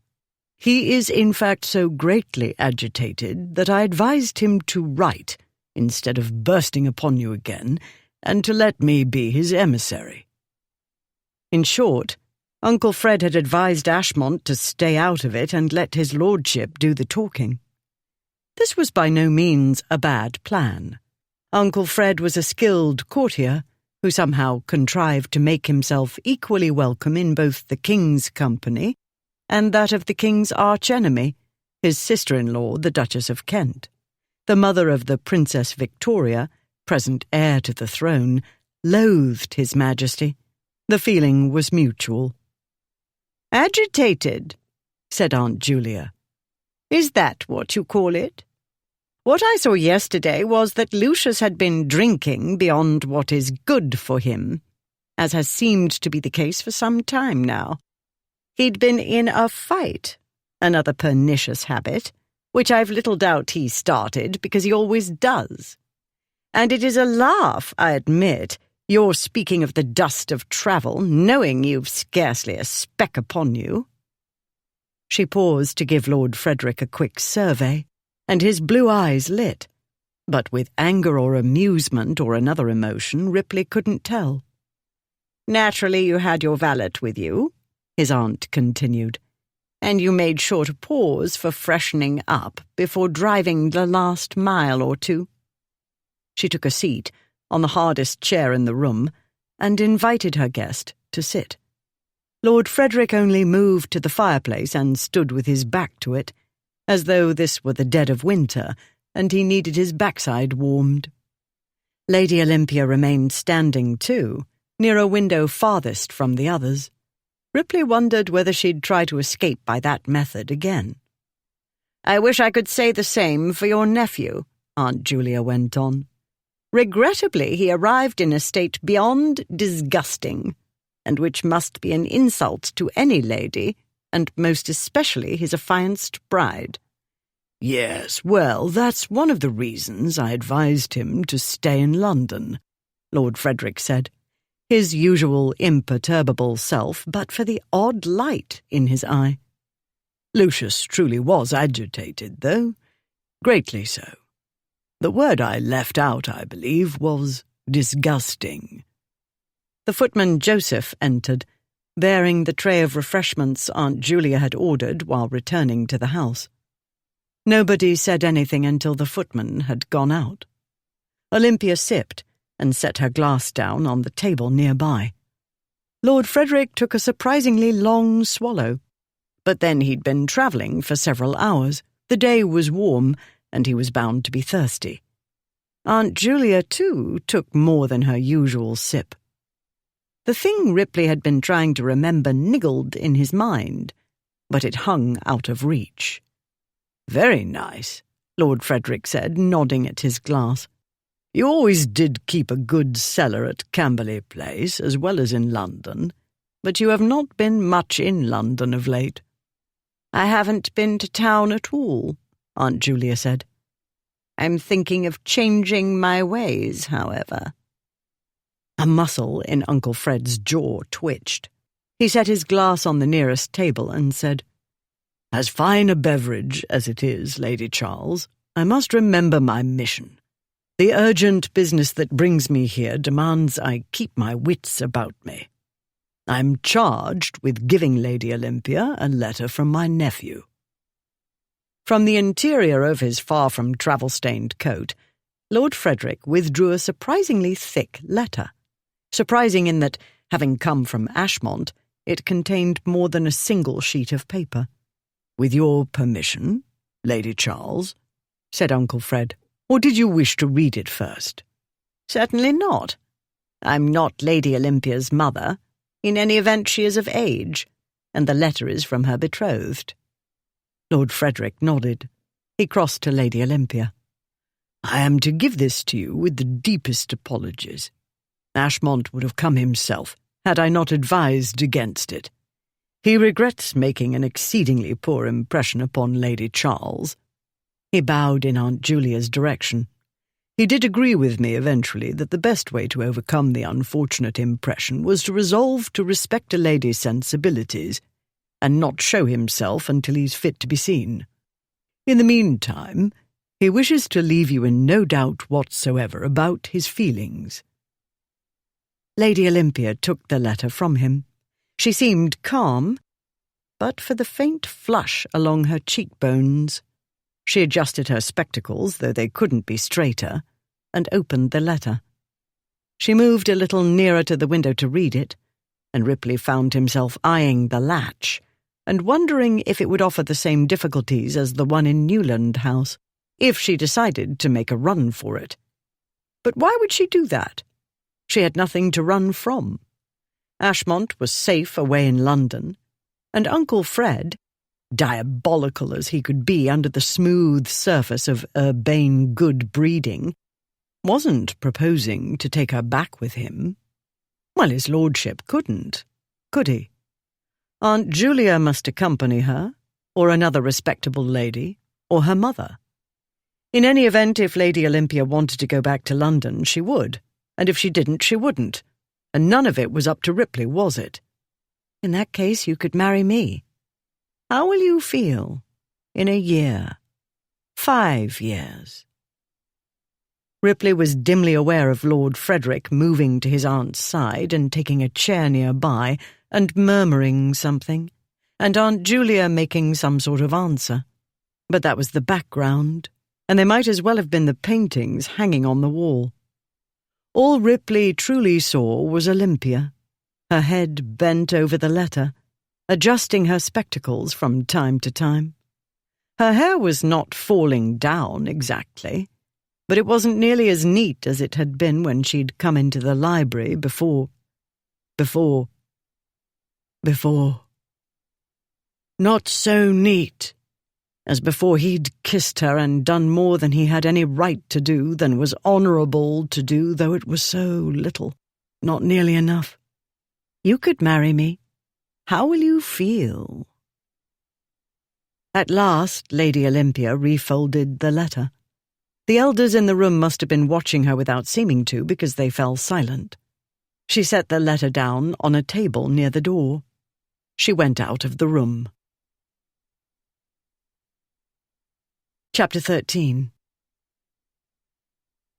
For what seemed like a lifetime, nobody said anything. Ripley blinked, wondering if he'd dreamed what had happened. When he opened his eyes, he thought he might see Olympia reappear in his line of sight, still holding the letter, or looking up and straightening her spectacles before she spoke. But she was gone. He heard her quick footsteps retreating through the passageway leading to the great hall. He caught the sound of a door closing. He started toward the doorway she'd gone out of, but Aunt Julia got in the way.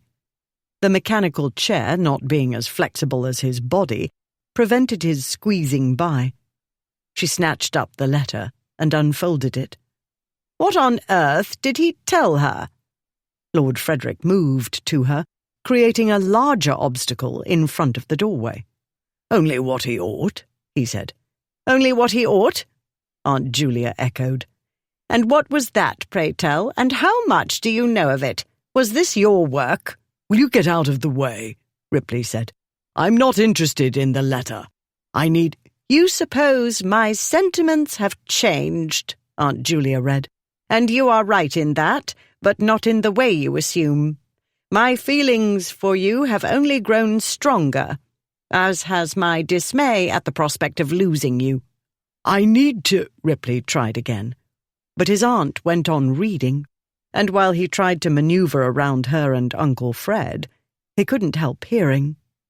"Destroyed my peace and obliged me to examine my behaviour, as I admit I ought to have done long ago before asking you to take the very great step of entrusting your life to my keeping.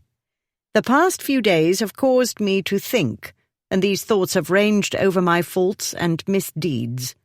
I understood these were more than trivial, else they would not have raised doubts and fears in your mind great enough to drive you to a desperate course of action.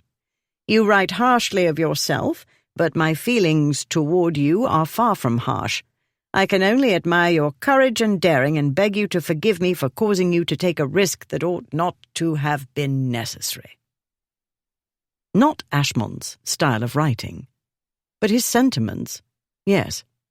Of this Ripley had no doubt, as he had no doubt of Uncle Fred's turning those sentiments into something rather more articulate than Ashmont's usual careless and all but incomprehensible style. The night before the wedding, the things Ashmont had said about her, the soft, wondering way in which he'd said she was kind. But he'd said much more, about her grace and intelligence and liveliness and humour, and about her hiding her light under a bushel. How clever she was and handsomer than others realized, as though spectacles could turn a pretty woman ugly. But it was all to the good, nobody realizing, because another fellow would have snatched her up by now. Aunt Julia read on, and the letter grew more passionate and compelling, but Ripley, moving toward the door, barely heard above the noise in his brain where a battle was going on between right and wrong, honour and desire. You must let her go, and you can't let her go. He heard his aunt say, "This is monstrous unfair, sir," and Lord Frederick said, "To whom?" That was the last Ripley heard as he wheeled himself through the passage and into the great hall, where he snapped at the footman, Tom, who hastily opened the door for him. "Which way did she go?" Ripley said. Tom pointed. "Down the path to the right, Your Grace." The path was gravel, not the easiest surface to negotiate in a mechanical chair, as Ripley had discovered earlier, but if his grandmother could do it, he could. This awareness made the experience no less frustrating. On foot, on 2 good feet, that is, he might have caught up with Olympia easily, though at the moment he couldn't see her. Still, she couldn't have gone far in the few minutes he'd been delayed. He went on and came to another set of pathways, these simply packed dirt. He spotted one of the gardeners not far away and called to him.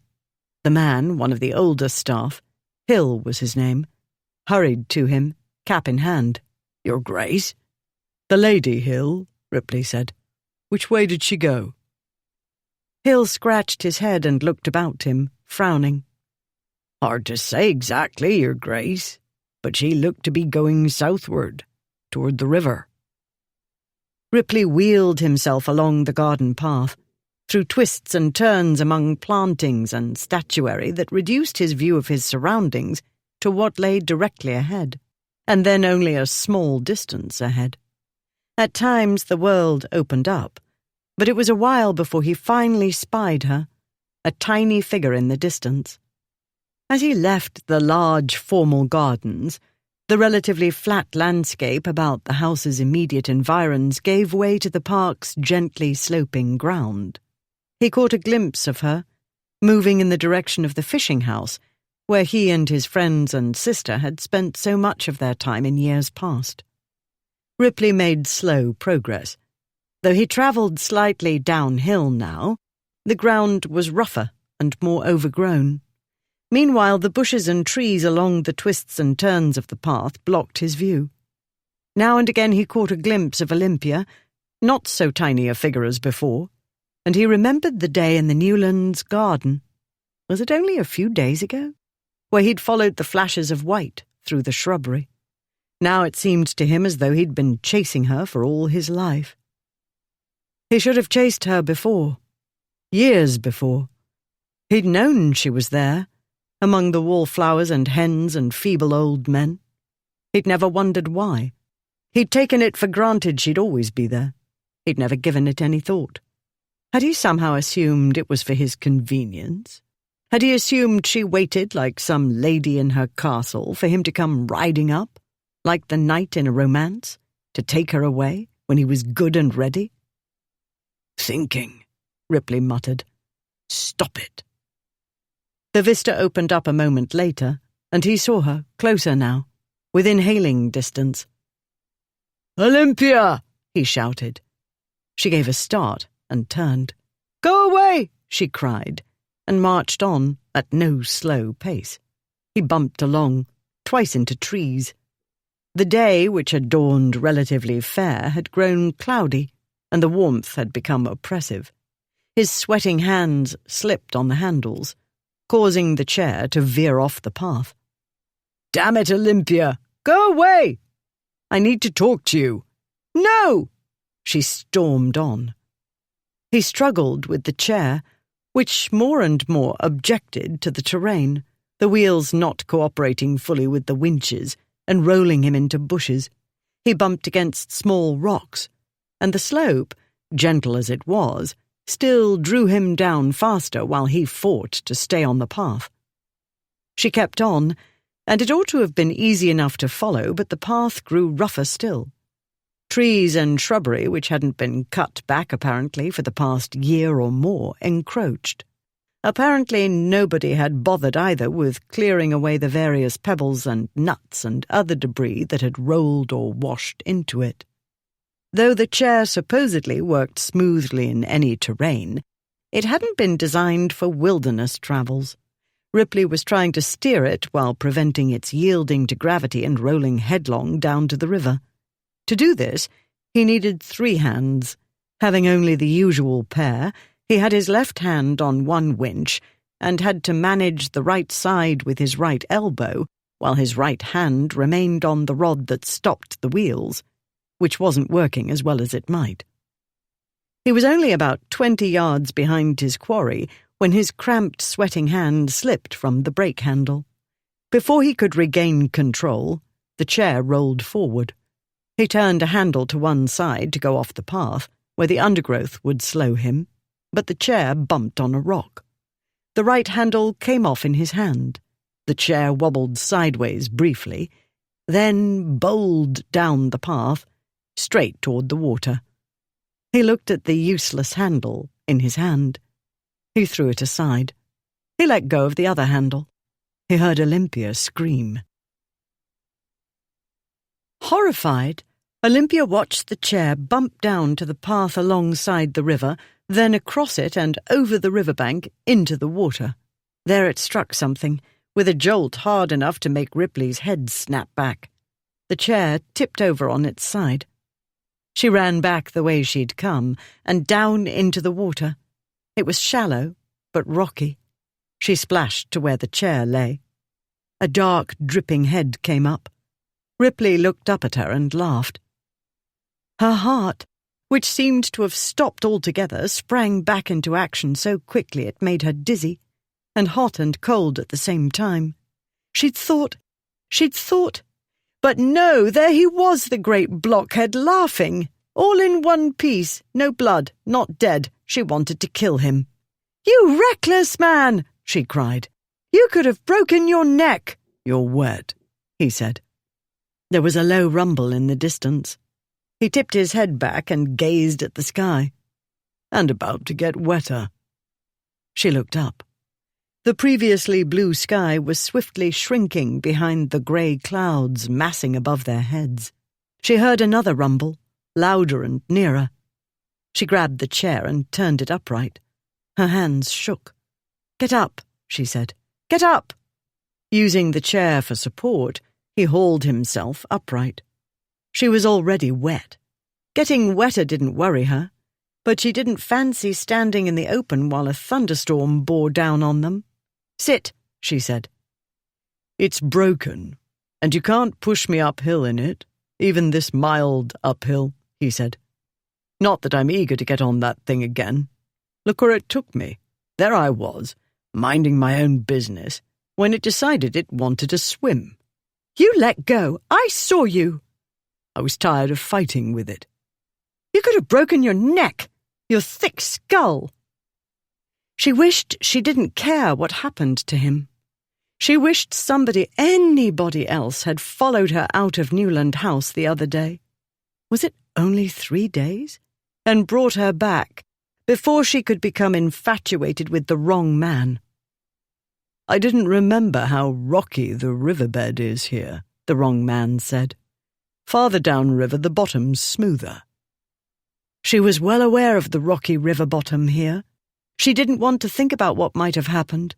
She wanted to be out of this river where he'd nearly killed himself.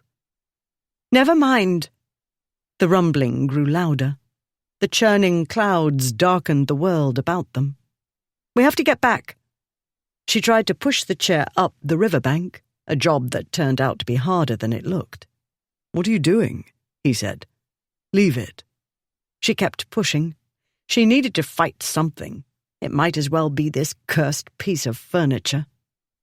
He let out a sigh and joined her, each taking one corner of the chair's back. She hoped he was using it to support his bad ankle. Then she told herself he wasn't hers to worry about. He wasn't her problem. She had problems enough.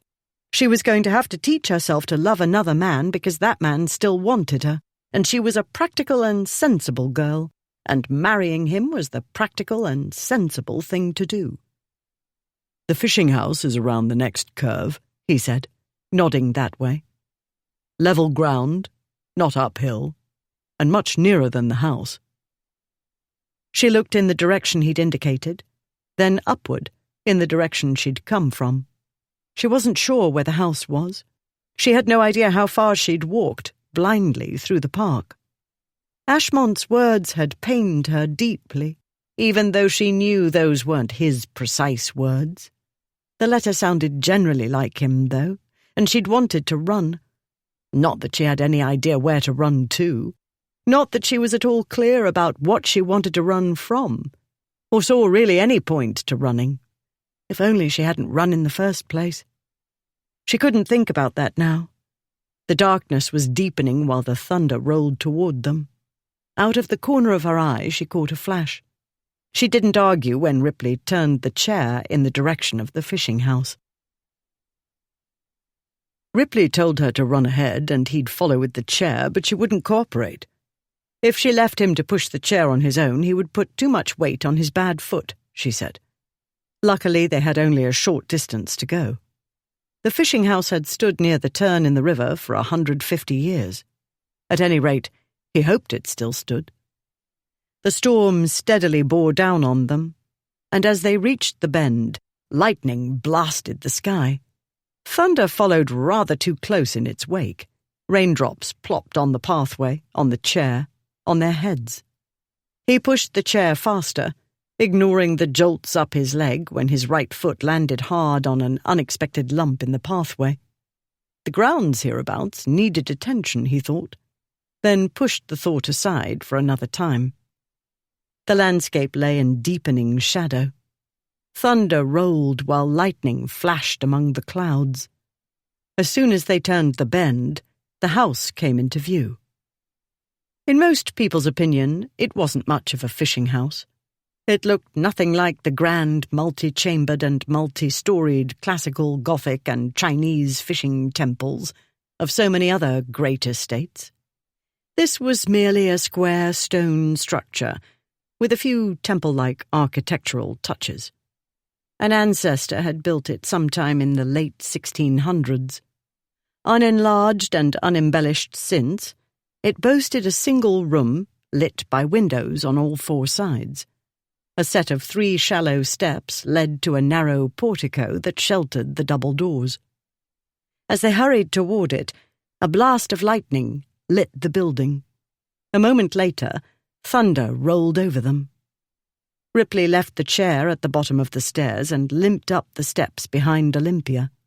As they reached the portico, the rain picked up its pace. He pulled the door handles. The doors didn't budge. Locked. Of course they would be. "Never mind," she said. "We're sheltered from the worst of it, and very likely it'll pass through quickly." "Don't think so," he said, glancing about him. "Doesn't look like that kind of storm. This one looks like it means to stay." He left her and began limping round the side of the house, testing windows. "Ripley!" At the back he found one with a broken latch. "Found a way in," he called back. "Stay where you are." He wrestled the window open, then went back to get the chair. "You're going to stand on the chair while I hold it and climb in through the window and unlock the door from the inside," he said. He could think of a score of other women who'd look at him as though he was mad. Olympia nodded. She helped push the chair into place and he let her, though he didn't need help. When he took hold of it, keeping it steady, she quickly climbed onto it, then through the window in a flurry of skirts and petticoats and writhing limbs and a whirl of familiar scent. Though she wore his aunt's clothes, the scent he caught was of Olympia's skin and hair. He remembered her climbing over the wall at the back of Newland House's garden. He remembered her dress and petticoats swirling about his face. He shook off the recollection and moved back to the door and waited. And waited. The great drops of rain fell faster. Wind gusted. "Do you mean to open the door?" he called. "Or were you wanting me to beat back the lightning with the chair?" "It's dark," she called back. "I can't find the— Oh, here it is." The door opened, and Ripley dashed in. "The chair," she said. "You left it—" "Bother the chair." He looked about him. As his eyes adjusted to the dimness, he saw the tinderbox on the mantel, alongside the simple utensils the family always kept here. Cooking pots, a few plates and cups, a pitcher and bowl. The table held a small basket of table linens. Wood had been stacked near the fireplace. He made a fire. It gave him something to do while he tried to decide what to do. Or more important, what to say. He was aware of a taut silence within, while the world without went black, with flashes of light and deep booms that rattled the old windows. "Someone's been here," he said as he watched the flames take hold. "Everything else about the park looks not neglected exactly, but not well attended to. The firewood's been brought in recently, though. Must have been Alice's doing. We used to play here as children." The 3 camp beds he and his 2 friends had used were still here. 2 were bare. 1 held bedding. Alice clearly had spent time here recently. Why? He hoped she wasn't having second thoughts about her marriage because it was too bloody late. Not to mention he had enough complications in his life without adding Blackwood to the list. The doors flew open to a blast of wet wind. He and Olympia hurried to the doors and slammed them closed. He latched them, locking out the world, holding reality at bay, for the moment. She quickly stepped away, brushing the wet from her hands. "Look at you," she said. "You're soaked to the skin." "It's summer," he said. "It's not that warm," she said. "We have a fire." "The damp lingers in stone buildings," she said. "This one's practically on top of a river. You're not only wet but bruised. Your ankle will never get better the way you abuse it." "It's getting better," he said. "The way you fuss about it, a fellow might get the idea that you cared about him." For a long moment she stared at him. "He might," he said. "Might?" She marched to the fire, then to a window, then back to face him, hands on her hips. Might? How thick can you be? I as good as proposed to you. Yes, well, you shouldn't spring that sort of thing on a fellow without warning. I've all but ripped off my clothes and screamed, "Take me now." How much warning do you need? That was rather too subtle for me, he said, since you didn't actually take your clothes off. Then there's the thinking part, a large, complicated thinking part. It isn't that complicated, she said. Then let's say it's fraught. That's a good word. It's a stupid word. You're going to make this difficult, aren't you? He said. I'm not making anything difficult, she said. I understand everything perfectly, too well. Which means we need not go over the ground of friendship, loyalty, and honor once again. It makes me want to scream, and mine is not a nervous sensibility. I am not an excessively emotional sort of person. I'm practical and sensible. I know you haven't seen much of that side of me, but I've seen several sides of you, he said. How will you feel in a year, in 5 years? He knew how he'd feel. He felt it now. I've seen so many sides of you, he said, which means I understand better than ever why Ashmont won't let you go.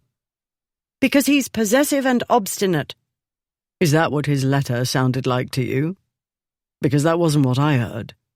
Mind you, I only caught parts of it, and that was against my will. But my aunt and his evil uncle were blocking the damned door while they argued about it. Otherwise I would have caught up with you sooner. You shouldn't have come after me. Not this time. Not the other day. No, it ought to have been Ashmont, but it wasn't. It wasn't Ashmont because he was too drunk on his wedding day, the day you claim he was so thrilled about. Yes, well, he can be a bit of an ass at times. A bit? At times?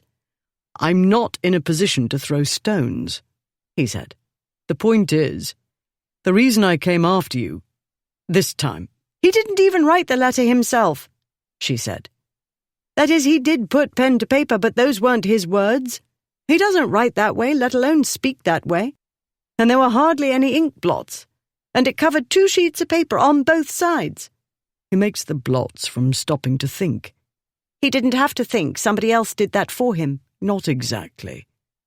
The thing is, I'd rather not be defending him at the moment, but one must present the case fairly. I don't need anything presented. I'm not stupid. The letter shows how sincerely he wants you back, he said.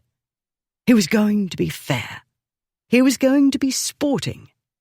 Honor and friendship demanded it. For Ashmont to submit to the indignity of letting his uncle dictate a love letter, well, that shows feeling, I think. And though the words weren't Ashmont's, the sentiments were, I know. I heard him on the night before he was to be married. She folded her arms and her expression became stony, but her changeable eyes had turned grey, and he saw pain there. About them, the storm threw fits. The world turned black, then bright white, then black again, while thunder underlined their words and their silences. Inside was quiet, except for the fire's crackling, but the quiet was so heavy that Ripley felt as though he walked through chest-deep mud, or maybe quicksand. He thought and picked his words carefully. Is that why you bolted today? Because of the feelings Ashmont's uncle helped him put into words? Yes. She unfolded her arms and paced to the fire, then to a window. I wanted to cry, but when I got outside away from everybody, I couldn't cry. And I couldn't go back and arrange the books to calm myself because everybody would find me, and then I would certainly cry. So I walked. If you don't want to marry him, don't marry him, he said. I don't want to, but I must.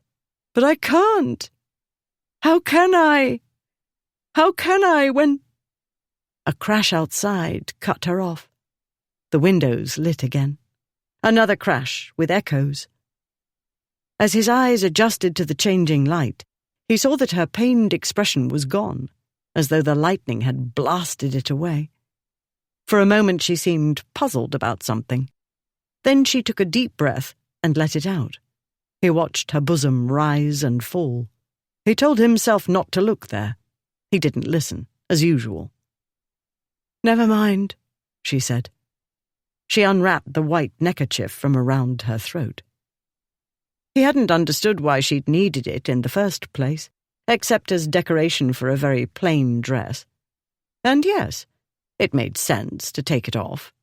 It had grown rather warm inside, with the windows closed and a fire blazing perhaps more fiercely than a damp day in June warranted. Because of thinking too hard and not paying proper attention to what he was doing, he'd made a great deal more fire than the small room needed. Then she started unbuttoning her dress. Ripley experienced the same sensation he'd felt a lifetime ago, in the library, when she'd set down the letter and walked out. He closed his eyes and opened them. But no, this wasn't a fantasy or a dream. "What are you doing?" he said. "I'm being unsubtle," she said. The dress was made like a coat, buttoning from neck to hem. She was halfway down the bodice already, though there must be more than 20 very small buttons there, and another 2,000 or 3,000 on the skirt. While she went on unbuttoning with alarming efficiency, it took his mind a moment to make sense of, "I'm being unsubtle." Then he remembered. "Olympia," he said. She went on unbuttoning, concentrating very hard on what she was doing apparently, because she caught her bottom lip in her teeth, and a small crease had appeared in her brow, directly above the nose-piece of her spectacles. "Damn it, Olympia." "Everybody says that," she muttered. "Damn it, Olympia. Well, damn you back." "Stop it." "I think not. This situation is intolerable, and I don't see how it can get worse." She'd got the dress unbuttoned to the waist. He could see her smooth throat, all of it. He caught a glimpse of skin farther down, and a sliver of white undergarments. He told himself he was bigger and stronger and could easily make her stop. But he couldn't. He'd have to touch her. He could not touch her. Not until... Not now. "It can get a great deal worse," he said. His voice had dropped an octave. The storm went on, flashing and crashing about the little fishing house. He swallowed. "Yes, well, maybe not such a bad idea after all. Your clothes are wet." So were his. He was keeping them on. She said nothing. She undid the belt and tossed it onto a chair. The room grew oppressively hot. She continued unbuttoning. She had to bend forward now to do so, and he could see the swell of her breasts above the chemise's simple neckline, and a lacy edging directly below the chemise. It was the edging of her corset, the one he'd bought her. Good God! Pink ribbons and lace and naughty stitching, around and over there. And there was ripe and full and creamy. "Olympia," he said hoarsely. She went on unbuttoning, and the front of the dress opened up, displaying the corset in all its delicious sinfulness, and the neat waist it hugged, and the sweet curve tracing the fine swell of her hips. "Leave," he told himself. All he needed to do was open the door and walk out. A little thunderstorm wouldn't hurt him, and if it did, that was all to the good. He tried to turn away, but she'd worked her way downward past her hips and was steadily, inexorably, opening the garment to her knees. He could see all of the corset and part of her petticoat, which was plain white, much plainer than the wicked corset, and couldn't have been a more innocent petticoat if a nun had been wearing it. But she wasn't a nun, and there was the naughty French corset, and her breasts threatening to spill out of it. He stood where he was, unable to move except for clenching and unclenching his hands, while his temperature climbed and his pulse rate with it. He stood like the fool he was, watching as she unbuttoned, bending easily down to the very bottom of the dress. And when she'd undone the last button, she twisted and turned and wriggled her way out of the tight armholes and pulled the dress off, then tossed it onto a chair. She looked up at him, her face pink, her eyes glittering, her soft mouth curved in a triumphant little smile.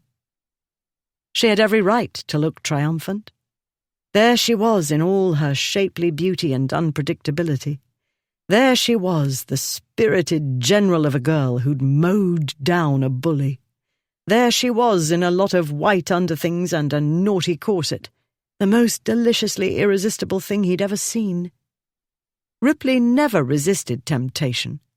He hardly knew how. He couldn't look away or run away or do the right thing. He'd never been a saint, and he wasn't about to start now, of all times. She said, "Is this too subtle for you?" "No," he managed to choke out. "Damn it, Olympia." 2 limping strides closed the space between them. 2 more brought her up against the wall. Chapter 14. Olympia looked up at him. He was so near she could feel the heat of his body. His eyes had narrowed to dangerous green slits. Her heart beat so fast she could hardly breathe, and a sensible and practical voice in her head said, "Run." But that was nonsensical advice. Not to mention, it came far too late. If running could have solved anything, she'd have run faster and farther, the day she'd left her drunken bridegroom waiting with the minister. She'd called herself a damsel in distress, but she wasn't. Damsels in distress were always virtuous ladies in trouble through no fault of their own. She was in trouble she'd made for herself. No dragons, no evil sorcerers, no stage villains twirling their moustaches, no heartless parents or step-parents. No, it was all Olympia, damn it. And it was still Olympia, damn it, half naked and looking up into Ripley's wicked wolf face, and smiling up at him, while his green eyes sparked as hot as any dragon's flames. A true damsel in distress would have at least tried to get away. Escape was the last thing she wanted. The scent of woodland clung to him, and the sense of a stormy summer day, the sense of wet wool and smoke. Under these and permeating them, she knew, though she couldn't quite catch it yet, was the scent of his skin. She inhaled deeply, the way the opium smoker draws in the drug he craves. He started to say something, but as she inhaled, his gaze slid down to her mouth before lowering to her breasts, all too conspicuously displayed. He caught the back of her head and bent his and kissed her, hard. She kissed him back in the same way. No sweet maiden's kiss, because she wasn't sweet, was she? She was Olympia, damn it, and she wanted more and more and more of what she'd only tasted before. Sin and heat and wild feelings. The feelings she'd given up believing she'd ever experience. She was aware distantly of rain drumming on the wooden roof and beating at the windows. She was aware distantly of the thrash and crash of the storm outside. But that was far away, as remote as a dream. The center of the world was here, in the incorrect and unacceptable longing she was sick of fighting. This was what she'd wanted, very possibly from the moment he'd burst into the library with his friends. Whether it had started then or after or long before, he was what she wanted now. She wanted to be crushed against his big body, his arms wrapped about her. She mightn't have known it before, but she knew now that she'd been wanting to feel his chest rising and falling against hers, and to feel unmaidenly and unvirtuous excitement. She'd been waiting without knowing what she waited for until now, to feel heat coiling around and inside her.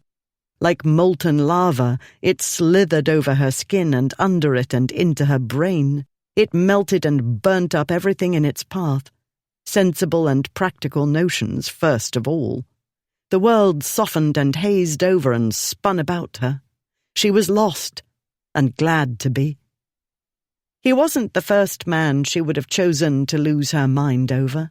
More like the last, but too bad for her. He was the one. Just once. Just this once. Passion. This once. The man I want, even if it's wrong and ruinous. He kissed her and kissed her and kissed her. Everywhere. Along the side of her face and her ear and behind her ear and along her neck. It was only his mouth upon her skin. So small a pressure to have so much power. But the touch of his mouth was enough to make her want more. It made her forget herself and all she'd ever been taught about right and wrong. Everything inside her that had seemed so sure and solid before, the mind and will of the practical and sensible Olympia, all gave way, surrendering to him and the power of his mouth, his touch, the scent of his skin, and the warmth and strength of his powerful body. Oh, and his hands. They moved over her while he kissed her throat, then the top of her breast. Animal sounds, little moans spilled out of her. And while he kissed her, she was aware, but distantly, as though it happened in another place, of his loosening her corset with smooth efficiency. In what seemed like no time at all, she felt the ties giving way and the garment sliding from her. It was instinctive to grab it as it started to slip away, but his hands got in the way, and when he pushed the corset down and untied the tapes of her chemise with the same expertise, she forgot what she'd meant to do, or why she'd wanted to do it. He pulled the chemise down, and then his bare hands were on her breasts, cupping and squeezing them. A deep, sweet ache joined with a surge of happiness, so sudden and powerful she could hardly stand up. She had wanted this, though she'd had no idea what this was, and never could have imagined, no matter how wildly she imagined. Then he put his mouth where his hands had been and suckled her. Heat shot deep into the pit of her belly. Her knees disappeared, and if he hadn't been holding her, she'd have slid to the floor. "Oh," she said. "Oh." Her so-efficient brain could offer nothing more. He had his arms fully about her now, and he lifted her off the floor and carried her a little ways. He set her down on something soft. He bent over her and gently unhooked her spectacles from behind her ears and set them somewhere. She didn't care, because he started kissing her again, starting at her forehead. He kissed her eyebrows and her eyes and her nose and her cheeks and her chin, and on from there. These kisses were fiercer than what had gone before, and they seemed to sear her skin and under her skin. They turned everything hot and hazy and dark. He worked his way swiftly down, and she, squirming with pleasure and other sharper feelings, tried to put her hands on his bare skin too. She needed to kiss him in the way he kissed her, laying claim to as much of him as she could. This is mine, and this is mine, and this is mine, and this is mine. They were like two armies fighting for territory, but the fight was somehow the opposite of a fight. Whatever it was, it had to be done. She needed her hands on his skin and his on hers. She needed kisses, more of them, taken and given. And while she took as much as she could, she felt a loss of things that covered her. Her clothes, yes, but something more. For years and years, she'd hidden her dreams and wants, and bit by bit other parts of herself. But from the moment she'd started unbuttoning her dress, she, whoever she was, had come out of her hiding place. She'd emerged from the world she'd tried to make safe and painless, and had only made small and boring. With him it was impossible to live in so small a place. With him, she couldn't play by the rules and didn't want to. All she wanted was more and more and more of him and what he did to her. She tugged at his shirt, pushing it up, to put her hands on his chest, so warm and hard. She laughed inside, feeling triumph when he groaned, even while she ached, so deep. She felt triumphant and right, even when she couldn't stop crying out "oh" and "oh" while she squirmed under him, impatient for something else, something more. He said, "Olympia," his voice hoarse against her neck, and she said yes, and always yes. "Yes," she said. The yes thundered in Ripley's mind as loud as the storm outside, or maybe the single word was the storm. He had, more or less, decided what he'd say to her, but this wasn't what he'd meant to do. Not yet, that is. But the way she'd looked at him when she'd undone the buttons, the way she'd looked, all luscious curves and white underthings and naughty pink ribbons. He was a man, and not a virtuous one. And so, when he should have said, "No, wait," and then added something sensible and correct, he didn't. Instead, he walked straight into trouble, the way he always did. He walked the few steps to doing the wrong thing. Then she was in his arms, soft and willing and learning far too quickly how to make him delirious. And now, "Yes," she said. Yes, of course. What other choice was there? He looked at her, lying on the cot in all her creamy softness and out-of-focus gaze and white and pink, and the only real thought in his mind was more instinct than thought, the feeling of the wolf when he's spotted his mate. Mine. And after all, he was a duke. Through his veins ran centuries of power and lordly compulsion to possess. "Yes," she said, and he moved his hand up over her leg, dragging her petticoat up as he went. He slid his hand over her knee and over her garter, and up to the smooth skin of her thigh and up farther still, to the opening of her drawers and the silken place between her legs. This was the time to call a halt. In a dark, distant part of his mind, he knew this.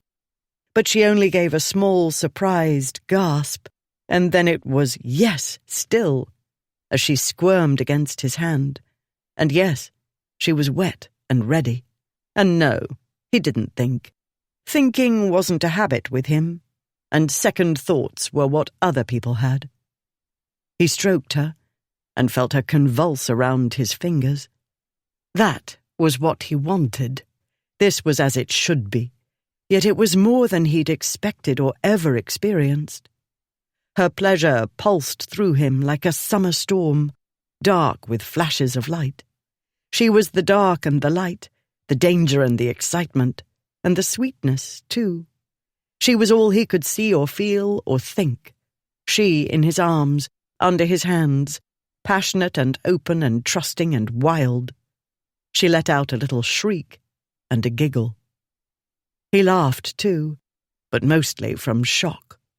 Feelings so strong. He took his hand away and moved slightly away to get his bearings, and she said, "No, not yet." She touched him, not meaning, he assumed, to touch where she did, where he was aching and rigid for her. But she did touch him there, and even in the dim light he saw her eyes widen. But instead of pulling her hand away, she left it there and looked up at him with the same little smile she'd offered before. A dare of a smile. "Yes," she said. He was lost. Or maybe he'd been lost from the start, from the moment he'd seen her in a cloud of white and clocked stockings in the Newlands library, or long before that, years ago. So much wasted time.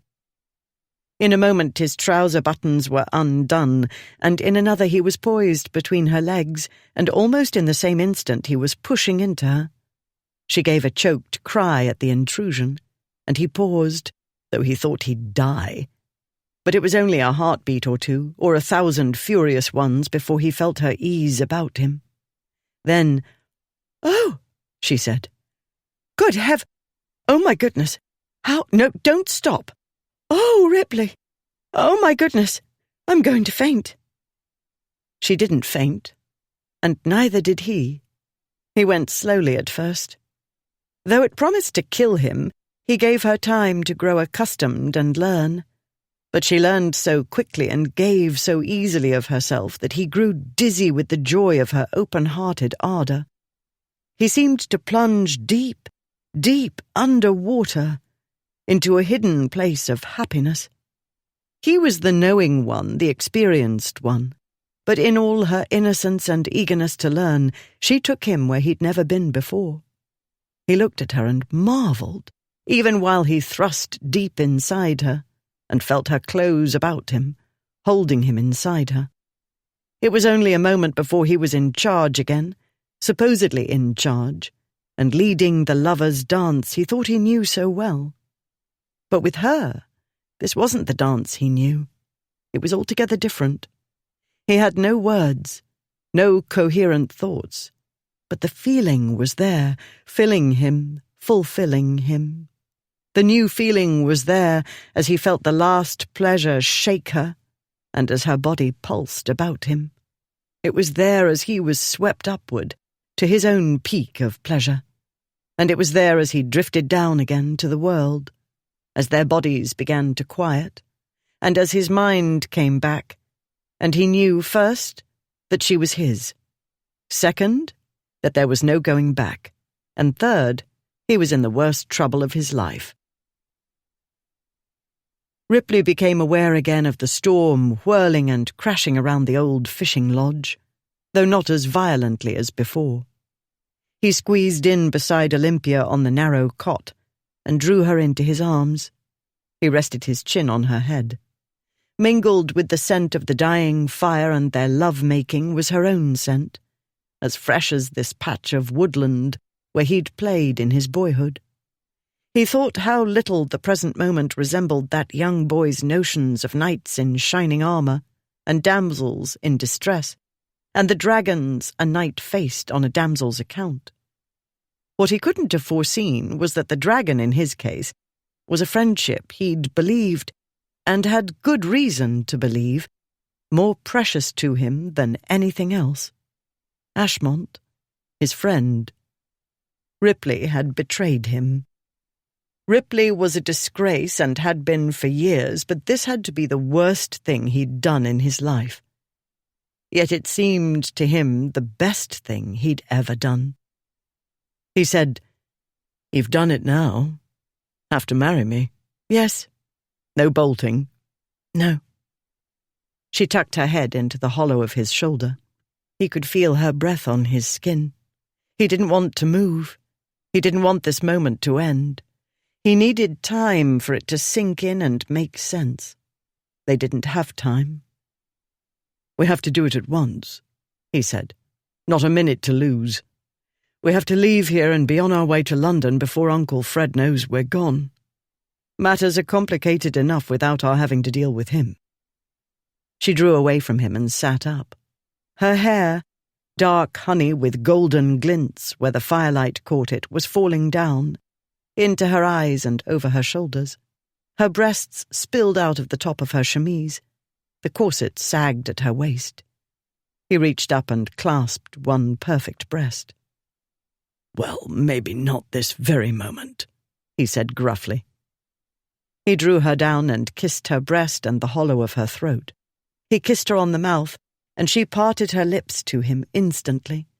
The kiss deepened, the hot inner storm rolled through him, and he lost the will to fight it. In an instant his heart was racing again, and he was coiled about her, moving his hands over the smooth curves of her body. A moment ago he'd been cooling. He'd started to become capable of thought. Now all he wanted was more of her. He kissed her throat and her neck and made trails of kisses over her breasts. He grasped her bottom and pulled her against him. She giggled and said thickly, "Maybe not this very minute." They hadn't time for languid love-making, and this time he used no finesse. He cupped her most womanly part and stroked her. He did little more before she was moving against his hand, wet and willing. In another moment he was inside her again, and her legs were wrapped around his hips, and there was nothing in his mind but her, and the way it felt to be joined with her, and the shock of it, to feel so deeply, to feel so much happiness. A soft pressure enclosed him. and he felt her muscles contract, drawing him in, holding him. The wonderful madness returned. The world went away, and nothing remained but the way she felt and the way they felt together. It was new, still new, and a wonder to him. He was inside her, trying to make it last, not wanting it to end. Not yet, not yet. But it was like the maddest of races. Fast, fast, too fast. The peak came too soon, and there was no resisting or slowing it. It came to him in a burst of joy, and then he was tumbling down into a quiet place. This time it took longer for Ripley's breathing to slow and his mind to uncloud. He didn't want it to uncloud. He didn't want to think. He wanted to wallow in the 1,001 delights of Olympia. He couldn't wallow. He needed to be calm, to think, to plan. Ashmont. What to do about him, if anything could be done. If not, it was going to be very bad. "It's a good thing I knew nothing about what this was like," she said shakily. "I'd have been ruined in my first season." And if Ripley had had any idea all those years ago when he'd first met her, he would have ruined her in short order. So much wasted time. But no. If he'd ruined her years ago, he wouldn't have realized what he'd found. 2 days ago he hadn't realized. All while he'd pursued her and tried to get her back to the wedding, Ripley had told himself that she was perfect for Ashmont. Blind, blind, blind. "It's only this way with me," he said. "Just as it's only this way with you." The realization was simply there, where it hadn't been moments ago. He'd thought at first that what he'd felt for her was simple if powerful lust, the result of too long a time of celibacy. He'd realized, but not until yesterday, that it wasn't simple at all. Now there wasn't the smallest question in his mind. It had to be her. Nobody else, ever. "I promised to make up for those lost years," he went on. "Would much rather start now making up for lost opportunities. The trouble is, I've already started when it's not a good time." Could there be a worse time? Not much more than 48 hours after she was supposed to marry his best friend, to whom she was still technically engaged, who was going to hate him and try his best to kill him, and whom nobody would blame for doing so. No time to fret about that now. One thing at a time. Look after Olympia first. "I'm going to get up," he said. "Some things to attend to. But you stay." She murmured an answer he took to be affirmative. Gently he released her and sat up. He felt shaky. Had he eaten anything this morning? He couldn't remember. It didn't matter. He stood and was surprised at the twinge until he remembered the bad ankle. Still, it was only a twinge. He found a handkerchief and quickly cleaned himself. He saw no blood, nothing obvious at any rate, in the firelight on a gloomy day. He'd been too impatient. Really, a schoolboy would have shown more consideration. Still, he hadn't hurt her as much as he'd feared. She hadn't screamed or wept. That was good. Mindlessly, he pulled up his trousers and tucked in his shirt. He buttoned the trousers. "Stay here for a minute," he said. "I'll be back straight away." He grabbed a small pitcher from the collection of utensils on the mantel and went out. It was still raining, though less fiercely than before. Not that it mattered. As it was, he had to cover only a short distance to the river, and trees sheltered most of the way.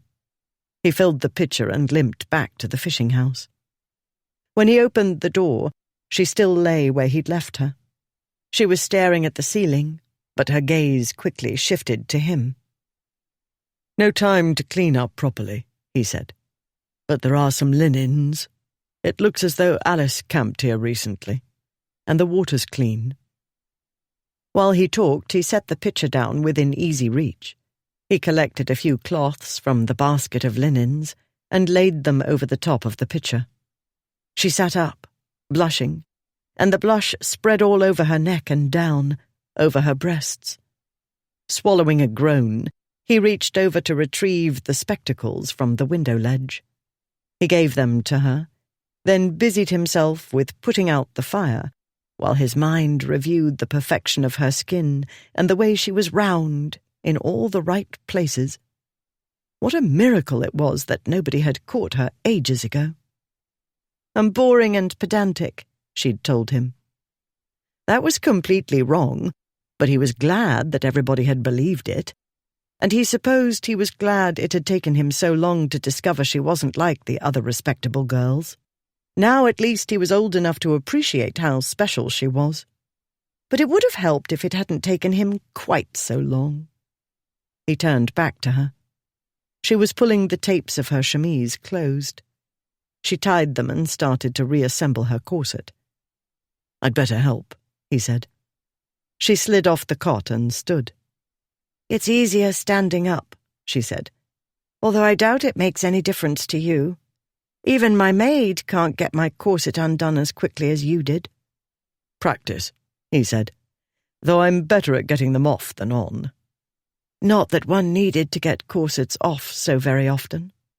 Furtive couplings rarely involved much undressing, and he'd always rather liked furtive couplings, for the danger. "At any rate, I can do it more easily than you can." He had only loosened the corset string enough to get at her breasts, and so it was mainly a matter of tightening it again and tying it. He picked up her dress and helped her into it. He looked at the long parade of buttons and remembered her unbuttoning them, and the look she'd given him when she'd finished, and he wanted to pull the dress off again and throw her down and toss her back onto the cot. But no. Death awaited. Not certain death, but it was a definite and well-earned possibility. "You do the top," he said. "I'll do the bottom." He knelt and started buttoning. Her knees, very much to Olympia's surprise, managed to hold her upright. Her breathing had returned to something like normal. As to the rest of her, she'd never be the same. No wonder Mamma had been so inarticulate. She looked down at his dark head. She wanted to drag her fingers through his hair and kneel on the floor with him and kiss him and make him do it again and again. "You have to marry me now," he'd said. Well, of course. She could hardly go back to Ashmont, she said. "Wrong name," Ripley said, looking up. "It's the shock. Got you confused.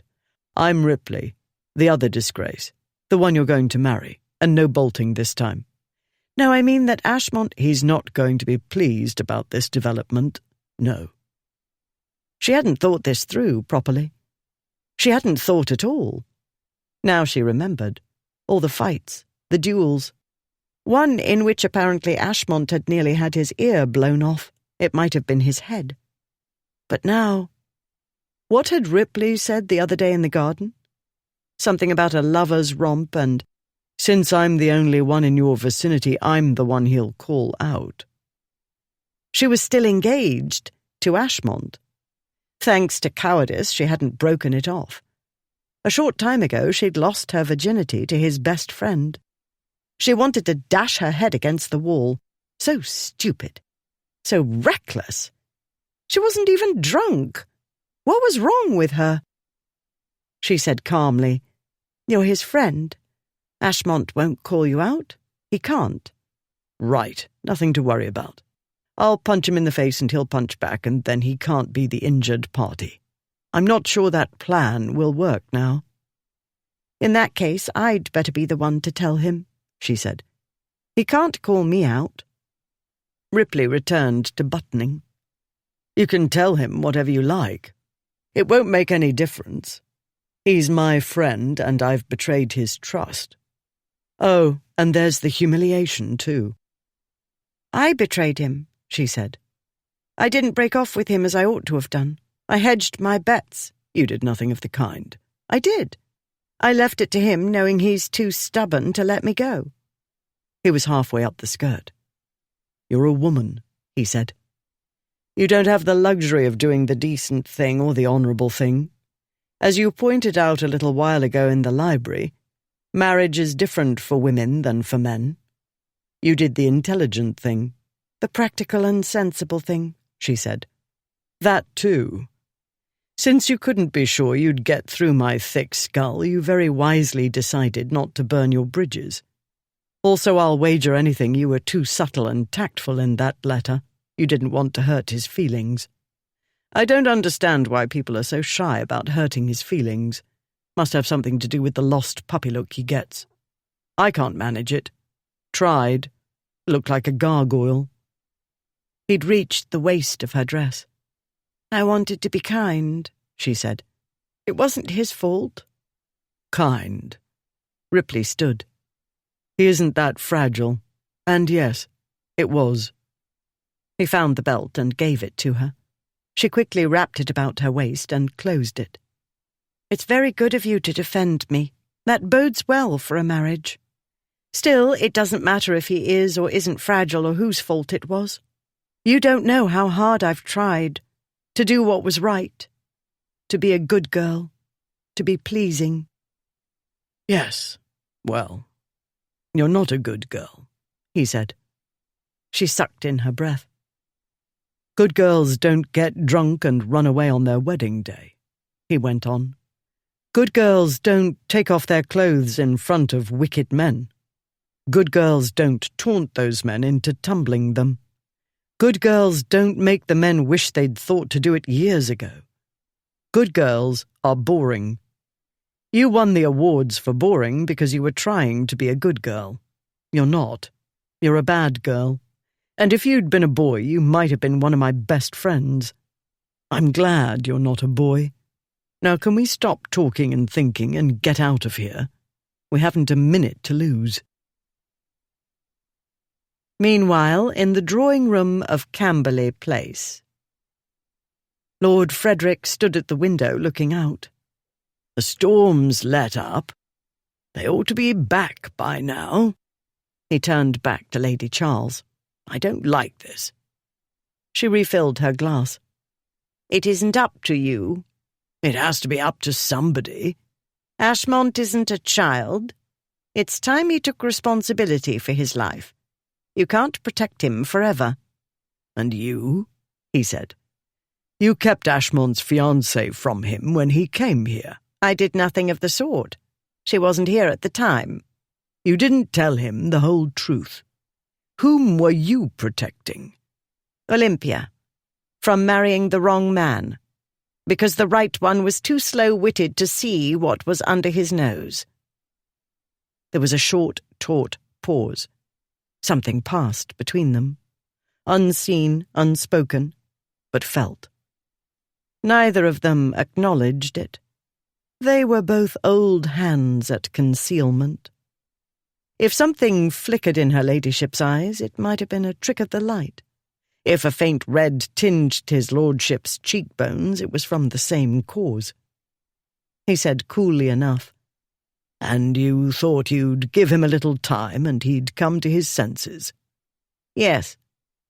"And what if it takes years?" The words, "as it did me," might have hung in the short silence. Or maybe not.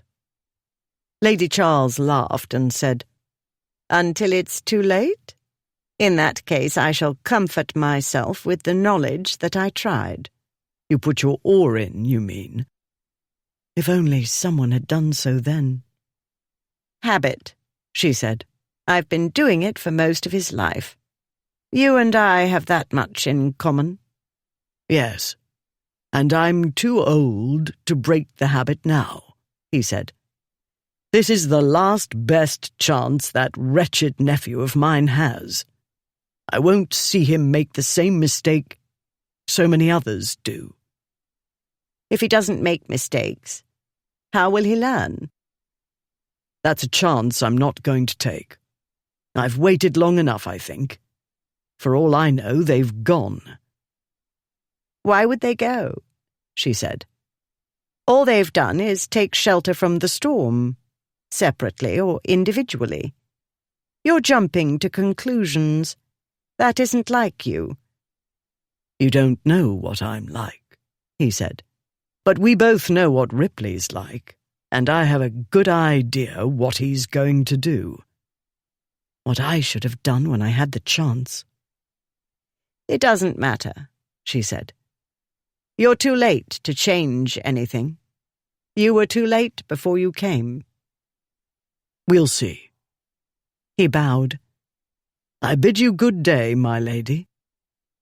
She didn't curtsy in turn, but moved swiftly to the doorway and stood, blocking his way. She smiled. No, not quite yet, sir. Woof, said Cato behind her. Chapter 15. As they made their way to the stables, Ripley was more aware of the infernal ankle than he had leisure to be.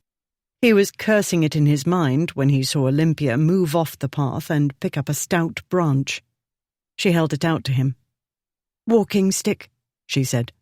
"Use it." "I don't need a bloody crutch." "Is it possible, or do I ask too much, for you to set aside your manly pride for a moment and approach the matter in a calm and logical fashion?" "I'm perfectly calm," he lied. "Let's take this in steps, then," she said, much in the same way he'd talked to her when she was drunk. "We are proceeding as quickly as possible to the stables because we have to get to London, you told me, as soon as possible." "To get married as soon as possible." He mimicked her patient tone. "To do this, we need a special license, which means I must pay a visit to Doctors' Commons, and hope they don't keep me there for hours while the word goes round the place that the Duke of Ripley is frantic to marry Lady Olympia Hightower, and the Archbishop of Canterbury himself summons me to explain. Because, you see, he might remember that he recently granted the Duke of Ashmont a special license to marry the same lady." "I understand," she said. "What I should like is for you not to break your neck before we're married. Because, you see, if you die, you can't marry me, and then I shall be in rather a pickle, don't you think?" "A pickle?" He laughed. "I had a good idea how babies were made," she said, and he stopped laughing. "Thanks to you, I now know precisely how human beings make them. I don't know what the odds are of our having started one. I do know that the practical and sensible thing to do is to be married to its father before it's born." It was like a kick in the gut. Yet he had no business to be startled. He knew how babies were made. He should have had the courtesy to withdraw, a courtesy he'd extended how many times to other women? "I won't break my neck," he said, face hot. She held out the stick. She wore a look he recognized. It was the same look she'd worn in the courtyard at the White Lion in Putney, with the blusterer who refused to back down from a ridiculous position. Ripley took the stick and used it. When they got to the stables, he did the practical and sensible thing and ordered the landau instead of the curricle. This meant an eternity of waiting for the horses to be put in harness and everything inspected, and the coachman John to ensconce himself upon his throne. But the shock she'd administered cleared Ripley's mind wonderfully. Only a reckless half-wit would travel with Olympia in a small sporting vehicle when the weather was changing every minute. A curricle's hood wasn't enough to fully keep out the wet, and the wet and the bumps of the less luxurious vehicle would make her fret about his ankle and his needing a comfortable seat on which to rest it. He'd be suicidally foolish not to give the ankle as much rest as possible, considering what lay ahead. More important, in the landau, with the hood closed, he'd enjoy the added benefit of 4 or 5 hours' privacy with Olympia while somebody else drove. Though it took forever, they did set out at last, unhindered. Lord Frederick's horse hadn't yet been sent for. He must still be busy quarrelling with Aunt Julia, which meant there was a reasonable chance of his not travelling too close behind them. An encounter would be awkward, and Ripley was in no mood to explain matters to Ashmont's manipulative go-between. It had to be face-to-face, friend to false, traitorous friend. Ripley had told the stablemen to keep mum and not answer questions until they were asked. With luck, word wouldn't travel from the stables back to the house too soon.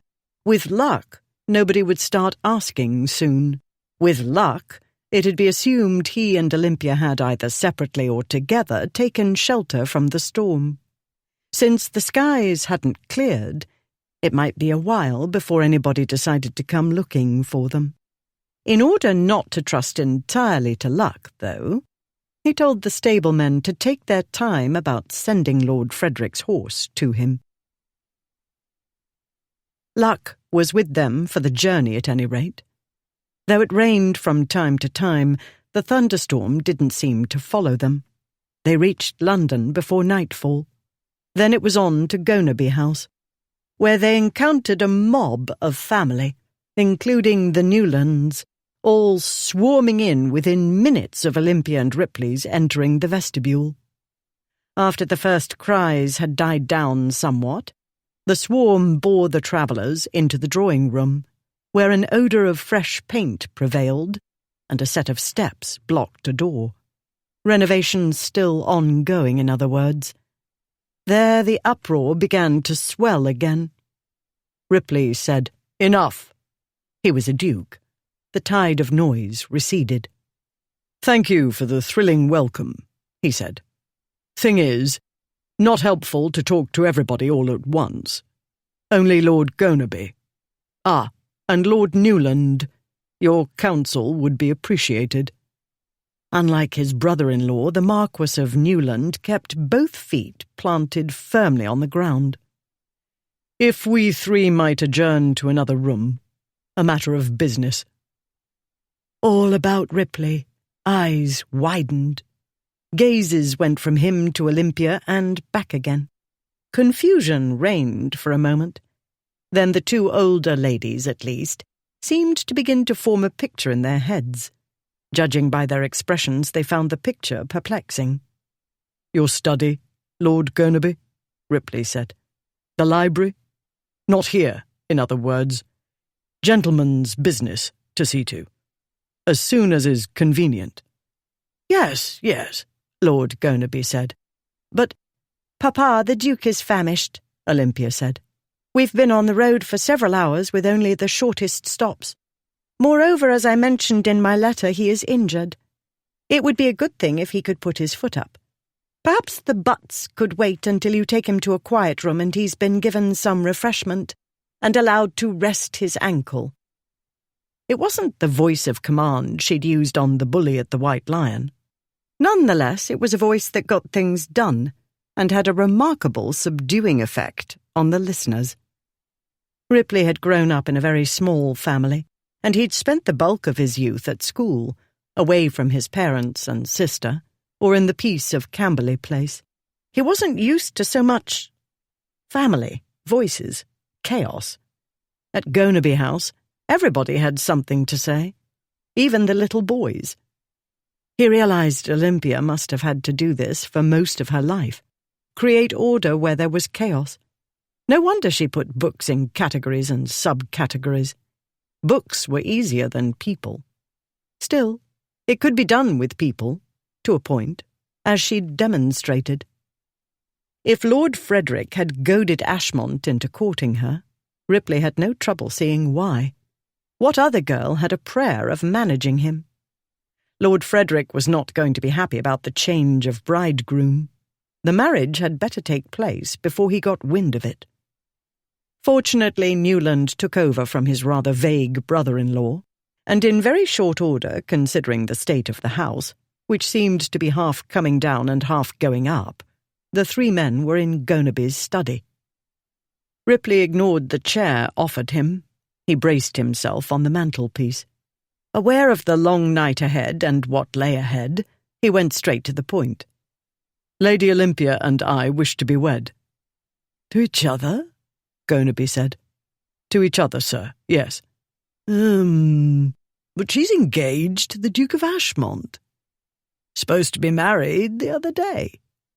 Yes, that was the other day, and this is today. Her ladyship has changed her mind. That is a lady's prerogative. We wish to be wed. And the Duke of Ashmont, Newland said, is he aware of this change of plans? He will be.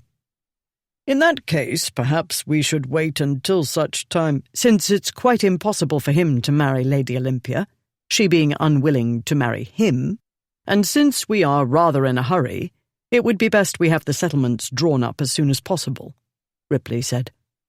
I'll send my solicitors to you tomorrow. After he had them make certain changes to his will. The wedding will take place no later than tomorrow evening, he added. Tomorrow? Lord Gonaby repeated. Well, this is all very gratifying, to be sure. 2 suitors for my Olympia. Not that I'm surprised. She is incomparable, and any number of men would wish to be suitors, Ripley said. However, as far as Lady Olympia is concerned, there is only one, and that would be me. She ran away from Ashmont. I caught her. She didn't object to being caught. In fact, she's keen to marry me, not Ashmont. I trust this is clear. Judging by Lord Gonaby's expression, nothing was clear to him. His brother-in-law was another matter. His grim expression told Ripley that the Marquess had put 2 and 2 together. For instance, Ashmont plus Ashmont's temper equals duel, and quickly understood what the hurry was about. Gonaby began. Well, I am not at all sure that we ought— Quite clear, Duke, Newland said firmly. Olympia was to have been married a few days ago, he told his brother-in-law. The more quickly matters are resolved, the more quickly scandalous rumours will dissipate. Before giving Gonaby a chance to respond, he went on. Since time seems to be of the essence, one assumes that settlements like those arranged with the Duke of Ashmont will be acceptable. That will make a starting point, Ripley said. He paid his lawyers well to fuss over details. However, I mean to have my solicitors add a few conditions, to do with the Gonaby Hall library. I doubt you'll find them onerous. And now, gentlemen, I must be off. A servant appeared then with a tray of food and drink. Ripley left the other 2 men to refresh themselves. He found Olympia pacing in the corridor. I thought you'd be with your mother, deciding what to wear to the wedding, he said. I don't care what I wear, she said, and I strongly doubt you will. Something easy to get off, he said, without a lot of buttons, preferably.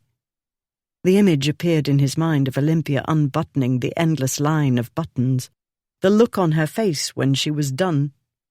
On second thought, lots of buttons, hundreds of them. But no, he couldn't think about buttons now. He needed to keep his head clear. You're right. I don't care what you wear, apart from the wedding ring. The thing is, I should like there to be a wedding, she said. There will be. And a marriage, she said. Ah, well, that was a horse of a different colour. Olympia knew that facial expression. She'd seen it at one time or another on every male in her family. Ripley was going to be a man. Of course he was a man. She hid her despair, reminded herself it was dominate or be dominated, and said firmly, I know it's absurd to ask you not to do anything foolish or reckless. Not to mention, you'd be another man altogether if you weren't foolish and reckless. But I will ask you, no, I will tell you, that you are to give Ashmont this note from me. She held out the note. The neat folds had become somewhat crumpled as she paced, waiting for Ripley to emerge from Papa's study. She'd suspected he'd try to slip out without saying goodbye. He looked at it. Ripley, he shook his head. I'm going to see him tonight, he said. I'll tell him, face to face. What I won't do is hide behind your skirts. She didn't roll her eyes. She didn't grab him by the throat and shake him. She didn't draw back her hand. She looked at him in the way she'd look at one of her brothers when he was being stubbornly wrong-headed. He sighed and took the note. "You are not to burn it," she said. "Wouldn't dream of it." "Or destroy it in any way. You will give it to Ashmont." "Olympia, we discussed this." What they had done was argue for a good part of the way to London. Then he'd given up arguing and started kissing, and from there matters had taken an enlightening turn. "It was not a discussion," she said. "You told me it wasn't my responsibility to write notes. You're the man and you would deal with your friend one man to another.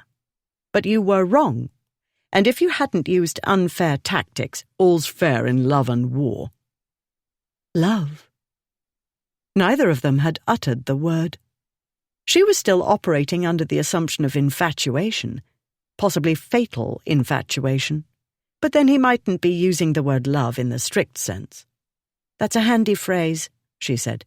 "Useful but not strictly true. The fact is, I broke my promise to Ashmont. A betrothal, after all, is a sacred promise. In times past—" "Don't really have time for splitting historical and legal hairs, you know. A great deal to do and not much time to do it in." "Ashmont deserves an apology," she said. "From me. I was wrong to invite him to release me from the engagement instead of telling him it was over and I wouldn't marry him. I was wrong to run away instead of showing some backbone, or my true colours, and telling him I didn't want to marry him." "But if you hadn't done all those things, you'd be a good girl," Ripley said. She was still getting used to the idea of being a bad girl. At first it had been a dreadful shock. Now a great deal that hadn't used to make sense about her life had begun to make excellent sense. "Men can behave badly, yet still do the honourable thing and apologise," she said. "I can be a bad girl and do the honourable thing too, which I've done, in the note, which you will give to Ashmont." "You're presuming he'll be sober enough to read it." She wanted to cry. She wouldn't let herself. "I don't know," she said. "I don't know if it will do any good. All I know is I owe it to him." She paused and told herself again she would not cry. "And I don't want you to fight." She managed to get it out without her voice breaking. "For all we know, he'll wipe his brow in relief, clap me on the shoulder and say, 'Better you than me,'" Ripley said. "If he has any sense, he will." "None of us has any sense, my dear. You know that." "Oh, Ripley!" She flung her arms about his neck. "You are not to fight him," she said, her cheek against his chest. "I won't have it. You tried to do the right thing. I made it impossible." "I'm glad you did," he said. He lifted her chin and kissed her. It wasn't gentle or kindly or even affectionate. It was strong and determined, and it ran roughshod over her qualms and shame. She answered fiercely and melted against him.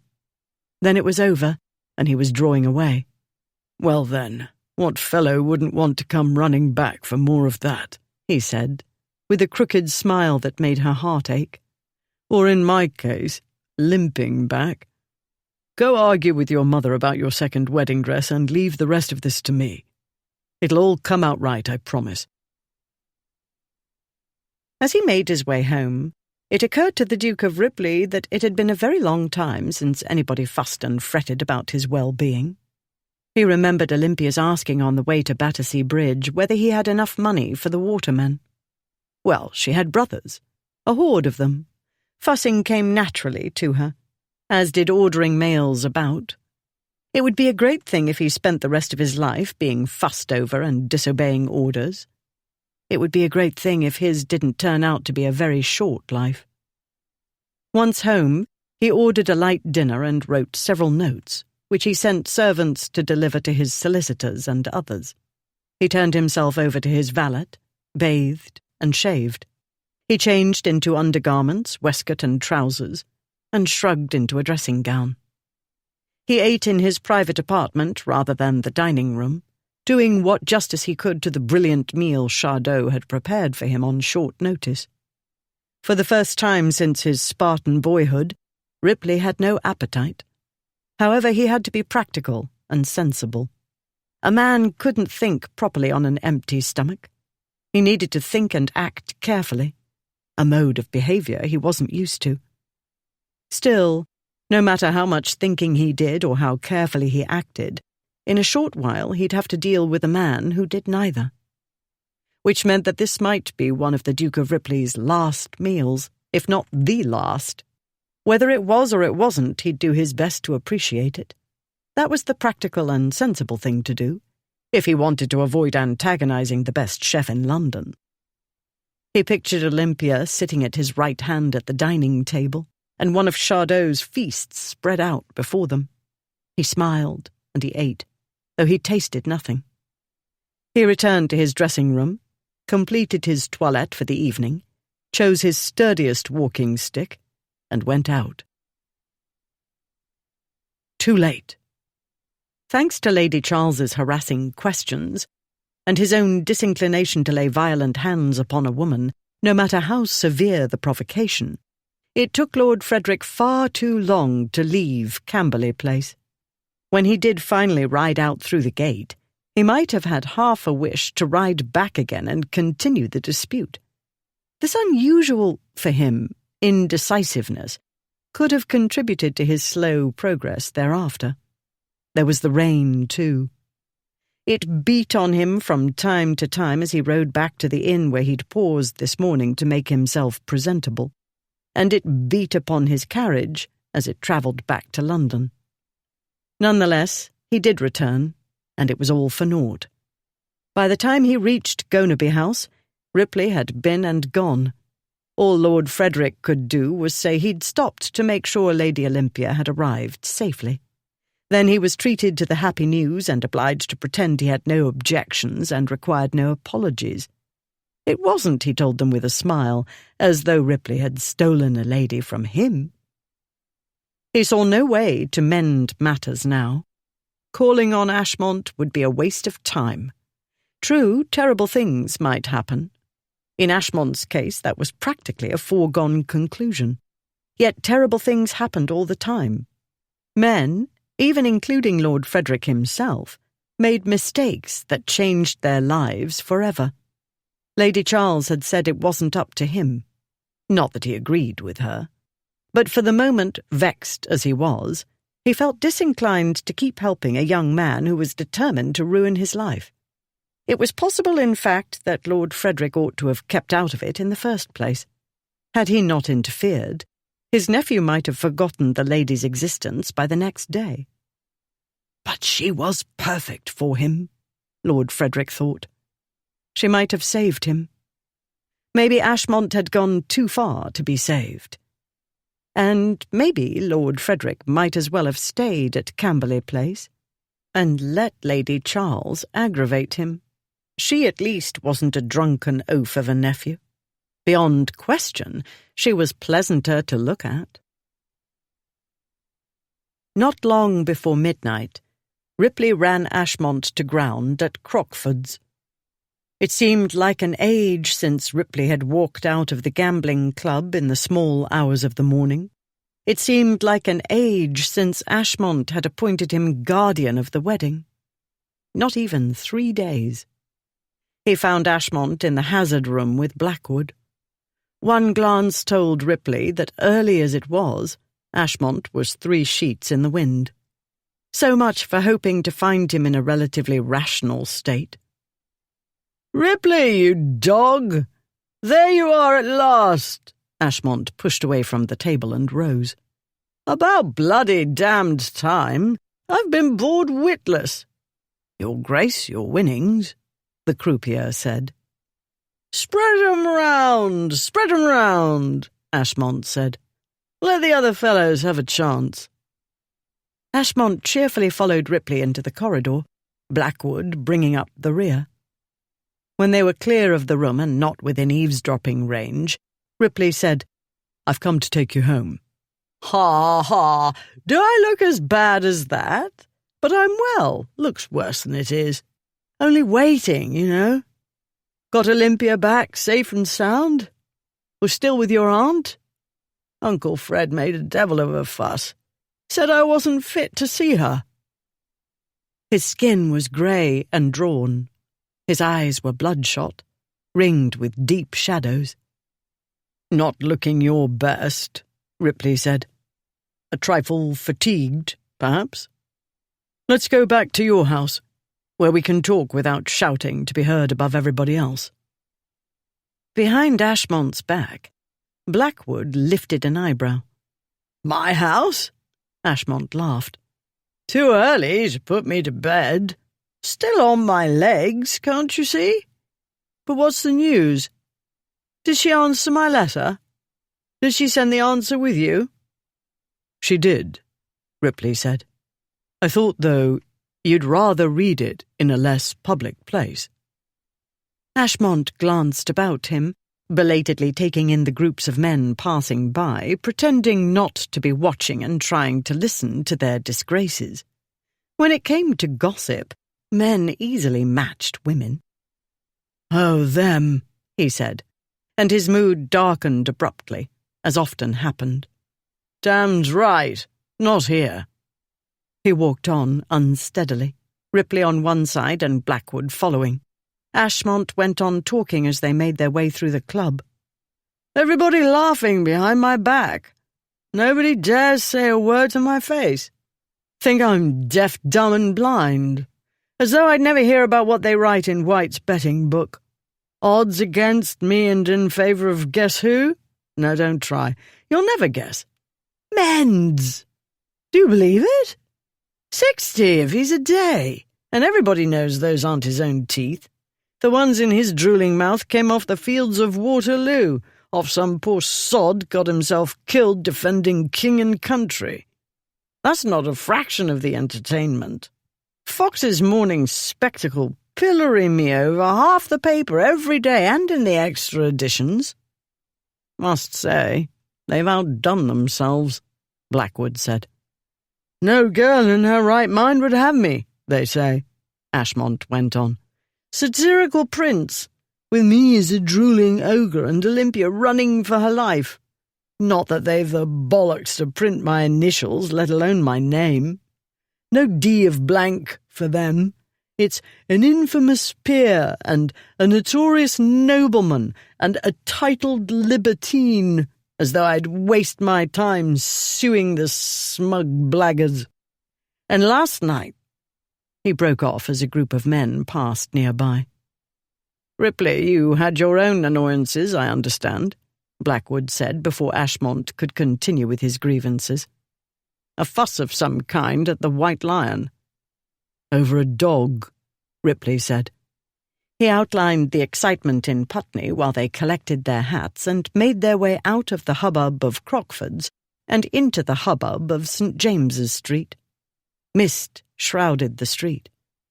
At the bottom of the stairs, Ashmont stopped. She went after the brute, he said with a laugh. I didn't know. Well, he wouldn't say, would he? Ripley said. She demanded the whip, and he gave it to her. His friends laughed.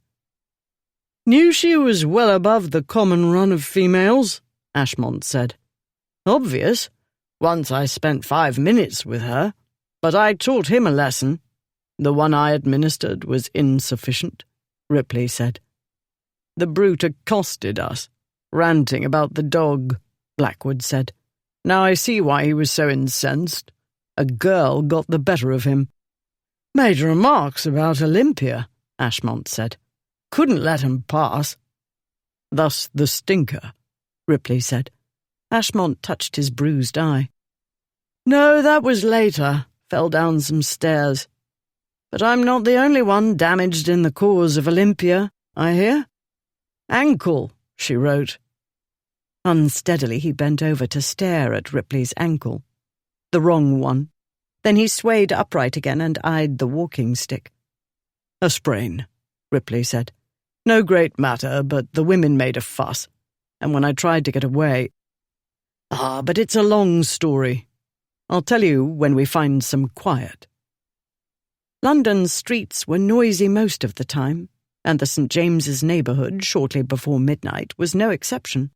Men on horseback, carriages rattling on their way to this rout or that ball, pedestrians talking loudly to be heard above the clatter of hooves and wheels on the paving stones. He was aware of passengers staring at them through the windows of passing vehicles. He was aware of men gathering at Crockford's windows as well, anticipating some kind of excitement, as usually happened when their disgraces were in the vicinity. Before long, word would magically reach White's across the street, as it so often did, and the famous bow window would frame another sea of faces. Raindrops began to fall, spitting here and there casually, as though it were an afterthought. Looking away from the windows, Ripley found Ashmont staring at him, eyes narrowed. "What are you looking at?" Ashmont said. "Bloody audience," Ripley said. Ashmont looked about. "Jeering and mocking behind my back. Think I don't know?" The rain came down harder. "Let's get a hackney," Ripley said. "Good idea," Blackwood said. "The damn rain's back." "To hell with them," Ashmont said. "To hell with the rain. Let me have the letter." Yes, of course. Had to be now. "Now?" Ripley said. "You're going to read Lady Olympia's letter in the dark, in the rain, with all these idiots looking on and speculating what's in it?" "Can we at least get out of the wet?" Blackwood said. "And go somewhere we can get a drink? You're not going to be reading love letters in the middle of the street, are you?" Oh, but Ashmont would. Ripley must have been mad to promise Olympia he'd deliver the letter, when there wasn't the slightest assurance one could get Ashmont to read it in a rational state of mind, or even in private, like a normal person. "Get a hackney if you're afraid of melting in a drizzle," Ashmont said. "I want the letter." Of course, it had to be like this. A public street in the rain with an audience. Because that was the way Ashmont was. Unpredictable, volcanic, always so bloody damned exciting. "Rain's one thing," Ripley said. "But I want to get out of the street, out of the uproar, and to a place where I'm not the night's entertainment. Give me the bloody letter. Can we get out of the blasted rain?" Blackwood said. "You get out of the rain," Ashmont said. "Get a hackney. Give me the bloody goddamned letter." "Christ, give it to him, Ripley." Ripley withdrew Olympia's letter from his coat and held it out to his friend. Ashmont took it and walked to the nearest lamp-post. He unfolded the letter and read, squinting. Rain fell on the paper, blurring the lines of ink. There weren't many, not by Olympia's standards at any rate. After what felt like an eternity, Ashmont looked up at Ripley. "Is this a joke?" "I don't know what's in it," Ripley said. "You know," Ashmont said, his voice low and hard. "You bloody well know." "I know it's no joke. Very much not. She was upset when she wrote it." "Upset? Upset? That's what you call it? And you had the bollocks to look me in the face and smile and tell stories knowing I didn't plan to deal with this in bloody St. James's Street. I came to take you home and—" "What the devil?" Blackwood said. He grabbed the note from Ashmont and read it. "For God's sake. Ripley! You bastard!" Ashmont said. "You swine! You traitorous lying sack of shit! I trusted you!" He launched himself at Ripley, knocking him back against the stone fence in front of Crockford's. Ripley bounded back and went for him. Men started pouring out of the clubs. Ashmont swung and Ripley dodged. Swearing, Ashmont tried to grab him by the throat. Ripley blocked him.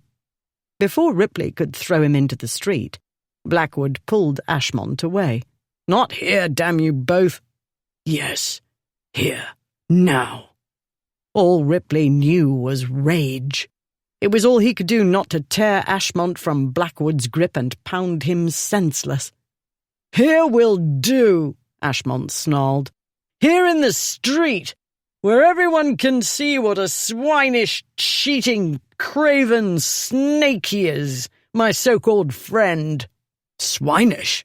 Who was the one too bloody drunk to go after his own—" "Not here, blast you," Blackwood said, keeping his voice low.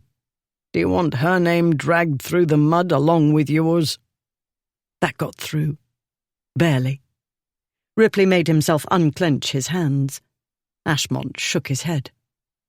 "No, not here. You know where, then, and when. Dawn.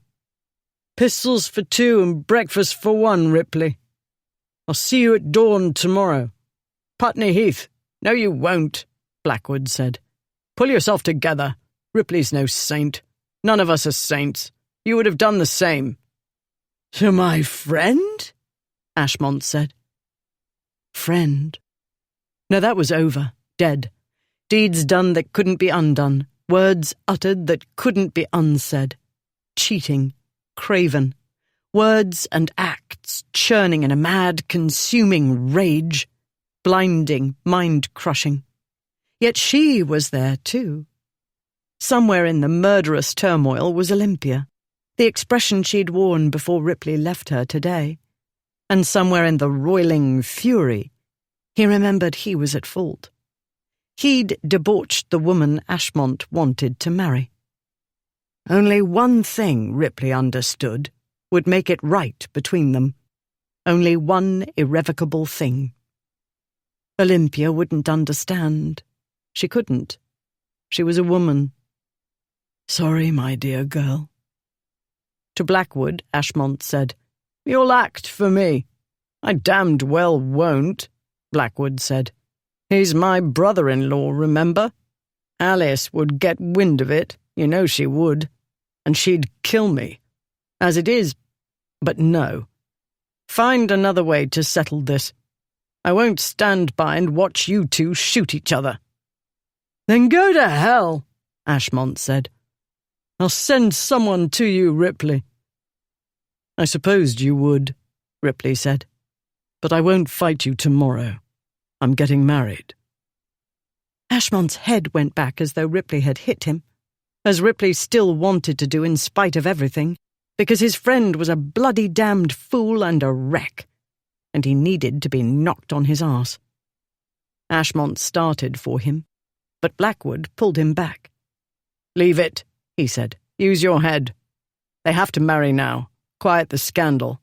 Everybody saw them together, and you were too late. It's over, my boy. Let it go." "No," Ashmont said. "It isn't over." There was no way it could be over. What had happened was all too public. Ashmont's pride couldn't bear it. He wanted to kill Ripley, and he had good reason. Ripley had stolen the girl, cheated his friend, and made the friend a laughing-stock. Only one way to wipe the slate clean. Only one way Ashmont could hold his head up again. Pistols at dawn. "I know," Ripley said, "but not until after tomorrow." Leaning on his stick, he limped away, up to Piccadilly. Behind him he heard Ashmont shout, "What are you lot looking at? Go to the devil!" Chapter 16. The following day. The rain-streaked letter lay open on the Duke of Ashmont's dressing table. He had his hand wrapped about the stem of a wine-glass. His fair hair, through which he dragged his fingers repeatedly, stood on end. He read for the 10th or 20th time, "Dear Duke, this is the letter I should have written the last time, had I not been too great a coward. The best way I can think of to put it right now is to put it plain. I cannot marry you. I am so very sorry for treating you so unkindly and unfairly. It was wrong of me to promise I would marry you in the first place, when my heart wasn't as fully yours as it ought to be.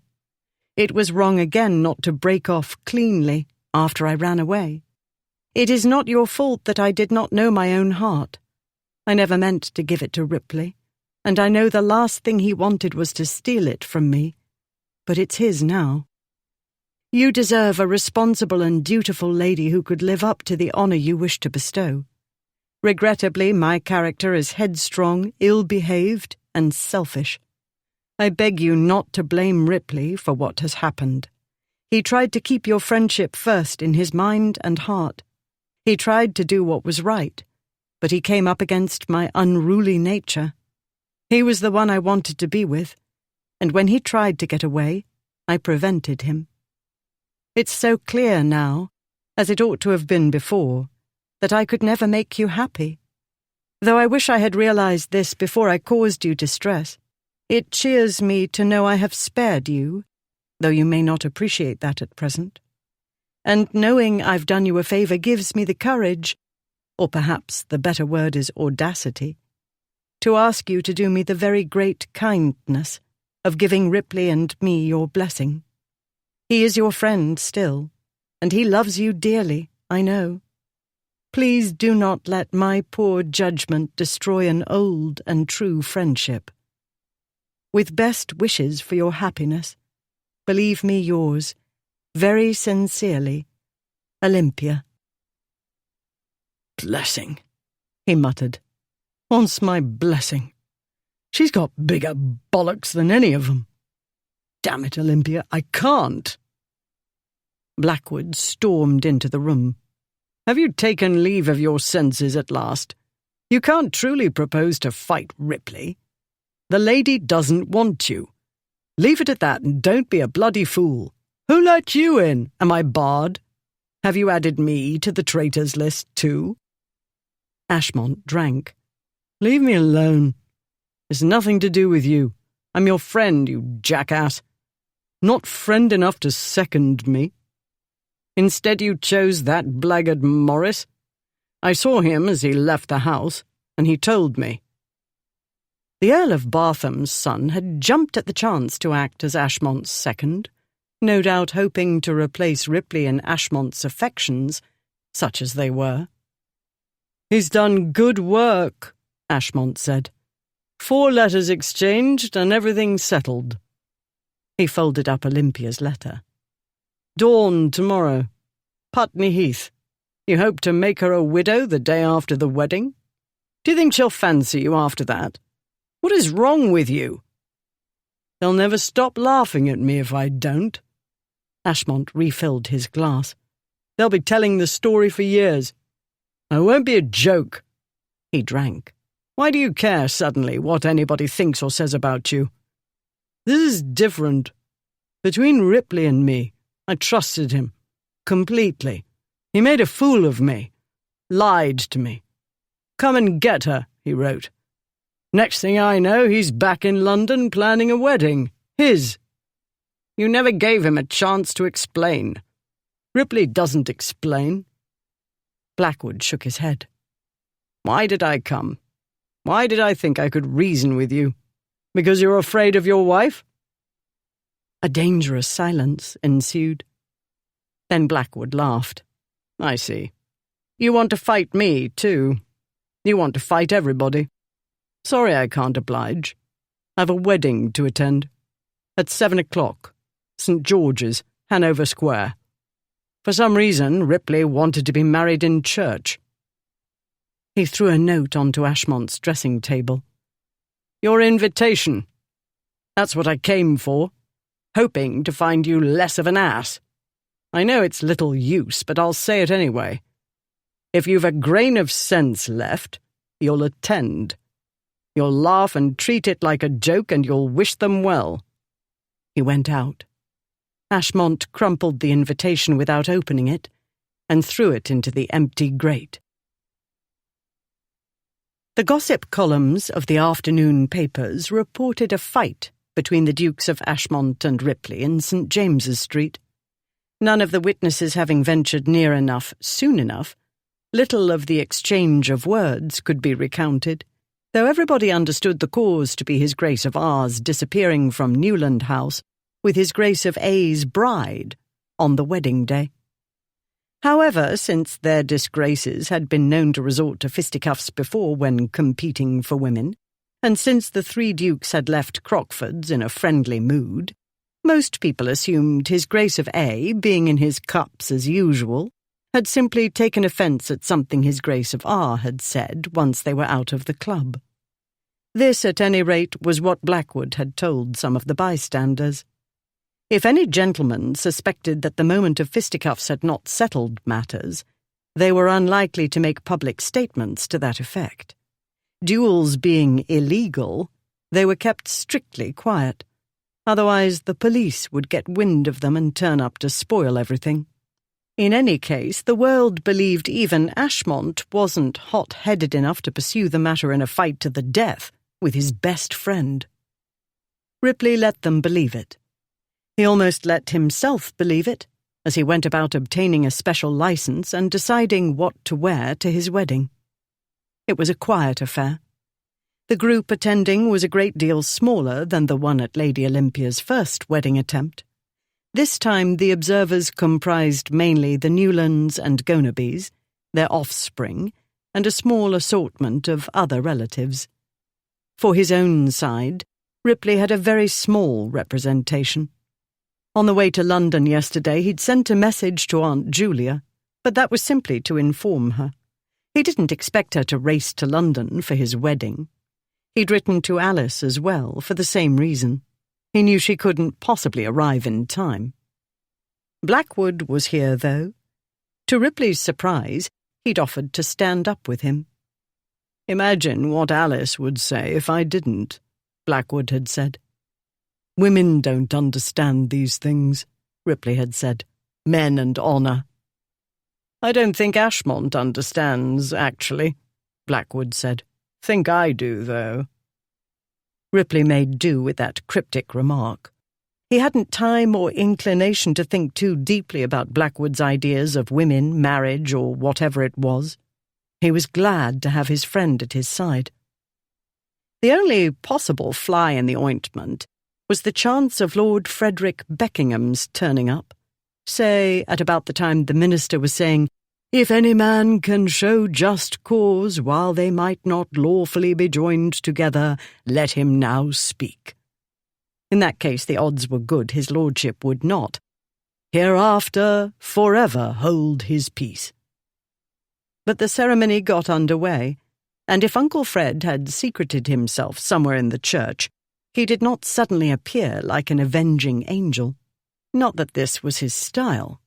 His style was indirect and wily, i.e., the opposite of his nephew's. And so the minister passed that dangerous area and went on to the "wilt thou" part. Ripley looked into his bride's radiant face and said, "I will." At that moment, all the troubles of recent days, recent hours, went away, and the world stilled. For the first time since he'd begun his journey with her, he felt at peace. It was as though he'd run a long and desperate race and won. Everything seemed so clear and inevitable and right as he took her hand and recited his vows, and when she took his hand and recited hers. And when at last Ripley put the ring on her finger, something shifted in his mind. It shifted the world as well. He was a hard, reckless man whom harsh experience had taught to scorn sentiment. All the same, his heart swelled with feelings, too many and too unexpected to name. Whatever they were too strong to withstand. Moisture gathered in his eyes. He met her gaze, so blue now behind her spectacles, and saw tears there as well, quickly blinked away before she smiled up at him and filled the church with sunshine. He loved her. It was as simple as that. It was as immense as that. The rest of the ceremony was a haze of bewildering happiness. The others were background. They might have been paintings or trees or clouds. He saw her, and that was all he really saw. The daring girl who'd led him a wild chase. the girl he'd raced with in his invalid chair, the girl he'd wheeled after through the park of Camberley Place, and made love to madly and stupidly in his favourite place in the world. She'd lead him a merry dance, and he'd like it. Ripley had thought it was Ashmont who'd like it, that she was perfect for Ashmont. So blind. It was Ripley who liked it, couldn't resist her, this spirited, passionate, loving girl who was his now, for always, for as long as we both shall live. But he was too happy to dwell on that thought. He had now, basking in the sunlight of Olympia's smile, he had now, enjoying the mixture of joy and confusion in the onlookers' faces. All the same, as they were leaving the church, he did glance about him at the small group of attendees. He looked up into the gallery, too. Ashmont wasn't here. Later that night, Ripley House's library was nothing like the long canyon of books at Camberley Place. It wasn't like the elaborate 2-story library that Olympia's father pillaged from time to time. But it was more beautiful than either, she thought. It told her the man who built it hadn't done it for show, or simply to house his vast collection. A man who truly loved reading had created a temple to literature. It was a haven, too, as a temple ought to be. More furniture crowded this room than the library at Camberley Place. Comfortable furniture, meant for the sort of person who wanted to be lost in a book for hours on end. And though it wasn't 100 feet long, it supplied volumes enough to be lost in for a lifetime. Bookcases covered the walls up to the top of the doors. Above the bookcases ranged stucco-framed portraits of English literature's greatest men. She stood in the middle of the room, hands clasped over her bosom as she turned slowly, drinking it in. "Oh, Ripley," she said, "if I'd known you had such a beautiful library, I should have knocked Lady Nunsthorpe out of the way and dragged you behind the curtains and kissed you until you begged for mercy." "The nun?" He strolled to one of the bookshelves that filled the walls on either side of the fireplace. "What's she got to do with anything?" "A party. You danced with her." She shrugged. "Some years ago." He turned to face her and leaned against the bookcase, arms folded. "And you remember?" "You made a strong impression." "Good. As long as the impression increases your desire to kiss me. Now would be a good time." "You were the one who put a stop to the kissing in the carriage," she said. "Not here, you said. Too many clothes." Though it wasn't as simple as the one of Lady Charles's that Olympia had worn to her lovely ruination, today's bridal dress wasn't nearly as elaborate as the one for the first wedding. It was white, yes, that part was easy. White dresses being fashionable, she had several in her trousseau. This, however, lacked the elaborate bows and cascades of lace of the original bridal ensemble. Under her mother's and aunt's supervision, 2 of the more skilled maids had fashioned a veil from segments of one of last year's court ensembles. The most elaborate part of her attire, the veil had ended up on the carriage seat during the drive home, before Ripley called a halt to the kissing and fondling. "It's our wedding night," he said. "A hasty coupling in the carriage wasn't what I had in mind." Her skin went prickly. "What had you in mind, Your Grace?" "I thought I'd weaken your resistance first. Duchess." She was still getting used to that form of address. She wasn't sure she'd ever get used to the way he said it, his voice so low and suggestive. "As though I have any," she said. "You don't know," he said. "You don't know what I have in mind. I'm a notorious libertine, recollect. Done shocking things. Will continue to do them."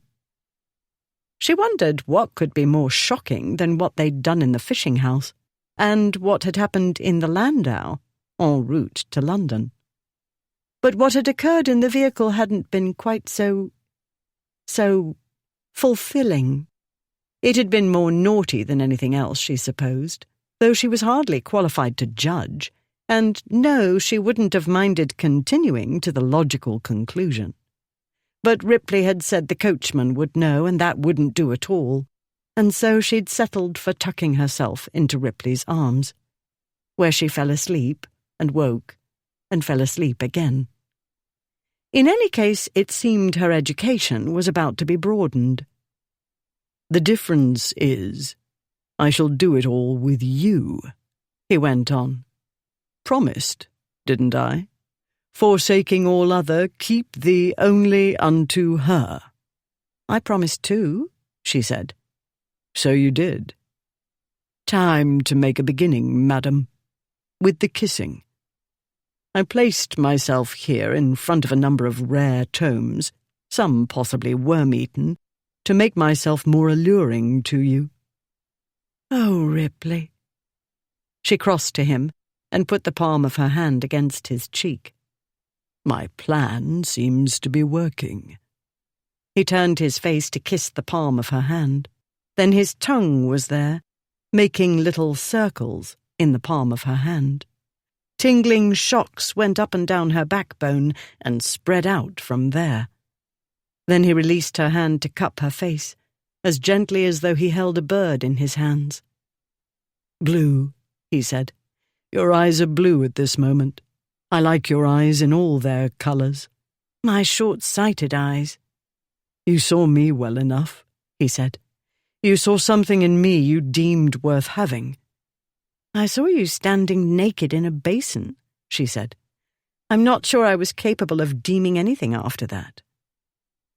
He laughed and kissed her, but not as he'd done before, in the carriage, with so much pent-up passion. Certainly it had felt like passion. It must have been. It was the same powerful feeling that had crushed her brain in the fishing house. They had that. Desire. They gave each other pleasure. Now she found something more. He kissed her this time with a tenderness so shocking it left her trembling inside. It made her heart ache, too. She answered tenderly, sliding her hands up to clasp his arms, so powerful, yet so gentle. She'd watched him lift a man straight up off the ground. She'd seen the leashed violence in him. Not a tame man, but he could be tender. To her. She remembered the way he'd smiled down at her as they said their vows. Seeing it through the mist of her tears, she'd felt that, whatever wrong they'd done, it had somehow come out to something that had to be right. She kissed him, following his lead, learning how a kiss could be passionate yet tender, and how the feel of his mouth and the taste of him could make a powerful blend of emotions, as though her insides were laughing and crying at the same time.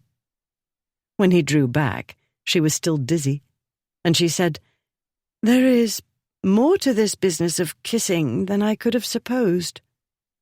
"There's more to kissing you than I could have supposed," he said. "It's a good thing I've had some practice." "More than your fair share is my estimate," she said.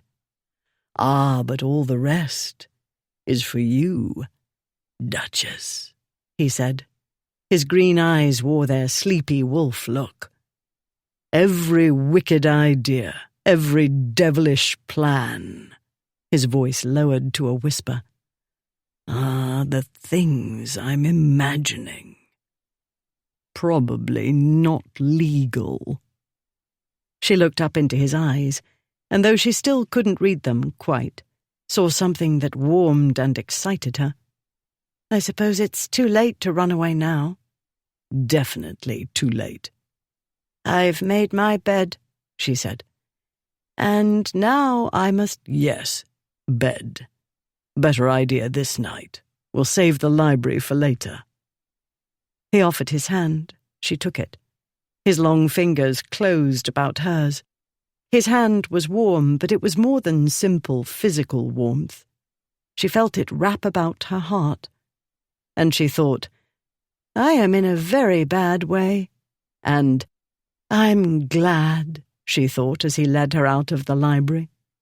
Better to feel like this, to feel so strongly, and to have hope.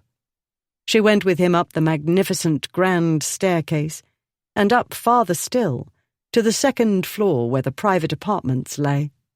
And of all the tumultuous feelings, the one she didn't feel was the smallest urge to run away. Ripley gave her time to prepare. She would bathe and her maid would pamper her, as was right. This bedding must not be rushed. Her deflowering, passionate as it was, and as gentle as he was able to make it, had not been what it ought to have been. He needed to make amends this night. He needed time as well. He had a letter to write to her. He'd be gone in the morning, long before she awoke. Usually he scrawled his letters in haste, and his patience for the process rarely extended past a single page. He wouldn't let himself make an exception this time. He was no poet. In any case, length could only lead to excessive sentiment, and the last thing he wanted was to be mawkish. No, the last thing he wanted was for the letter to be necessary. It would be a particularly unamusing irony if the Duke of Ripley should finally find what he'd been missing for all his adult life, then not live to enjoy it.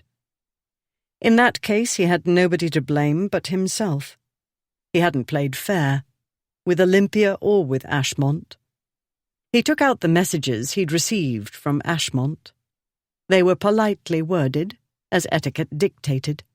Ashmont had received and sent enough missives of this kind to write them without having to tax his mind about it, and even he wouldn't stoop to rudeness, let alone abuse, in a letter of challenge. It was one of the things a gentleman, even one of their disgraces, didn't do, like cheat at cards, or despoil his friend's affianced bride. With Blackwood wisely refusing to second either of them, Ripley had enlisted Lord Pershaw, from whom he'd bought more than one fine horse, and whose discretion he could trust. He'd answered Ashmont's letter of challenge with matching politeness. The seconds had met and attempted to prevent the duel. As Ripley had expected, they failed. There was no other way to wipe away the public humiliation. No apology Ripley could honestly offer would suffice. He was sorry he'd wronged his friend. He was sorry he'd cheated. He wasn't sorry for taking Olympia away from Ashmont. Ripley would have been truly irreparably sorry if he hadn't. The meeting having been set for 6 o'clock tomorrow morning, Ripley had arranged for the post-chaise to take him and Pershaw to the duelling ground. He'd contacted his medical man, who'd meet them there. Everything was in order. Nothing remained but to write what might or might not be the only letter he ever wrote to his wife. He shook his head, to shake off the feelings threatening to overpower him. He dipped the pen in the inkwell. "My dearest girl," he began.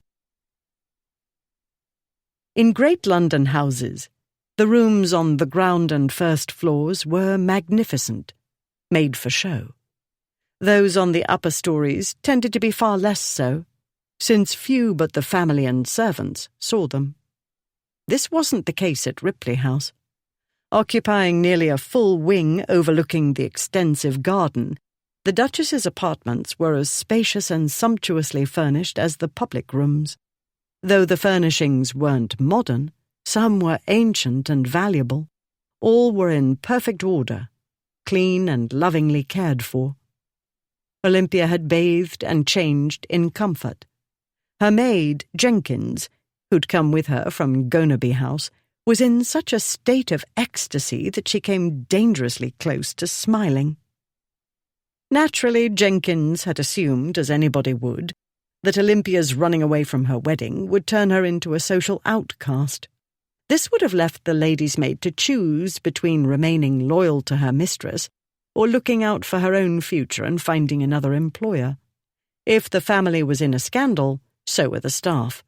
Even the most loyal servants might find such a situation intolerable. And that was one more in the long list of consequences Olympia hadn't considered when she fled her first wedding. Yet if she hadn't fled, she wouldn't be here in Ripley House, sitting at her dressing table, wondering what her husband had in store for her this night, and Jenkins wouldn't be so happily fussing about her mistress's hair and the precise arrangement of her dressing-gown's falling collar. A deep masculine voice dispersed all thoughts of hair and bedtime attire. "That will do, Jenkins," Ripley said. Face red, Jenkins set down the hairbrush and hurried out of the room. The reason for the red face became apparent as Olympia turned away from the dressing table toward the door. Ripley wore a dressing gown with, by the looks of it, nothing underneath. His strong neck was bare, and the narrow V of the robe's opening revealed golden skin, bearing a fine dusting of dark hair. Her gaze slid down over the dressing gown. Embroidered dark green satin with a purple lining, it was as opulent as the rest of the house. Her husband clearly liked his creature comforts. He would have fit in nicely with the pashas of the Turkish Empire. As he'd said, self-denial was not his favourite thing. This was a man who loved luxury and self-indulgence, and not playing by the rules. She wondered which rules he planned to break this night. A tremor went through her, but whether it was nervousness or anticipation she couldn't say. "I came in the nick of time," he said. "Jenkins had nearly tamed your hair, and I like it untidy, the way it was when I dismantled your wedding veil. The first one, I mean." "Oh, Ripley." She started to get up. She wanted to throw herself in his arms. She didn't know why she felt so desperate to do it, but she did. "No, stay a moment," he said. "I want to spoil your hair a little, and then despoil other parts." She sat again and stared into the looking-glass on the dressing table. She was still Olympia, the same unremarkable-looking lady she'd been a few days ago when she'd gazed into a mirror at her bridal splendor. But she wasn't the same inside. She'd lived a lifetime in a few days. A lifetime with one man, she realized. Hours and hours, in the course of which she seemed to have fallen irretrievably in love.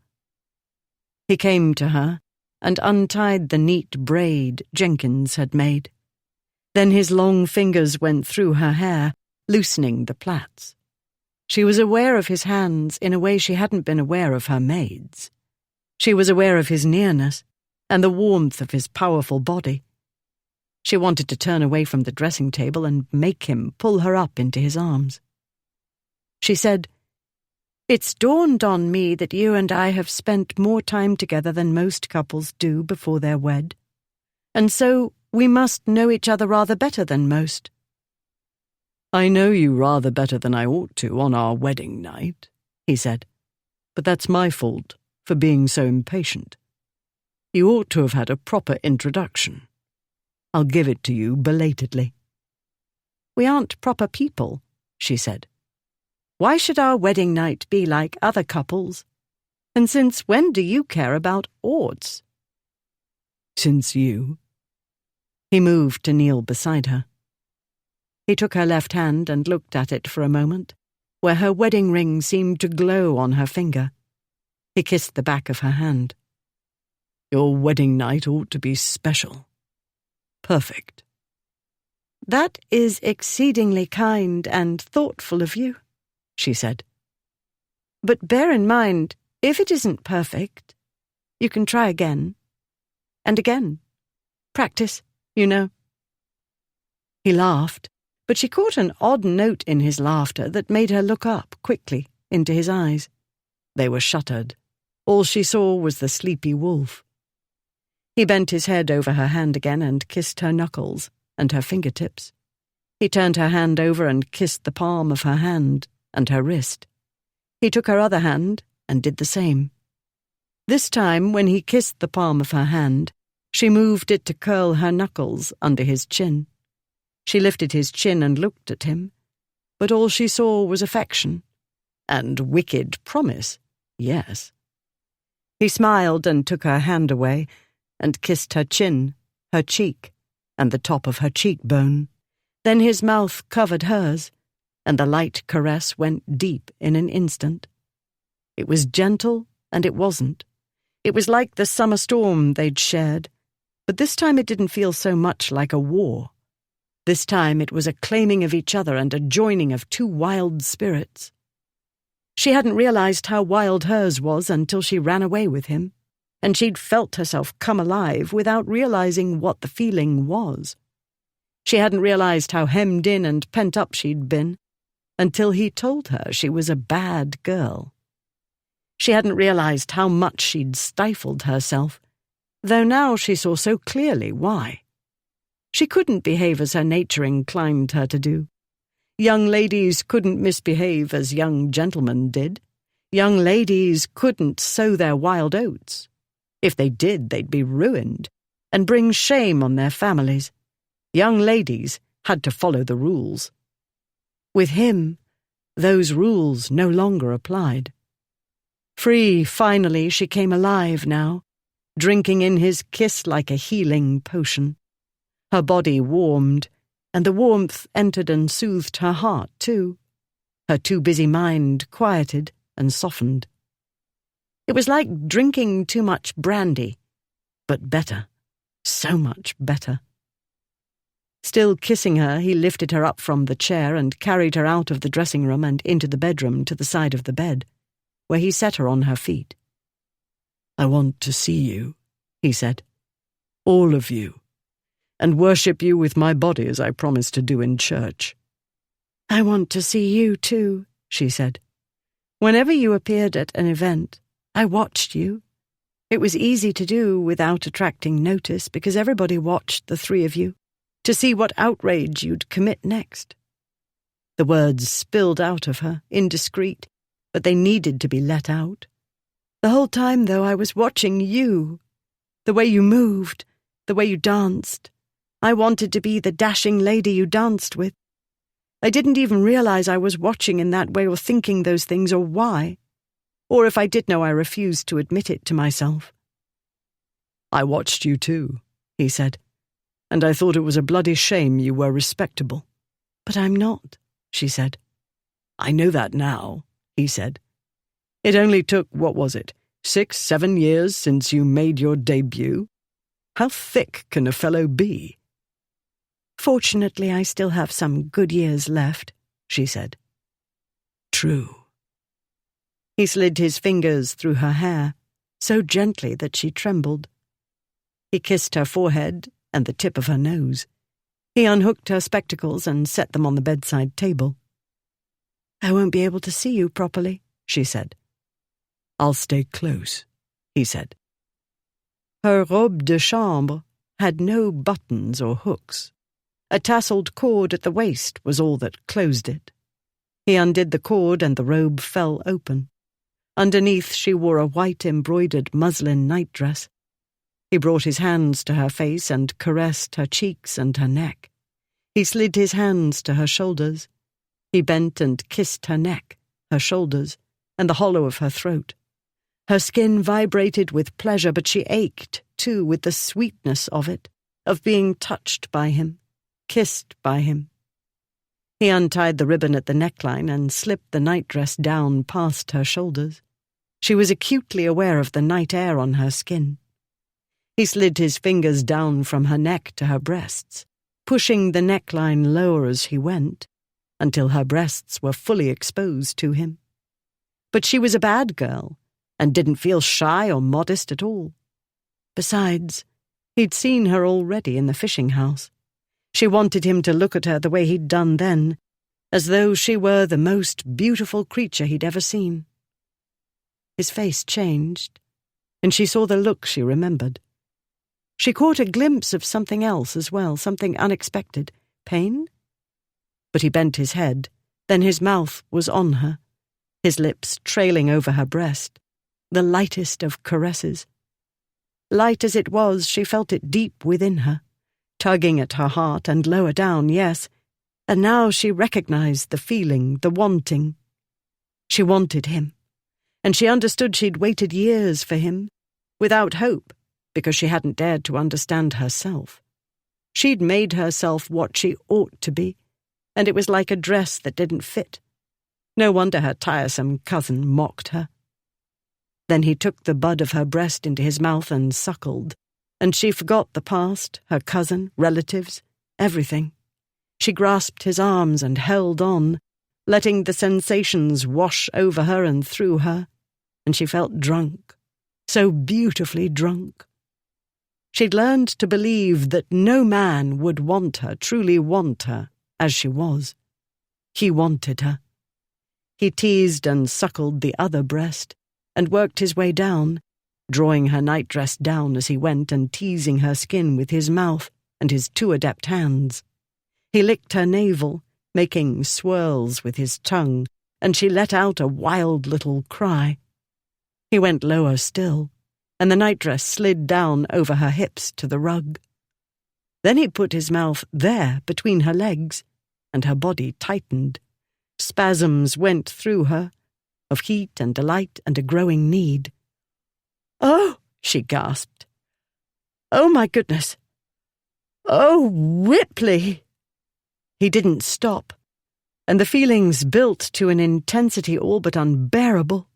She dragged her hands through his hair, and her body pulsed and pulsed out of her control until a fierce sensation racked her, and she let go of him and slumped. He grasped her waist and lifted her up and onto the bed. While she caught her breath and tried to find her mind, he threw off his dressing gown. Then she was short of breath again. For a moment she simply lay there, gazing at him, while her heart thumped and her breath came in gulps. Then she slid up onto the pillows and drank in her fill. He was her husband. She could look.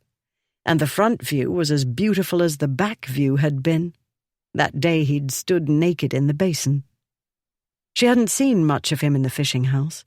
They'd kept most of their clothes on. Now, his skin was bronze in the candlelight, and perhaps from the sun of Italy, where he'd been so recently. The light glinting over the fine dusting of hair seemed to feather it with gold. Powerful shoulders and muscled arms and chest and belly. He was as beautiful and hard and solid as a Greek or Roman statue, with a difference. She'd seen classical statues, not all with fig leaves. She'd seen pictures in books. He was... "Good heavens," she said, in a stricken voice she barely recognized as hers. He looked down to where his manly organs swelled, rather dauntingly. "This is what happens," he said, "when a man is mad for his wife. But don't worry. Hardly ever fatal, as I might have mentioned some days ago." She laughed. "Oh, Ripley, you say the most romantic things." "Wish I could," he said. "In my case, best to let actions speak louder." He climbed onto the bed and knelt over her. "But you like words," he said. "I'll give you some." "You're wonderful." She felt tears prick her eyes. "You were wonderful drunk and running away," he said. "You were wonderful issuing commands, telling me to help you over the wall and ordering me about and giving me the devil's own time trying to manage you. I wish I had started chasing after you years ago. So much fun I missed." "We'll make up for it," she said shakily. With a knuckle she rubbed her eye. "No crying," he said. "I'm not," she said. "I'm only... It's very emotional, conjugal relations." "When it's done right, yes." "When it's with the right one?" She managed a smile. "Or when it's with the right, wrong one?" She put up her arms. "Kiss me," she said. "As my lady commands." He bent and let her arms circle round his shoulders, and he kissed her. This time it wasn't so gentle. The tenderness was there, but fiercer and darker. It was like passing through a spring mist into a summer storm. This time she touched him too, exploring and learning the shape and feel of him, the way he'd learned her. She ranged kisses over his shoulders and his arms, and moved her hands over as much of him as she could reach. And when she felt his sex pressed against her, she grasped his buttocks, and she heard his choked laugh as he stroked her in the place between her legs where he'd kissed her and done the lewdest, most delicious things, and where she ached for him now. Then at last he pushed into her and made a sound like a groan and a laugh combined. This time her body gave way to him so easily. Then feeling was everything, the sense of joining and completion and the happiness of it. She was aware of heat and the scent of his skin and the mingled scent of their bodies, but above all of the extraordinary feel of him inside her. She lifted her legs and wrapped them about him, and he plunged deeper, and she cried out, no words, merely sounds, of surprise and pleasure. This time it went on for so much longer than it had done in that feverish time in the fishing house. This time they made love, unhurried, because of course they had all the time in the world. Love-making was all the dances with him she'd missed, but a great deal more. Deeply intimate, skin to skin, hot and so joyous. She moved with him, following the rhythm he set, slow at first, then building and building like a mad waltz until she was spun away up into the heavens. Then she was a star, alight and exploding with happiness. Then smaller explosions, and finally she was drifting in the night sky, drifting downward, until she fell safely into his waiting arms. Chapter 17. It wasn't enough. It was all Ripley had. He held her tightly because this might be the last night he ever held her. He said, "Now that was more like it." "I see," said his Duchess. "These conjugal relations are not quite perfect unless the lady faints." "Or screams. Preferably both." She turned slightly in his arms to look up at him.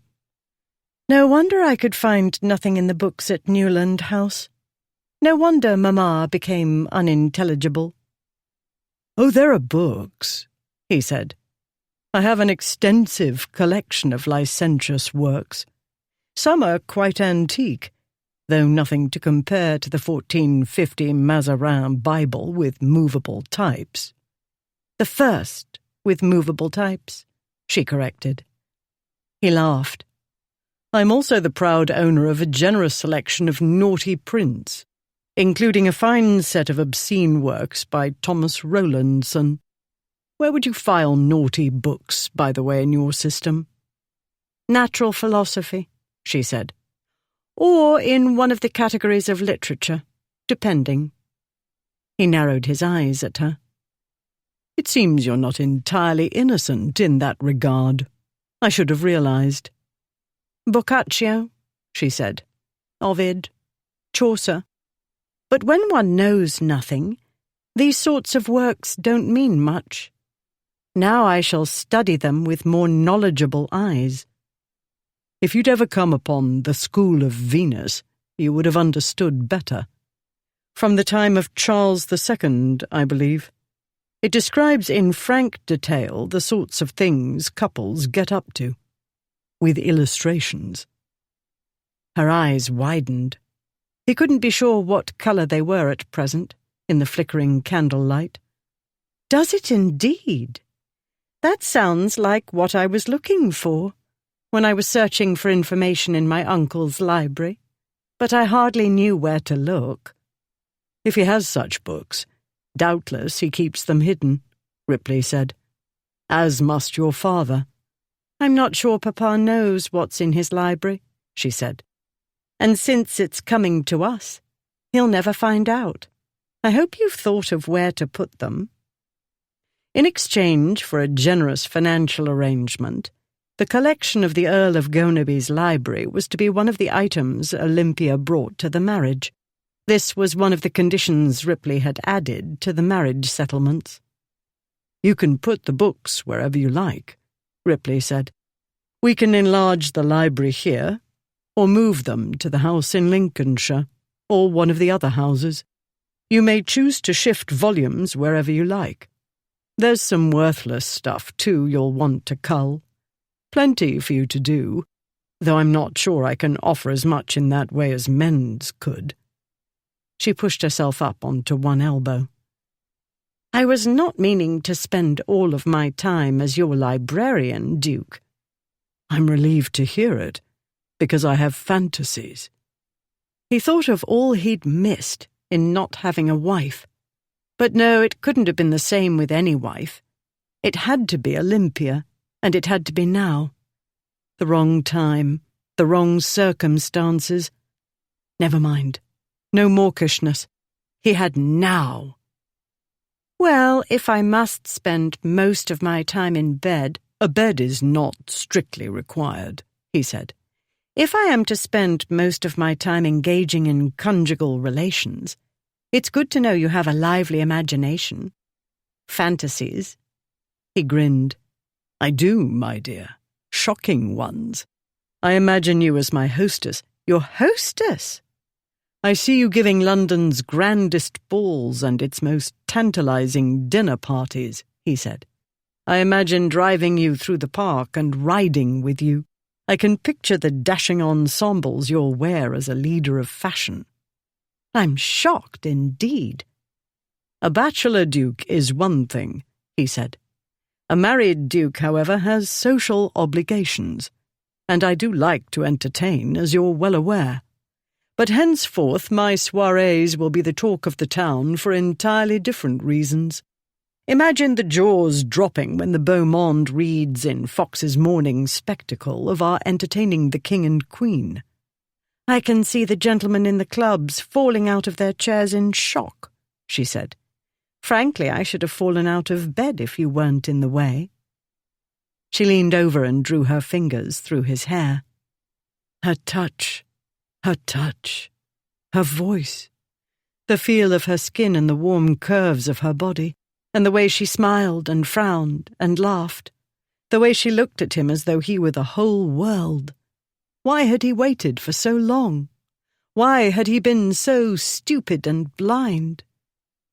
"And shall we dance together, at last?" she said softly. "We shall dance," he said. He thought of all the promises he might break, so unwillingly, depending on what tomorrow brought. He added, "In fact, let's start now." "We'll pretend to dance, you mean?" she said. "No." He sat up and kissed the top of her head, and her nose. Then he climbed down from the bed. He found her nightdress and crooked his finger at her. "It would be naughtier to dance au naturel," he said, "but that would be asking too much of my paltry self-denial skills." She slid down from the bed, and he tossed the nightgown over her head. Laughing, she pushed her arms through the sleeves and tied the ribbon. He pulled on his dressing gown and tied the sash.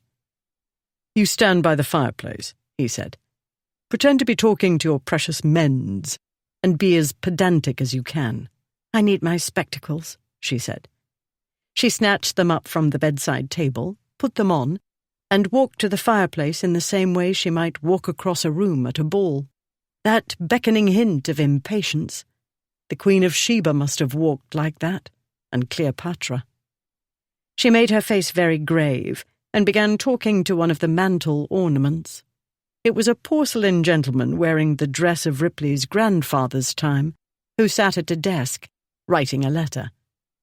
"I believe you are mistaken, Lord Menz. It's my understanding that the Antonio di Siena Monte Santo di Dio, with the 3 rare engravings by Baldini from designs by Sandro Botticelli, is judged the earliest book with copper plates." Ripley strode across the room to her. His right ankle gave a twinge, but he refused to let himself limp. "Lady Olympia," he said, "I've come to claim my dance." She looked up at him with a little frown of annoyance. "I don't recollect your asking, Duke, nor my consenting."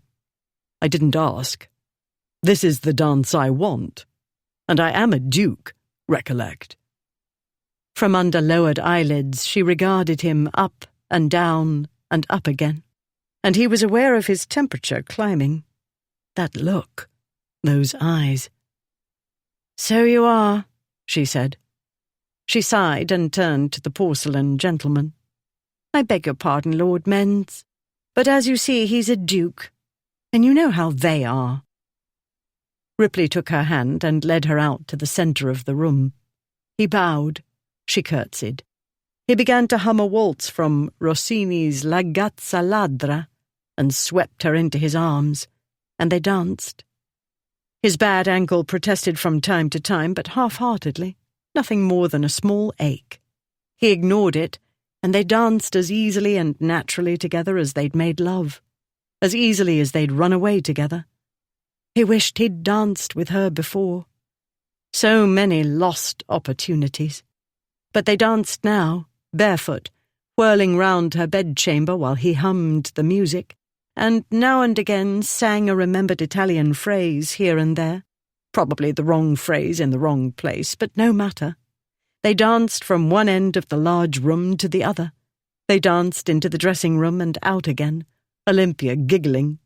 They danced into the boudoir and round it and out again into the bedroom. He didn't want it to end, but the night was short, too short, in summer, and he hadn't much time left. At last he brought it to an end. He promenaded with her round the room as though it were a ballroom, but instead of bringing her back to the gentleman on the mantelpiece, Ripley led her to the bed. He bowed. She curtsied. They laughed, rather breathlessly. He cupped her face. "I love you madly," he said. "I love you madly," she said. His heart beat hard again, and not from the waltzing. He thought it would burst from his chest. He thought he might weep, but he couldn't indulge. She wasn't to suspect, and he wouldn't be maudlin. He had a dragon to slay, that was all. It was no reason to spoil this night for her, their first night as a married couple. He said, "Good. Now that's settled." He quickly untied the sash of his dressing gown, shrugged it off, and threw it aside. She untied the ribbon of her nightdress and pulled it over her head. He picked her up and lifted her onto the bed. He made love to her again, as sweetly and tenderly as he knew how. This time they slept afterward. But the knowledge of what the coming day held never left him. It ticked steadily inside like a clock, and he was awake when the sky began to lighten. She was still sound asleep, and scarcely stirred when he gently drew away from her. Her breathing continued steady as he slipped out of the bed and found his dressing gown. He took out from a pocket the note he'd written and left it on the bedside table. Noiselessly he made his way through the passage joining their apartments and into his own rooms. His valet, Snow, one of the handful of people aware of the morning's appointment, brought him coffee and a biscuit. Ripley drank the coffee and ate the biscuit. He wanted neither, but he'd done this before. One needed coffee and something light to eat. One had to be awake, alert, and above all not shaky with hunger or fatigue. He dressed in black. The wise duellist always wore dark colours, to make himself a more difficult target, especially on a typically overcast London morning. At the appointed time he went out of the house with Snow. They walked out into South Audley Street and on into Stanhope Street, thence into Park Lane, where a post-chaise waited. Pershaw was inside. Leaving Snow to follow in another vehicle, Ripley climbed in. The post-chaise set out for Putney Heath. Olympia was dancing at Almack's. In the gallery, Weipert's band played a waltz from Rossini's La Gazza Ladra. She danced in her nightdress with Ripley. He was dressed like a Turkish pasha, mustachioed and wearing a jewelled and plumed turban, puffy trousers, and slippers that curled at the toes. They were the only ones dancing. Everybody else watched and pointed, laughing. Then somebody shouted, "Stop them! Stop them! They're getting away!" The scene changed, and she and Ripley were running across Battersea Bridge, chased by an immense dog whose long fangs dripped foam. They vaulted into a hackney coach, slamming the door. The dog flung himself against it, barking furiously. Inside they found Ashmont, who held a pistol. While Olympia watched, unable to speak or move, he raised the weapon and aimed it at Ripley's heart. Outside the coach, the dog clawed at the door, howling like a demon. Ashmont pulled the trigger.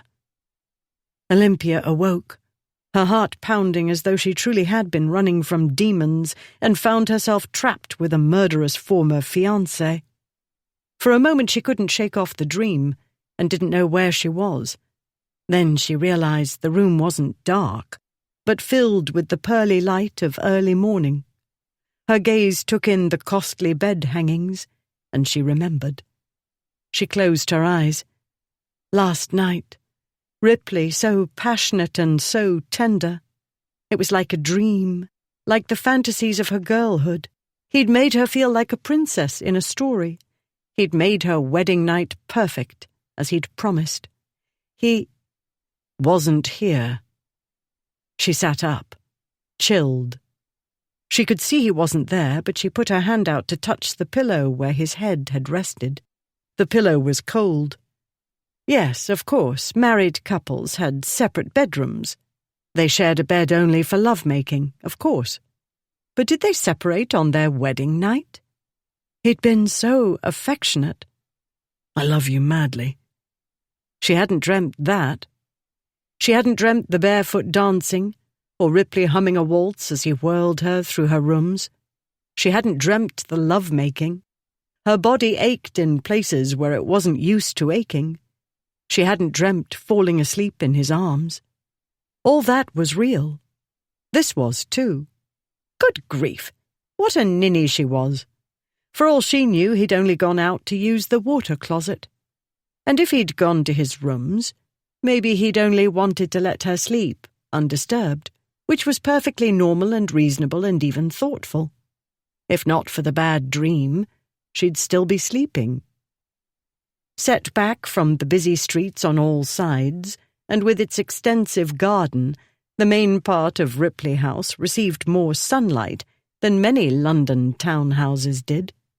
Though the sun rose at 4 o'clock at this time of year, and though it didn't shine very brightly this morning, the angle of light and the quietness of the household told her she'd awakened hours earlier than she usually did. Her wedding night had extended long past midnight, she was sure. If she didn't want to look haggard, she ought to go back to sleep. She remained as she was, sitting upright, staring at the mantelpiece, where the porcelain gentleman she'd pretended was Lord Mendes sat at his little writing desk.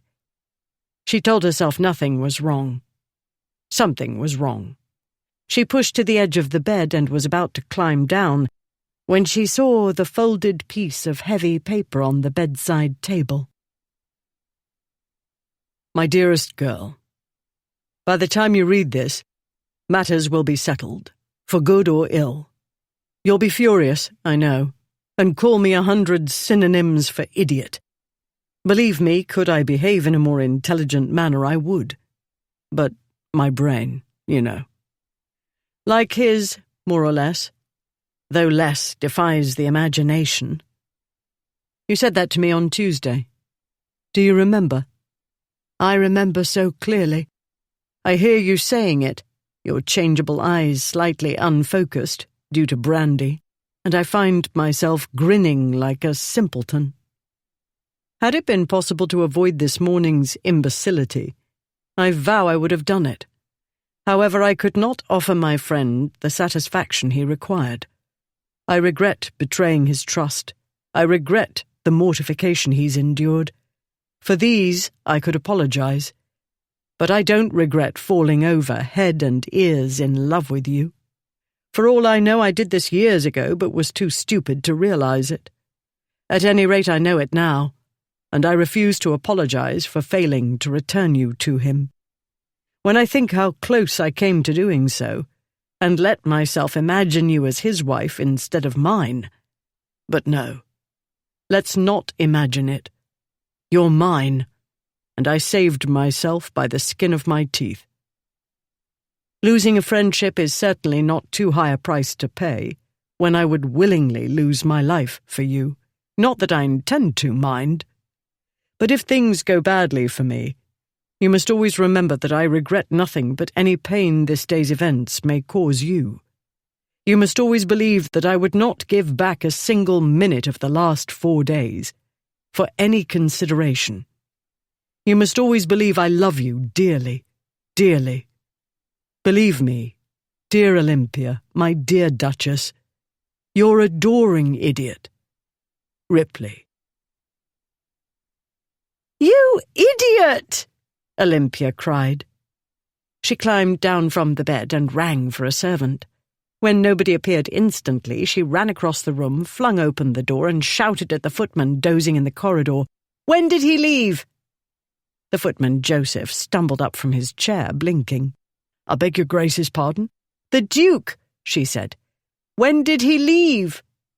Joseph's eyes darted back and forth, as though he expected to see Ripley pop out from under one of the corridor's pier tables. "I don't know, Your Grace."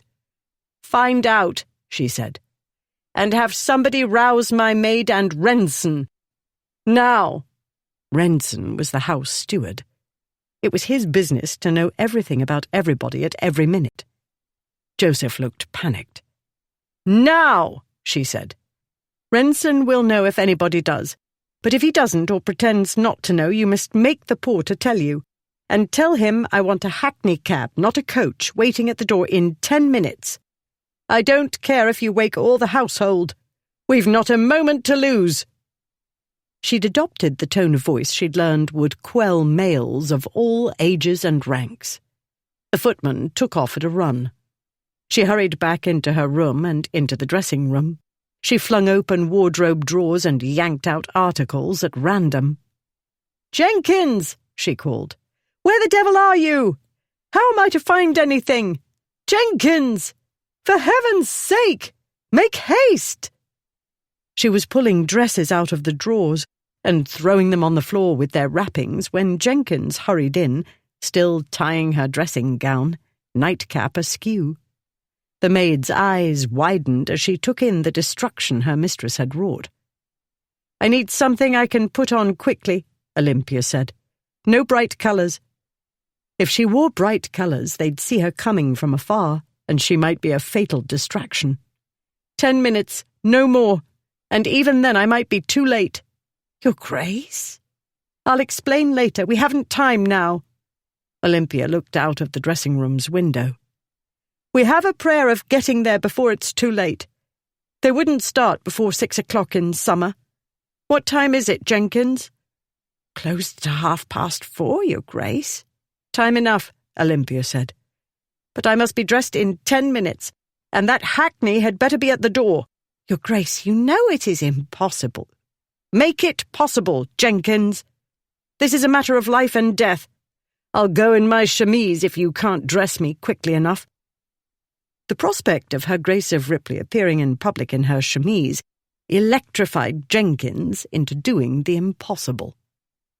It took a quarter hour, but Olympia had reckoned on 20 minutes at the very minimum for both the hackney and her attire. Jenkins had managed to dress both her mistress and herself in what amounted to no time, because she insisted on joining Olympia, and Olympia said she wouldn't wait for her. And so the Duchess of Ripley and her lady's maid left the house in good time, or as good as was humanly possible, perhaps not more than half an hour behind her husband, according to the porter. The seconds would have to mark out and measure the ground, Olympia explained to Jenkins as the hackney made its way through the London streets. This could take time, because each second would want to place his man in the best position. A last-minute attempt to reconcile the combatants was possible, certainly. Though the meeting was likely appointed for 6, the usual time in summer, it might be as late as 7. Either way, the actual fighting couldn't start until all the formalities had been gone through and everything had been checked and agreed upon. Olympia kept her mind on the technicalities of the duel, so as not to dwell on the actualities of pistols firing deadly balls at 2 great blockheads who were supposed to be the best of friends. Fortunately for her nerves, her hackney made good progress. Since Ripley House stood not far from Park Lane, they travelled the wider streets of the metropolis. The market wagons were making their way into London, but Olympia's hackney reached Hyde Park Corner without hindrance. Before long, it was rolling upon the Fulham Road, headed for Putney Heath. On the way to the place of meeting, Pershaw offered Ripley a bottle of soda water, dosed with a small amount of brandy. Ripley took it with a laugh. "Ah, the bracing up." "You may not need it," said Pershaw. "I do. Whether needed or not, it's an agreeable stimulant at this hour." Ripley drank. "I should have liked another hour or more of sleep, with his wife in his arms. But at least he'd had his wedding and his wedding night, and such a wedding night it had been." "A duel on the day after your wedding," Pershaw said. "That was ill done of Ashmont. He deems it ill done of me to have married his bride. If he'd waited longer, his temper would have cooled." "Then what?" Ripley said. "He's the talk of London, which is nothing new, except that this time he's wounded in a man's tenderest part, his pride. He needs the meeting, and I confess I do too. We've no other way to put the matter to rest." They had to fight, otherwise there would always be bad blood between them. No other remedy but for one or both of them to put a bullet in the other. Barbaric, Olympia would call it. But men were barbaric.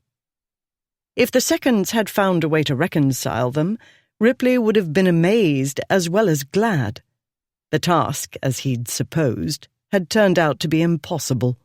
Since they hadn't succeeded in making peace, he needed to focus on fighting and winning. He couldn't go into this half-heartedly. Ashmont wouldn't. Ripley couldn't dwell on his long history with Ashmont and Blackwood, or the way they had saved one another at various times, but especially when they were 3 deeply unhappy boys during those first miserable days at Eton. It was like fighting one's own brother, but one couldn't think that way. This was an affair of honour. Honour demanded Ripley do his best to kill his friend, and his friend do his best to kill him. They reached Putney Heath in plenty of time. They arranged for the post-chaise to wait in a sheltered place nearby, where the wounded or dead could be quickly taken. The post-chaise also needed to be where it wasn't likely to attract the attention of metropolitan police, on the lookout for exactly this sort of illegal early-morning encounter. After taking out the pistol case, Pershaw and Ripley walked the short distance to the agreed-upon spot. They arrived first, as Ripley had hoped to do. He coolly strolled about the duelling ground, as though he'd merely come ahead of the other guests for a party. His ankle still wasn't altogether happy, but he refused to limp or lean on his walking stick. The surgeon and Ripley's valet, who'd arrived shortly after Ripley and his second, left him to his solitude and kept out of Pershaw's way. The latter was looking for obstacles to the line of sight when Ashmont and his second, Morris, emerged from one of the footpaths, surgeon and servant trailing behind. Olympia's hackney stopped at the Putney Bridge toll gate, where it seemed to take forever to pay the toll and another forever for the gate to open. They clattered over the crazy old bridge and into the High Street, past the White Lion. Her mind painted images. She falling into the water, Ripley carrying her to the inn while the onlookers hooted and cheered, the dressmaker and her minions and their naughty corset, Ripley standing naked in a basin, the scene with Bullard in the courtyard.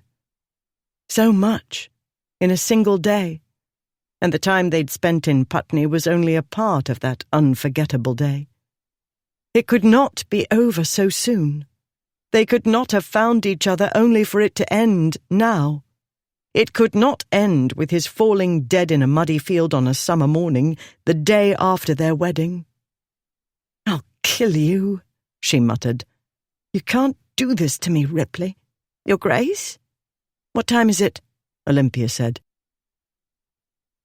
The last effort at reconciliation failed, as it was bound to do.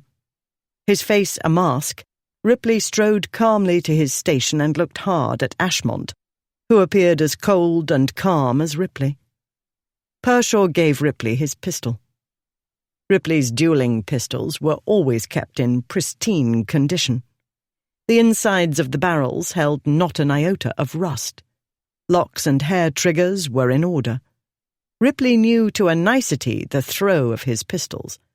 Nonetheless, he'd checked them early this morning before leaving his house, and he and Pershaw had checked them again when they were loaded. They were properly charged. He had no worries about misfires or other such accidents. He, Blackwood, and Ashmont had been practicing since they were boys, and not simply shooting at targets.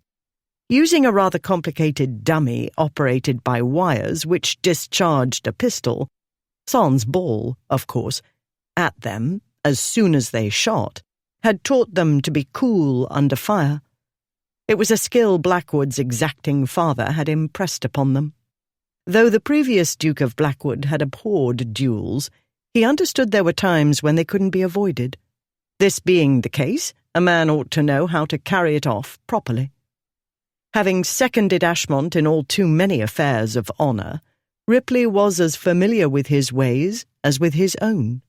He didn't underestimate him, drunk or sober. Today he appeared sober. Even he wouldn't be such a fool as to stay up all night drinking before a duel. Ripley positioned himself sideways and exactly in line with his opponent, pistol in his right hand, the muzzle pointing straight down. He stamped his feet to anchor himself firmly on the ground. He stood ramrod straight and raised his right arm, keeping his gaze not on Ashmont, but on one of the buttons of his coat. He knew Ashmont was doing the same, choosing a small object to aim at, and concentrating on that. They knew each other too well. They'd done this too many times, though this was the first time they'd aimed at each other. The chances of their killing each other were exceedingly good. "Sorry, Olympia." But that was the only moment of sentiment Ripley allowed himself. There was no place for emotion on the dueling ground. The seconds retired to a safe distance behind the duelists.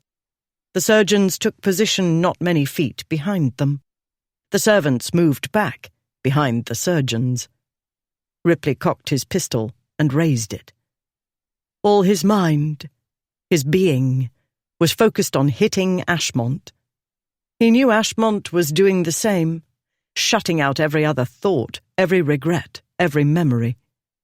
"Ready, gentlemen?" "Ready," said Ripley and Ashmont at the same time. When Olympia glimpsed the post-chaise nearly hidden among the trees, she made the hackney driver stop, and she was pushing down the ancient window, reaching for the door-handle before the coach had quite stopped altogether. She leapt into the road and ran toward the post-chaise, Jenkins behind her. "Where?" she said to the postilion. "Where are they?" "Dunno," he said. "You do know they're—" She broke off, hearing voices. "Best not go in there all wild, missus," said the postilion. "Dunno what you'll get in the middle of. They've been there a good while yet." He was right.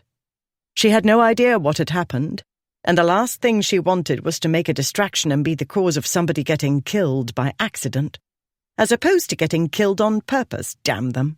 But oh, please let them still be fussing about ground and distance. She made her way as quietly as she could along the path the men must have taken, and came to a sudden, shocked stop as the clearing opened up before her. They were already in place, raising their pistols, It was like the nightmare where she'd been frozen, unable to move or speak. Now she didn't dare. She could only remain perfectly still, hoping Ripley hadn't noticed her out of the corner of his eye. It was too late to stop him. She mustn't distract him and throw off his aim. All this went through her mind in no time, but seemed like an eternity while she stared helplessly at the tableau. Ripley's hand holding the pistol pointed at his friend, Ashmont's pistol pointing at Ripley, both men standing so rigid. From where she stood, they seemed to be made of stone. A voice called out, "Ready, gentlemen?" At the same moment, the two men said, "Ready," while she covered her mouth and held back the scream inside her. "No!" She saw the handkerchief fall. So slowly it seemed to fall, hanging in the air and fluttering down, down, down. Two blasts rent the morning's quiet, one an instant after the other. In the same endless moment she saw Ripley's arm go up, his pistol firing into the air. Birds exploded, screeching from the trees, while she watched helplessly as he spun and fell to the ground. Chapter 18. Olympia remained immobile, unable to believe what her eyes told her. The world was so quiet, but for the birds still squawking. Numb, she watched Ashmont give his pistol to a man nearby and run to Ripley. Another man was moving that way, but Ashmont pushed him aside. She moved then, on stiff muscles. She saw Ashmont kneel on the ground and lift Ripley's head up. Something dark spread over the side of his face and down his neck. She saw Ripley's body convulse. Ashmont's body shook, too, as he bent over his friend. The numbness broke, and she ran across the clearing. She flung herself at Ashmont, shoving him so hard he fell over. "Get away from him!" she cried. "Leave him alone!" She knelt beside her husband, whose body on its side was in spasms. Blood, so much blood. She wanted to be sick. She was aware of another man there opening a black bag, but he was simply there, like the indignant birds. Noise. Background. She became aware of another sound, too, completely discordant. It took a moment to recognize what it was. Laughter. Great rolling guffaws. She looked down at her husband's blood-streaked head. He was curled up, laughing. She looked over at Ashmont, who'd rolled onto his knees. He was holding his stomach and laughing, too. "I hate you!" she cried. "I hate you both!" She fisted her hands and pounded Ripley's arm. "You idiot! What is wrong with you?" She hit him and hit him. She was crying and she hated it, but she couldn't stop. Finally, Ripley grabbed her hand. "It's all right," he gasped. "It isn't," she said. "Nothing is right. Look at you. What's wrong with you?" Ripley was grinning. Blood trickled over his face. "Ripley!" "Sorry, my dear." He let out a snort. Ashmont made the same sound. "I hate you both so much," Olympia said. "If your Grace would be so good as to allow me to examine his Grace," said the man with the black bag. She moved aside. She drew up her knees and folded her arms on them. She rested her forehead on her arms and tried to catch her breath. Her heart wouldn't stop pounding. "Damn it, Olympia," Ripley said. "You were supposed to be sleeping." She looked up. "Don't speak to me." He sat up, wincing as he did so. He put his hand up to his head. "That stings, rather." He took away his hand. It was sticky with blood. Blood oozed from the side of his head and covered half his face. She put her head back down on her forearms again. "We'll have it mended in a jiffy, Your Grace," said the man with the black bag. "Graze the scalp. I believe Her Grace requires sal volatile." "No," Olympia said. I never faint." How many times had she seen younger brothers bleeding? They were always falling out of windows or trees or into lakes or onto rocks or fighting. But this was different. "It seems he's not dead." "Apparently not," Ripley said. "Don't feel dead." She turned away. She was furious and terrified at the same time. He laughed, but he would, while he had breath in his body. The surgeon made it out to be minor, but of course he would. Men made light of the most ghastly things and fell into a desperate state over trivia. But there was so much blood. She remembered the way Ripley had acted about his sprained ankle. Men deemed it beneath them to be injured. They pretended they weren't. They'd pretend at death's door.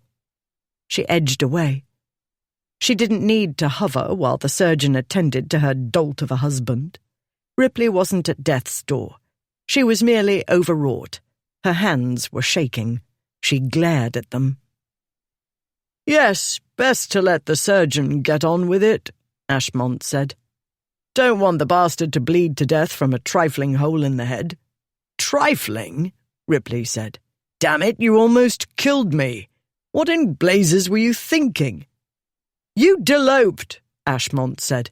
"You were supposed to shoot at me, you cheating bastard." "Cheating?" Ripley said. "What did you think I'd do? You almost killed me, you half-wit." "What's wrong with you?" Ashmont said.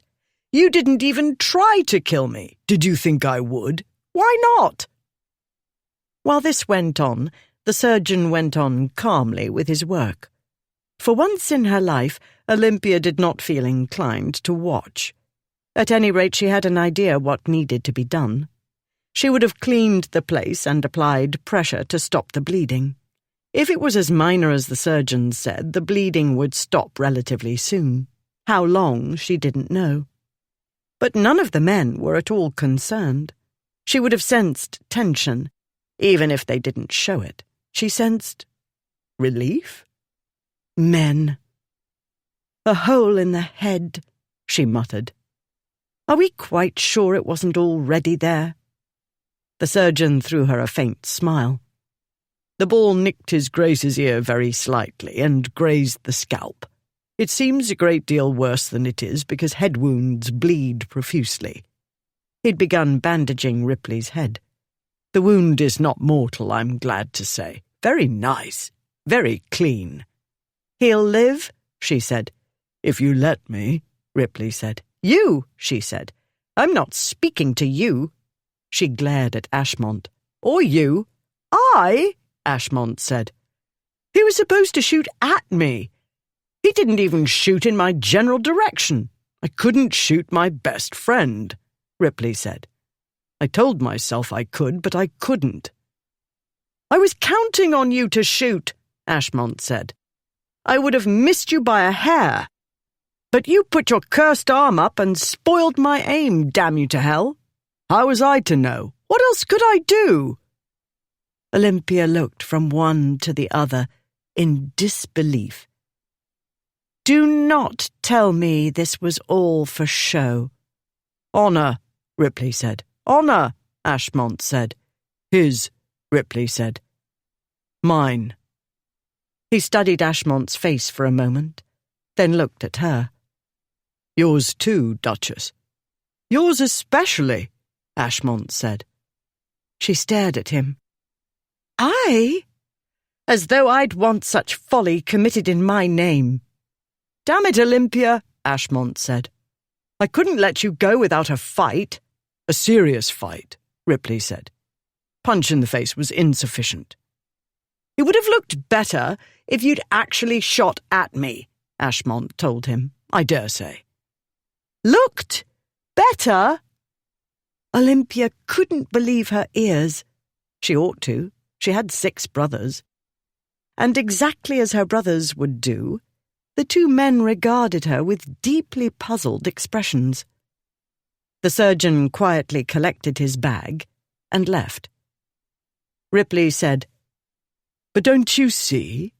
If Ashmont didn't fight over you, it would look as though he didn't think you were worth it. But you are. Ashmont said. Had to fight. Heaven grant me strength. Olympia threw up her hands and walked away. Ripley and Ashmont watched her leave. She walked with more than a hint of impatience this time. Ashmont said, Can't expect women to understand. You do, though. Yes. Took me a moment. A bit complicated. I dare say. Give us a hand up, will you? Ashmont helped him up. I did rather want to kill you, he said, or wound you severely at the very least. So I thought, at any rate. I know. Why didn't you? Why? Ripley had asked for an explanation, which one didn't do. Ashmont's brow knit, and a long moment passed before he smiled again, crookedly this time, and gave a shrug. The letter she wrote. It was kind.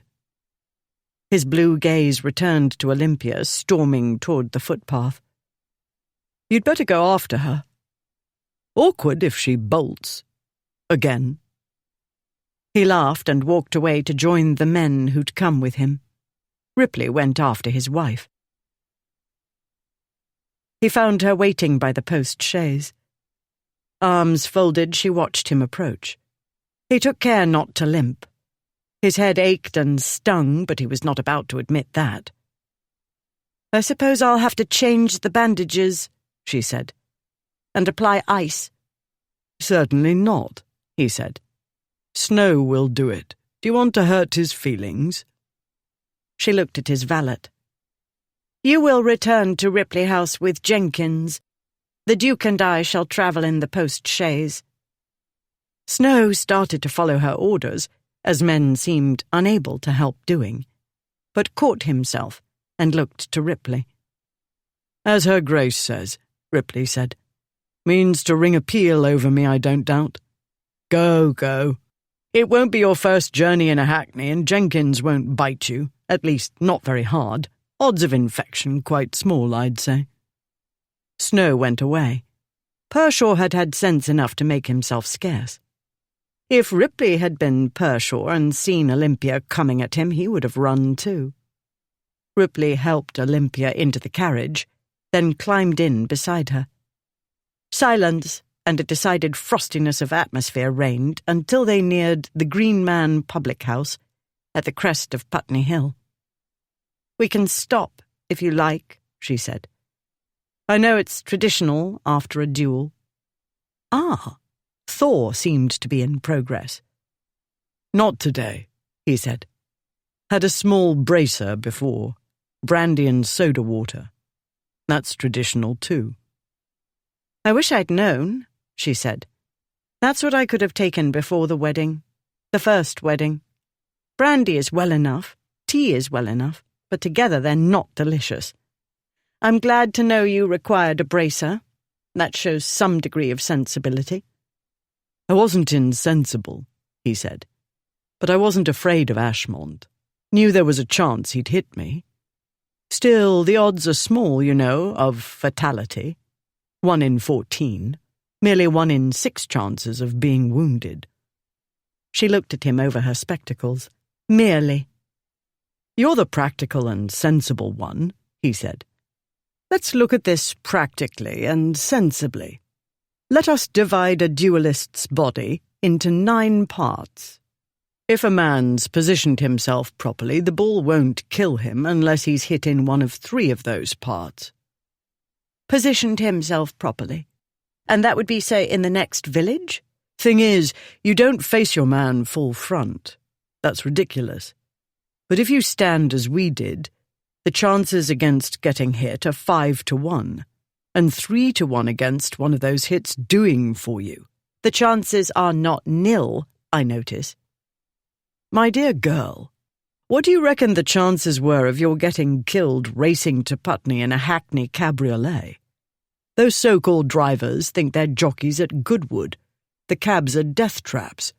You know as well as I do they throw passengers into the road all the time.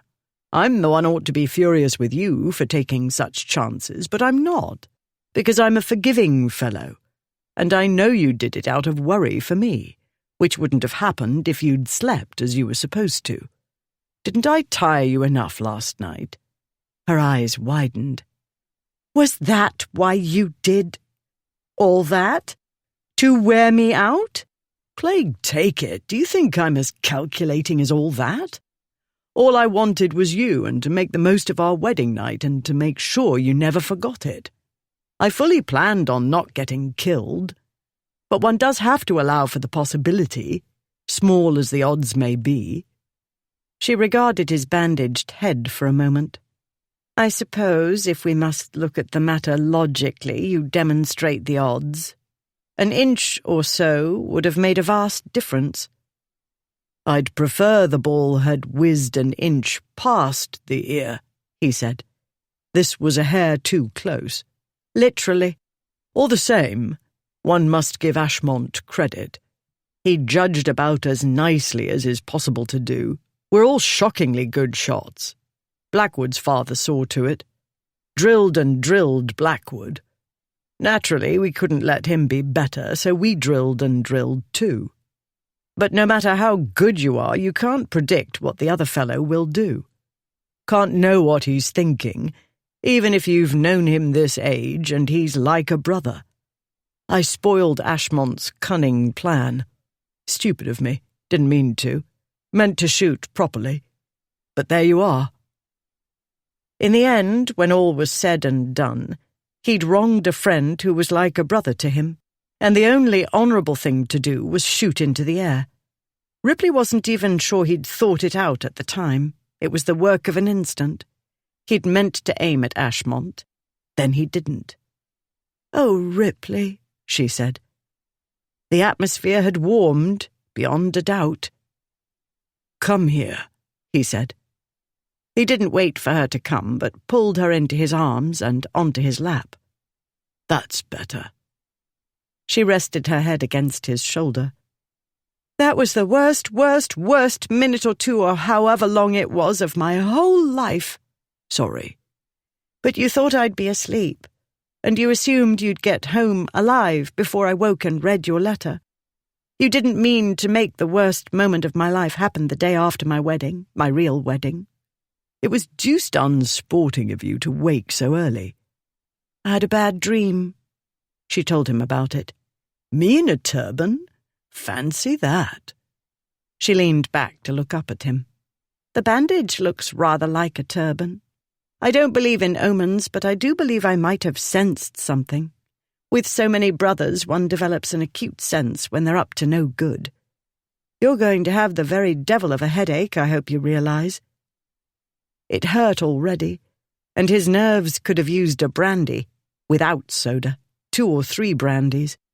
But she was in his arms, and it looked as though he was forgiven, and he wanted to get home and let her make a fuss over him while he pretended he didn't want her fussing. "I do realize. Went through this once with Ashmont. Long time ago."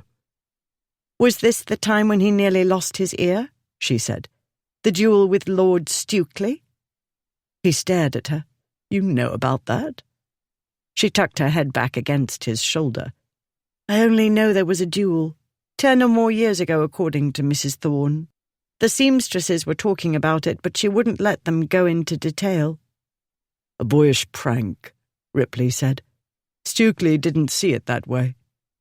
"He's a good deal older than you are," she said. "What you did must have been dreadful for him to fight a young man barely out of school." "He said we'd insulted his wife, and he fought Ashmont because the prank was Ashmont's idea, and he made sure to take credit." "That was Ashmont's first duel?" "Yes. Not but what he hadn't been waiting for his chance, as we all did, wanting to prove ourselves, as young fellows do. The quarrel certainly livened up a dull gathering. Some sort of fete, as I recall. There were whatchamacallums." "I have no idea what you call them." "Charades or tableaus or whatever they are. Unspeakably boring. We were to do ancient ruins. Ashmont picked Fountains Abbey. He had a large basin brought in and set on the floor, and we all 3 made fountains into it." She gazed at him for a moment. Then her eyes turned very blue and sparkled like stars, and she laughed and laughed. That wonderful sound. She made him forget his hurting head. She made him forget his heartache, too, at the prospect of causing her sorrow. She made him forget all the other feelings he'd pushed away in order to do what had to be done. He undid her bonnet and took it off. He buried his face in her hair and inhaled the simple scent he liked so much. He held her, and they didn't talk a great deal for the rest of the way, but at intervals she'd laugh. She said, "I'll never be able to say Fountains Abbey again without going off into whoops." He grinned down at her, like the doting imbecile he was. There were, he decided, many, many fine advantages to marrying a bad girl. The Duke of Ripley hadn't been married a week before he gave a party. Well before the bandages came off, he was closeted with his wife, planning. As he'd told her, he liked to entertain. In the usual way of things, by this time he would have organised some sort of gathering to celebrate his return from the continent. One difference for this event was he'd acquired a hostess. A duchess, in fact. Another difference was the guests. Not a lot of men bent on carousing and curious about the next Their Disgraces prank, but a large segment of the beau monde. Olympia's cousin Edwina attended, looking very cross, but she wouldn't have missed it for the world. This was the case for most invitees. In fact, machinations had gone on behind the scenes to obtain the coveted invitations. It was the event of the season. Dreadful Duke weds runaway bride in scandalous circumstances. If the great world had been surprised at the Duke of Blackwood's marriage to Lady Alice Ancaster a year ago, it was thoroughly confounded by this match. "But she's so boring," Cousin Edwina said to one of her friends as they watched the couple dance. The Duchess was looking up, saying something to the Duke, which caused them both to laugh. "He doesn't think so," said the friend. As everybody had hoped, there was further excitement not long thereafter. When the Duke of Ashmont led his hostess out to dance, the room grew hushed, the atmosphere tense. "You had to choose a waltz," Olympia said as Ashmont swept her into the dance. "Looks better that way," he said. "More exciting. There's Ripley looking daggers at me while I swoop down and carry off in my arms his wife, who happens to be my former bride. You three are masters of show," she said. "It's fun, getting everybody into an uproar," he said. "Always has been. Breaks up the boredom." They danced for a while before he spoke again. "After all these years of my upsetting hostesses' plans and turning their balls and routs and fetes upside down, they think it served me right to have my wedding go to pieces. Poetic justice, they say. Maybe they're not wrong." "I'm sorry," she said, "about ruining your wedding." She giggled. "But not really." He looked at her. "But you wrote—" "Oh, I meant it. Then." After a short time, his handsome face broke into one of the smiles that must have undone countless women. "You wrote, asking me to forgive him, but I had to go and shoot him anyway. I did have to, you know." "So you both claimed, to show I was worth fighting for." "That, yes," he said, "but there's more. Complicated, as Ripley said. If I hadn't shot him, you'd be truly sorry. You'd feel guilty about what you did and sorry for me because I would have been so noble and self-sacrificing. What an appalling prospect. Good thing, then, I shot him." "I should not call it a good thing, but you did spare me a great deal of penitence." "And myself a sick-making stain on my otherwise black reputation." "If you'd hurt him a whit more than you did, I should have made you a great deal more than sick," she said. "I know," he said. "Do you know, when you pushed me off him the other day, That was the first time a woman ever knocked me over. I sincerely hope it won't be the last."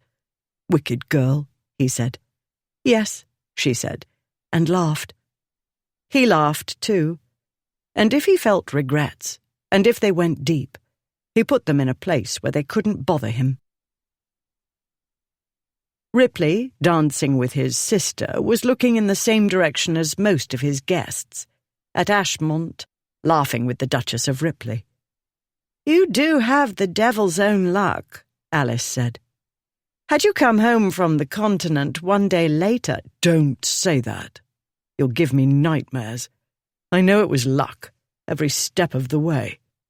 When the whole business started, I was cursing you for going to Aunt Julia's." "I? What had I to do with it?" "If you were at the wedding, I reckoned you'd get the bride back to the groom and the minister in no time." "Or I might have helped her go." "That thought hadn't occurred to me." "I doubt many thoughts occurred to you," she said. "Be that as it may, luck was with me again. You were far away, but not with Aunt Julia." "I was with her, for a time." "And then the Drakeleys?" "Really?" His gaze went to Blackwood, who was on the other side of the room, dancing with Lady Charles. "Have you something to tell me?" "No." The dance was ending, and Lady Charles was saying to Blackwood, "I should have thought you would have continued to the Drakeleys that day and collected your wandering wife." "Didn't know she needed collecting." "I'm not surprised. Men usually don't know a blessed thing. I recommend you dance with her." "Dance with my own wife? What a shocking proposition." "I thought you enjoyed shocking people. Ah, here is Lord Frederick." The fair-haired gentleman bowed. "Lady Charles." "Lord Frederick," she said crisply. "What do you think of men dancing with their own wives?" "Stranger things have happened," said he. "Will you dance, Lady Charles?" Lady Charles's eyebrows went up. "With you?" He looked about. "I was not aware of asking on behalf of any other gentleman." "Good heavens! Strange things indeed." But she let him lead her out. Hours later, after their guests had gone, the Duke and Duchess of Ripley stood on the small balcony overlooking the garden and watched the sky lighten into the grey twilight that so often passes for dawn in London. They were dressed for bed, but they were drinking champagne. "That went off well, I thought, for my first do," Olympia said. "Not that I had much to do with it. I'm so glad I was practical and sensible enough to marry a man who likes to entertain, leaving me at leisure to rampage through his library." She looked up at him, "Though I fear the party might have been a little tame for your taste." "Now that I'm an old married man, my tastes have grown more subtle," he said. "I savour the fact that we threw the ton into an uproar, and you and Ashmont made a splendid show of flirting, tantalising everybody with promises of complications, possibly deadly." "Did we appear to be flirting?" she said. "I had no idea. I have so much to learn." "I'd rather you didn't become an expert, but I fear you will. You made a good show, in any event. And you weren't the only ones. There was Blackwood looking daggers at Alice and vice versa." He sipped his champagne. "Been away for a year. Don't know whether this is a recent development or it's been going on for a good while. Wish I knew what that was about, but she tells me it's none of my bloody business." "And you can't ask Blackwood?" Ripley gave her a shocked look. "Certainly not." "It isn't done," she said, shaking her head. She'd noticed as well the way Blackwood and Alice watched each other, and the way they each contrived to do it when the other wasn't looking. She was vastly curious about them, too, but it was rather too early in her marriage, she felt, to try to get involved in her sister-in-law's private life. That didn't mean she'd never do it. She hoped they'd be like sisters, and get along at least as well as her mother and aunts did, and that if Alice wanted to talk or wanted help, she'd turn to Olympia, and vice versa. But that was for the future. So there was Alice, he said. And what else? Oh, yes. Aunt Julia and Ashmont's Uncle Fred. Talk of looking daggers. Yes, something between them, Olympia said. One sensed it when he came to Camberley Place. I know I heard something sometime, he said. Some old story. Think I heard it from my mother. But I'm damned if I can remember the details. Olympia remembered what Lady Charles had said to her. Charles was not my first choice. I married him in resignation, if not despair. I believe there is a story, she said. Your aunt hinted at it to me, but she did not offer details. I only know it happened before she married your uncle. That must be 25 years ago. Whatever the story is, I thought they danced well together, daggers or not. Not surprising, Ripley said. They're diplomatists of the highest order. Not that one could tell the way they went at each other that day after you read Ashmont's letter and walked out. Fatal day. Fatal letter. Olympia leaned on the railing and closed her eyes. I walked out of the house and on to my lovely ruination. What a pity one can be ruined only once. Not necessarily. She turned and looked inquiringly up at him, forgetting the champagne glass in her hand. The drink spilled over the railing. He took the glass from her. I think you've had too little, he said. Let's go inside and have some more, and I'll tell you my plan. One of those what-you-call-ems. I have no idea what you call them. He gestured her toward the open doorway which led to her apartments. She walked in ahead of him. He set their glasses down. Like charades or a tableau, but no, like a vignette or a play. In this one, you've never been ruined before. She straightened her spectacles. Have I not? No. In this one, I am the wicked seducer. I corner you in a dark part of the garden. He led her to a corner of the boudoir. I twirl my mustachios and say, At last, fair maiden, I have you in my clutches. And you say? He waited. She put up her hands in a theatrical gesture of terror. Oh, no! Somebody save me! Nobody will save you. It's too late. You're mine.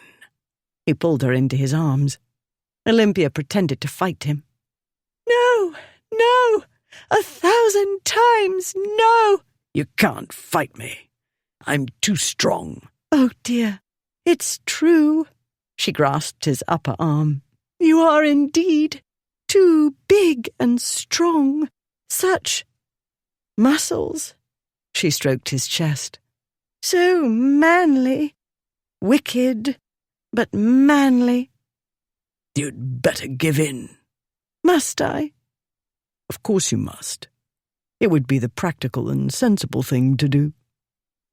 He kissed her, and being a practical and sensible girl, she did the practical and sensible thing and let herself be ruined. Again. And again that night,